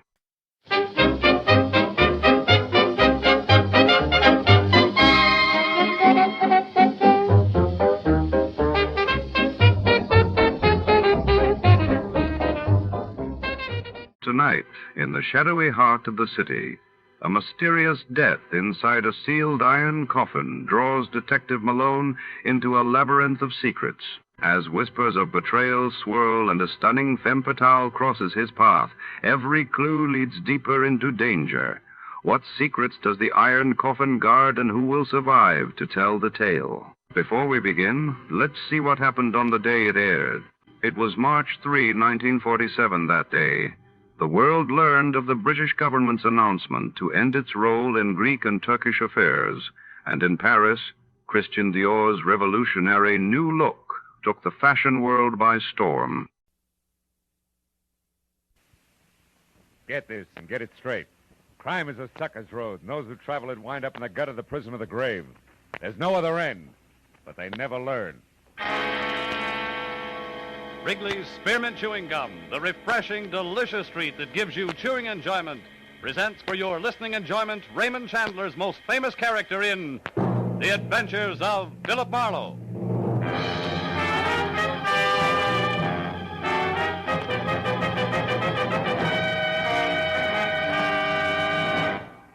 To make every day more enjoyable, treat yourself often to refreshing, delicious Wrigley's Spearmint Chewing Gum. Here's a taste treat you can enjoy indoors, outdoors, at work, or at play. The cool, long-lasting mint flavor refreshes you. The smooth, steady chewing helps keep you fresh and alert. Adds enjoyment to whatever you're doing. Wrigley's Spearmint Chewing Gum. Healthful, refreshing, delicious. Now, with Gerald Moore, starred as Philip Marlowe, the makers of Wrigley's Spearmint Chewing Gum are glad to bring you tonight's exciting story, The Iron Coffin.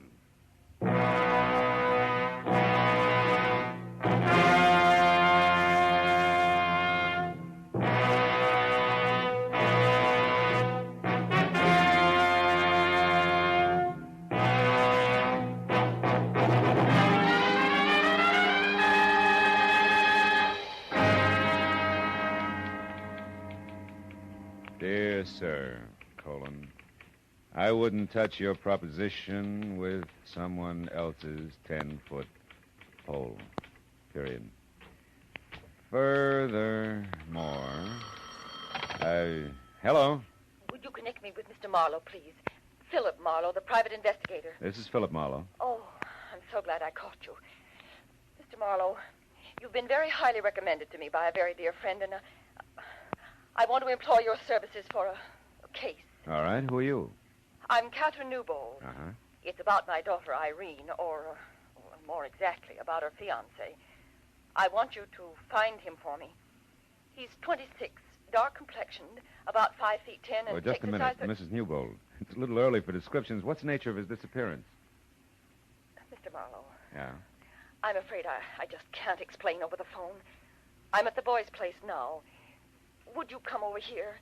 It's 4220 Bronx. 4220 and a half, huh? You see, Bennett is lost, and Irene's gone to help him, and she may get lost, too. Well, how do you mean that, Mrs. Newbold? Lost where? Back somewhere in the 16th century.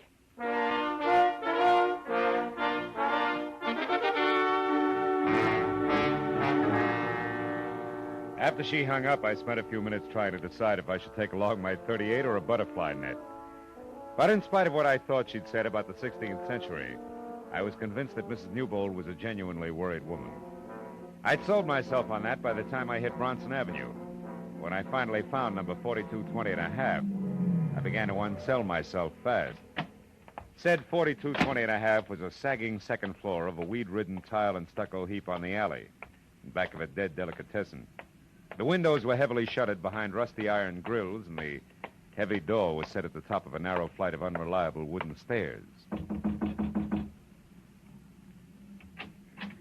Mr. Marlowe, I'm Mrs. Newbold. Hello. The looks of this place on the outside, Holy smoke. It's rather bizarre, isn't it? Yeah, to say the very least. These are Bennett Virago's rooms. He's a student. Of what, alchemy? His place is a museum. Everything in here must date back to the... Yes, to the 16th century. That's what you said, yeah. That's what I meant. Mr. Marlowe, 2 years ago when my daughter met Bennett, he was a nice, normal boy with a great enthusiasm for history. Uh-huh. He's brilliant. I liked him, and Irene, of course, fell madly in love with him. But then... Then what, Mrs. Newbold? Then it began to change. He was working awfully hard toward his doctor's degree when suddenly he seemed to hit a snag. How do you mean? Well, he became obsessed with a particular period in history. Spanish history. Well, that's not so unusual. That's how guys become specialists. Oh, but it's more than that. His interest was much more than scholarly. It became a morbid fascination. Oh? Look at these relics, Mr. Marlowe. Yeah. At first, Bennett only studied them. But in the last year, he began to live with these things exclusively. More and more until he left a month ago. And now, well, I just don't know. You know, my guess is the boy needs a psychiatrist, not a private detective. Where's he now? Well, I'm not sure, but this morning a note came from Irene. It was mailed in Santa Barbara 2 days ago, the day she left. She might be with him. Yeah, but you said you had an idea where they might be. I do. See this book? Yeah. It's a castle. Constructed in the year 1540 by Peter the Cruel of Lerma near the present city of Valdemoro. Seized in 1562 after a violent struggle by the Count of Castile. Dominique Virago. Yes. And look here. I found this old newspaper clipping in that book there. Uh-huh. It's about that very castle. It says it was torn down in 1887 by an eccentric millionaire bachelor and rebuilt stone for stone on an isolated part of the California coast known as Point Estero. Uh-huh. The man who spent his entire fortune on this single project was Philip Virago. For Pete's sake. And that's where they are. They must be. Well, considering what we started with, that makes sense. I looked it up, Mr. Marlowe.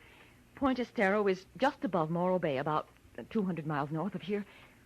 Will you go up there and find out what's wrong? I'm awfully worried.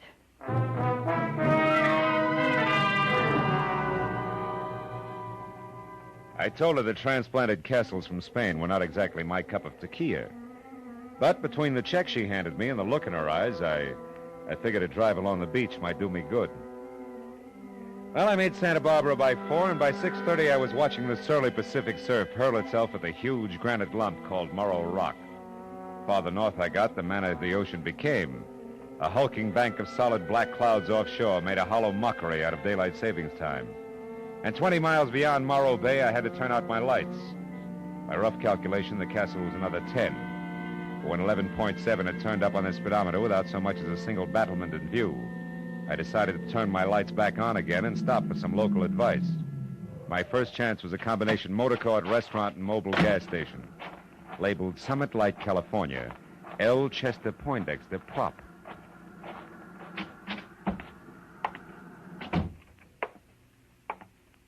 Howdy, friend. Bad night to be out on the road, huh? What'll you have? Yeah, a cup of coffee. Okay. Driving on up north? No, as a matter of fact, I'm looking for that old Spanish castle that's along this coast somewhere. Yeah? Yeah. Got any idea how I can get there? You got business there? Yeah, I might have. Why? Just wondered. Not a good place, mister. Folks in these parts like to forget it's here. Oh? What's wrong with it? Nothing, maybe. Then again, well, it was built 60 years ago by a madman, mister. Brought it over here from Spain, complete, even to the furniture. So I hear you. They say it belonged to his ancestors, and he brought them, too. Every one of their bodies. Their coffins are down there under that castle right now. 13 of them. How do you know? I talked to an old-timer once who helped put that place together. 7 men died on that job. And do you know what he told me? One of them coffins is iron, and it's 8 feet long. You made a great fullback here. Fill it up again, will you? It ain't funny. They say his name was Peter the Cruel. Now, look, Chester, you're not lathering yourself up into a ghost story for tourists, are you? You asked me, and I'm telling you. All I asked you was how to get there. You see that light out there? Across the bay and past the breakwater? Wait till she comes around again. There, see it? Yeah. That's up on the summit of Point Estero. Well, the castle's just a mile past that. There's not much of a road in, but you can make it. Okay, thanks. It's right down next to the water, in a nasty, jagged little cove. Altogether, it's 3 miles from here. Much obliged. There's something else you might keep in mind. Huh? Like I said, I don't hold with ghosts. But I know for a fact them coffins are sealed in a crypt under that castle. But they don't stay put. They get thrown around. Folks have heard 'em thumping. Good night, friend.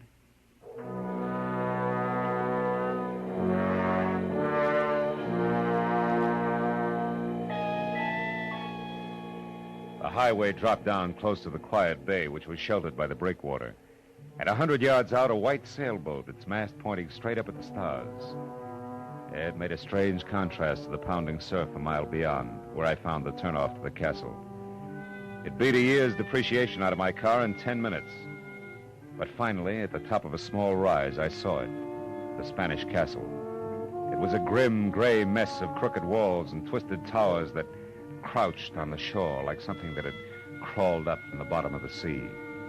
When I pulled to a stop in front of the main gate, I saw there were lights in one of the lower rooms. I started in, and then I saw something else.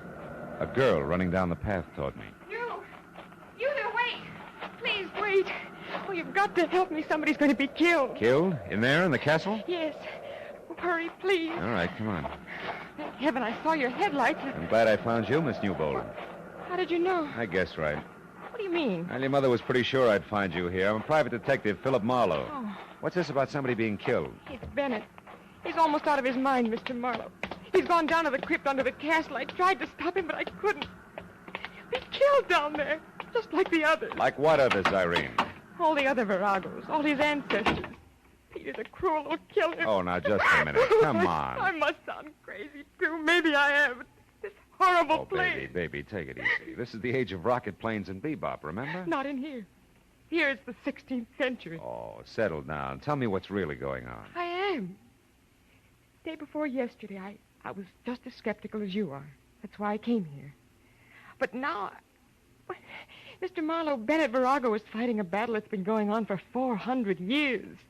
A battle with a monster called Peter the Cruel. The one in the oversized iron coffin downstairs? Yes. Come on, baby, show me.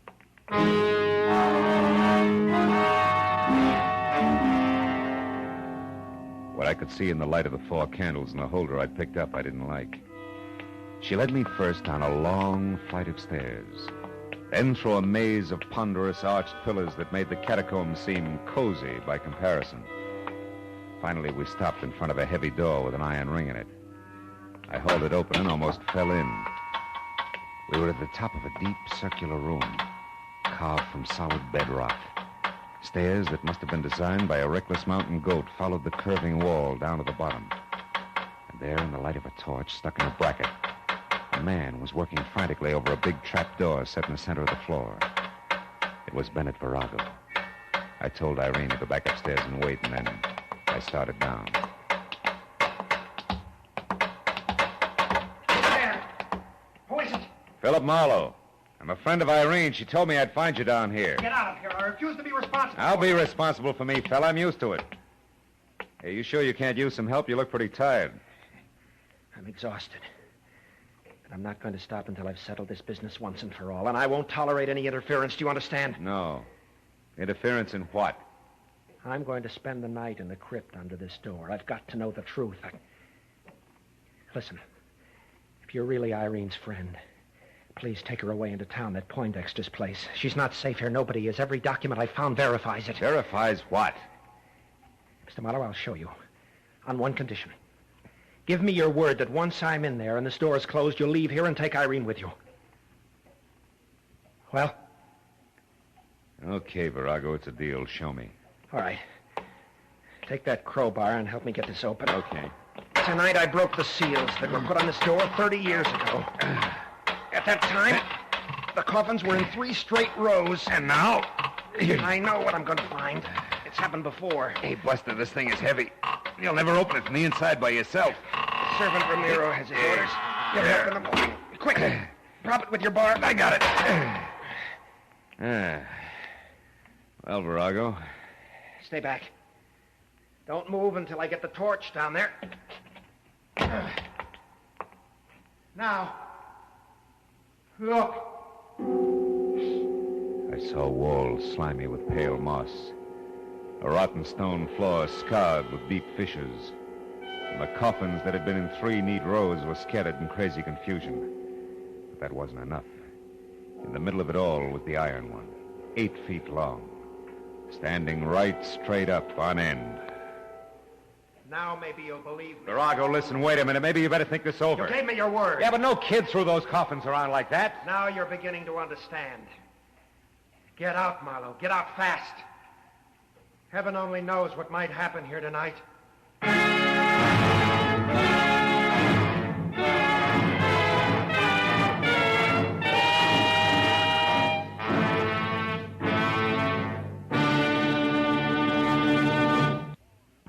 To make every day more enjoyable, treat yourself often to refreshing, delicious spearmint chewing gum. The lively, full-bodied, real mint flavor cools your mouth, moistens your throat, freshens your taste. And the chewing itself gives you a little lift, helps you keep going at your best. So for real chewing enjoyment that's refreshing and long-lasting, always keep Wrigley's Spearmint Chewing Gum handy. Healthful, delicious Wrigley's Spearmint Gum will make every day more enjoyable. Now with our star, Gerald Moore, the second act of Philip Marlowe and tonight's exciting story, The Iron Coffin.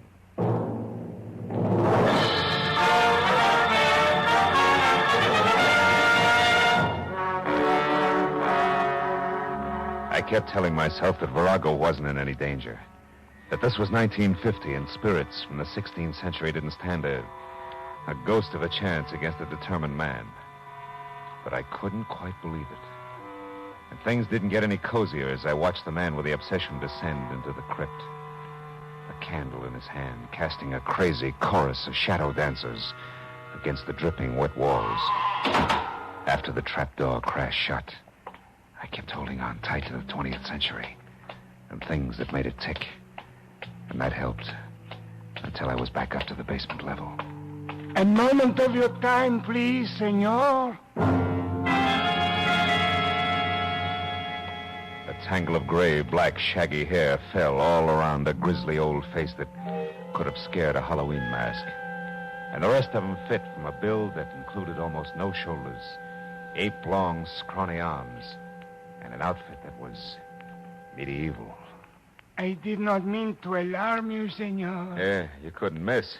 It's so dark in here. You're Ramiro? Si, Ramiro. Ah. I, senor, wait upon the master of this house, even as my father did, and his father before him.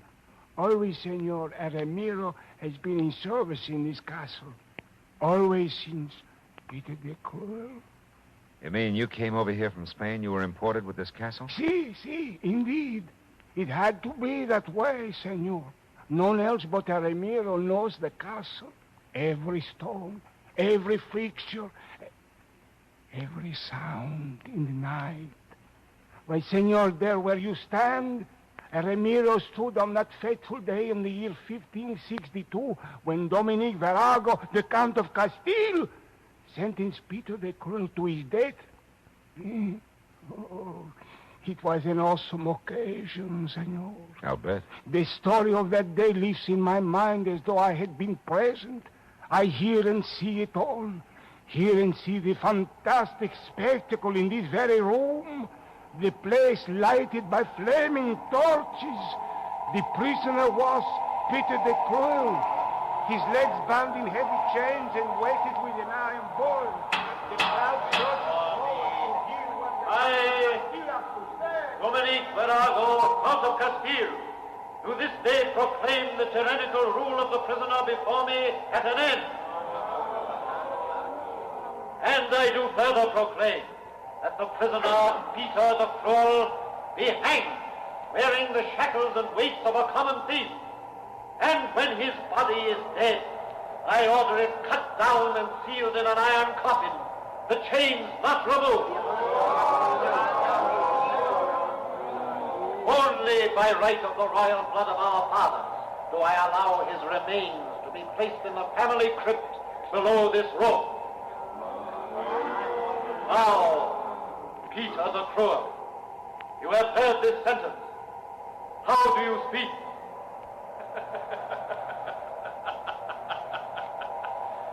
I speak, dear righteous ruler, very plainly. Very plainly. This, the day of my execution, is a black day. A black day for you, Dominic Virago, for Castile, for Spain. For in spirit I will not die, not go to the crypt below. In spirit I will not rest until I have had my revenge through all the years that follow this day. This black day! You and your ancestors, beware, Virago! Beware!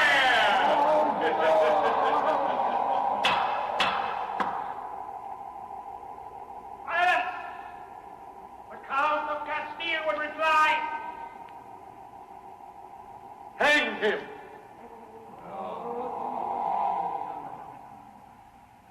And that, senor, they did. hanged him and buried him below us. That is why I stopped you here, to warn you. Yes. Well, tell me, Ramiro, your ancestors, whose side were they on? The Count or Peter the Cruel? Well? The Ramirez serve only one man, senor. The master of the house. Even as I today serve only one man. The master of the house. Good night, senor. He glared at me for a long moment with sickly yellow eyes. Then he stepped back and was gone. Well, a few minutes later, I found Irene Newbold and told her what had happened at the crypt and of Virago's wish that she spend the night at Poindexter's place. When I saw her make one valiant try to keep from going to pieces, I picked up her coat and bag, held her firmly by the arm, and walked her fast outside into my car. It kept her thinking for a while. When we arrived at Poindexter's, I promised to awaken her at dawn for the return trip to the castle. She thanked me and went to her room, and a few minutes later, I went to mine.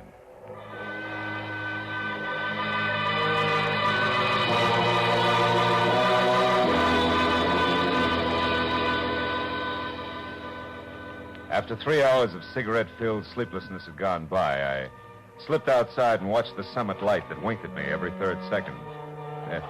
I didn't wink back. And the sight of El Chester Poindexter standing at the cliff's edge ahead, looking toward the bay below and the long, wide wash of the full moon, didn't help any.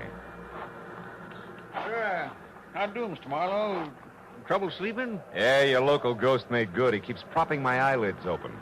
And you don't feel up to much smart joking either, huh, Mr. Marlowe? Poindexter, I'm worried about Virago. And you should be. That Peter the Cruel was certainly a powerful party. Oh, nuts to Peter the Cruel. There's another answer. There's got to be. But you said Virago. Yeah, and I meant Virago. Virago in his own mind. He won't even look for another answer. He'll keep fighting ghosts until the boys in the white jackets with court orders call for him. And then there's Irene. Mr. Marlowe, you were saying... Hey, Poindexter, look out there. See out there, that boat anchored in the bay? Yeah.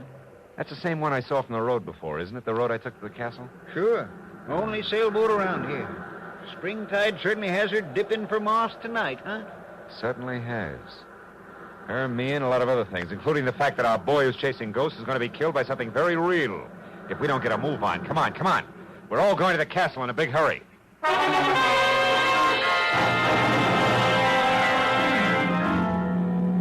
Marlowe, are you sure you're right? I can't believe the answer's that simple. Doesn't matter, Irene. Simple or not, it can still kill. Come on, Poindexter. We're going to run for it. Every second counts now. You catch up to us, Irene. We're going ahead.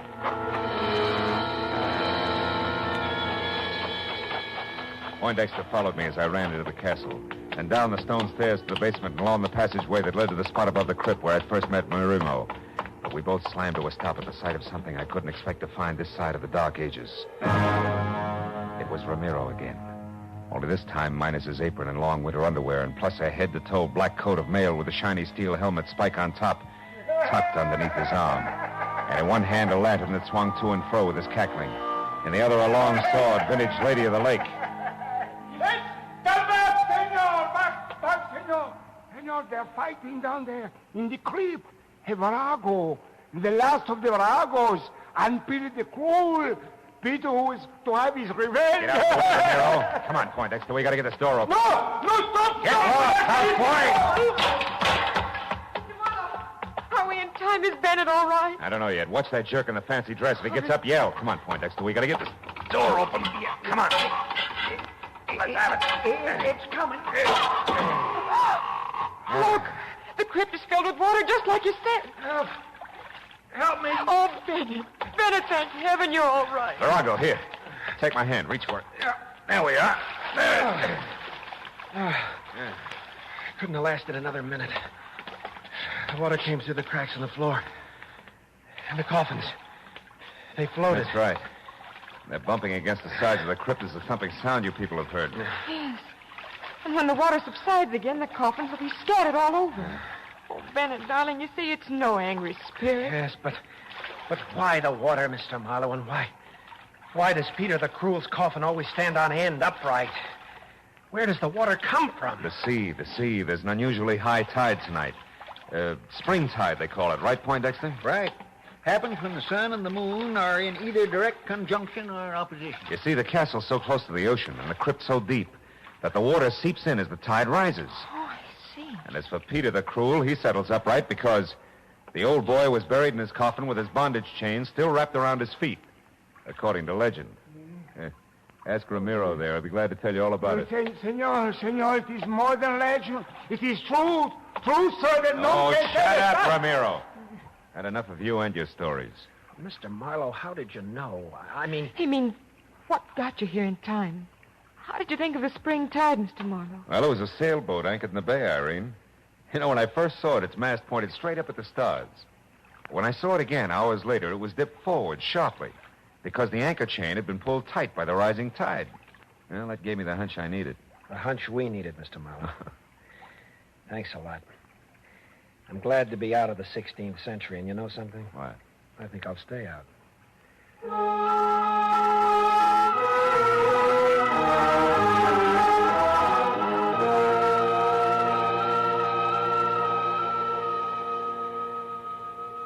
Well, it was another hour before we left the strange relic of another day. An hour in which everybody found himself thinking of Peter the Cruel's vengeful spirit. Oh, well, the tide took care of him. Oh, Marlowe, did you hear that? No. Yeah, well, as I was saying, that's the beauty of reality. Yeah, you can figure everything out. Marlowe, there it is again. Oh, that's nothing. It's probably just the wind.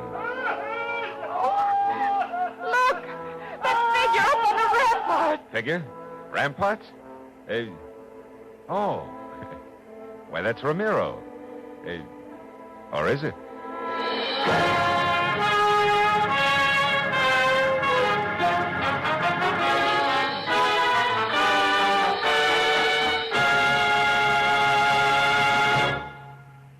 Remember, friends, to make every day more enjoyable, treat yourself often to refreshing, delicious Wrigley's Spearmint Chewing Gum.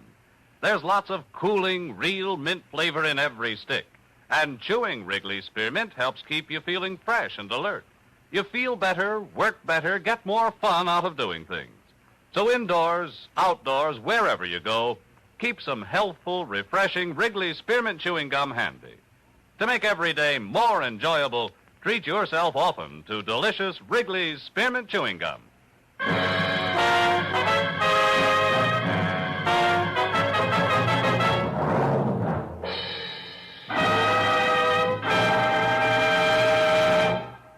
The Adventures of Philip Marlowe, presented by Wrigley's Spearmint Gum, bring you Raymond Chandler's most famous character and star, Gerald Moore. Philip Marlowe is produced and directed by Norman MacDonald and written for radio by Robert Mitchell and Gene Levitt. Featured in the cast were Irene Tedrow, Lillian Byeth, David Ellis, Jay Novello, Parley Bear, Barney Phillips, and Edgar Barrier. The special music is composed and conducted by Richard Arant. The makers of Wrigley's Spearmint Chewing Gum hope you've enjoyed tonight's adventure of Philip Marlowe and that you're enjoying Wrigley's Spearmint Gum every day.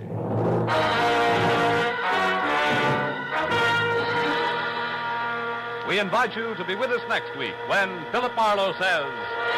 This time a dying man's last wish led me from a gunman with orders to stop me, past a battered corpse in a crumbling mansion, to a ruthless redhead playing for keeps. And when it was over, the one in the middle got away with everything, except the dying man's last wish. This is Bob Stevenson speaking, and this is CBS, the Columbia Broadcasting System.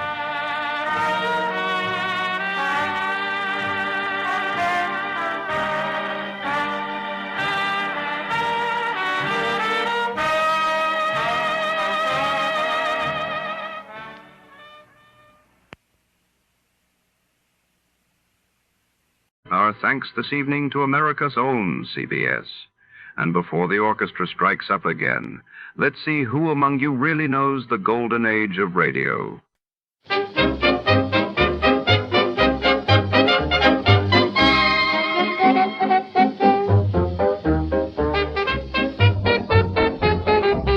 Tonight's tonight's tale unravels in the back rooms of an antiquities auction house in the heart of downtown Los Angeles, 1946.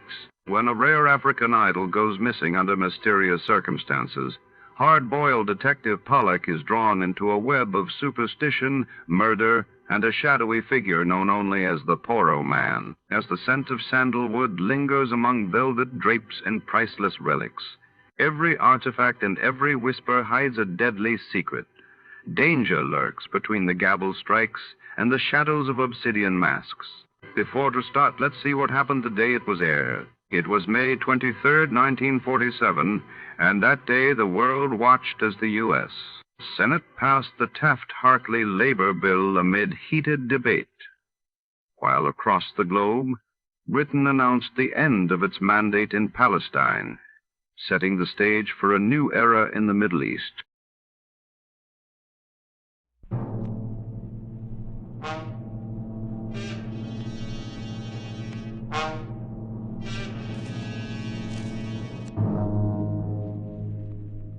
Worried about the United Nations? Anxious about those bills piling up? Want to get away from it all? CBS offers you Escape.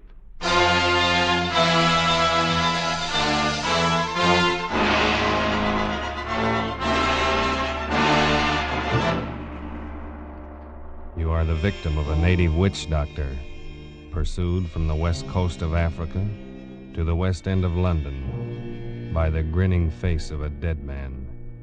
You are under the curse of a Porroh Man. The Columbia Broadcasting System and its affiliated stations present Escape, produced and directed by William N. Robeson and carefully plotted to free you from the four walls of today for a half hour of high adventure. Tonight, we escape to the dark lowlands of West Africa and the mind of a man who scoffed at native magic, as H.G. Wells paints it in his gripping story, Pollack and the Porroh Man.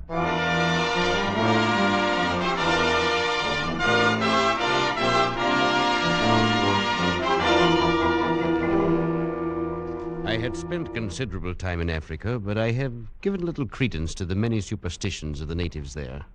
Voodoo curses, weird incantations of witch doctors, and the like had always seemed a pretty silly business to me. But that was before the affair of Pollack and the Porroh Man. Even then, while the thing was happening, I took little notice. It was only when I got back to England some months later and went to see Pollack climbing up the 3 flights of stairs to his lonely bedroom that I began to realize the ghastly truth of it. One look at him was enough. I had never before seen a man so unnaturally wasted, so prematurely aged and broken, so eerily mad as this man lying on the bed and looking up at me with haggard eyes. It was good of you to come, Waterhouse. Nonsense, old chap. I just thought I'd look you up and say hello. But I had no idea I would find you ill. Ill? Yes, I suppose I am ill. I suppose that's what you'd call it. But what in heaven's name is the matter, Pollack? I say, come closer, will you? I can barely see you. Why, yes, of course. I'll just drop a chair and... Oh, no, no! Oh, Pollack, man, what's the matter? Oh, no, take it away. Take it away. What are you talking about? What is it, man? That thing in your hand, take it away, please, for heaven's sake, What? take it away. In my hand? Yes. Pollack, this is only my hat. Your hat? Why, yes, of course. Just an ordinary black Homburg. Now, if its style is offensive Oh, to no, you... no, I'd just put it on the table, the floor, somewhere where I can't see it, please. Well, of course, old man. Yes, I suppose you think I'm mad. Now, don't be. I know you do. Everybody does. Because I'm used to it now. And the worst of it is, perhaps I am. I say, Pollack. Only I don't think so. Because I do see it. I don't care if no one else does. I can see it. See what? The head. That hideous face following me everywhere, grinning at me. And always upside down. Pollack, what are you talking about? You don't believe me either. Well, look at my wrist. It's broken. The bandage is still on it. That's real enough, isn't it? Well, yes, of course. Broken, you say? Yes. It did that. And my other accident. When I first got back to England, they said I walked in front of a bus, but I know better. It did that, too. A head? Exactly. You wouldn't expect to see a man's head come rolling down the middle of a busy street in London, now, would you? Now, Pollack, you'd better lie back. Rest a bit. I'll call a doctor. Oh, you too. And I thought you might understand. After all, you were with me when it started. It was you who first warned me, who sent me home. You don't mean that business with the Porroh Man? Oh, yes. Yes, of course. You remember how it started? We were camped at that little village on the lagoon behind the Turner Peninsula. It was swampy and hot, and I was bored to tears. Maybe that's why I did it. But anyway, when I got back, you were furious with me. No, you're a fool, Pollack. You've got to take it back immediately, do you hear? Oh, what possible difference could it make, Waterhouse? Why all this fuss, old boy? It's only a little wooden statue. Can't be worth anything except for a curio. You're not that stupid, Pollack. You know very well this is a Porroh idol. You must have stolen it from the hut of a witch doctor. Well, and what of it? Don't you see? To them, this is sacred. As sacred as an altar cross to a Christian. You've not only committed a crime in their eyes, but a terrible sacrilege as well. Oh, don't tell me they're going to sick their painted gods on me. Oh, I should be frightened to death. Before they can do anything, you're going to take this back where you found it and apologize to the Porroh Man. Apologize to an illiterate black witch man? Are you crazy? Pollack, I've had about as much of you as I can stand. You're one of those infernal fools who think a black man isn't a human being.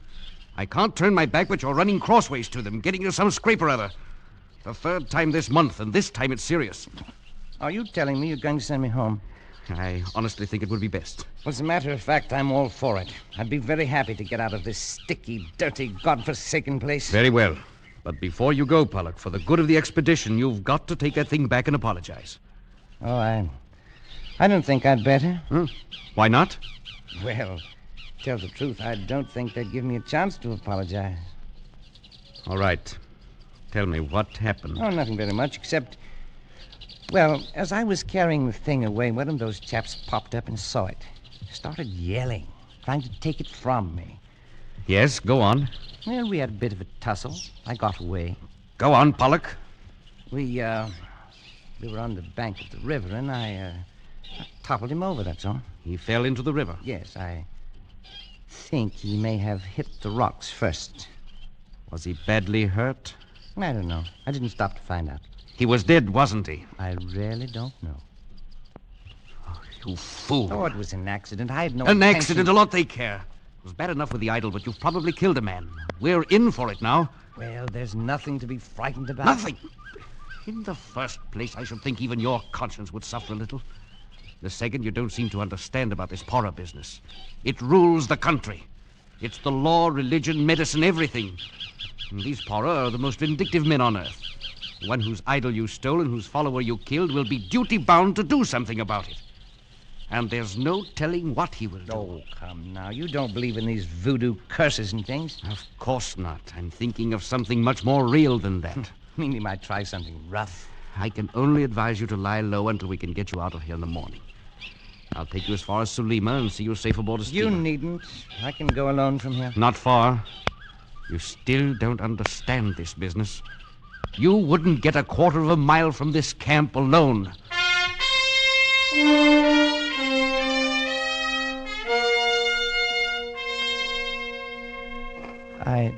I still thought you were making a mountain out of a molehill, Waterhouse.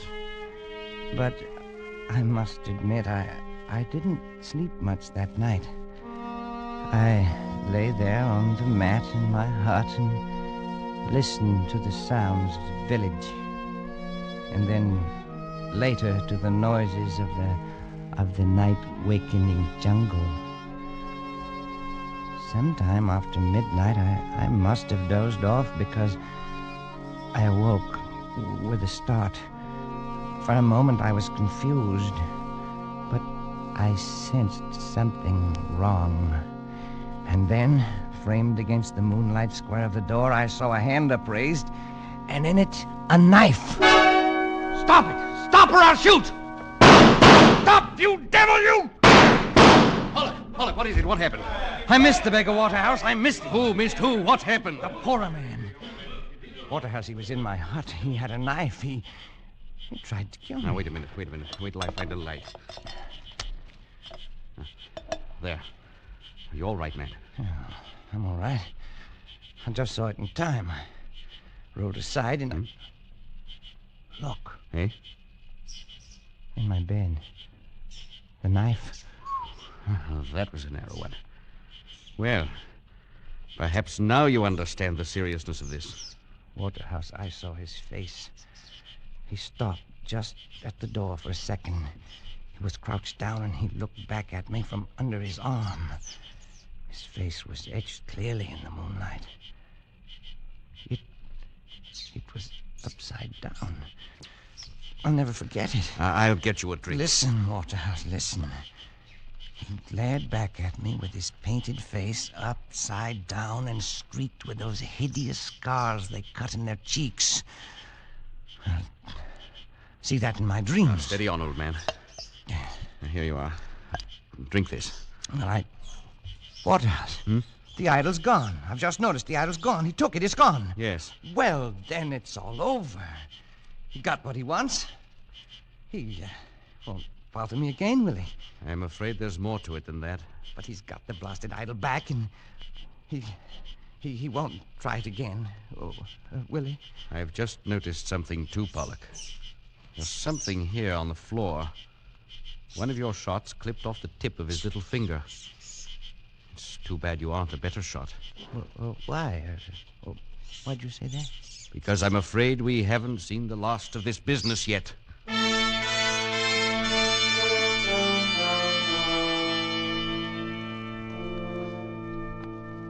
You were more right than you knew, Waterhouse. The next morning was only the beginning. We were standing by the river and supervising packing. I'm glad we're getting out of here. There's something brewing, or things wouldn't be so quiet. Oh, what would be brewing? A stink in a copper pot, probably. Dancing in a circle of skulls, putting curses on you. Oh, that. What can he do? How the devil should I know?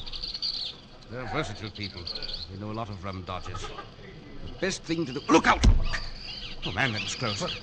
What was it? One of their beastly poisoned arrows in the tree behind you.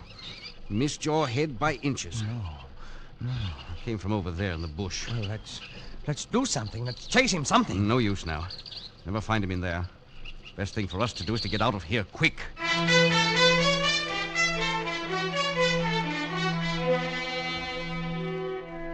Well, we got out all right.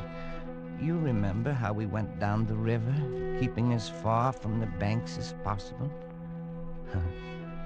You thought I was safe when you got me to Salima and said goodbye, didn't you, Waterhouse? So did I. You said goodbye and went back to the interior. Nothing happened for 2 days, and I was beginning to feel that the whole thing was just a nasty dream. And then as I was walking in the compound, I was hit in the arm with a slug. It was a long shot. The bullet was spent. I only got a flesh wound. But I knew he was there. And I decided to confide in Pereira, the little Portuguese who had rented me a hut in his compound. He took it seriously. It is a personal question, you know. It's revenge, see? And he must hurry because you will leave the country. Yes, I'll be on the boat to Freetown in 3 more days. Then I'll be rid of him forever. Perhaps. Then there's this magic. Of course, I don't believe in it. Superstition. But still, it's not nice to think that wherever you are, there's a black man spends a moonlight night, sometimes dancing around a fire to send you bad dreams. You have any bad dreams? Well, there. Keep seeing the beggar's head upside down, grinning at me, showing all his teeth the way he did in the hut. Now, it's nothing to be afraid of. It's not pleasant either. Then they say Porroh Men send snakes. You seen any snakes lately? Well, only one. I killed one this morning on the floor under my hammock. Almost stepped on him when I got up. Of course, it is coincidence.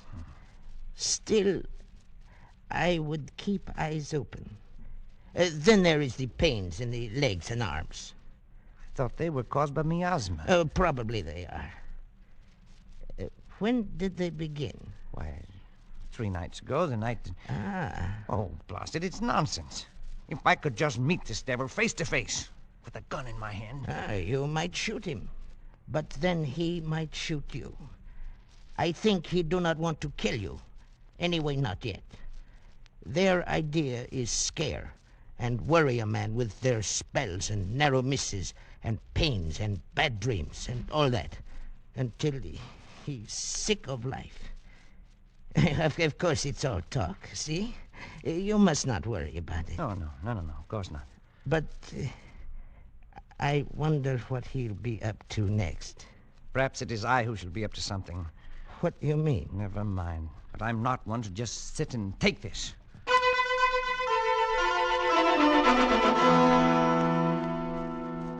That very afternoon, I had a conversation with a roughneck Mendai tribesman I found there in Salima. He showed me a little iron dagger and demonstrated how one struck at the back of the neck. He agreed to do the job for the price of a double-barreled gun with an ornamental lock. I went back to Pereira's, feeling better than I had in days. That night, the Portuguese and I were sitting in his living room playing cards, when suddenly the Mendai rough strode in without so much as a knock. Who is it? What do you want? Oh, it's you. Have done what you tell me. Have proof. What is it you have in the package? Is that blood dripping? Proof. Here.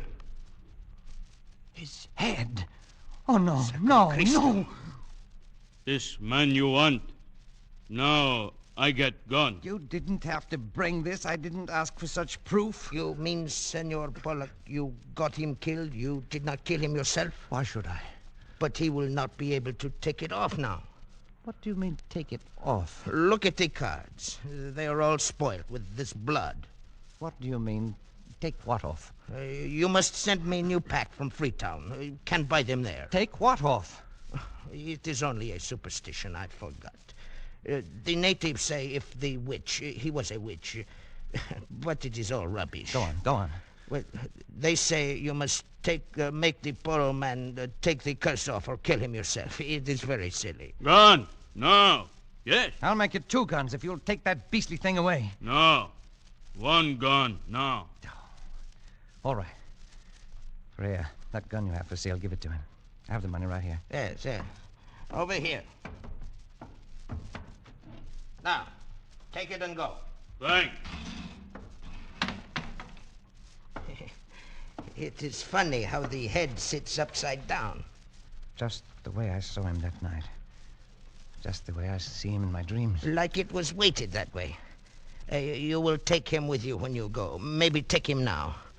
My cards are all spoiled. There is a man sells them in Freetown. You should have killed him yourself. Stop it!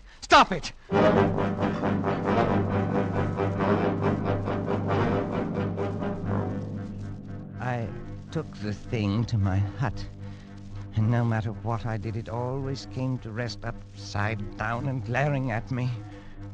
I got a shovel. I buried it in the soft earth behind the hut.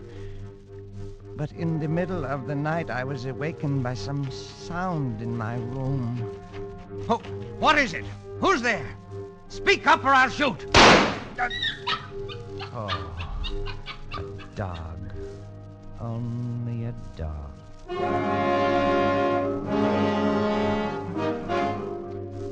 Yes, it's only a dog.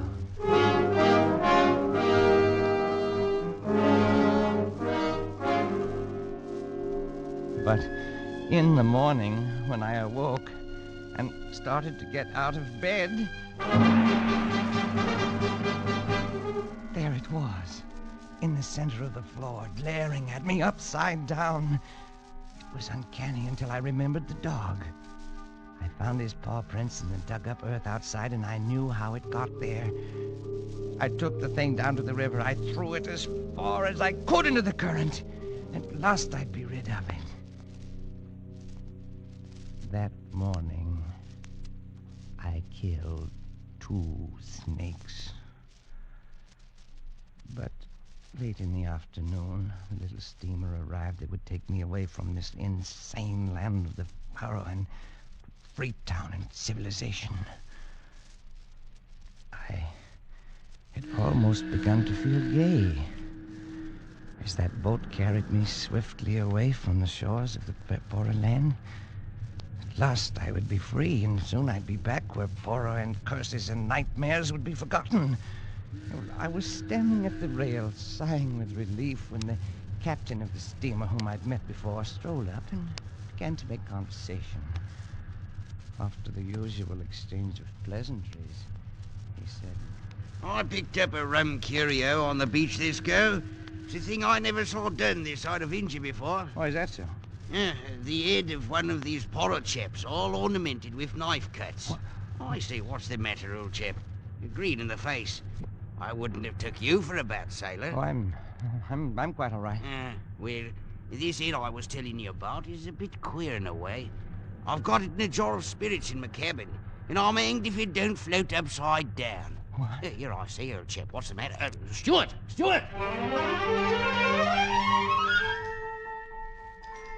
That was the last straw, I suppose.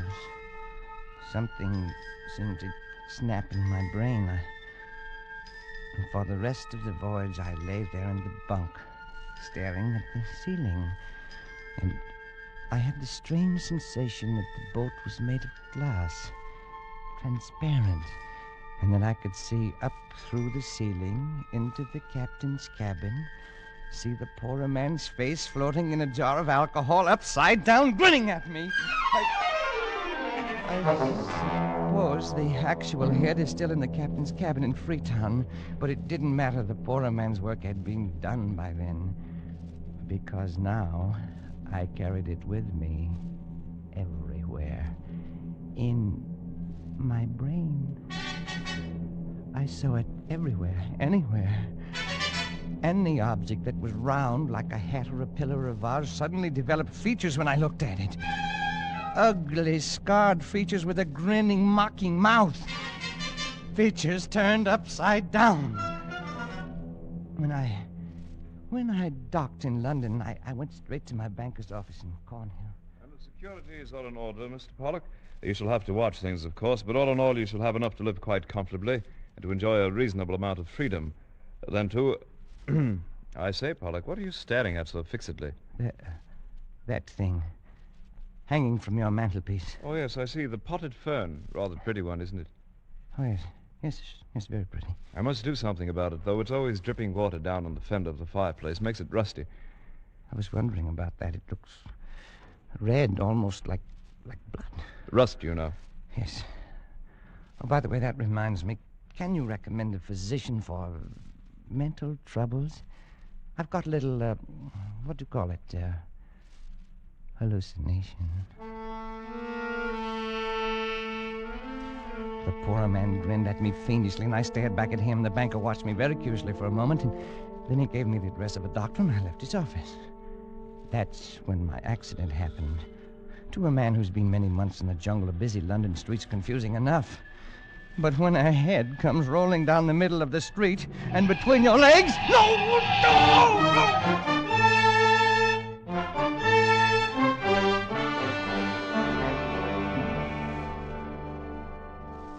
I was in the hospital for weeks.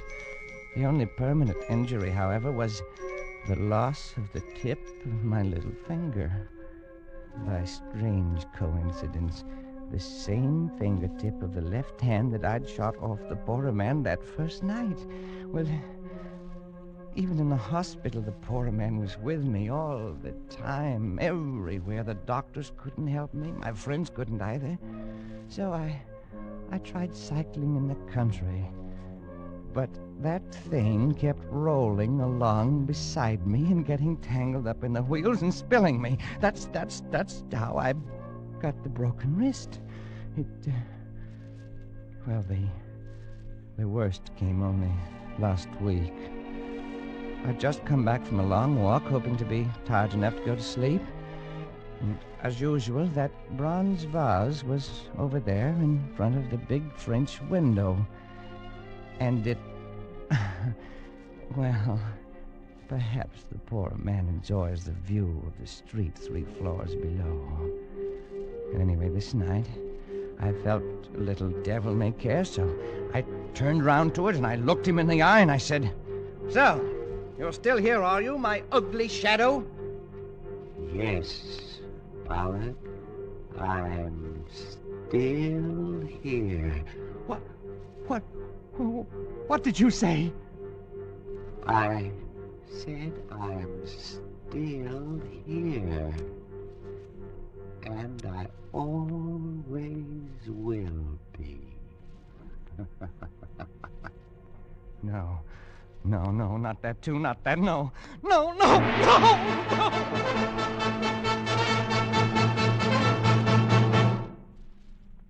So, now you understand, Waterhouse? I not only see the Porroh Man, I hear him, too. Pollack, old chap, this is frightful. Oh, it is rather, isn't it? I mean, you are ill, man, very ill. Now, surely there's something someone can do, some doctor. What can any doctor do? Can he take off the Porroh Man's curse? Now, Pollack, that's nonsense. And you know it. Oh, is it? Of course, man. It's all in your mind. All, what do they call it? Suggestion. The power of suggestion is strong. You're impressionable. You've let these stories prey on your mind. You've got to snap out of it. Oh, I should have killed him myself. Pollack. I'd do it, too, with my bare hands, if only I had the chance. Man, you're talking rot. Look at him there. Look at him grinning at me. Pollack, that's only a bronze vase. Always grinning at me. More and more fiendishly every day. Stop it, you devil. Stop it, you hear? Pollack, calm yourself. Lie back. Rest. Rest. Yes. That's what I need. If I'd only known, I'd never have left you there in Sulima alone. All this might have been prevented. Oh, might it? Listen, Waterhouse. When you came in, I was just lying here thinking. I see him. I hear him. My sense of sight and of hearing is affected. And someday, my sense of touch will go, too. When it does, I know that will be the end. I'll be finished. And the Porroh Man will finally have his revenge. Won't he? Pollack, old man. When you came in, I was lying here, trying to get up the nerve to walk over there and make the test. And I'm going to do it. No, I won't let you. You can't stop me, Waterhouse. Don't you see? I've got to. I can't go on like this. I've got to know. Have it over with. No, Pollack. It's beyond anything you can do. Stand aside. But stand aside, please.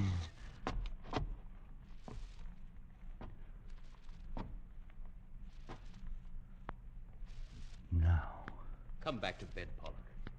That window is open. If you have a... Never mind. This is just an ordinary bronze vase. Isn't it, Waterhouse? Pollack, don't do it. I know it's only a bronze vase. I know that when I will feel only cold metal when I reach out and touch it. I know. Like this. Oh, no! Pollack, look out! That window! You're backing into that window! Pollack!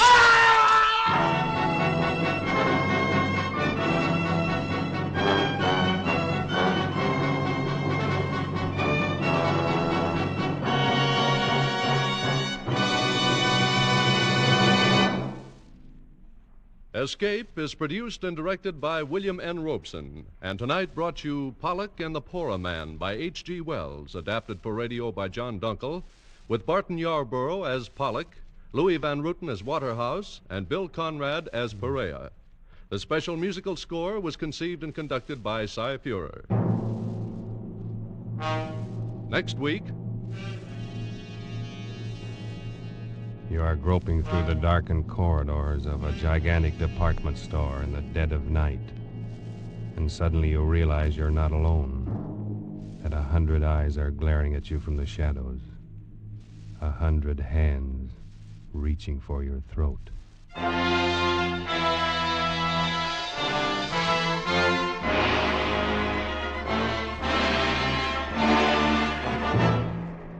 Next week, Escape with John Collier's eerie story, Evening Primrose.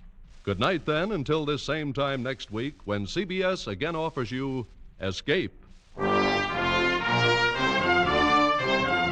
is CBS, the Columbia Broadcasting System.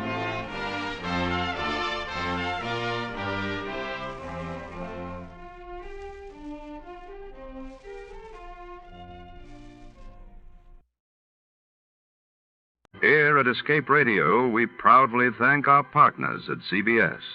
And now, folks, a quick challenge before the next thrilling chapter.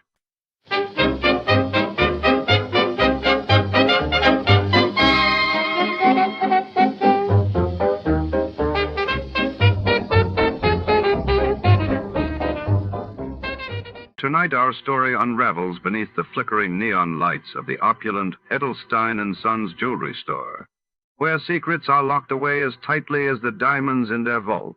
When a mysterious buyer arrives after hours, a routine transaction inside the gleaming, marble-floored cellar quickly twists into a labyrinth of deception, betrayal, and hidden motives. What did the buyer truly come to claim, and who is pulling the strings from the shadows? Stay with us. Before to start, let's see what happened the day it was aired. It was February 13, 1953. That day, the world watched as the Soviet Union confirmed the arrest of Lavrenti Beria's rivals in a dramatic political shake-up while across the Atlantic, devastating floods swept through the Netherlands, forcing thousands to evacuate and drawing international aid. Johnny Dollar. Johnny, this is Don Riegel at Worldwide Mutual. Oh, sure, Don. Out in Chicago. No, guess again. You've been moved? Yeah. Where? I hope it's been a promotion. Well, Johnny, I'm sitting here looking out the window of my office at the vast blue expanse of the mighty Pacific. Or at least I would be if the fog weren't so dark and thick this afternoon. San Francisco. Right. One of my favorite towns. Go on. I'll bet you say that to every city in the United States. No, I mean it. I have some real fond memories. Oh, yeah? Who is she, Johnny? I mean memories of nice, big, fat fees. Uh-huh. You know, Don, every case I've handled in that fair city of yours over the years has paid me very nicely. How about this one, Don? Let's wait and see, huh? What's the problem? Man missing. Anybody I might know? Well, I doubt it. His name is Harvey Lehman. And, Johnny, I find we have the gentleman insured to the tune of exactly $250,000. Wow. Yeah. Okay, Don. I'm on my way.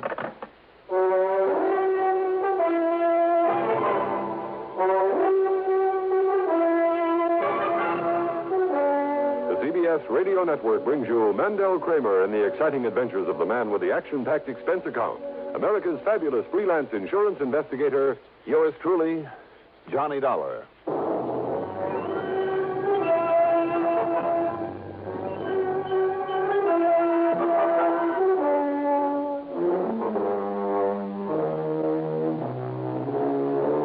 Expense account submitted by Special Investigator Johnny Dollar to the Worldwide Mutual Insurance Company San Francisco office. Following is an account of expenses incurred during my investigation of the buyer and the cellar matter. Item 1, after a quick early dinner, is $6 for a cab out to Bradley Field, and item 2, $175.70 plane fare. It was quite late by the time we sat down at San Francisco International Airport, so item 3 is another $6 for a taxi into the Huntington Hotel, high on famous Nob Hill, where from my window I could look out over Telegraph Hill and Chinatown, Fisherman's Wharf, the Embarcadero, and other familiar spots of this wonderful, colorful city. First thing in the morning, I dropped in on Don Riegel at his office right near station KCBS that carries these reports of mine on CBS Radio every week. You know, come to think of it, the last time I was in San Francisco, a couple of them in at KCBS helped me solve an important arson case. Yeah, I remember that one, Johnny. Where are you staying this trip? Over at the Huntington, as usual. Well, I hope you didn't bother to unpack your bag. No, why? Well, you may have a little more traveling to do. What do you think I did to get out here? Had my way, I'd stick around and enjoy this town of yours for a little while. Well, no reason why you shouldn't. You can come back after you've cleared up this case for us. And believe me, I hope you can, Johnny. What's it all about, Don? Well, as I told you on the phone, the man's name is Harvey Lehman. As I also told you, he's disappeared. And if somebody's knocked him off, you'll have to pay a nice hunk of insurance. Yeah, exactly $250,000. But if that man ever had an enemy, I'm crazy as a bedbug. Well, I've always suspected that. Who's the beneficiary? His wife, Doris Lehman. They've been getting along all right? No, to be honest with you. Uh-oh, here we go again. Oh, now, wait a minute, Johnny. Don't start jumping to any fancy conclusions. Why not? That's a lot of money. Yeah, sure it is. But Harvey Lehman is only 48, 49. All right, so why wait around for him to grow old and die before collecting on him? No, Johnny. What I mean is that he has a good business going and will be worth a lot more over the years than any hunk of insurance is now. Even 250 G's? Even that. Even if it means putting up with him over the years? Well, any putting up with it, Johnny, I'd say is on his part. How do you mean? Well, Lehman's a real solid, hard-working citizen who's so completely straight and decent that, well, he's the sort that other folks often take advantage of, especially his wife. Yeah? Domineering. She's overpowering. And while he's working, she's spending, and not on him or his house, anything like that, mind you, but on her own selfish self. Well, then you've just opened up possibility number 2. That he's disappeared deliberately to get away from her? Sure. No. Why not? Well, he's simply not the type. And there's a stubborn streak in him, Johnny, and I'm sure he'd keep trying to make a go of it in the hope that she'd get over this extravagance and nagging one day, and... Well, I just don't think he'd give up. I know he wouldn't run away. Maybe. Maybe not. I'm sure of it. How long ago did he disappear? By the way, what sort of business is he in? Well, he's a buyer, Johnny. I guess you'd call him a commission buyer. Oh, buyer of what? Well, antiques, that sort of thing. You want a giant ruby from some ancient Persian idol, Lehman would get it for you if anyone could. Or the suit of armor that King Arthur wore. Or even a whole room from some Scottish castle. You know that sort of thing. Well, anyhow, he left here just a week ago. A week ago? Mm-hmm. Well, that means a pretty cold trail. Yeah, I know. He told his wife he was going down to Los Angeles, to Beverly Hills to be exact, to see a man. Told her he'd be back the following day. But he wasn't. Any reason why he couldn't have just stayed over for a while? Well, look, Johnny, if Lehman said he'd show up at 9:16 on Tuesday morning, he'd be there at 9:16 on Tuesday morning on the nose. Not a minute sooner, not a minute later. That kind. Yeah, that kind. Anyhow, Johnny, I've checked every hotel and apartment down there, so have the police. There's been no sign of him. What about this man that he went to see? Well, his name is John Arthur Whittington Maynard. I've been on the phone with him. The police have been on the phone with him half a dozen times. Lehman never showed up. Maynard. John Arthur Whittington. Yeah, you remember him, Johnny. Big producer-nick of a lot of big movies some 30 years ago. Well, at least they made a lot of money. Yeah. All of them horror films, Edgar Allan Poe and vampire and werewolf sort of stuff, before all this science fiction type of stuff came along. Well, the old screwball made himself millions. Well, why did Lehman say he was going down? Well, like I said, Lehman was a buyer of some pretty unusual stuff on commission. And I understand Maynard has a house full of it. Wait a minute now. Don, isn't he the one who had an old movie set, an old castle moved onto some property to use for a home? Yeah, that's the one. You've probably seen it in one of the picture magazines. But now, to get back to Lehman. You better give me his description. Let's see. Here's the dope on him, Johnny, all scribbled out for you. Thanks. And if you want a picture without having to go to the police, his wife has promised to have one for you. Good. Because she's the one person that I want to talk to about this. Now, have you got a car I can use? No, sure, you can have mine. But listen, Johnny, so far as Mrs. Lehman is concerned, I thought I made it clear a couple of minutes ago Okay, Don, okay. Let's just wait and see. The Lehman house was up in Marin County over the Golden Gate Bridge, and it was quite a mansion.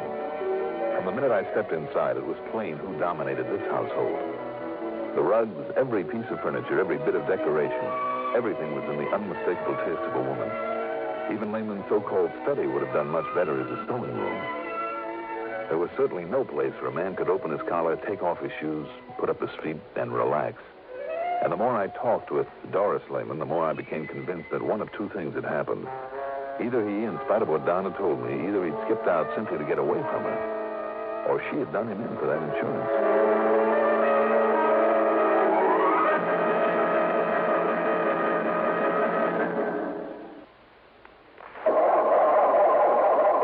For cars left out at night or in unheated garages, don't ask for trouble, ask for DuPont, Xerox, antifreeze. Wintertime is trouble time for many of us who leave our cars out at night or in unheated garages. So don't ask for trouble. Ask for DuPont Xerox Antifreeze. Xerox outlasts winter. It protects your car against sudden drops in temperature all winter long. It won't boil away, even during a warm spell. And Xerox has an exclusive rust inhibitor, MR8, that protects all engine metals, including aluminum, against rust and corrosion. So, for safe, dependable protection, do as millions of motorists have done for over 20 years. Ask for Xerox Antifreeze. It's made by DuPont. Remember, For cars left out at night or in unheated garages. Don't ask for trouble. Ask for DuPont Xerox Antifreeze.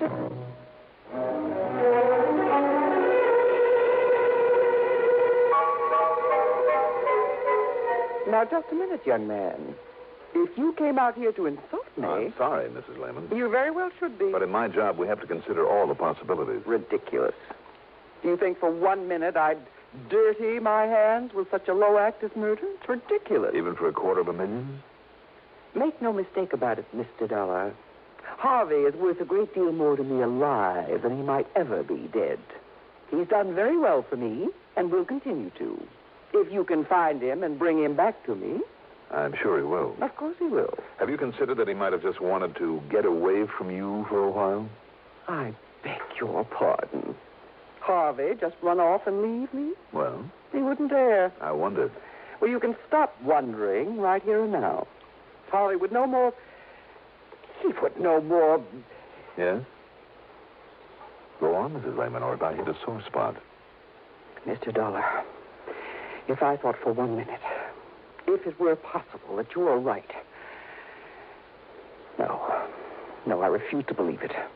And if you have no better theory, I suggest you get out of here and forget the whole thing. If he's to be found, the police can do it. Have they accomplished anything as yet? No. Big, talking, do-nothing men. They haven't accomplished a thing. And those bumbling, movie-struck police down there in Beverly Hills are just as bad. Now, just a minute. It just happens that Beverly Hills is a mighty fine police department. I know. I've worked with them. Then why haven't they found him? That's where Harvey went. How do you know? How do you know that he ever got there? Because he telephoned me from Mr. Maynard's home. If you can call that atrocity a home. He said that's where he was calling from? The night of the morning he left here. Harvey always calls me when he gets to a destination, wherever it is. I insist on it. And naturally, Harvey obeys. I'm sure he does. Did you tell that to the police? Well, of course I... Yeah? No, I guess... I was so confused. These stupid police annoy me so with their endless questions and insinuations. They're even worse than you are. Thank you very much. What? Don't you realize they're only trying to do a job for you? Well, then why don't they? Why don't they know that Harvey got there? Because you didn't tell them. Why did he go to see Mr. Maynard? To collect the money due for a lot of junk he bought for him. $10,000. Junk? Oh, chunks from some ancient Roman ruin. Artifacts out of the temple of some old pagan god. And a lot of other nonsense that castle is stuffed with. Maynard simply refused to pay. He told Harvey he should feel honored for having been able to contribute to the decoration of that silly place. And that if he didn't stop dunning him, He'd what, Mrs. Lehman? Oh, I don't know. All I know is that he threatened Harvey, and more than once. For simply trying to collect a bill? Well, you don't know that crazy old Maynard. Oh, I guess I don't. Anyhow, I got fed up with it. I told Harvey to go down there and collect that money or else. Why should I tell you this? I don't like you. It's none of your business. So just leave and forget about it. Goodbye, Mr. Dolar.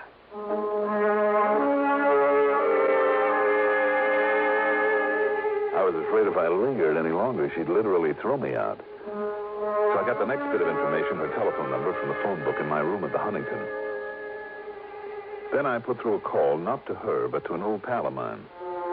Under the circumstances, it wouldn't be diplomatic to give his right name, so we'll just call him Brady. Sergeant Brady, the Beverly Hills Police Department. And 15 minutes later, he called me back. Johnny Dollar. Brady, Johnny. Yeah. Well, as you suggested, I snooped the phone company, and yes, there was a call to that Marin County number the same night Lehman should have arrived down here. All right, then, Brady. So maybe old Maynard called to see why he hadn't. He must have known Lehman was planning to come. I don't think so. I don't think Maynard would have called because I don't believe he did know Lehman was heading your way. Oh, you don't, huh? What's more, it was Lehman himself who made that call. Now, wait a minute. You're sure of that? Yes. At least that's what I was told by... Yeah, Johnny? Well, maybe I'm not sure. Well, if you're thinking that maybe Lehman did get here and that maybe they had a fight or something, well, Johnny, we thought of that, too. You see, we know that wacky old Maynard pretty well. He's a real nut. And if you don't believe me, just dig up some of those old horror pictures he used to make. Wow. I know what you mean. Made a lot of the props for him, too, with his own little hands. Anyhow, just in case, some of the boys and I went through that joint of his from stem to stern. And? Nothing. Zero. No sign of Lehman or anybody else. We even tapped on walls and took measurements, looking for hidden rooms or secret panels, that sort of thing. Nothing. But you did suspect him. Did? Yeah.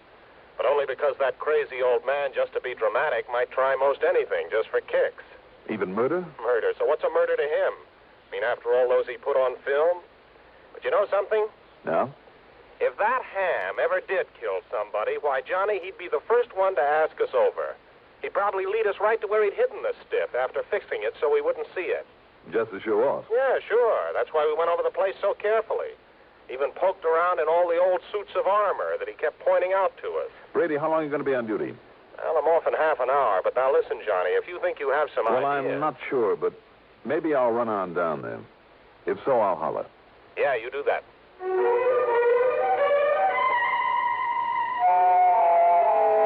Item 3, $83 even for a cab to the airport, a jet to Los Angeles, and a deposit on a rental car.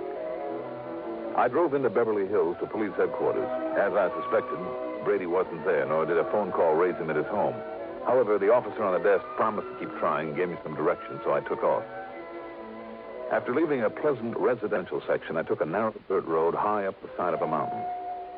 I could see all of Beverly Hills and most of Los Angeles spread out below me, and Catalina Island over 20 miles out in the blue Pacific like a jewel, fairly sparkling in the late afternoon sun. I could also see the crummy castle where John Arthur Whittington Maynard lived alone among the tattered glories of his past in the film business. And suddenly, that wee small voice in the back of my brain spoke out loud and clear. Watch it, Dolar.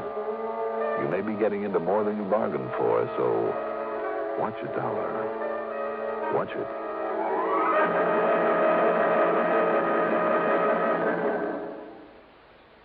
In thousands of communities throughout the nation, this is the time of year when we strive to help our less fortunate neighbors. Not that we don't try to help all year round. It's just that now many health, recreation, and welfare agencies band together in a common fundraising campaign. When you give just once to your United Fund or community chest, you help many people in your city, the sick, the needy, the aged, the serviceman, and veteran. So give the United Way, and please give generously.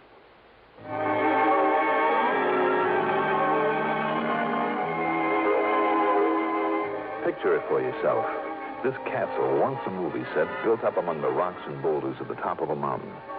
Complete with gray stone walls, battlements, a gallery between the towers, and believe it or not, even a moat with a heavy wooden drawbridge.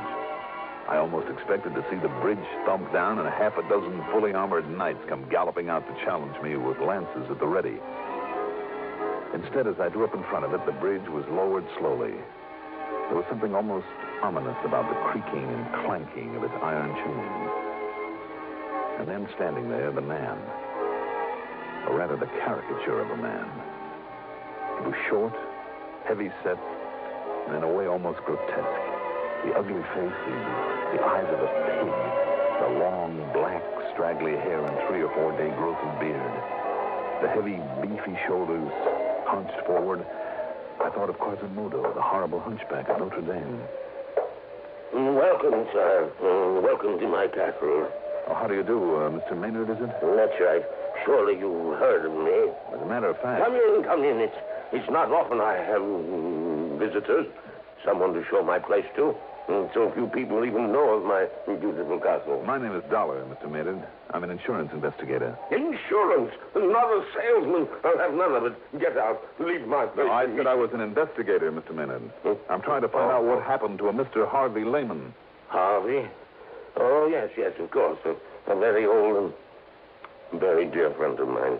Come, Let me show you some of the wonderful things he has brought me over the years. Well, I would like to ask... Magnificent suits of armor, regal pennants and banners, beautiful tapestries.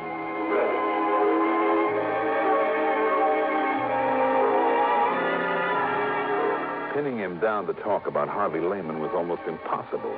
But I must confess that the trip around that phony castle was interesting, to say the least. Much of what he showed me deserved a place in a museum, real collector's items.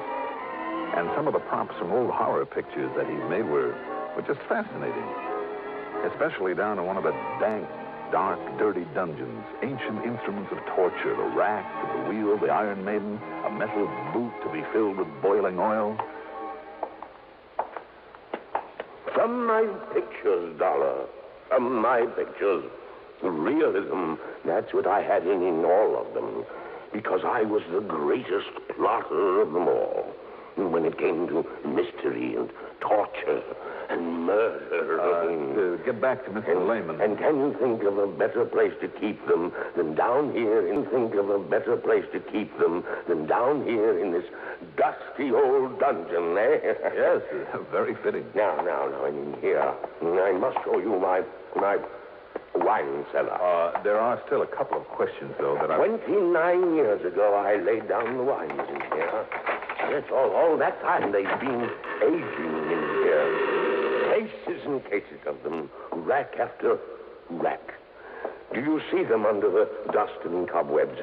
Finest vintages of all. Yes, sure. Now, Mr. Maynard... Yes, 29 years ago, when I retired and moved into this place, I put these wines down here. So you said.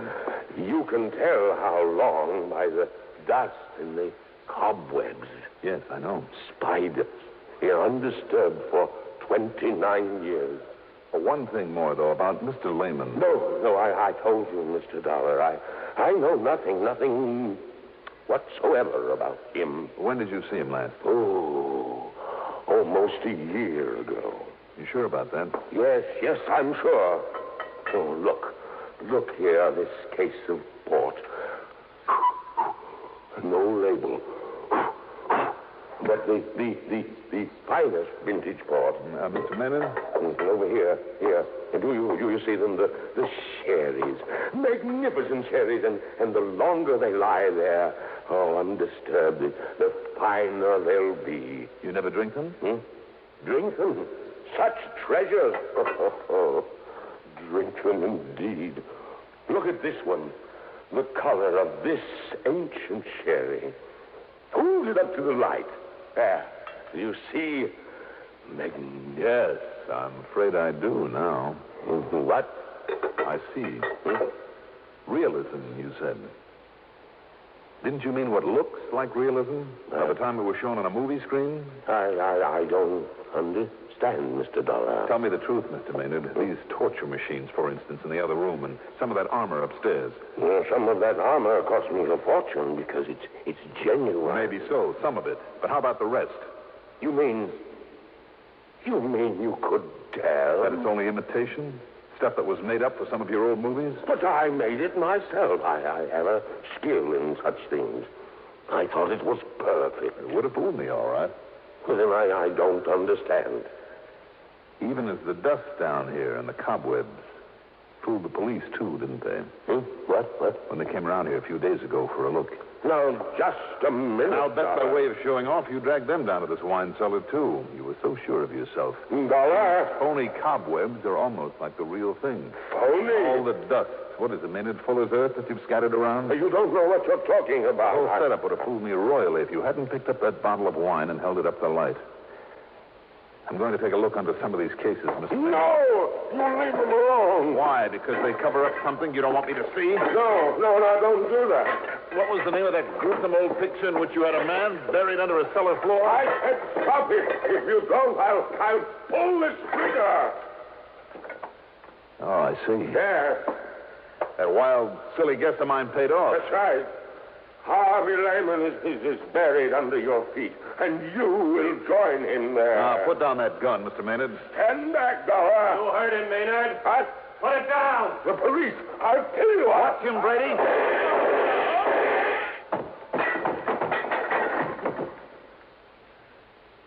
Thanks, Brady. Well, it was a pleasure, Johnny. I'm sure glad you left word for me at headquarters. Oh, believe me, so am I.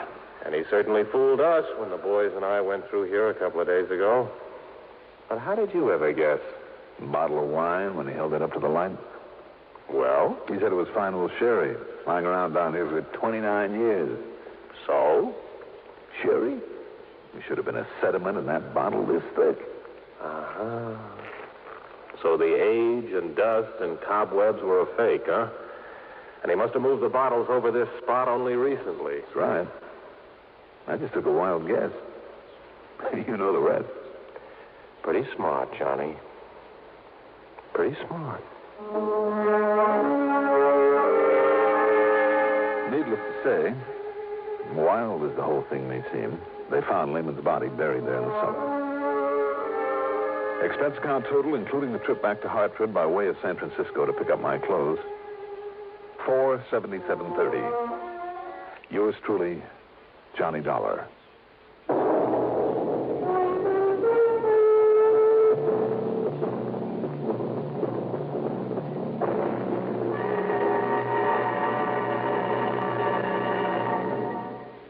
Now, here is our star to tell you about next week's story. Next week, Savannah, Georgia, after one of the cleverest crooks I've ever had to tangle with. Join us, won't you? Yours truly, Johnny Dolar.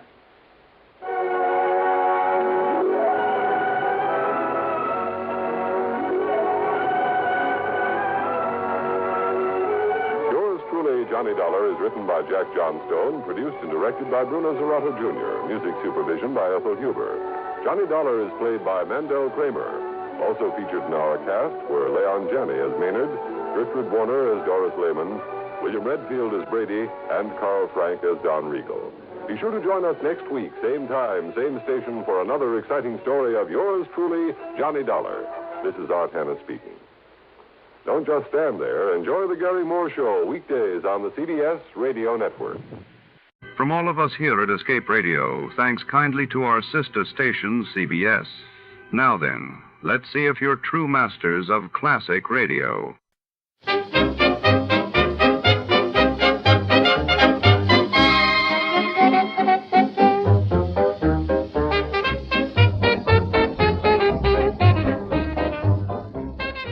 Tonight, under the shadowy lamplight of Belvedere Street, secrets collide and loyalties are tested. When a priceless caper goes missing, our hard-boiled detective is drawn into a tangled web of deception, double crosses, and dangerous alliances. Who can be trusted and who will pay the price in the battles of Belvedere Caper? Don't look away. Nothing is as it seems. Before we begin, let's see what happened on the day it aired. It was March 28, 1947, that day. The world watched as the United Nations Security Council debated the escalating tensions in Greece, while in Argentina, President Juan Perón declared sweeping new labor reforms to a nation in flux. The Adventures of Sam Spade, Detective.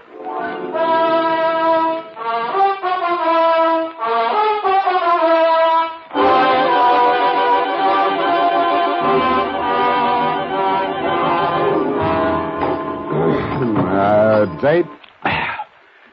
To Deputy Sheriff Bill Woodington, Marin County Sheriff's Office, San Rafael, California. From Samuel Spade, San Francisco, license number 137596. Subject, the Battles of Belvedere. Dear Bill, by this time I should have known better, and I did. Per square mile, there are more screwballs in your stamping ground across the bay than should happen even to me. But Belvedere Island is very small, and I'd always been very curious about it. I can see it from my office window. A little green hump rising out of the water just around the corner from the Golden Gate Bridge and connected to the mainland by a narrow causeway. But I got there the stylish way.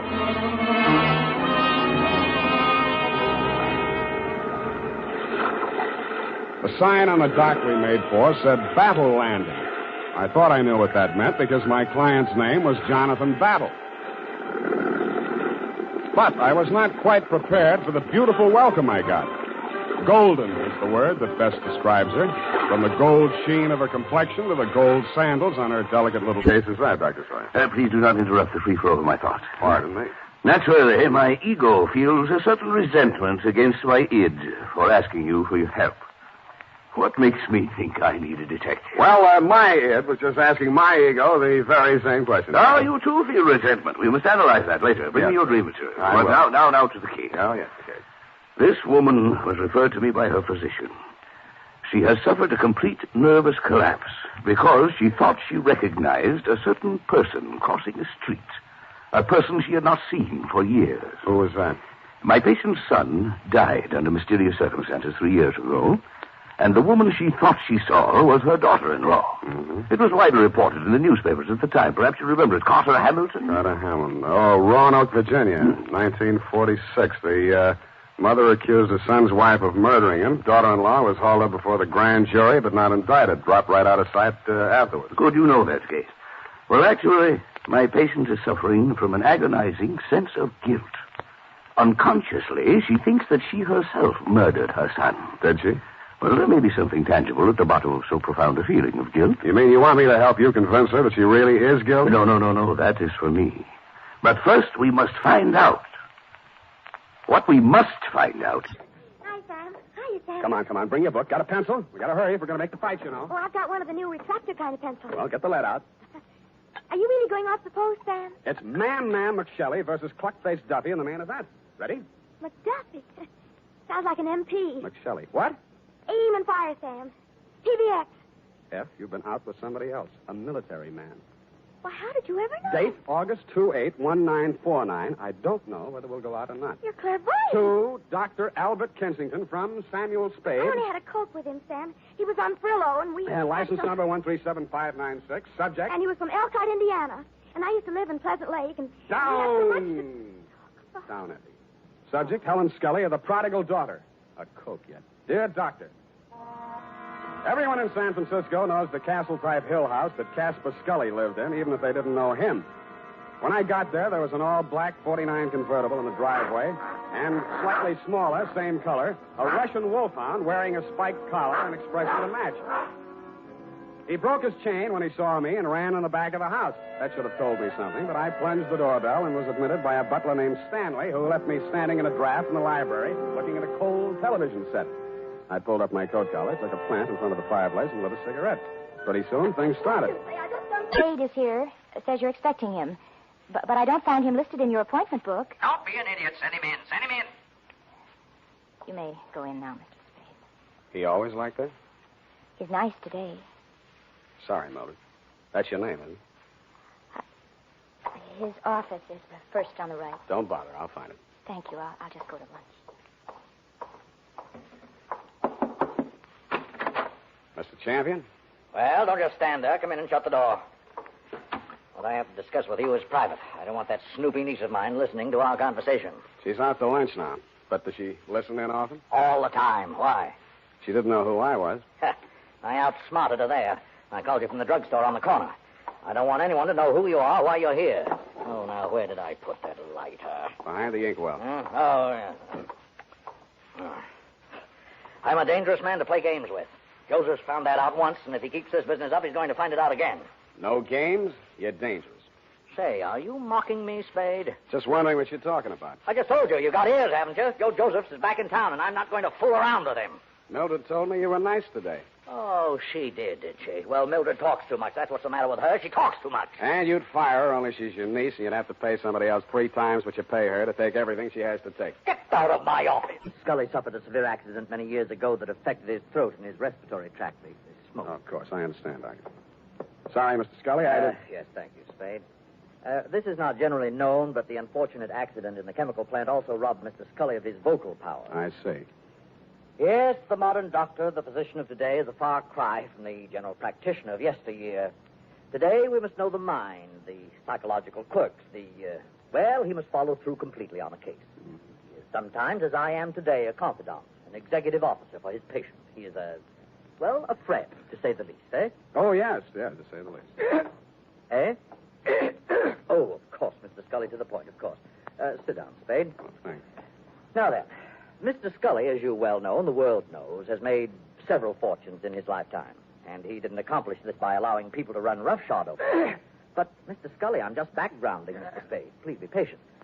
Mr. Scully intends leaving his daughter Helen his entire fortune. A great deal of money, to say the least. Say the least. But Helen doesn't care about the money. She's foolish, young, headstrong, and impetuous. Huh?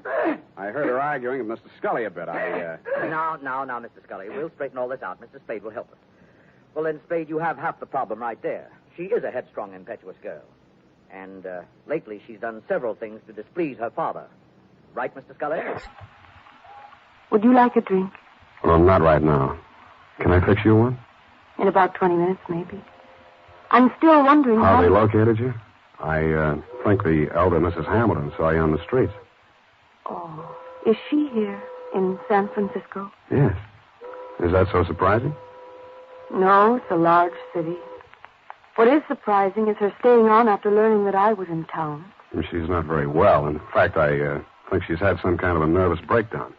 I'm sorry to hear that.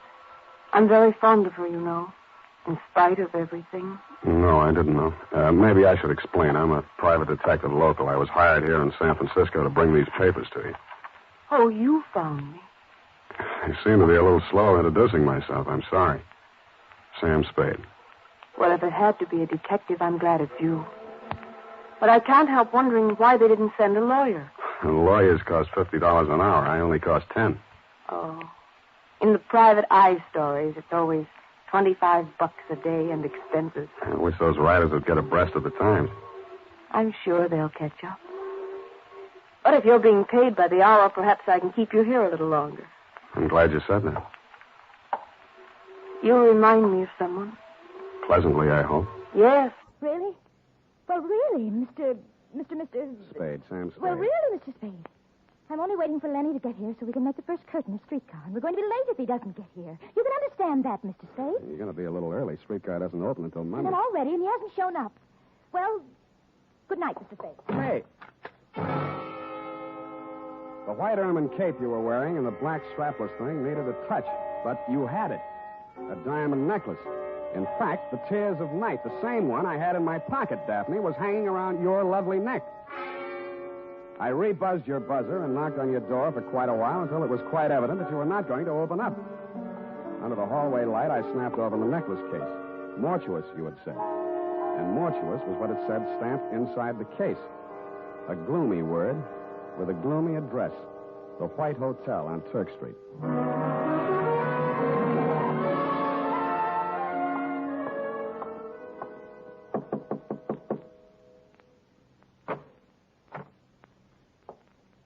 Hannibal Mortuous. At your service, sir.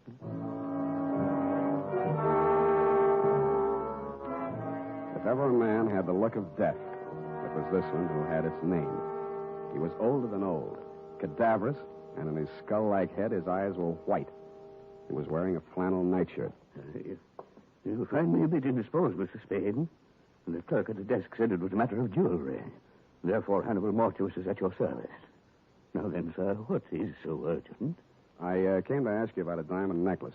I found your name stamp on the inside here. House of Mortuous, most respected name in diamonds, as well as all the lapidary arts. Most respected.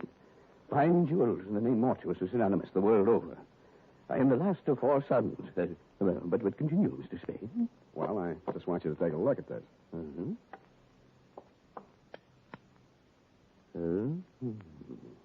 And how do you come in possession of the Tears of Night, sir? Well, a man named Johnny McCall, who runs a gambling club, hired me to deliver it to a lady named Daphne Arlington. She lost it at the roulette table. She left it there until she could raise the cash. Deplorable conduct on her part. Daphne Arlington, a most indiscreet young lady, to be sure. I recall my interview with her when her late husband, Sidney, ordered this necklace. A lovely body, propelled by a ridiculous mind. For shame, such conduct, a gambling house, the Tears of Night, a pond. Well, this is real, then? It isn't phony? Mr. Spade, I am a gemologist. The House of Mortuous. Of course, it's real. Take a good look. And an artist. It's a man named Joseph. Come in. I was expecting Aggie, but come in. Thanks. I always fix my own dinner. Poached egg and half. Ulcers. Name Spade? Yeah. Want an egg? No, thanks. I'm on duty. Mind if I finish? It's up to you. Who's your client, Spade? Elliot Champion. Joe Josephs is back in town, and he's been making telephone threats and throwing 38s around. 38, huh? Mm-hmm. You know where he is? Joe was a nice kid, but a calendar job. Born with one war going on, a depression on deck, and another war in the hold. Makes a difference. The calendar got him. Everything was against him at the trial, too. I couldn't do anything. He thought I let him down and told me so. He got real sore when they read the book at him. Threatened Champion and that Private Dick, Lem Drigger. Drigger and everybody else. Said he was railroaded. You were his attorney? I know, but he didn't have a chance in a million of beating that rap. He thought I ratted when I took the guilty plea in court's mercy, all for a lousy $2,000. Well, he's done his time, and he's out now. He hasn't gotten in touch with you? Nope. No threats? Nope. Ever write to you from prison? Nope.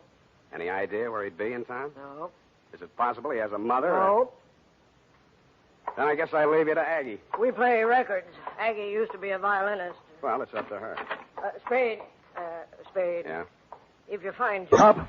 I'll be brief. 20 years ago... Oh, here we go. Marcus and I were having a go at the east slope of Nanga Parbat in the Himalayas when our pack train encountered an avalanche which swept us bodily across the border into Tibet. I'll bet. Our carriers were decimated, but luckily most of our gear remained intact. What kind of contraband were you carrying? Contraband into Tibet? Oh, I say, really. No, matter of fact, we were traveling light in the hopes of bagging a few brace of bar-headed geese. Foul play, eh? Allow me to finish. We arrived in Serra, a valley adjacent to Lhasa, to find the religious community in an uproar. It seemed that in their haste to create a new Tashi Lama, the native astrologers had misread their stars. In short, they had vested in the holy monastic robes an infant girl. She was not 16 years of age, and due to make a public appearance with a thunderbolt of Vajra. Oh, please, these interruptions. Sorry. To make a long story, a young adjutant in my company by name Leslie became smitten with her charms and offered to take her off their hands. Unfortunately, from their point of view, certain irrefutable temporal awards had been conferred upon her at the time of her accession. Among them, a mountain worth several billion pounds. On our journey back to the Punjab... Hey, wait a minute. Did you say this girl owned a mountain? Precisely. A most amazing... Worth several billion pounds? Yes, it's the gold, you know. The presence of gold in the Serra has long baffled geologists for the simple reason that it's an unnatural deposit. Unnatural? Synthetic, that is. For 13 centuries, the devout have made pilgrimage thither to implant in the mountain small gold nuggets in the ignorant belief that they will grow into large lumps. How many centuries did you say? 13. Oh, very well, 12. That's better. And needless to say, the small nuggets never do grow into large lumps. Needless. But until they do, the devout, with the exception of the aforementioned or her nearest relative, are forbidden to carry off any of the gold. And who is the aforementioned? That dear little girl whom Leslie carried off to the Punjab as his bride. They had one daughter, Chandra, the girl who met you at the landing this morning. How did Battle get hold of her? Well, sir, a few years back, as our company was marching along the east face of Nanga Parbat... There was an avalanche. Precisely. And poor Leslie perished miserably. But the ungrateful scamp, in spite of his many promises to me, had left instructions that Chandra should become the ward of that presumptuous paint puddler, Jonathan Batter. He forbade her to see me, and finally left India under cover of night, taking her with him. So you finally tracked them down on Belvedere Island. Exactly. And my plan, if all else failed, was to win her hand in marriage. What if she objected? You little comprehend the Oriental mind. She's a woman. She must do as she's told. All I had to do to turn the trick was to frighten Battle into giving her the necessary fatherly instructions. So you see, his death has come at a most awkward time. By the way, who do you think did old Battle in? I think he was killed by the rifle held by that warrior he was painting, the figure your boy Marcus posed for. Oh, hello. Oh, that's nonsense. Marcus was with me at the time. I don't think Marcus had to be there. I don't think anybody had to be there. Well, that settles that. Marcus, pack the marmalade. We're leaving. Never mind the crumpets. We'll leave them for the poor. Oh, delight, very delight. secretary's desk was even more interesting. What I found there led me to, 1, call her home. Result, no answer. And 2, to revisit Attorney Speezer. I found him poaching another egg. All right, I'm here. It's late, Aggie. What's the idea? Unless it's Beethoven, I don't... Oh, Spade. Aggie ever show? Yeah, left early. Has to work tomorrow. Oh, it's too bad. What's with you? Still looking for Joe? Yep. Any leads? Wish I could help you, Spade. Elliot Champion was shot and killed in his home tonight. No. Is that all you have to say? Joe do it? Maybe. Well, You don't seem scared for a mouthpiece Joe didn't like. if you mean should I be next, no. I'm not scared, Spade. The kid should realize by this time I liked him and did all I could. You've been here all evening? Aggie? Could you prove it? Yep. You may have to. Did you know Mildred Champion was married to Joe Josephs? Yeah. How'd you know? It's a secret. I found this marriage license in her desk drawer. Nosy, huh? I found something else. Champion didn't pay his income taxes all the time. A lot of people are like that, Spade. Me, Lem Drigger testified against Joe at the trial, so did Champion. Mildred worked in the office, but she didn't testify. Wife can't testify against husband. Real good story, Spade. But what about Joe? Champion had something on Lem Drigger, and Drigger had something on Champion. Joe's in between. You tell me, huh? A drink. Oh, no, thanks. I didn't come to drink. Oh, how'd you get in? Walk under the door? Oh, in a gay mood, ain't you? I'm the cheerful type. Had a busy day, Spade? Oh, ran a few errands. You know, there's an ugly rumor running around town, Freddie. Huh? They're saying Uncle Mike Sheldon played sucker for this Monica Weston dame, that she was shaking him down and he got tired of it, what with the election coming up and all. Yeah? It's a fact. And they say she didn't commit suicide at all. Well, where'd you hear this? In Union Square while I was feeding the pigeons. You think I'm kidding, huh? You think I'm kidding? Now, wait. You know what happens to boys who play with guns, Freddie? Shut up.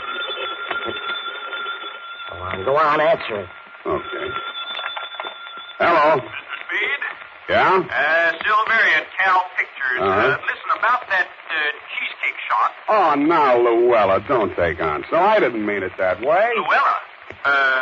No, I'm talking about the cheesecake shop down at the depot. Luella, honey, the girl is only a good friend. It's all your imagination. Well, it's not my imagination. We found the print in the files, and it's here. The secretary just pulled a boner. Whatever do you mean? Someone named Mike Sheldon called, and she told him that we had it. Now, he's on his way here to pick No, you up. no, listen, Luella, don't do it. I'll be right down. Sorry, Freddie. No, you ain't going nowhere, Look, Spade. Freddie. Okay, about 15 seconds. 15 seconds? 12 now. And if we're lucky, we'll find out how your foster father was killed. Chandra, he has no right. You don't have to do this. 5 seconds. Whatever happens, it'll mean your license, Spade. You have no right. 2 seconds. Chandra, get down! You can't, sir. Of all the high-handed, dishonest, reprehensible... How badly is she wounded? Take it easy, Captain. Oh, trusting little girl. She's all right, Sherry. If she keeps away from you, she'll stay that way. Come on, Chandra. Give me a hand. You all right? Yes. But poor Bob. Yeah, poor Bob. He only killed his own father. But why? There. Now, don't fret about it. I'll take care of you, my dear. Captain. Hands off. My dear fellow, you mistake my motives. What this poor girl needs is a father. And what better guardian than myself, and my vast knowledge of the Orient, and my deep understanding of the Eastern mind? Nuts.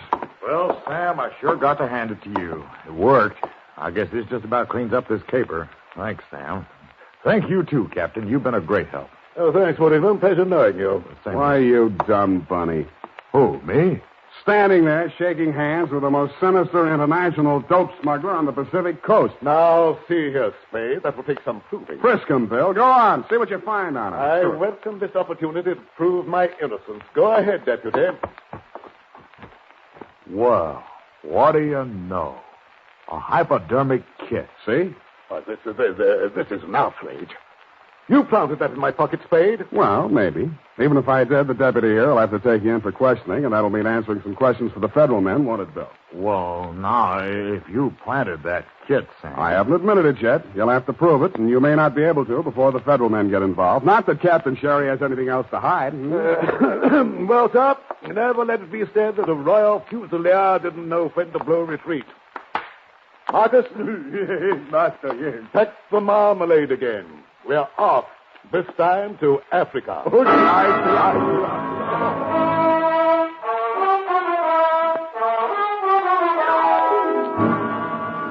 Period. End of report. But, Sam, you let him go. I know exactly what you're going to ask, Effie. It worked like this. At a certain time of day, the sun rays were refracted through the crystal directly on the spring metal clamp and the trigger guard of that rifle. This caused the metal to expand, thus pushing the trigger and discharging the rifle, which had previously been aimed at the spot where Battle customarily stood while painting. But, Sam... Don't interrupt. To further confuse the issue, as well as splitting an infinitive, not to mention a hair, Bob, son of Battle, loaded the smooth-bore rifle with a cartridge containing a slug previously fired from his revolver, thus drawing attention away from the rifle and onto the revolver, which could not be placed in the locked room at the scene of the crime. Sam. Please, these interruptions. His motive. He thought his father was, in fact, going to force Chandra into marriage with Captain Sherry. Oh, that poor boy. He did love her. Perhaps, but don't forget the $1 billion mountain. But he leapt in at the crucial moment and interceded with the bullet meant for her. He died for her sake. He undoubtedly will have, but at the expense of the state and not of my conscience. In short, I loaded that rifle with a blank cartridge. He was not dead when he hit the floor, merely in a dead faint. Oh. No please, no applause. Business as usual. Go type that up.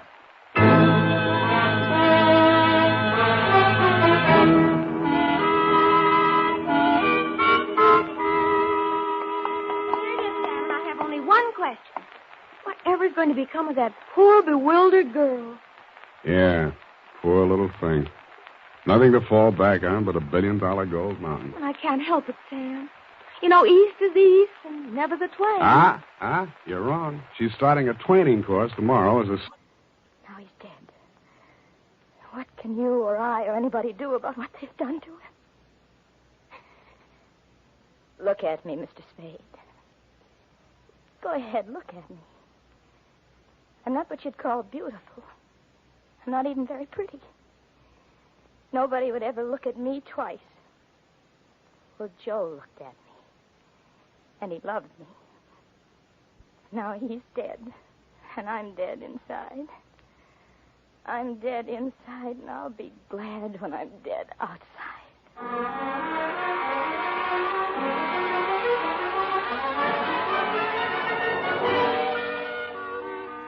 Period and a report. Oh, Sam, they were so unhappy. Yeah. Add a notation that I won't be around for the coroner's inquest. Sam, you can't do This that. report, when duly notarized, should be admissible as testimony. I want to get out of town for a few days. Sour racket. And now, listen to this. Later this evening, if you happen to stroll down to the corner for cigarettes or ice cream, why not also pick up some Wild Root Cream Oil Hair Tonic? Your whole family will like the way Wild Root Cream Oil grooms the hair neatly and naturally, relieves dryness, and removes loose dandruff. And ask your barber for a professional application of Wild Root Cream Oil Hair Tonic. Again and again, the choice. Not even out till next Tuesday. What's it doing here? Oh, look, there's CD. Who? Who are these people here? That's Sam Spade. What? On the radio. You know, Howard Duff. He plays you on the radio. Howard Duff. Why don't I play it on the radio? You're not the type, I guess. Yeah, look here. Sam Spade dictating to Effie. Hey, she's not bad, you know. Not bad. Oh, really? That actressy, I thought. What is it? Levine Tuttle. Levine. The name is so actressy. As Bill Spear, Spade producer, gives final instructions. Look at him. He has 9 o'clock shadow. Well, come on. Let's get out of here. Go to the fight. Oh, Sam. Then I can't say it. Say what? Well, if you're taking me to the fights, I can't very well leave and say good night, Sam, can I? Well, you can try. It's expected, you know. All right. Good night, Sam. Grins. Good night, sweetheart.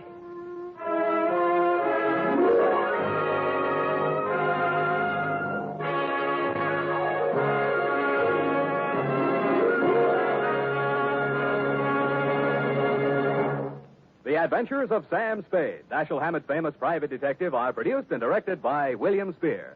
Sam Spade is played by Howard Duff. Lorene Tuttle is Effie.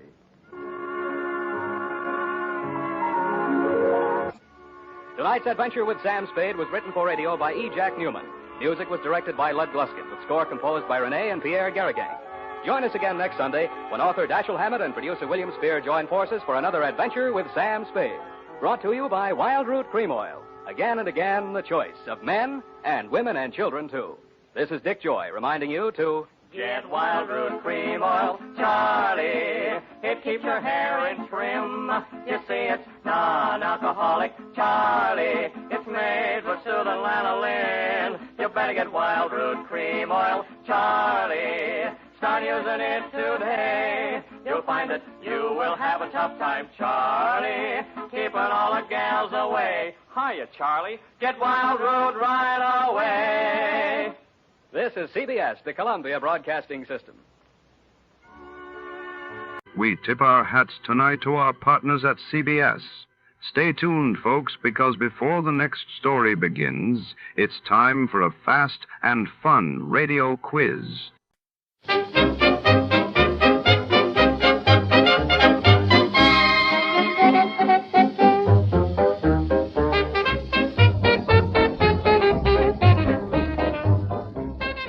Tonight, the shadows flicker against the charred remains of the Carson Chemical Laboratory, where a blaze has reduced secrets to ash. When insurance investigator Johnny Dolar steps into the ruins, he finds more than smoke and soot.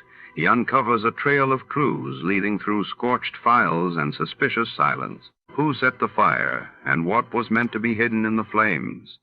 Follow Dolar as he navigates the labyrinth of science, sabotage, and deceit. Before to start, let's see what happened the day it was aired. It was July 20th, 1955, and that day the world watched as the Geneva summit opened, bringing together leaders from the United States, Soviet Union, United Kingdom, and France in a bid for peace during tense Cold War days. Meanwhile, in Buenos Aires, Argentina, the government declared a state of emergency after violent anti-Perón riots shook the city. From Hollywood, it's time now for Johnny Dollar. This is Jim Paris at Worldwide Mutual. Don't tell me, Jim. Let me guess. Huh? What are you talking about? The reason you call me, I can smell the smoke all the way over here at my apartment. Oh, Also, I heard something about the fire on a news broadcast a few minutes ago. Yes. Somewhere out on Albany Avenue, he said. Yes, it's the cash and save market over the other side of town. And since your company insured it, you want me to go over and take a look? A good look, Johnny. You thinking of possible arson? I am. Okay, why? That store is just one of a chain. Hartford, Boston, Providence, Springfield, Lowell. Yeah, I see. But how does that make it arson? This is the fourth one to go up in as many weeks. Oh. The outfit that owns them having financial troubles? The outfit that owns them is one man. Who? John Wakefield Carson. Then I repeat my question. Johnny, if he is burning up his own markets, if you can prove it, you can save our company a lot of money. That might cost you a lot of money, Jim. What do you mean? Wait till you see my expense account.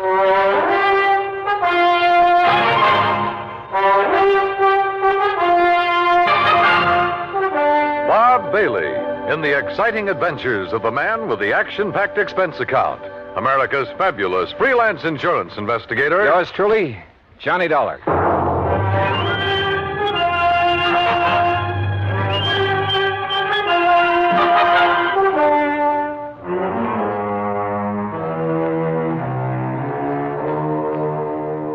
Expense account submitted by Special Investigator Johnny Dollar to the Worldwide Mutual Insurance Company, Home Office, Hartford, Connecticut.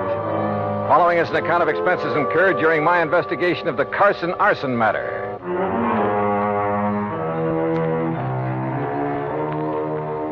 Expense account item 1, $1.25 for a taxi from my apartment to the offices of Worldwide, where I hoped Jim Paris could give me a little more to go on. He did. Very little. First loss 4.5 weeks ago was the market up in Thompsonville. How much? Loss in Thompsonville, $41,204. That was the smallest one in the chain. Uh-huh. The following week, the one over in Fall River burned to the ground. And the claim on that? Some $58,000 odd. Nothing odd about that much, dough. And the loss in Lowell was a bit over $64,000. How much the claim will be on this one here in Hartford remains to be seen. How much coverage does he have on it? Around $100,000, I believe. Yes, $106,000. Oh, then that's probably what he's going to claim. Look, you can still see the smoke out there. Yes, and the telephone report I just got says it looks like a total loss. Will you go over and take a look at it? John Wakefield Carson. That's right. His office is up in Boston. That's where his newest, biggest market is. Oh, how much insurance on that one? Nearly $500,000. It's one of the largest, most modern supermarkets. And I'd better get over and see him in a hurry. Hmm? You want me to get there before that one goes up, don't you?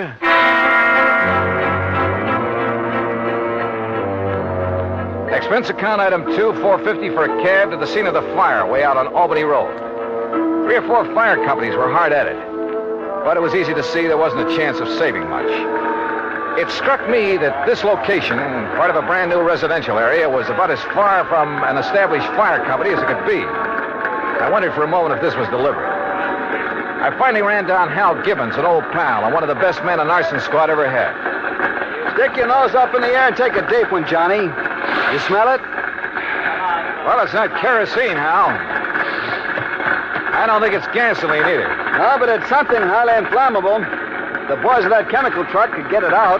Might learn something. Of course, these stores always stock a lot of cleaning fluid, stuff like that. Most of them are not inflammable. Well, how about... Johnny, look out!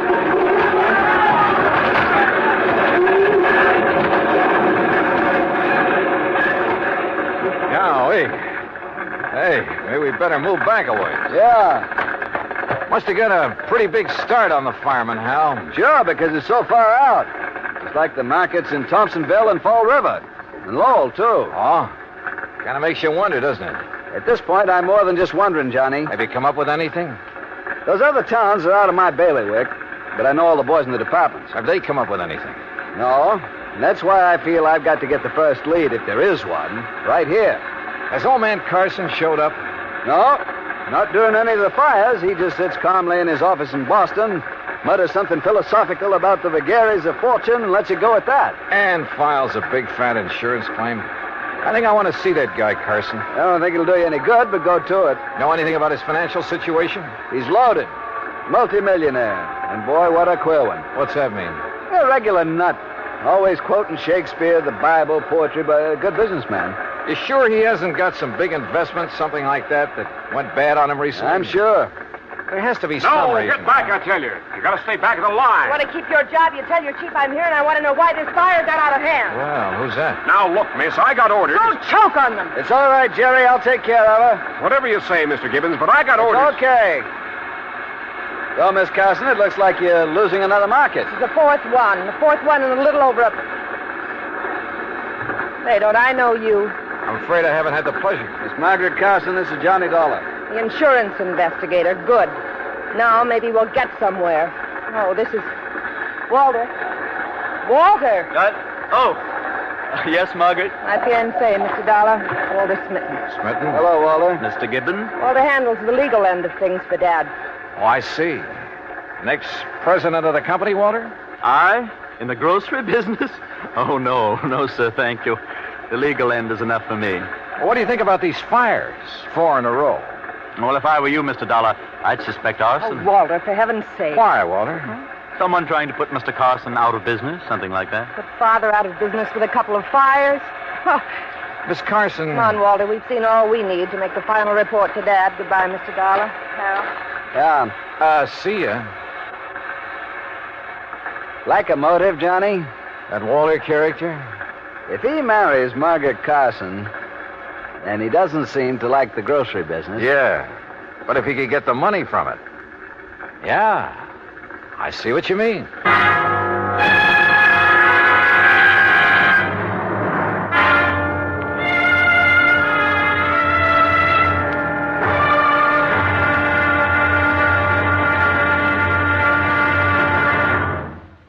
Act 2 of yours truly, Johnny Dollar, in a moment. Our flag now numbers 50 stars, and behind each star there stands yet another flag representing one of the 50 states. South Dakota's state flag was inspired by a song. South Dakota is the Sunshine State. A stenographer named Ida Anding designed the flag with a sky blue background and a blazing sun in the center, and the words, South Dakota, the Sunshine State, in gold around the sun. Later, the state seal was inserted over the sun, a seal representing mining and agriculture, the prime pursuits of the state. The state's banner also carries the motto, Under God, the People Rule. South Dakota's state flag, the flag of the 40th state to enter the Union, was adopted on March 8, 1909. And now, Act 2 of yours truly, Johnny Dollar and the Carson Arson Matter.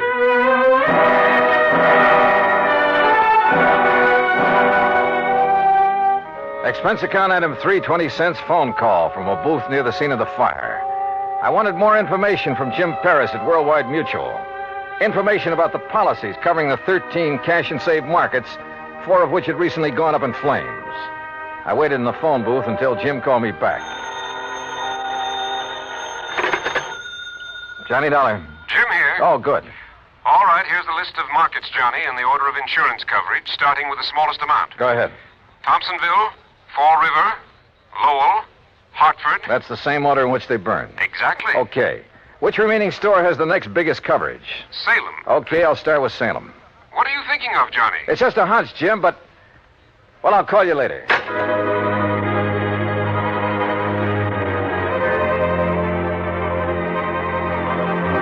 Item 4, $5.25 for a cab back to my apartment. Item 5, $21 even, mileage in my own car, Hartford to Salem, Mass.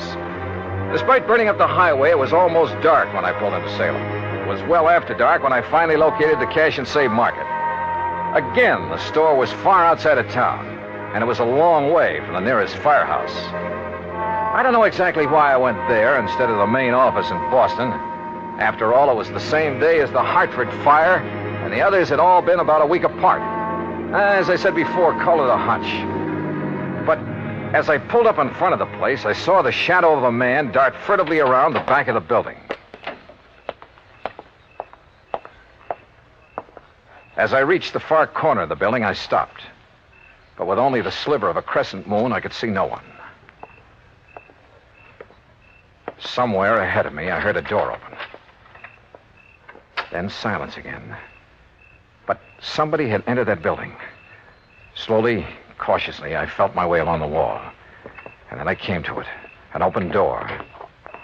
Storeroom. But inside it was pitch black. I drew my gun and carefully, quietly felt around for a light switch.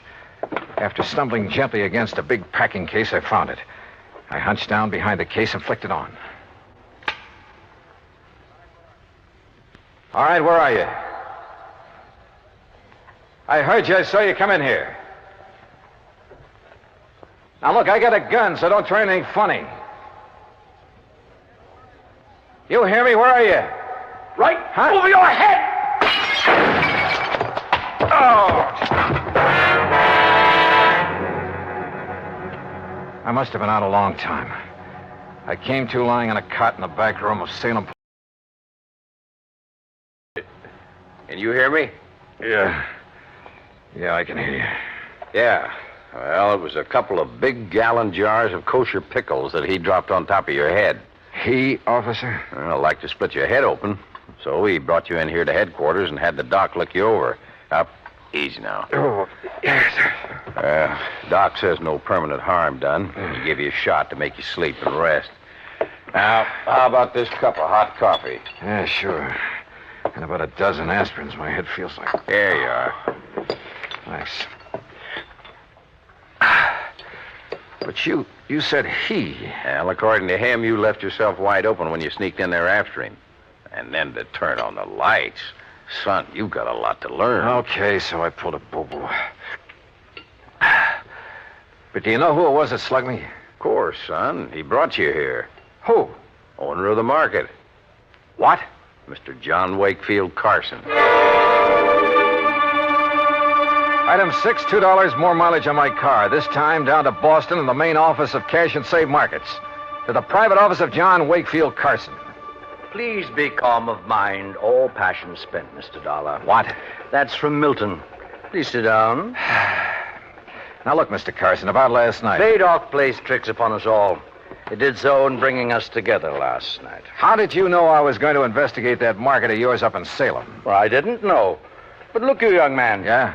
The fires which destroyed those 4 markets did so in order their value to me. So I found out. Well, possibly then the next to go would be the store in Salem. For that indeed is next in order of value. It figures. Or perhaps 'twas mere coincidence those accidents occurred in that order. Accidents? Remember, coincidence breeds further coincidence. That's a quotation from Brascoff. Now listen to me, Mr. Carson. For that reason, I decided to inspect the Salem store myself. Inspect it, huh? To make sure there'd be no possibility of spontaneous combustion there. Let's get one thing straight right now, Mr. Carson. Yes? I think those fires were set. And if you'll come down to earth. Possible, I suppose. It was Shakespeare who said, fire answers fire. Through their paly flames, each sees the other's umbered face. Listen to me, will you? Of course. I think you set those fires, or had them set. By Mr. I think you were going to burn down the store in Salem until I came along. Well, when I saw you there, I thought that was your intent. Oh, sure. All right, tell me this. What do you plan to do with the insurance money, if you get it? Rebuild? Bigger and better stores where the old ones stood? Oh, no. Or did you find out you hadn't made them big and modern enough for those real estate developments where they were located and decided the cheapest way for you to do? No. To build again where tragic dealt the fate. Forget the fancy quotes and answer my question. Shakespeare said, you tread upon my patience, sir. Look. It's most enough to make a deacon swear. Answered by James Russell. Mr. Carson. What disposition of the funds I choose to make is mine alone to settle. And from my heart. Carson? Enough. I've had enough of this. Now be on your way. No, wait a minute. Be gone, Dollar. And irk me now no more. No, you wait. From your heart, you said. Now I have said enough. Henceforth, my lips are sealed. Okay. But you know something? I think you've told me who might have set those fires. And if you'll answer me just one more question. No? Okay, we'll see.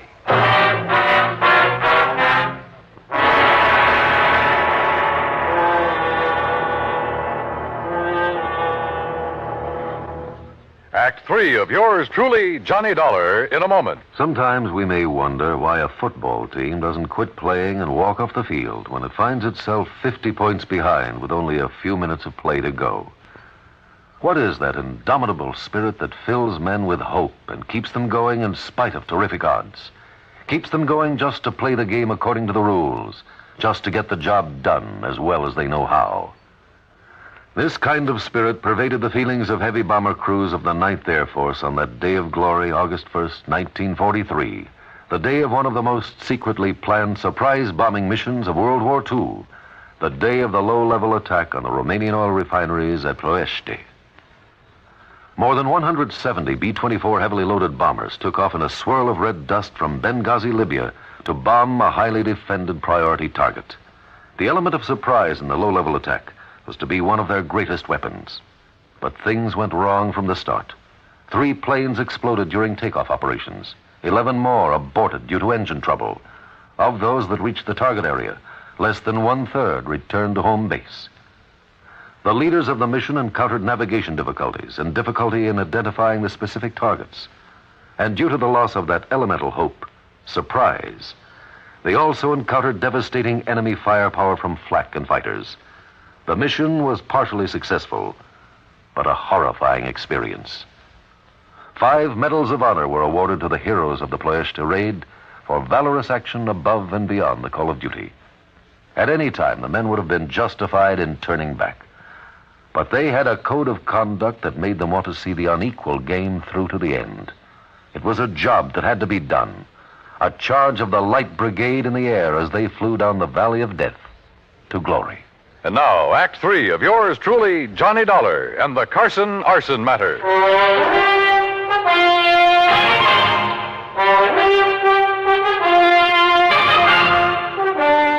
Expense account item 780 cents, phone call to Hal Gibbons and the arson squad back in Hartford. Yeah, Johnny, I finally found plenty in the remains of that fire. Then it was arson. By some rank amateur. That's why it was hard to spot. What do you mean? When a pro sets a blaze, we know what to look for. I see. And what about the other 3 fires? I called the boys in those cities immediately. Heard back from them this morning. Same story. All right. Have you checked on Walter, what's his name, the fiancé of Carson's daughter? You mean stepdaughter? Stepdaughter? I have, and that's what stops me. Alibis, huh? Perfect. Walter Smitten couldn't possibly have started those fires. I didn't think so. Huh? Now, that boy may call himself a lawyer, Hal, but he just hasn't the nerve, the gumption. But who else? He stands to benefit if he marries Margaret Carson. And surely you don't think Carson himself... Johnny? Call the Boston police, will you? Have them meet me at Carson's office. What for? Maybe to make an arrest. Do that for me, will you?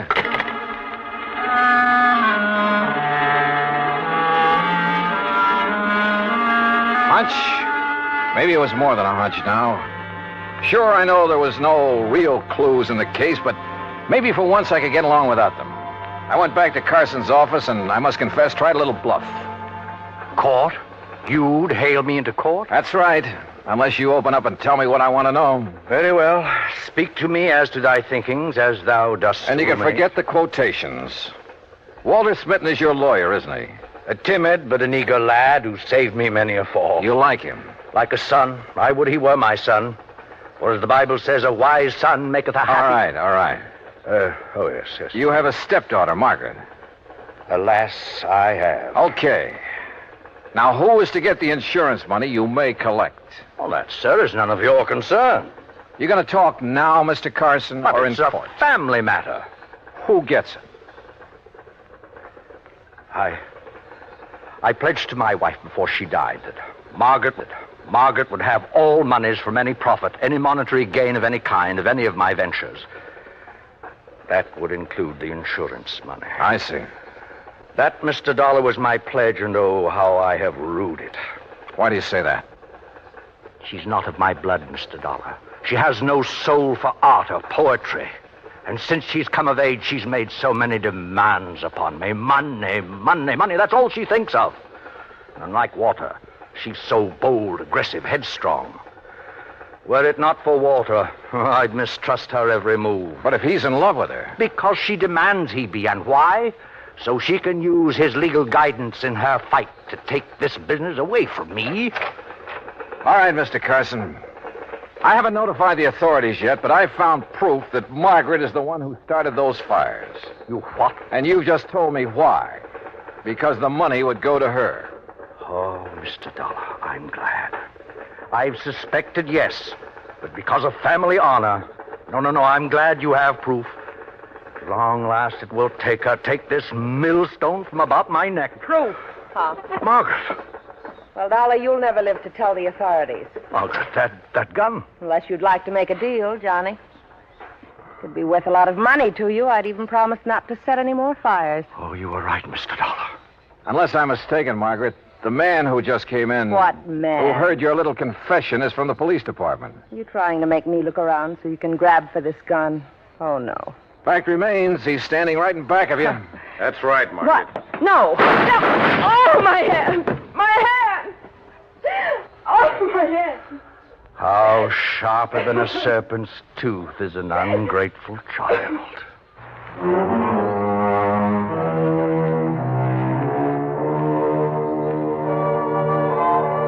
Yeah, the company will have to pay on those 4 markets. And the courts will have to take care of Margaret. I'm sure they will. And next time, well, give me something clean to work on, will you? I hate this kind of stuff. Expense account total, including the trip home, $56.90.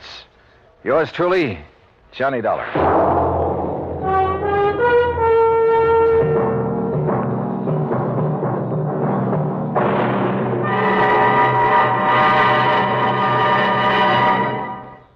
Our star will return in just a moment.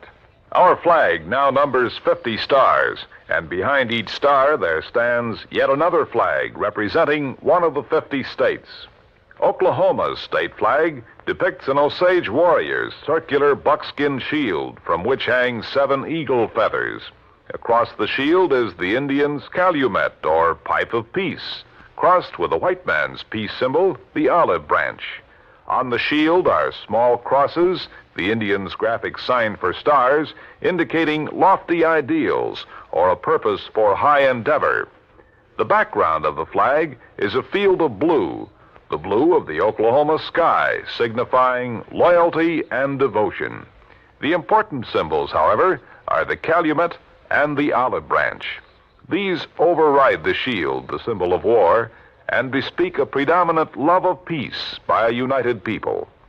Oklahoma's state flag, the flag of the 46th state to enter the Union, was adopted on April 2nd, 1925. Now, here's our star to tell you about next week's story. Next week, the Rolling Stone matter. Remember that old saying about a rolling stone? Well, it applies here, with a vengeance. Join us, won't you? Yours truly, Johnny Dollar.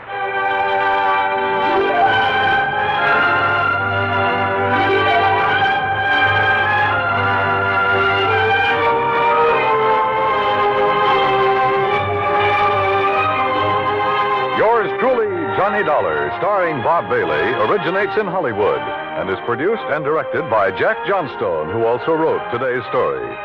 Heard in our cast were Virginia Gregg, Byron Kane, Harry Bartell, Jack Edwards, Joe Kearns, and Forrest Lewis. Be sure to join us next week, same time and station, for another exciting story of yours truly, Johnny Dollar.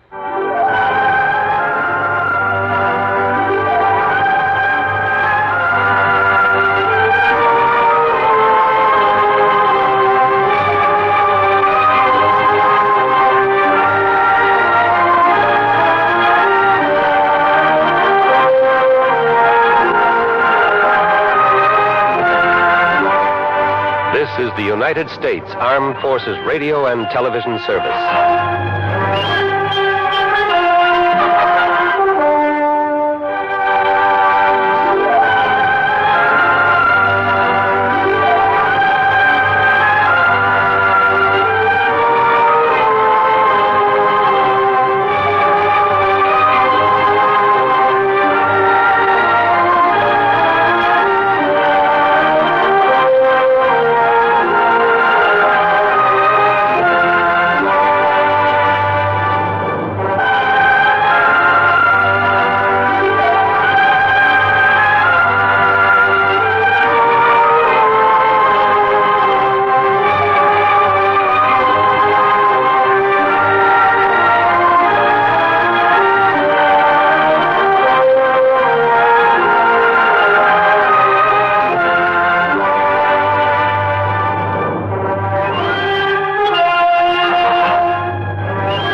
A warm word of thanks tonight to our sister station, CBS.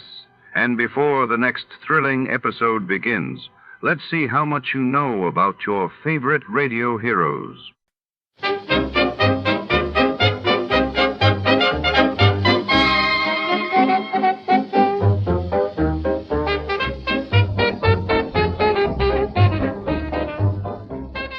Beneath the sun-baked Hollywood hills lies the secretive entrance to the old Bronson cabin's an abandoned movie set turned alleged hideout for a vanished gangster and a missing stash of diamonds. Tonight, our hard-boiled detective is lured into the maze of shadows and echoing stone, where every footstep could spell danger and the past refuses to stay buried. As secrets echo off cold cave walls, only one truth will make it back to daylight. Before to start, let's see what happened the day it was aired. It was March 17th, 1952, that day. The world was gripped by news of the U.S. Senate's explosive hearings on organized crime, while in London, King George VI sparked concern across Europe after official reports hinted at a sudden decline. You, finding life rather dull, dreaming again of exotic places, wishing you were somewhere else? We offer you escape.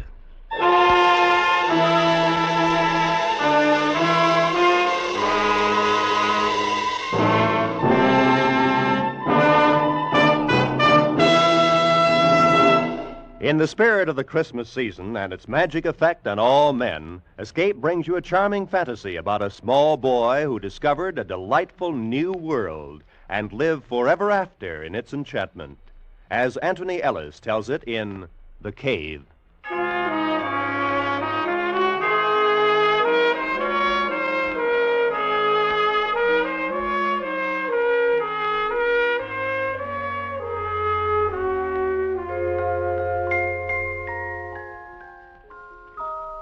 It's on days like this that I remember how it used to be before I found the cave.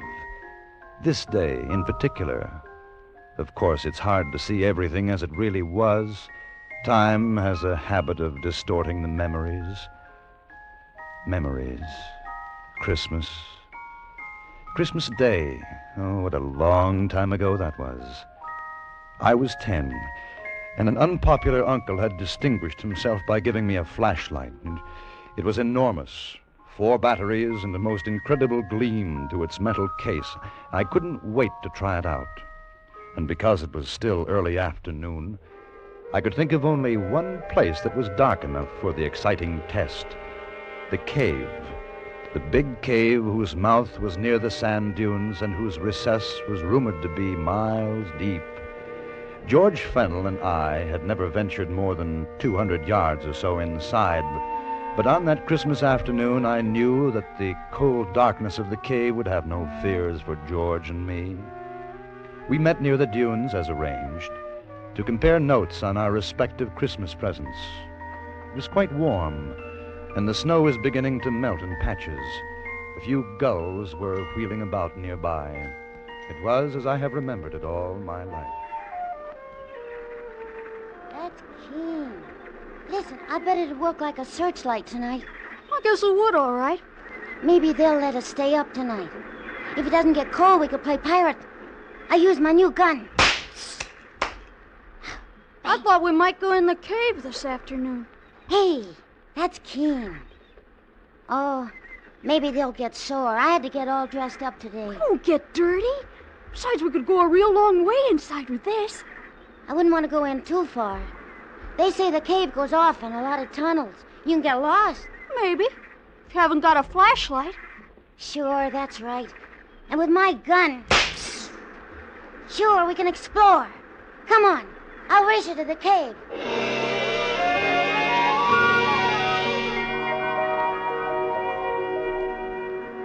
I won the race, and we stood at the entrance of the big cave.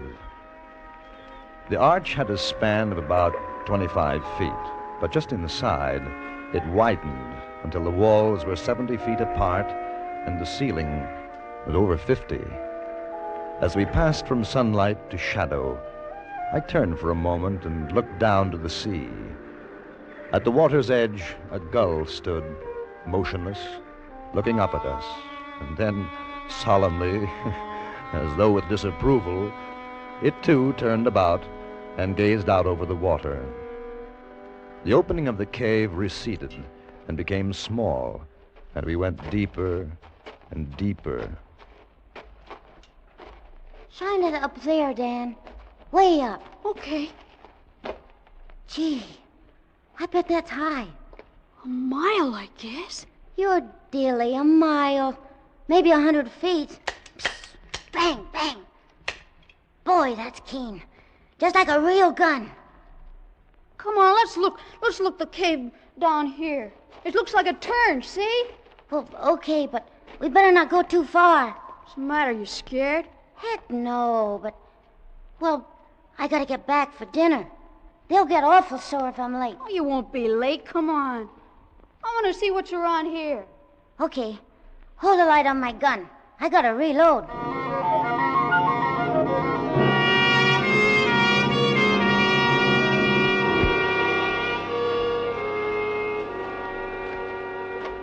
Fish. Who ever heard of fish in a stream like this? Where'd they come from, huh? Where? I don't know. They say there are fish in caves sometimes. Blind fish. That's dilly. What are you stopping for? We gotta go back now. Why? Because it's late. Besides, how do you know which tunnel we took? How? Maybe we could get lost. Listen. Maybe if we keep on going, we'll find treasure in here. Treasure? Sure stands to reason. Maybe like in the pirate book. Somebody came here and buried treasure. Henry Morgan or somebody. No. Sure stands to reason. Everybody's like you. They say no, but just suppose. If no one's looked, how'd they know? I think we better get back. Maybe tomorrow we can look. Cave's getting awful narrow. We might even find old pirate bones and swords. You got too much imagination. I heard them saying so at home. I don't want to go any farther. I'm going to. Okay. Give me the flashlight. No. You want to go back? You go back in the dark. They'll be mad. It's late. Just for a little while? If we don't find anything, well, then we'll go back. All right. But only a little while. I'm thirsty. You better not drink out of that water. It's probably poison. Why? Hold the light. I'm gonna have a drink. There you are. See, I told you. Now you'll probably die. It's poison. Oh, so. It's like the ocean. Hey, look. What? There, coming down the stream, that white thing. Yeah. Looks like a piece of paper. I'm gonna get it. Hold on to my hand. You'll fall in. Oh, I won't. Got it. What is it? I don't know. It looks like a handkerchief. That's dilly. It's too small. Who'd use a handkerchief like that? My mother does.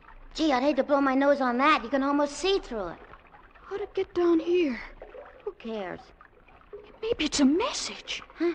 Like from someone in distress. I'm going home. Like a damsel in distress in the pirate book. Hey, we gotta find out. Give me my flashlight. We'll follow the stream.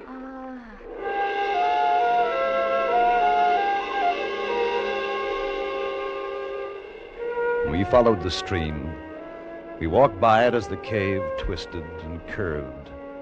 We didn't notice the passageway, which had been getting smaller all the time, suddenly widen out, and the stream, which was becoming a river, and the river...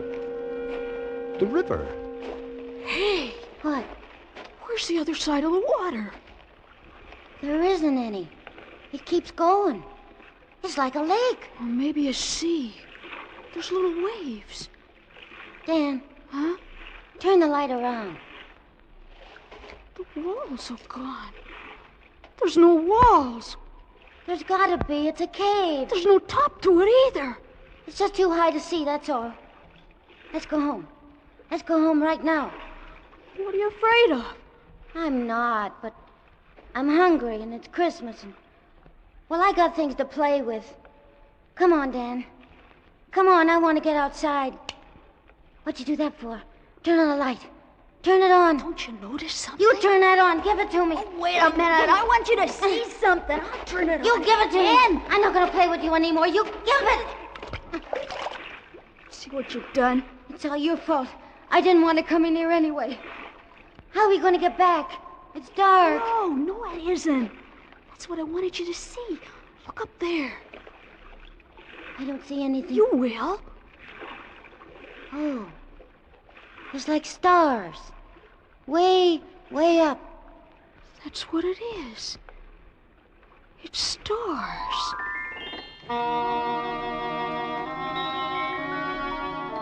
We stood there, George and I, 10 years old, and for a moment no longer afraid because of the wonder of the thing. There was light from a sky that I knew I had never seen before. Yet I knew I was still in the big cave because when I spoke, the echo of my voice returned. It's beautiful. I can't find it. The water's too deep. Dan. Dan. That's funny. You're always saying that. It's not going to be funny when we can't get home. Listen. Dan! Dan! Now you do it. What for? It's just an old echo. Go on. George.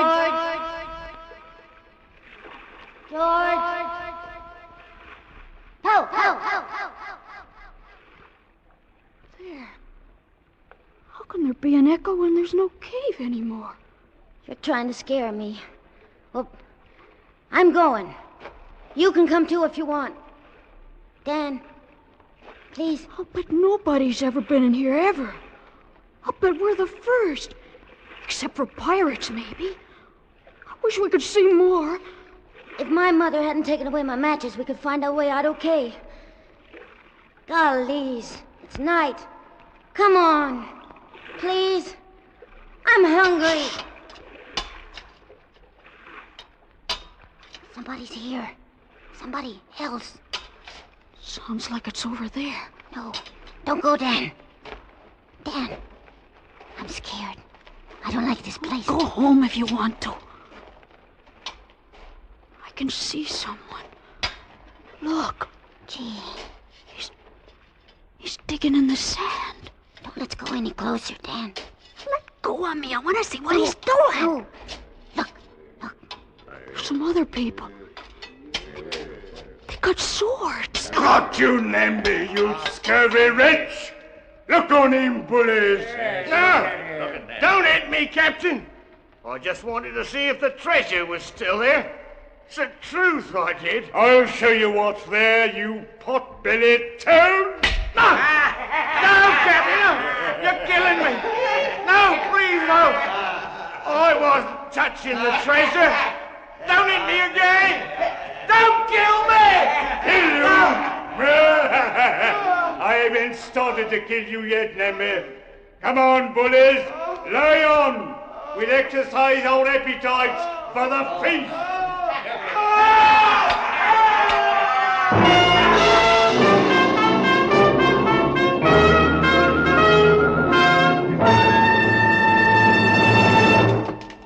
Escape, under the direction of Norman MacDonald, returns in just a moment. There's nothing quite as depressing as being hungry. Hunger is the hand which crushes the will to work. Hunger is the enemy of hope. And there are many, many hungry people today in the war-anguished lands of Europe and the Far East. You can restore that will to work. You can restore hope by combating hunger. And your weapon of combat is a care package. For $10, you can send a care package today. Keep sending them until those people can take care of themselves. And now, back to Escape. In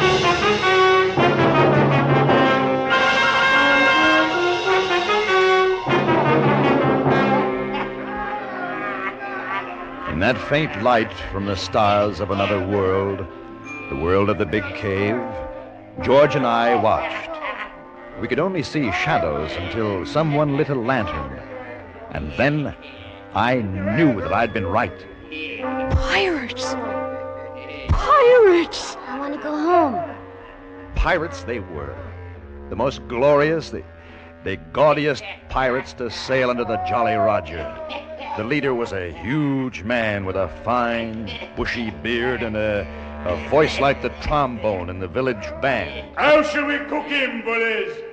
Broiled or steamed? No! No, Captain, no! He's too tough a morsel for that, Captain. I say, roast him. I shall. Roast it'll be. Nothing like roast Namby, I always say. Oh, no! We'll cut out his heart first and feed it to the dogs. I feed him. Namby, you lily-livered aggravation. Say your prayer. He's going to kill him. I don't want to watch him. Shh. Who was that? I don't know, Captain. Sounded like a boy. A boy? A boy? Mayhap 'twas the Lady Alicia. Bilge. She's in the dungeon, Gunfallen. Aye, that's true. It came from over there. Hold the lantern high, Shield. They'll get us, Dan. We gotta run. Don't be afraid. If you're not afraid, nothing can happen. Did you see anything, Gunfallen? You know it, but... Save us all. 'Tis a boy. 'Tis two of them. Well, scupper me. Boy, huh? Hold the little demon. That's it. Boys. Two small boys. What'll we do with them, Captain? Hang them, I say. Hang them. They're out of the treasure. You! Were it not Christmas, Namby, I should have turned you inside out. Hold your blister blethering jaw. Aye, Captain. Aye, aye. Boy, what's your name? Dan Embry, sir. On that one. George. He's my friend, George. George Fennell. His father's a policeman.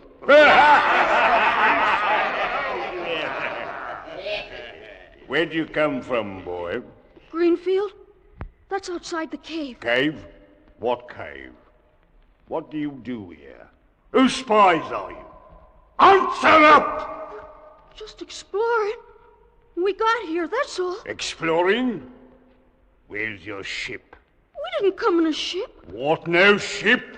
They're boys, Captain. What harm can they do? Come, it's Christmas. I say feed 'em and send 'em on their way. What's Christmas got to do with it? If they're spies, it's the blank for 'em. We're not spies. Honest.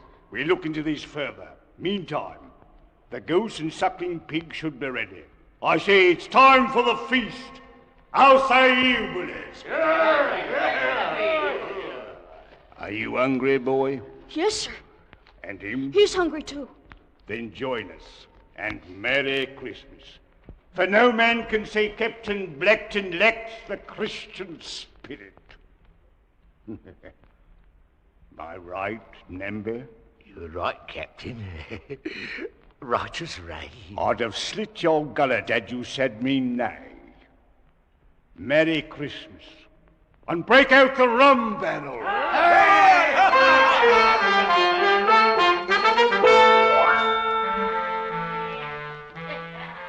I remember that day, that long ago, the great dining board set upon trestles, the fruits, the wine, roast goose and pig, the pirates rough in their colorful patched clothing, the songs and the drinking and stories of home and sea. Such Christmases are dreamt of, and I had dreamed it to come true. George sat next to me, eyes wide and unbelieving. And after the plum pudding, we were called on to sing a carol.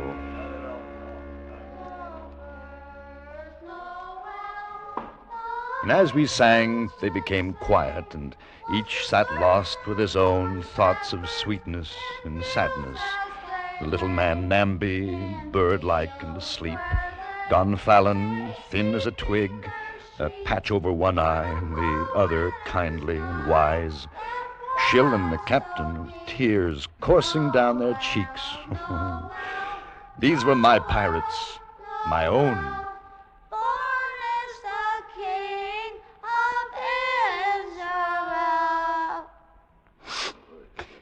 Well done.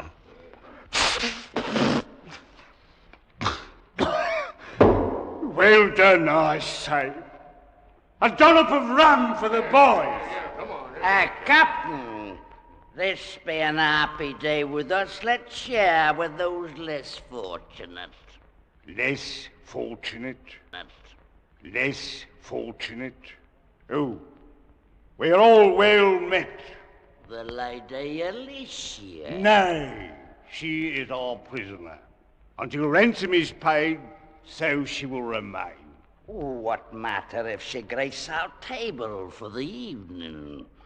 It has been long since a woman's been with us. Aye, that's right.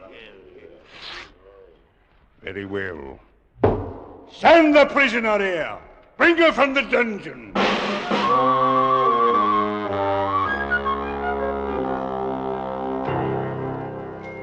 Then I thought of the fine lace handkerchief we had found in the stream. Would this prisoner, the Lady Alicia, would she have sent the message of distress? And how?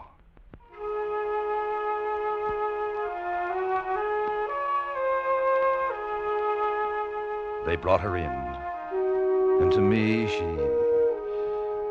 she looked as she should have looked, the most beautiful lady in the world, gowned in silks, with a pale but proud face. I fell in love with her, and I was 10. As the night wore on, the pirates grew drowsy, and one after another their heads drooped, and soon all were asleep.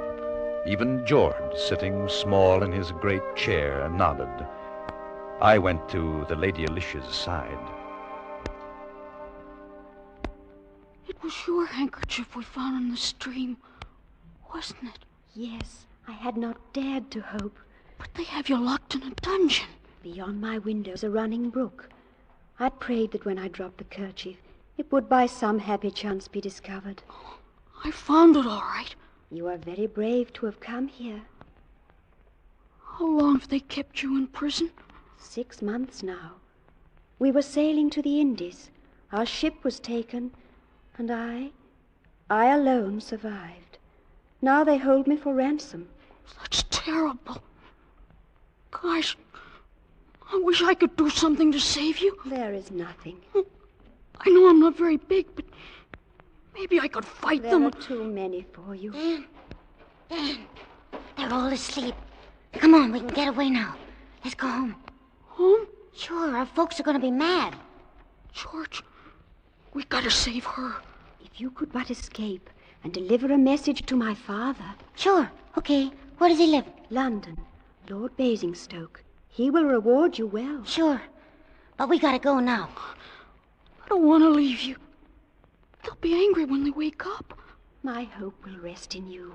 I shall pray for your safety and return. Gee whiz, Dan. Come on. Go ahead. I'll be right along. Okay, but hurry up. I'll wait by the water. Will you be all right? Yes. Suppose I come back and you're not here. I shall try to leave a message. I'm Dan. I know. When I get older, I'll marry you. You're beautiful. I'll wait for you. You must go before they awake. I don't want to go. You will come back to me. Here. I love you. Hurry up, Dan. Gee whiz, I want to get home. They'll be mad. Mother said not to be late for dinner. We gotta save Lady Alicia. Don't forget. Okay, but hurry up. It's dark. Do you know which way to go? I know. I don't want to fall in the stream and get all wet. I got my good clothes on. You won't. I'm sorry I dropped your flashlight in. I'll save up, get you another. I don't mind. I bet it's awful late. I'm glad it's Christmas. Maybe they won't mind. We followed the tunnels one to the other. The stream flowed with us, urging us on. It was dark, but I knew the way. We felt along the damp walls of the cave, and at every step we moved further away from my world. And suddenly, from a great distance, we saw a tiny circle of light, a dot which grew and grew until it was the size of a gold sovereign. There it is, Dan. It's the entrance. And it's still light out. I won't be late for dinner. And I was afraid. I was afraid because I knew that if I stepped out into that sunlight, I should never be able to find my way back again. Never. Hey, what are you stopping for? Why? George? If we run, we can be home before the sun goes down. For Pete's sake, Dan, what's the matter with you? I'm not coming with you. Oh, gee, what's the... I gotta go back. Go back? What do you want to do that for? I got to. I don't want to leave her. The pirates. I want to go back. Pirates? Who? Lady Alicia. Gee whiz, Dan. Come on, it was only a game. Come on. You've forgotten. I knew you would. I'm not going with you. You better. I'm going to tell your mother. You'll get it. Goodbye, George. Dan? Dan! Come back. Dan, what's the matter with you? Dan? You'll get lost. Dan! Dan! Don't go in there again. We played long enough. Come back. Come back. Dan! Dan! Dan!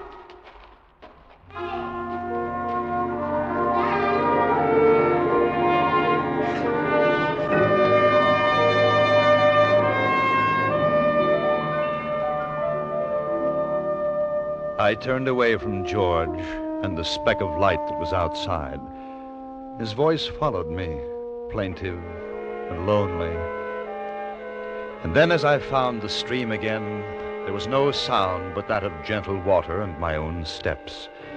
And the stream became a river, and the river broadened The walls of the cave fell away, and I'd found my pirates again.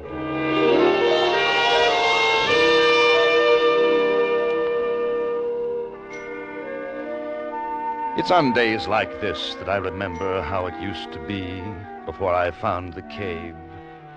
This day in particular.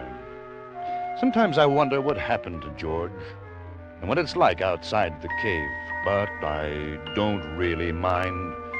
After all, the Lady Alicia kept her promise and waited for me until I grew up. Now, everything is as I'd always dreamed it in the books. Oh, Captain Blackton, well, he's still here.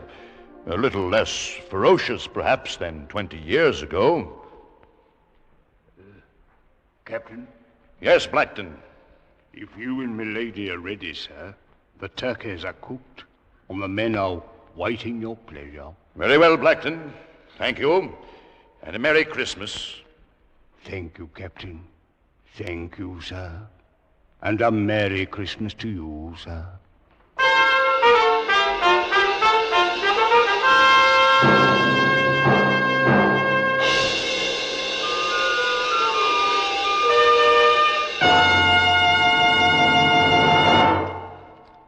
Under the direction of Norman MacDonald, Escape has brought you The Cave by Anthony Ellis. Featured in the cast were John Daner, Georgia Ellis, Peggy Weber, Jay Novello, Charlie Lung, Lou Krugman, Wilms Herbert, and Eileen Erskine. The special music for Escape was composed and conducted by Ivan Ditmars. Next week, escape with us to a placid English village and the company of an equally placid little old man who one day shook the world, as H.G. Wells told it in his delightful story, The Man Who Could Work Miracles.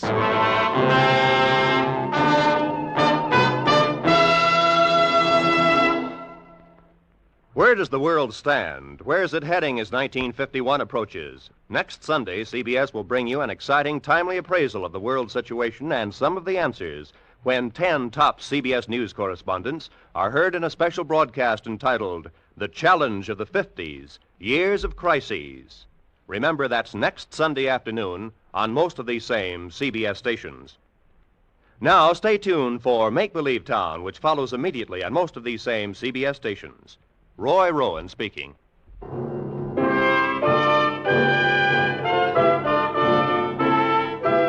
This is CBS, where you spend an hour with Frank Sinatra every Sunday afternoon on the Columbia Broadcasting System.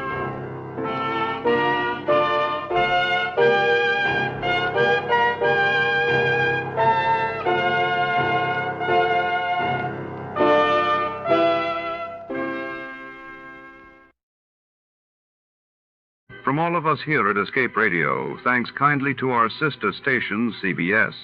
Now then, let's see if you're true masters of classic radio.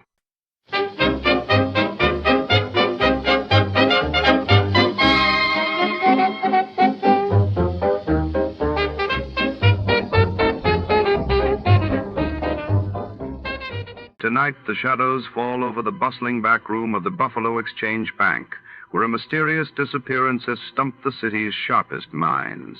A locked vault, a vanished fortune, and a roster of suspects with secrets to hide each tick of the clock brings the truth closer to the surface. Our detective steps into the dim light of suspicion, searching for answers where trust is in short supply and every clue could be a trap.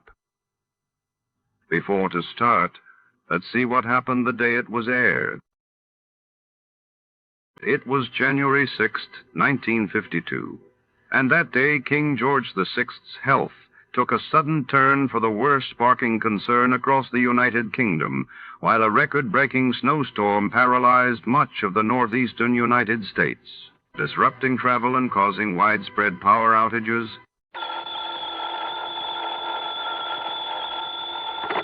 Johnny Dollar.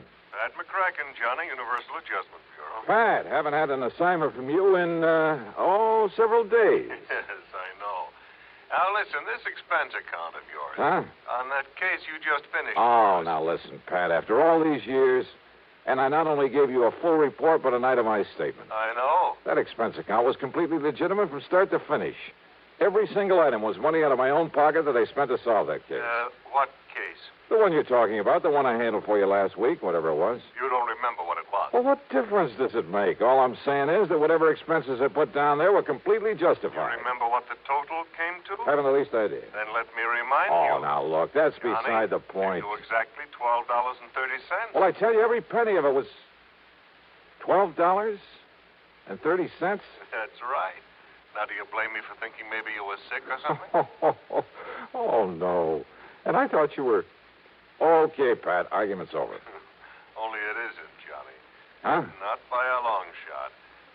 You mean you are going to question that expense account? No, I mean we never discussed a fee on that case. Oh, well... And in view of the fact that you had a pretty rough time of it and almost got yourself killed, well, I persuaded the company to slap on an extra fee of $500. Oh, Pat, you are a doll. And I ought to slug you. Instead, how about taking on another one? Fee on this one, too? We'll see. I'll risk it. Then grab a flight to Buffalo. Buffalo. Contact Edward J. McNair at McNair's Emporium. McNair's what? The Emporium. That's one of the big department stores. Somebody lifted a few dollars out of their safe last Saturday. How much? Something over $400,000. Wow, Yeah. Well? Okay, Pat, I'm on my way.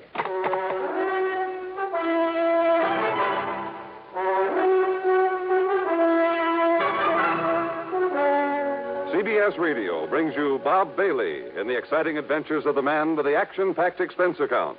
America's fabulous freelance insurance investigator. Yours truly, Johnny Dollar.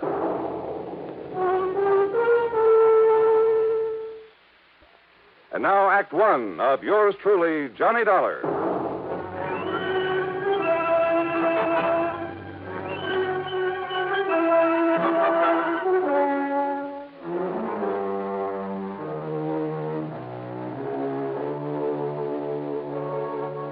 Expense account submitted by Special Investigator Johnny Dollar to the Universal Adjustment Bureau, Home Office, Hartford, Connecticut. Following is an account of expenses incurred during my investigation of the Buffalo matter.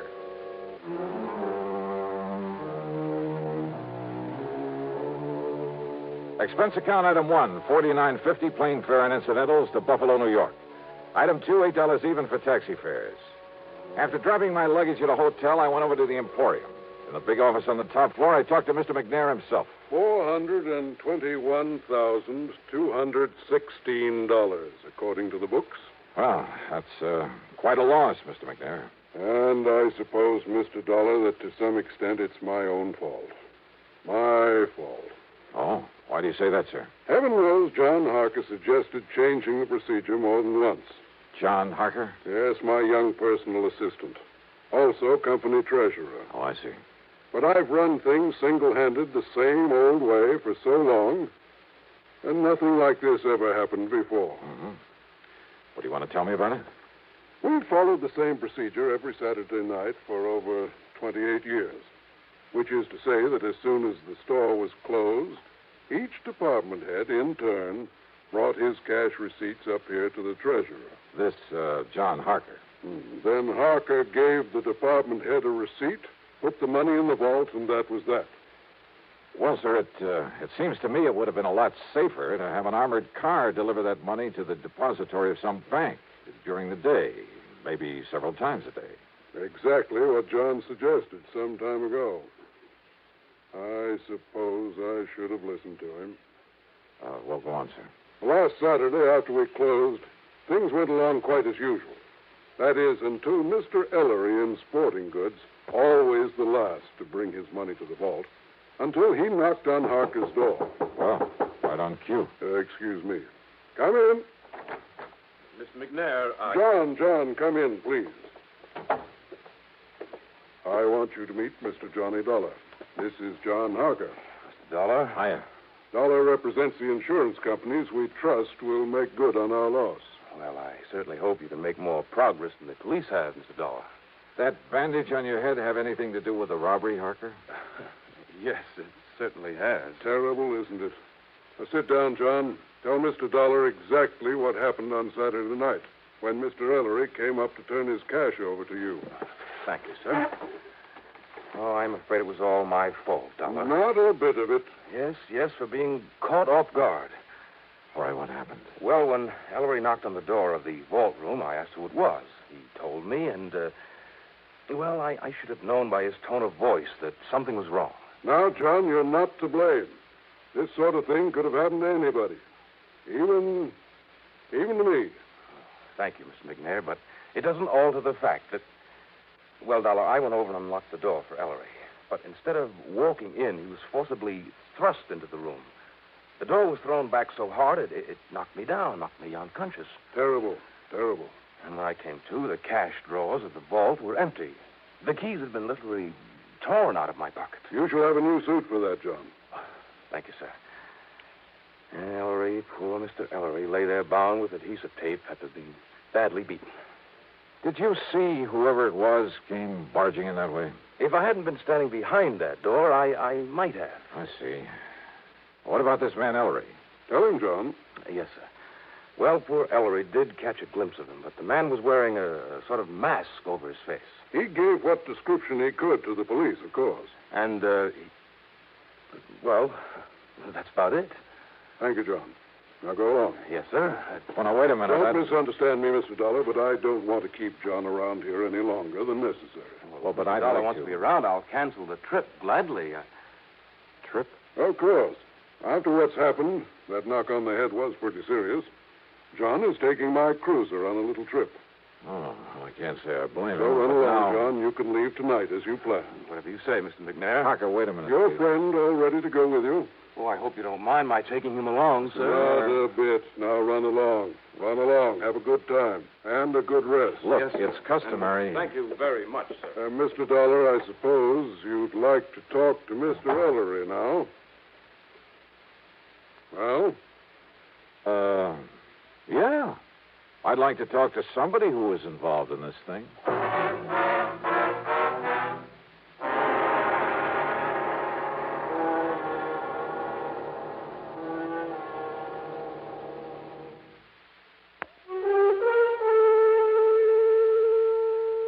David Ellery, the other victim of the robbery, was still out to lunch, so I grabbed a bite myself. That's item 3, $1.75, and checked with the police.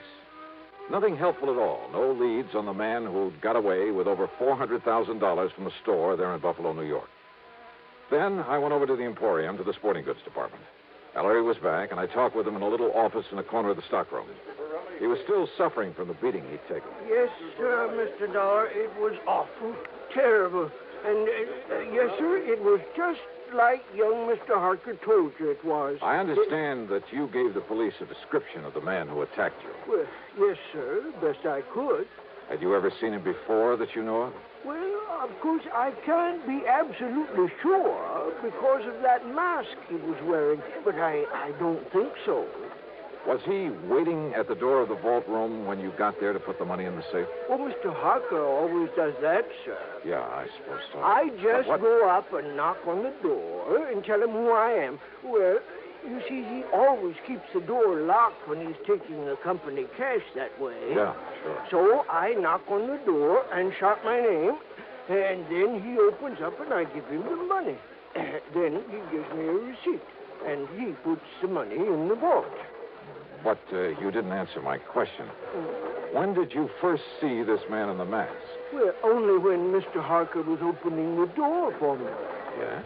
He must have sneaked up on me, and then just when Mr. Harker opened the door, he grabbed me by the shoulders, and, sir, he just threw me into that vault room. Ah, and John Harker was struck by the door as it was banged open. Poor young fellow. It must have hurt him something terrible, knocking him out that way. Looks to me like you got the worst of it, though. Oh, I'm so sorry for John Harker. What? Nice young fellow like him, trying so hard to make his way in the company, and then to have a thing like this happen. Now, Mr. Ellery, Doing real good for himself, too. Doing real good for the Emporium. Yeah, well, now tell Lots me... of good ideas for building up the business. And Mr. McNair liked that and kept pushing him ahead. Oh, yeah, I'm sure. So But that now- someday John could be earning himself a lot of money. Not that us old-timers ever complain. Mr. Ellery... I mean about the wage scale here at the... Wait a minute, please. Yes, sir. How long has John Harker been with the Emporium? About a year now, and he's lived up to the recommendations he come with so well. It's just no wonder Mr. McNair... Recommendations? From where? Macy's and Gimbel's in New York, and John Wanamaker in Philadelphia. Oh, from lots of big stores. A couple in Chicago, too. Oh? Yes, sir. Mr. McNair told us about it himself when he hired Mr. Harker and explained that's why he'd give him a better job than some of us old-timers have. Macy's, Gimbel's, Wanamaker. You don't believe me, you ask Mr. McNair. You know something, Mr. Ellery? What, sir? That's the one thing I believe I'd better not do. What? Well, thanks a lot. You've been a lot of help. Well, now, Mr. Dolar. I had suddenly begun to wonder about the way Mr. McNair had gotten Harker out of his office before I could thoroughly question him. About the possibility that McNair might have engineered this robbery himself. Because it had to be somebody completely familiar with the procedures, the routines of that store, because of the timing. Somebody who knew the place would be virtually empty at that time of day. Who knew that Ellery was always the last to take his money up to the vault. I'd noticed a checkbook on Mr. McNair's desk. It made a mental note of the name of the bank. But it was now after 5 p.m., so rather than push things until I was sure, I went back to my hotel room to clean up, eat some dinner, and get a good night's sleep. But as I started to open my handbag, wondering, by the way, if I'd forgotten to lock it for the first time in my life. Yeah, I'd heard that sound before. I grabbed the bag, made a dash for the open window, and threw it as hard and as far out from the building as I could, out over the empty lot beside the hotel.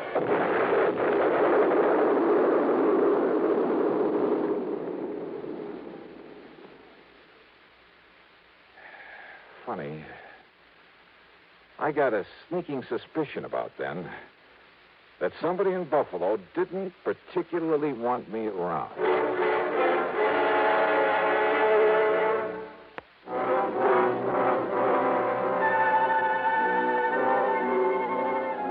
Needless to say, I had to do a bit of explaining to the police about the infernal machine in my handbag that I'd tossed out of my hotel. And the company will have to pay for some broken windows in that neighborhood. And needless to say, their only theory about who might have planted that bomb was the man in the mask, whose identity was still unknown to them. But I had an idea. Besides the police, only 3 people could have known I was there. Mr. Ellery, hardly the type. Young John Harker. No, he was off on a yachting trip. And that left Mr. McNair. But like I said, rather than push things without some proof. Well, item 4 is $7 for drinks and a good dinner, and I hit the sack for some much-needed rest. But first thing in the morning, I was in the cashier's office at the bank. Yes, sir. What can I do? Johnny! Willie Barton. Now, what under the sun are you doing here? I'll have you know that I'm not only cashier of this bank, but a vice president, too. How are you, boy? Congratulations. Well, look, I got to get right to the point. I want to know all I can about the financial condition of not only Mr. Edward J. McNair, but also the store he owns, the Emporium. Oh, now, Johnny, you know that things like that are of a confidential nature between a banker and his client. Oh, I can see you're going to be a lot of help. I'll tell you this, though. McNair is worth millions. Millions, Johnny. Well, how about outstanding debts against the store? McNair's old-fashioned. He pays cash. Cash on the line for everything. That store hasn't owed a penny for, I'd say over 25 years. Nor has McNair himself. So, Johnny, if you're by any chance thinking... $400,000 is still a lot of money, Will. To him, it's only a drop in the bucket. But, of course, he's entitled to recover it, and if one of the companies you represent has to pay it... Wait a minute. Let me use your phone. Why, surely, yes.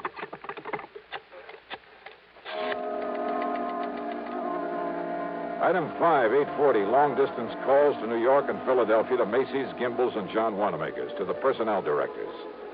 And from each of them, I get the same answer. They'd never even heard of John Harker. I left the bank and went over to the Emporium to the office of Mr. McNair. I know, Mr. Dollar. I haven't the least idea where John and his friend are going in my cruiser. He simply asked if he might have it for a few days. Asked for it? I thought it was your idea that he take that trip. Well, of course, I agreed that he should get away for a few days to rest, recuperate. A few days? Yes. and also get away with your $400,000. What? Played right into his hands. You know anything about this friend he's taking along? Well, I presume, being a young man with lots of lady friends. Well, I presume it's the guy who helped him with that robbery. What are you saying, Mr. Dolar? Oh, brother, how nicely things are beginning to add up around here. To begin with, it had to be somebody here in the store. And listen. I'm listening, sir. Harker told me, right here in your office, he told me that when old man Ellery knocked on the door of the vault room, that Harker should have known something was wrong when Ellery called to him and identified himself. Mr. Dolar. I should have known by the tone of his voice that something was wrong. Now, those were the words that Harker used. You heard him say it, too. But he was lying. Lying? Yeah. Because Ellery didn't know the robber was even there until after John had opened the door for him. You're sure of that? I'm sure. Mr. Dolar, are you trying to say that John Harker, that fine young man... I am trying to tell you that you have made an old fool of yourself, that you made your first mistake when you hired that smart young crook. I'll have you know that John came here with the highest possible recommendation. Yeah? Well, Macy's and Gimbel's and the rest never even heard of him. What? So in your blind faith, you not only taught him how to stage the robbery, he and his pal, whoever he is, but now with your cruiser, you've helped him get away with it, with your money. But good heavens, Mr. Now, Dolar. if you'll just give me a hand, come up with some bright idea for finding that boat of yours somewhere out in the middle of Lake Erie. Yeah, and probably headed for some remote little port on the Canadian side of the lake. Believe me, if ever I needed a stroke of luck, it's right now.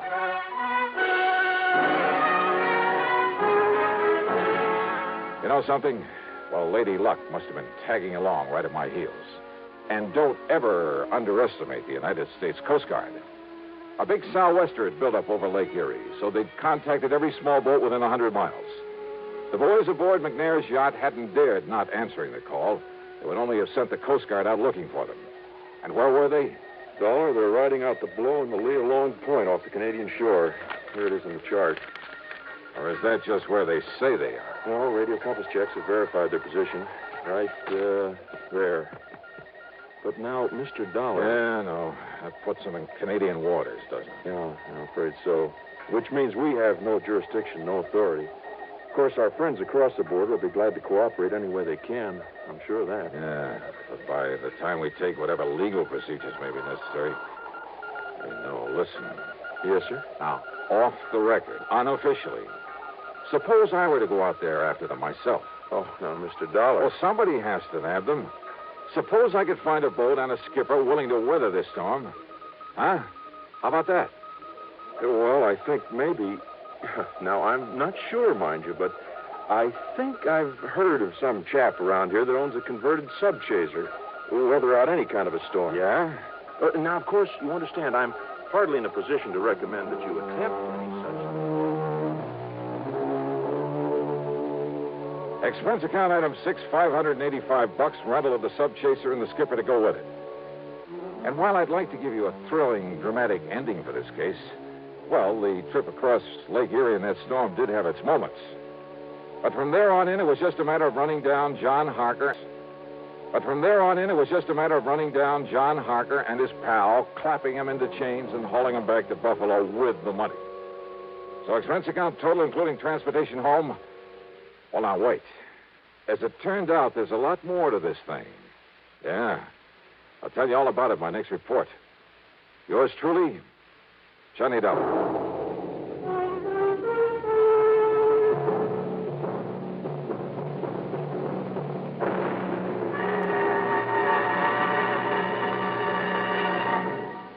Now, here is our star to tell you about next week's story. Next week, well, as I told you, there's a lot more to this case. As a matter of fact, it turned out to be the most exciting, most dangerous assignment. Well, join us, won't you? Yours truly, Johnny Dollar.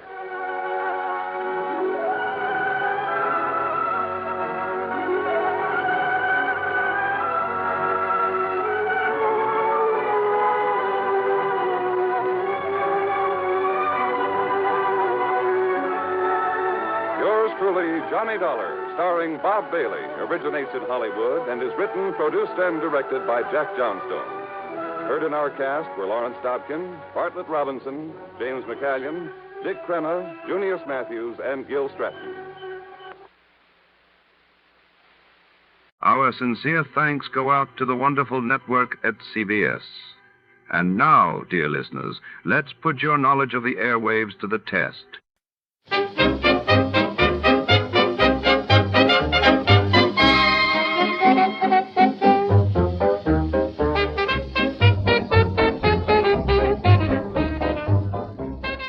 Tonight we journey to the wind-swept corridors of the Los Angeles Natural History Museum. Late summer of 1953. In the pale glow of display cases, a mysterious figure moves among ancient fossils and glittering meteorites, while a priceless lunar fragment vanishes without a trace. Enter our hard-boiled detective, summoned to untangle a web of scientific intrigue, obsession, and betrayal beneath the dinosaur bones. Shadows lengthen, secrets deepen before. To start, let's see what happened the day it was aired. It was August 2nd, 1953. That day, the world was gripped by news of the Korean War armistice signing in Panmunjom, and Britain was abuzz as Sir Edmund Hillary and Tenzing Norgay was celebrated for the historic conquest of Mount Everest. You, finding life rather dull, dreaming again of exotic places, wishing you were somewhere else? We offer you Escape.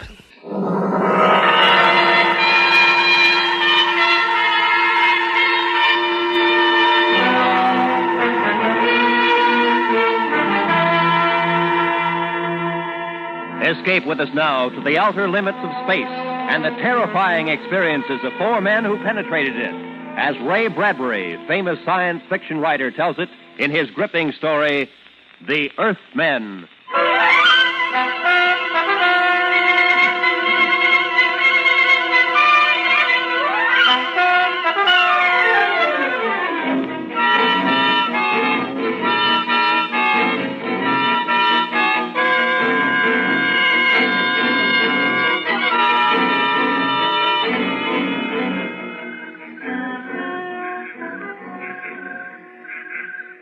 You ready, Clitheroe? Yes, sir. Communication number 1. Mission accomplished. Yes, sir. You better make sure you pause after that. Give them a few seconds to get over their excitement down there. They'll go crazy. Be bigger than New Year's Eve. New Year's Eve? Be bigger than the armistice. Only one celebration will top it in our lifetime. What's that, sir? The one they throw when we get back. All right, now where was I? Mission accomplished. Yeah. First rocket expedition to Mars landed upon Mars 12:03 Earth time.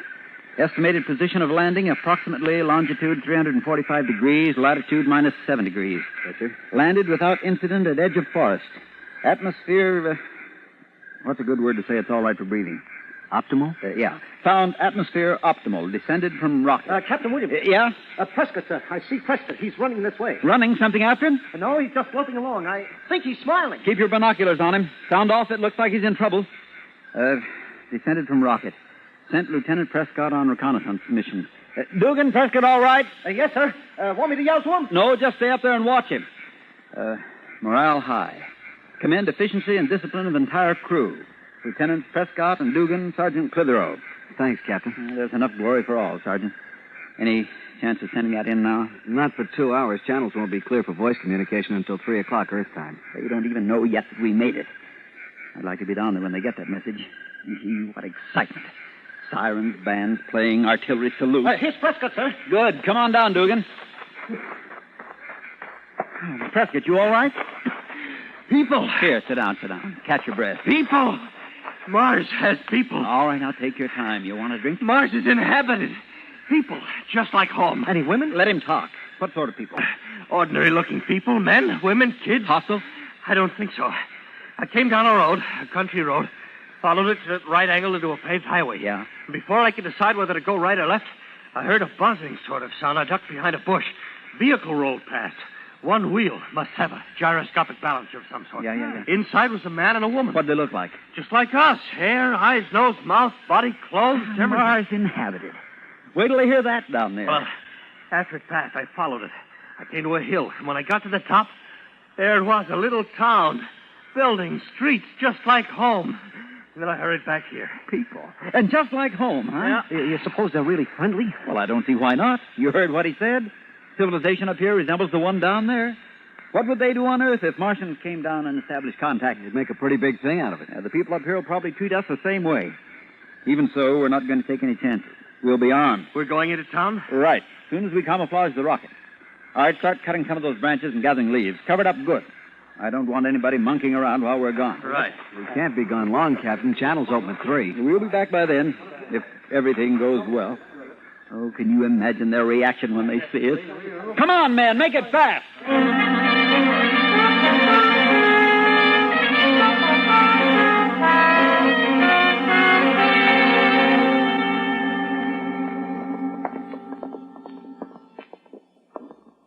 All right, men, dress it up. I'm going to knock on the door now, and keep smiling to show we're friendly, and let me do all the talking. Understand? Yes. Right,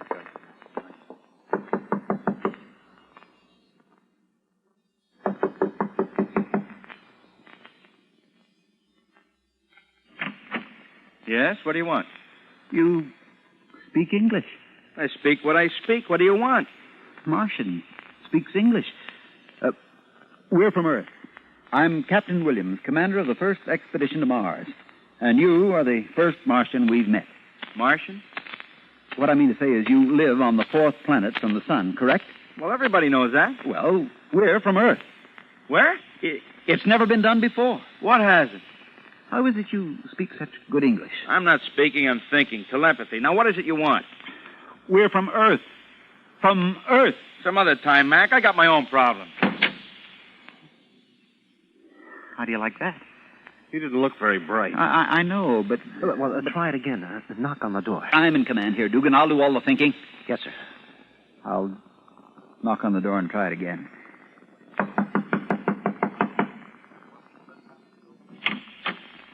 Yes? Oh, excuse me, ma'am. Was that your husband I was just talking to? Yes. He shut the door so quick I never got a chance to explain. Oh, I'm sorry, but he is busy. Can I help you? Are you, strangers in town? I'll say we are. We're from Earth. Earth? The planet Earth. Maybe you have a different name for it. The 3rd in order from the sun. We came in a rocket. Almost 60 million miles through Don't come space. near me. I just want to see you can. You and your husband are the first people on this planet we've Don't seen. come near me. You don't understand. We're from Earth. We came in a rocket. We came in a rocket. And we...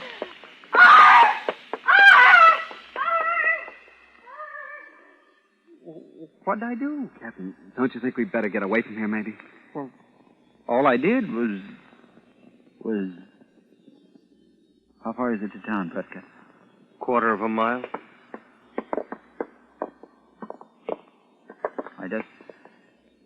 I just wanted to shake hands. What was it that scared her?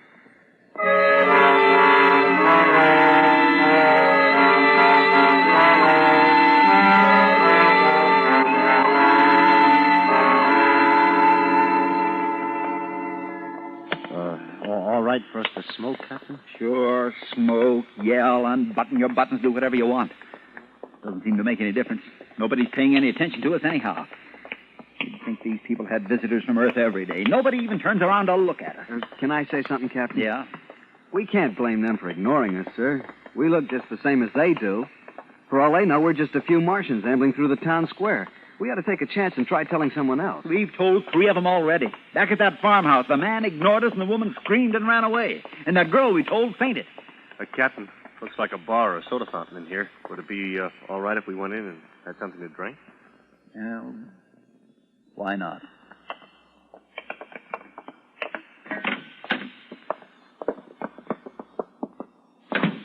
Good afternoon. Good afternoon. Could we get something to drink here? Got some nice fruit crystal.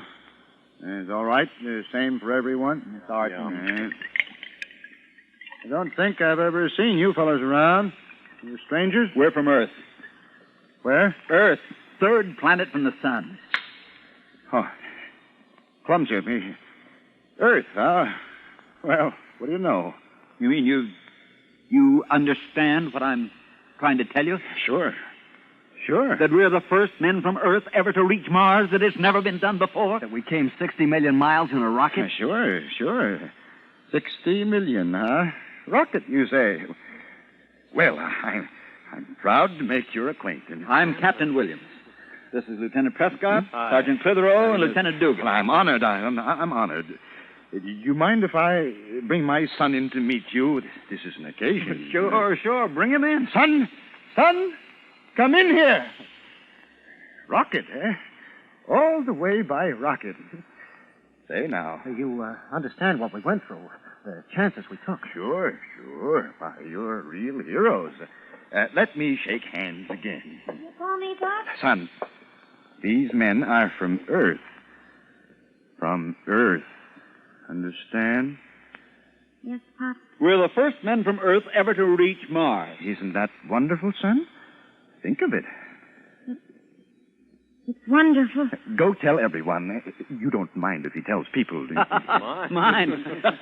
I should say not. Oh, we'd like him to. As many as possible. Go ahead, son. Hurry. Think of it, all the way from Earth. There were times in there when I didn't think we'd make it, I can tell you. Hey, I'll bet there were. Turbine conked out when we hit the stratosphere, and I began to sweat the big drop. I can imagine. Turbine, it's pretty serious. Well, even before we left, we were told we only had about 1 chance in 3 of making it. Hey, I don't see where you found the courage. We didn't even know what we'd find when we got here. You see, it's never been done before. Never. Let me shake your hand again. Lots of men were killed trying, but they never succeeded. Was an honor for our little town. You're the first to know, really. The very first. Oh? Your name will go down in history in all the school books with ours. Yes, and the monuments on both planets. Hey, what is your name? Hey, wait a minute. Hold on. What's up, Skipper? Outside. All those people. Looks like the whole town. Why, they must have heard the news, the glorious news from my son. Yes, they've come to welcome you. Hey, hold your fire, men. Welcome us. It doesn't sound like they've come to welcome us. Why, that's the man we first spoke to, the one whose wife got scared. Gentlemen, please don't shoot. There must be some mistake. I'll just ask them why they're behaving in such a... Here, come back here. Come back here, you old... Come back here. Ran out on us. What do you make of that? Captain, I don't understand this, and I don't like it. Dugan, the back way out. See if it's clear. Prescott, you fire when I say fire, not before I lower your gun. They're all around us, Captain. We'll make a break for it. 1 volley at my command. Captain Williams. Yeah? Look, there's a little guy out there giving them all what for. What? They're starting to disperse. Let me see.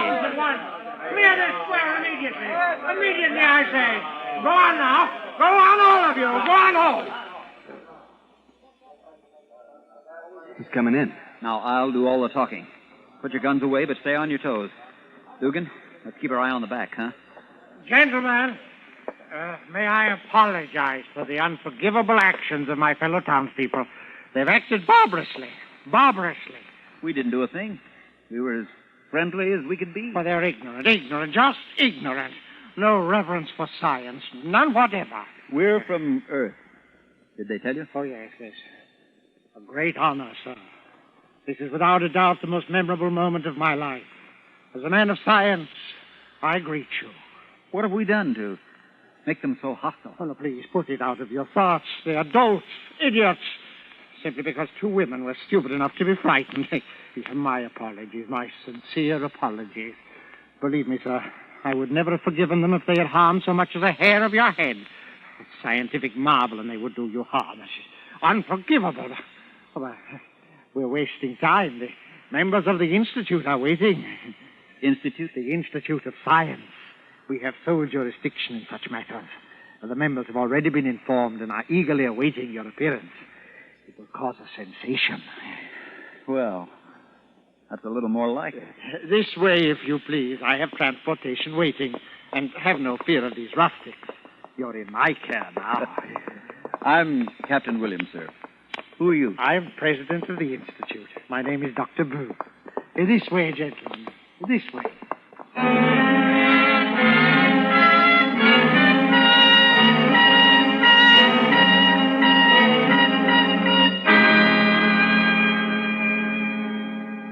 Escape under the direction of Norman MacDonald returns in just a moment. How the gambling machine works, the far-reaching effect of legal and illegal gambling, domination of entire areas by racketeers. That's this week's topic on The Nation's Nightmare, tomorrow night on CBS. And now, back to Escape.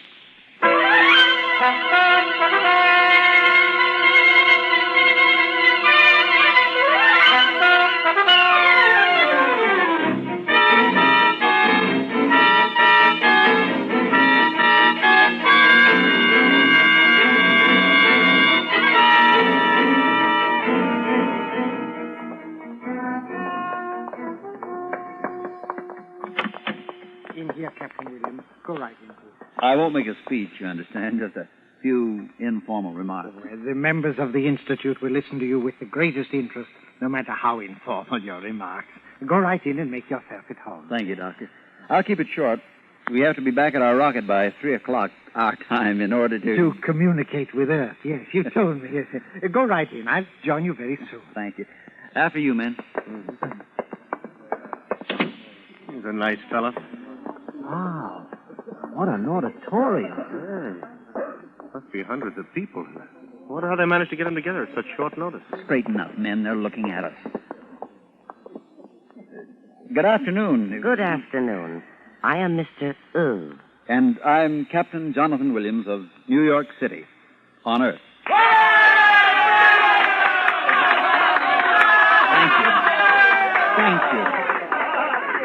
Thank you, one and all, on behalf of myself and my crew. Thank you.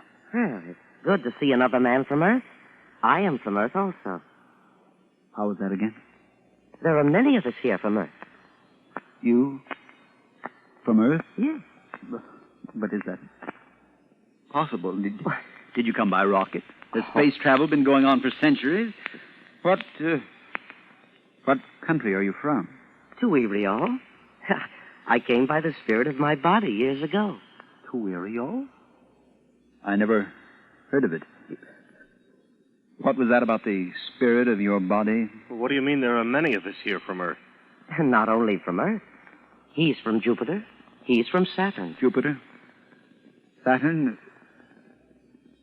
Wait a minute, this is confusing. Where on Earth is this Tuiriol?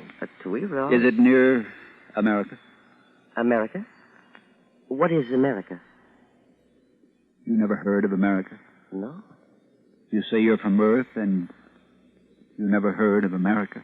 Earth is a place of seas and nothing but seas. There is no land. I am from Earth, and I know. Earth is a place of all jungle. I am from Orion Earth, a civilization built of silver. Silver? Men, come over here a second.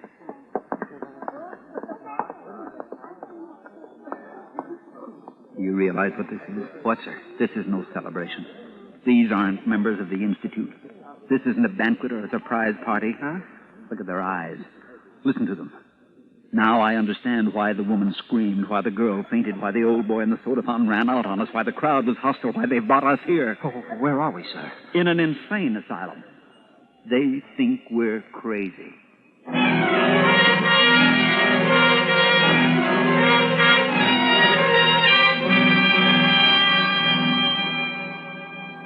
Clitheroe, try the door again. I just tried it, Captain. It's still locked.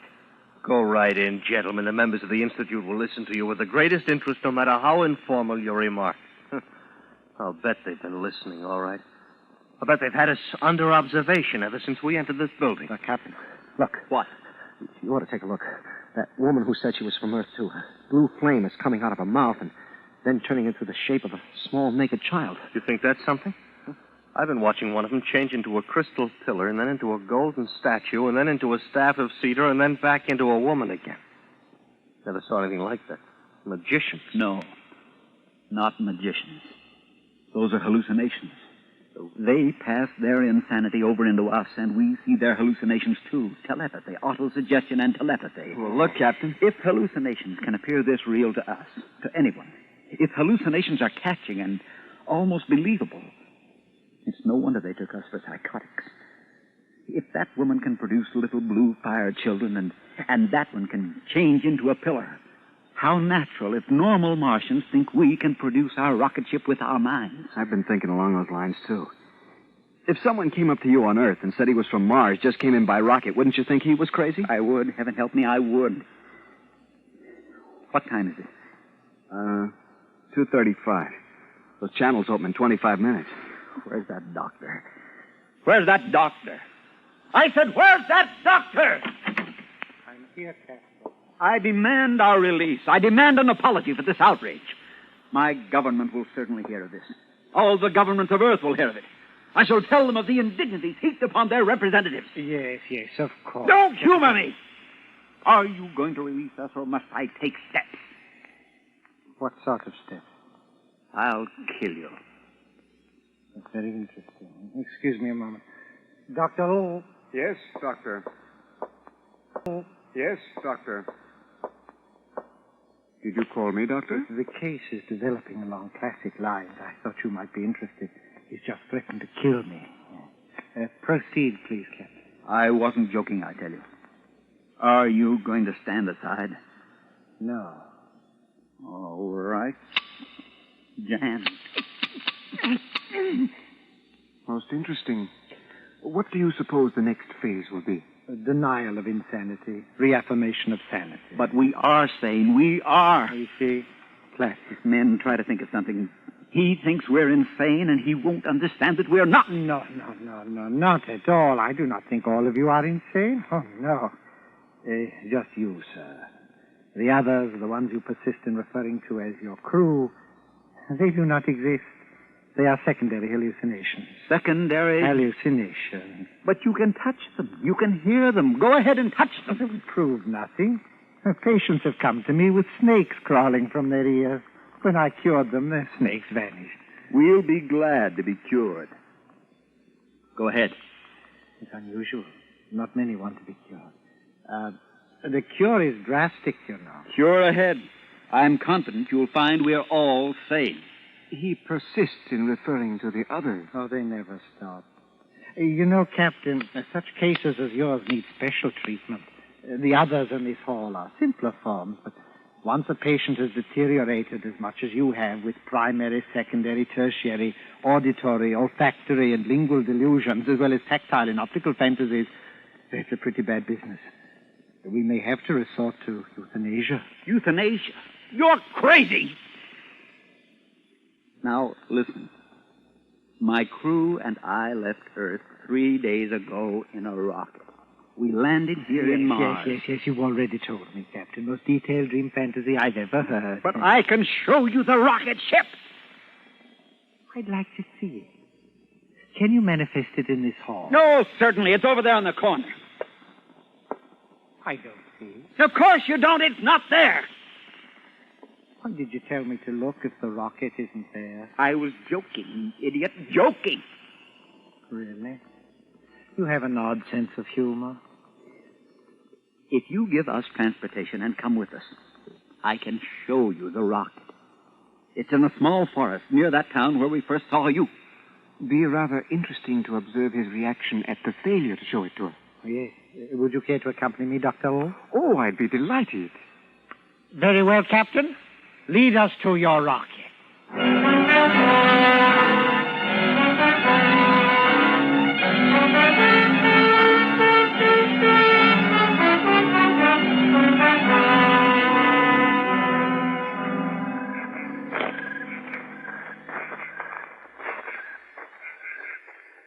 Here it is. Here's the rocket. Now are you satisfied? Now are you convinced? I see nothing resembling a rocket. Dugan, Prescott, Clitheroe, clear away the camouflage. Hurry. You'll see, Doctor. You'll see. All right, there. There. Okay, men, that's enough. There you are, Doctor. That's the main hatch. Now, are you convinced? Wonderful manifestation. Wonderful. But like the manifestation of your gun when you threatened to kill me, completely unreal and non-functional. I've been thinking about why your gun jammed, Captain. I think it's a change in atmosphere. I suppose he allows his hallucinatory companion to offer the rational because the reality is too painful for him to offer it himself. Yes, precisely, Doctor. It's a rocket. It's a real rocket. See? I can touch it. May we look inside? I insist that you look inside. Come along, Dr. Lowe. This is one of the most... Captain, it's 3 minutes to 3. If we can keep them here until they open the channels, they'll be able to hear the reaction to our report on Earth, and then we'll be able to... I know. What a suspicious bunch of louts. 2 cents, I'd tell the people back home not to bother with Mars. Fascinating. I've never seen anything like it. All right, now do you believe? Why, this is the most incredible example of sensual hallucination and hypnotic suggestion I've ever encountered. We went through your rocket, as you call it. I tapped it, and I heard it. Auditory fantasy. I smelled it. Olfactory hallucination induced by sensual telepathy. I could even taste it. Lingual fantasy. Allow me to shake your hand, sir, and congratulate you. You are a psychotic genius. You have done the most complete job by the task of projecting your psychotic image life into the mind of another via telepathy, and keeping the hallucinations from becoming sensually weaker is almost impossible.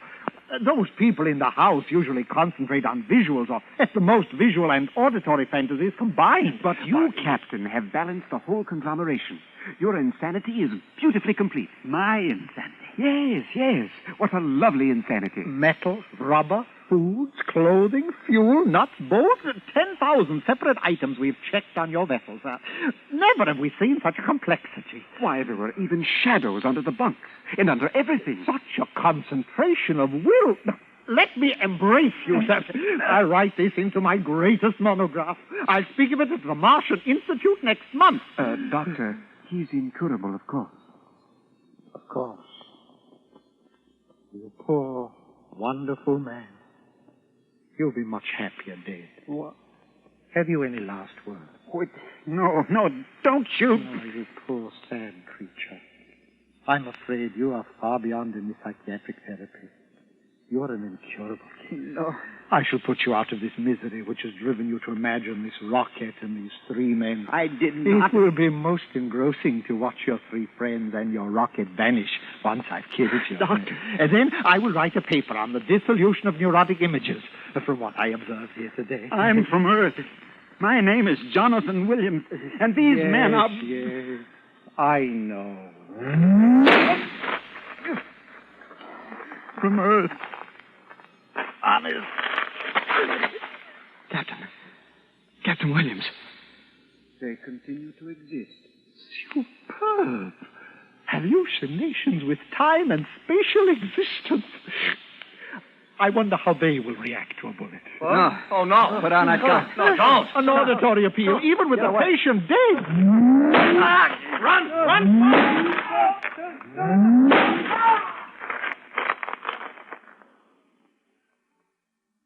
They still exist.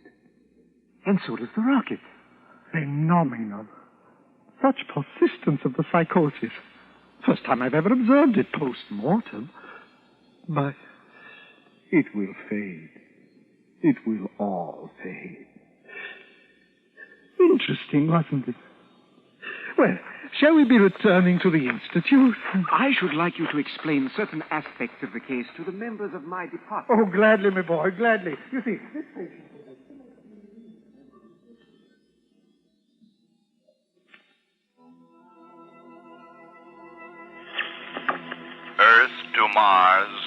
Earth to Mars, calling rocket expedition, do you read me? Do you read me?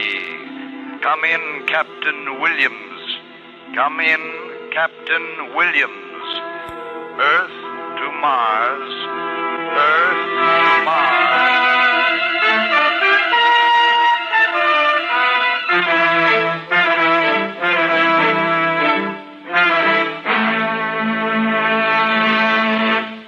Under the direction of Norman MacDonald, Escape has brought you The Earthman by Ray Bradbury, especially adapted for Escape by Walter Newman, starring Parley Bear with Harry Bartell, Hans Conried, Larry Dobkin, and Lou Krugman. Featured in the cast were John Daner, Sidney Miller, Georgia Ellis, Jack Crucian, and Byron Kane. The special music for Escape is composed and conducted by Leith Stevens.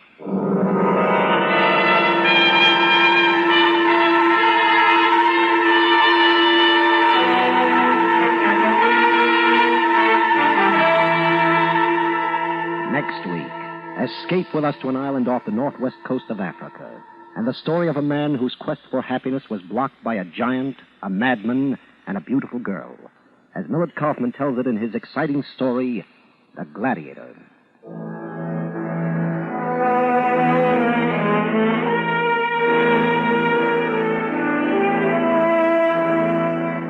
There's all fun each and every weekday when most of these same stations bring you CBS Radio's Arthur Godfrey Time. This is Roy Rowan speaking.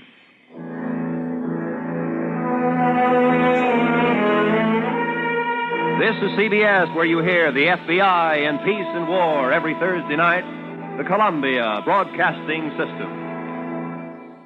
If you want to take it easy and you want to take it right, then you'll get a Regal Pale and you'll always know you're right. It's the light and better. Better get it. Mellow, mellow brew, Regal Pale. Never fail. It's the better, better brew for you and you and you and you. It's the better, better brew for you. This is KNX Los Angeles. Tonight's broadcast comes to you with special thanks to our friends at CBS. And before our next mystery unfolds, here's a question for the sharpest listeners in America.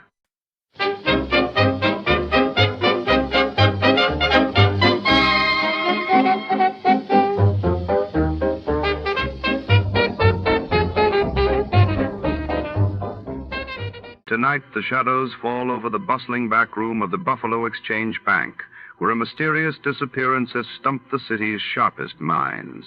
A locked vault, a vanished fortune, and a roster of suspects with secrets to hide each tick of the clock brings the truth closer to the surface. Our detective steps into the dim light of suspicion, searching for answers where trust is in short supply and every clue could be a trap.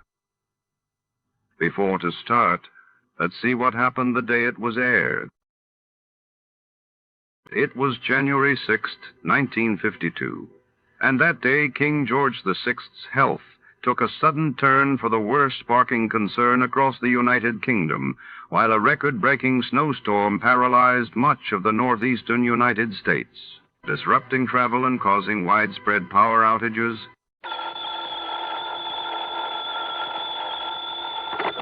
Johnny Dollar. Pat McCracken, Johnny, Universal Adjustment Bureau. Pat, haven't had an assignment from you in, several days. Yes, I know. Now, listen, this expense account of yours. Huh? On that case you just finished. Oh, now listen, Pat, after all these years, and I not only gave you a full report, but an itemized statement. I know. That expense account was completely legitimate from start to finish. Every single item was money out of my own pocket that I spent to solve that case. What case? The one you're talking about, the one I handled for you last week, whatever it was. You don't remember what it was. Well, what difference does it make? All I'm saying is that whatever expenses I put down there were completely justified. You remember what the total came to? Haven't the least idea. Then let me remind you. Oh, now, look, that's Johnny, beside the point. To exactly $12.30. Well, I tell you, every penny of it was $12.30. That's right. Now, do you blame me for thinking maybe you were sick or something? Oh, no. And I thought you were... Okay, Pat, argument's over. Only it isn't, Johnny. Huh? Not by a long shot. You mean you are going to question that expense account? No, I mean we never discussed a fee on that case. Oh, well. And in view of the fact that you had a pretty rough time of it and almost got yourself killed, well, I persuaded the company to slap on an extra fee of $500. Oh, Pat, you are a doll. And I ought to slug you. Instead, how about taking on another one? Fee on this one, too? We'll see. I'll risk it. Then grab a flight to Buffalo. Buffalo. Contact Edward J. McNair at McNair's Emporium. McNair's what? The Emporium. That's one of the big department stores. Somebody lifted a few dollars out of their safe last Saturday. How much? Something over $400,000. Wowee. Yeah. Well? Okay, Pat, I'm on my way.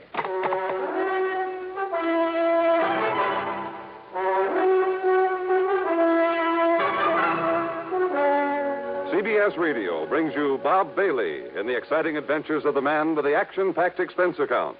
America's fabulous freelance insurance investigator. Yours truly, Johnny Dollar.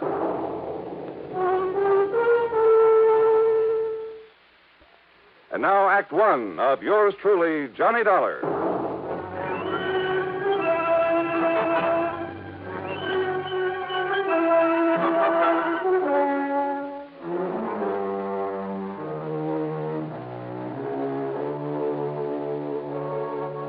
Expense account submitted by Special Investigator Johnny Dolar to the Universal Adjustment Bureau, Home Office, Hartford, Connecticut. Following is an account of expenses incurred during my investigation of the Buffalo matter.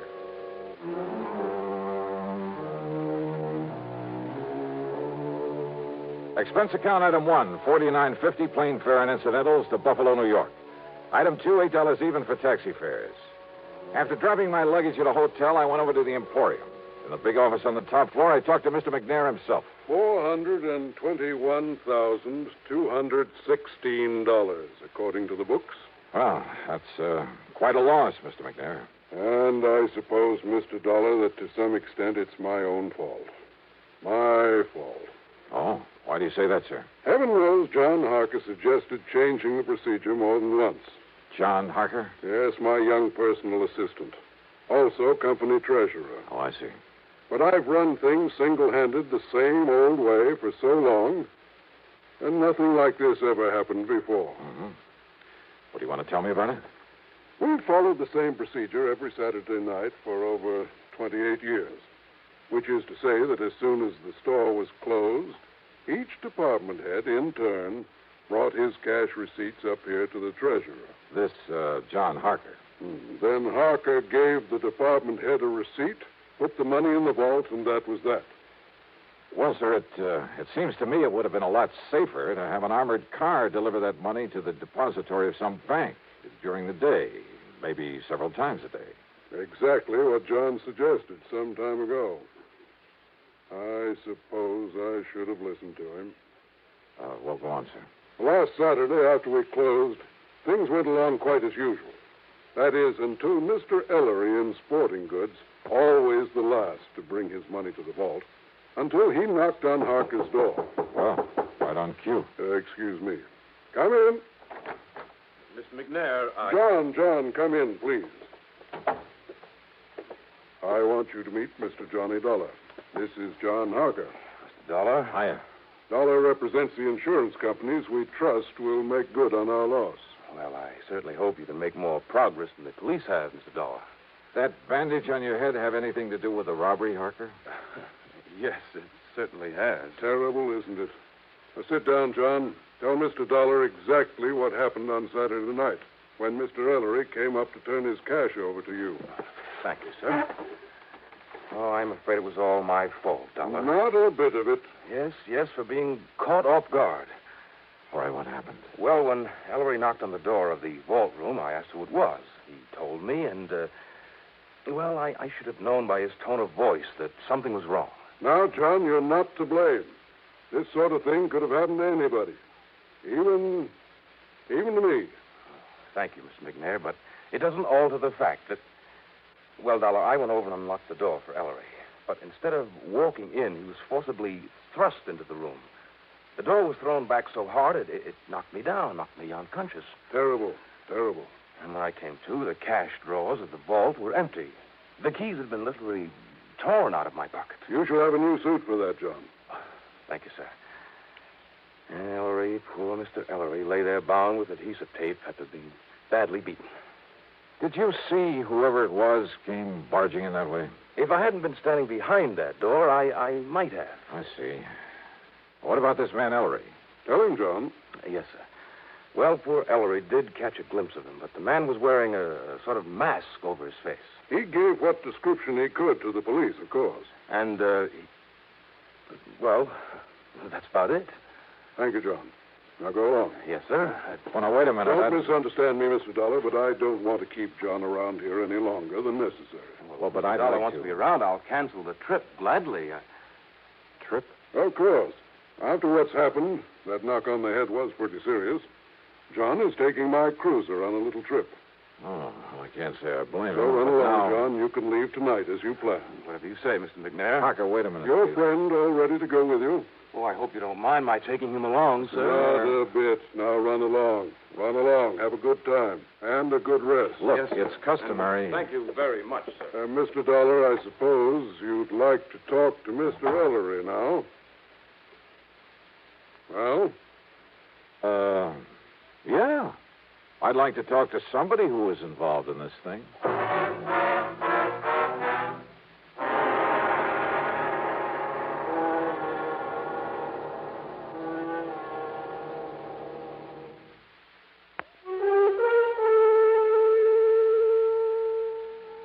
robbery. The other victim of the robbery was still out to lunch, so I grabbed a bite myself. That's item 3, $1.75, and checked with the police.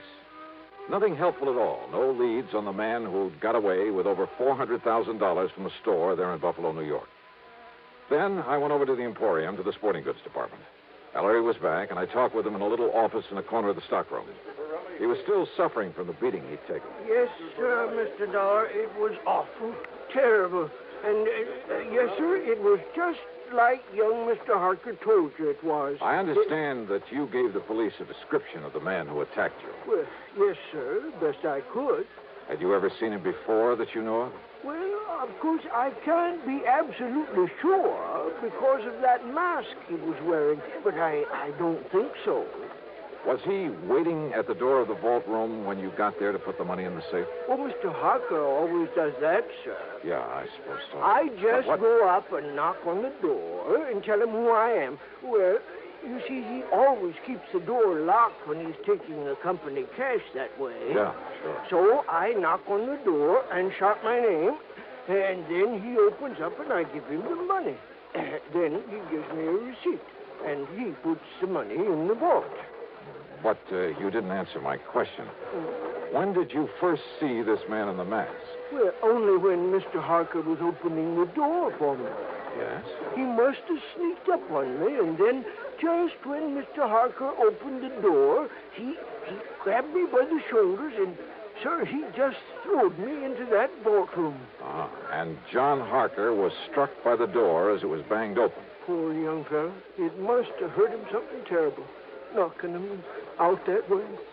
Looks to me like you got the worst of it, though. No, I'm so sorry for John Harker. What? Nice young fellow like him, trying so hard to make his way in the company, and then to have a thing like this happen. Now, Mr. Ellery, Doing real good for himself, too. Doing real good for the Emporium. Yeah, well, now tell Lots of good ideas for building up the business. And Mr. McNair liked that and kept pushing him ahead. Oh, yeah, sure. So that someday John could be earning himself a lot of money. Not that us old-timers ever complain. Mr. Ellery. I mean about the wage scale here at the airport. Wait a minute, please. Yes, sir. How long has John Harker been with the Emporium? About a year now, and he's lived up to the recommendations he come with so well. It's just no wonder, Mr. McNair. Recommendations? From where? Macy's and Gimbel's in New York, and John Wanamaker in Philadelphia. Oh, from lots of big stores. A couple in Chicago, too. Oh? Yes, sir. Mr. McNair told us about it himself when he hired Mr. Harker and explained that's why he'd give him a better job than some of us old-timers had. Macy's. Gimbel's, Wanamaker. You don't believe me, you ask Mr. McNair. You know something, Mr. Ellery? What, sir? That's the one thing I believe I'd better not do. What? Well, thanks a lot. You've been a lot of help. Well, now, Mr. Dolar. I had suddenly begun to wonder about the way Mr. McNair had gotten Harker out of his office before I could thoroughly question him. About the possibility that McNair might have engineered this robbery himself. Because it had to be somebody completely familiar with the procedures, the routines of that store, because of the timing. Somebody who knew the place would be virtually empty at that time of day. Who knew that Ellery was always the last to take his money up to the vault. I'd noticed a checkbook on Mr. McNair's desk. It made a mental note of the name of the bank. But it was now after 5 p.m., so rather than push things until I was sure, I went back to my hotel room to clean up, eat some dinner, and get a good night's sleep. But as I started to open my handbag, wondering, by the way, if I'd forgotten to lock it for the first time in my life. Yeah, I'd heard that sound before. I grabbed the bag, made a dash for the open window, and threw it as hard and as far out from the building as I could, out over the empty lot beside the hotel.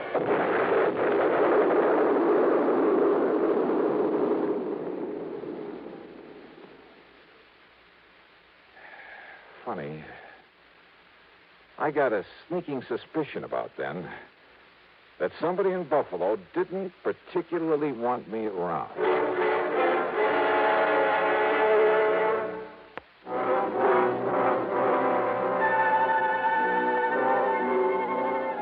Needless Needless to say, I had to do a bit of explaining to the police about the infernal machine in my handbag that I'd tossed out of my hotel. And the company will have to pay for some broken windows in that neighborhood. And needless to say, their only theory about who might have planted that bomb was the man in the mask, whose identity was still unknown to them. But I had an idea. Besides the police, only 3 people could have known I was there. Mr. Ellery, hardly the type. Young John Harker. No, he was off on a yachting trip. And that left Mr. McNair. But like I said, rather than push things without some proof. Well, item 4 is $7 for drinks and a good dinner, and I hit the sack for some much-needed rest. But first thing in the morning, I was in the cashier's office at the bank. Yes, sir. What can I do? Johnny! Willie Barton. Now, what under the sun are you doing here? I'll have you know that I'm not only cashier of this bank, but a vice president, too. How are you, boy? Congratulations. Well, look, I got to get right to the point.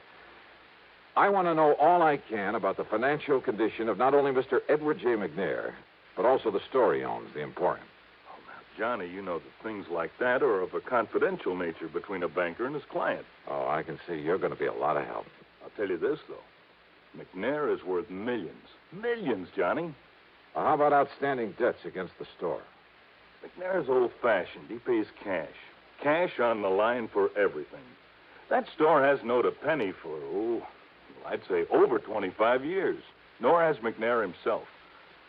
So, Johnny, if you're by any chance thinking... $400,000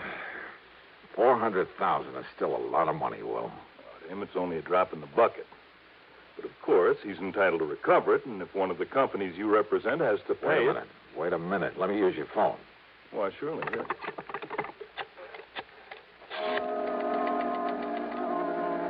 Item 5, 840, long-distance calls to New York and Philadelphia to Macy's, Gimbel's, and John Wanamaker's, to the personnel directors. And from each of them, I get the same answer. They'd never even heard of John Harker. I left the bank and went over to the Emporium to the office of Mr. McNair.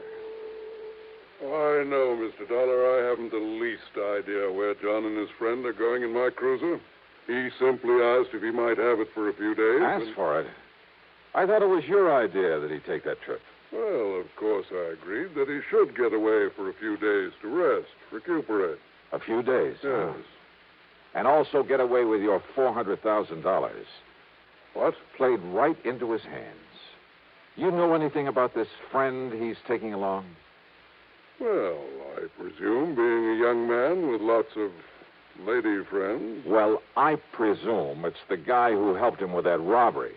What are you saying, Mr. Dolar? Oh, brother, how nicely things are beginning to add up around here. To begin with, it had to be somebody here in the store. And listen. I'm listening, sir. Harker told me, right here in your office, he told me that when old man Ellery knocked on the door of the vault room, that Harker should have known something was wrong when Ellery called to him and identified himself. Mr. Dolar. I should have known by the tone of his voice that something was wrong. Now, those were the words that Harker used. You heard him say it, too. But he was lying. Lying? Yeah. Because Ellery didn't know the robber was even there until after John had opened the door for him. You're sure of that? I'm sure. Mr. Dolar, are you trying to say that John Harker, that fine young man... I am trying to tell you that you have made an old fool of yourself, that you made your first mistake when you hired that smart young crook. I'll have you know that John came here with the highest possible recommendation. Yeah? Well, Macy's and Gimbel's and the rest never even heard of him. What? So in your blind faith, you not only taught him how to stage the robbery, he and his pal, whoever he is, but now with your cruiser, you've helped him get away with it, with your money. But good heavens, Mr. Now, Dolar. if you'll just give me a hand, come up with some bright idea for finding that boat of yours somewhere out in the middle of Lake Erie. Yeah, and probably headed for some remote little port on the Canadian side of the lake. Believe me, if ever I needed a stroke of luck, it's right now.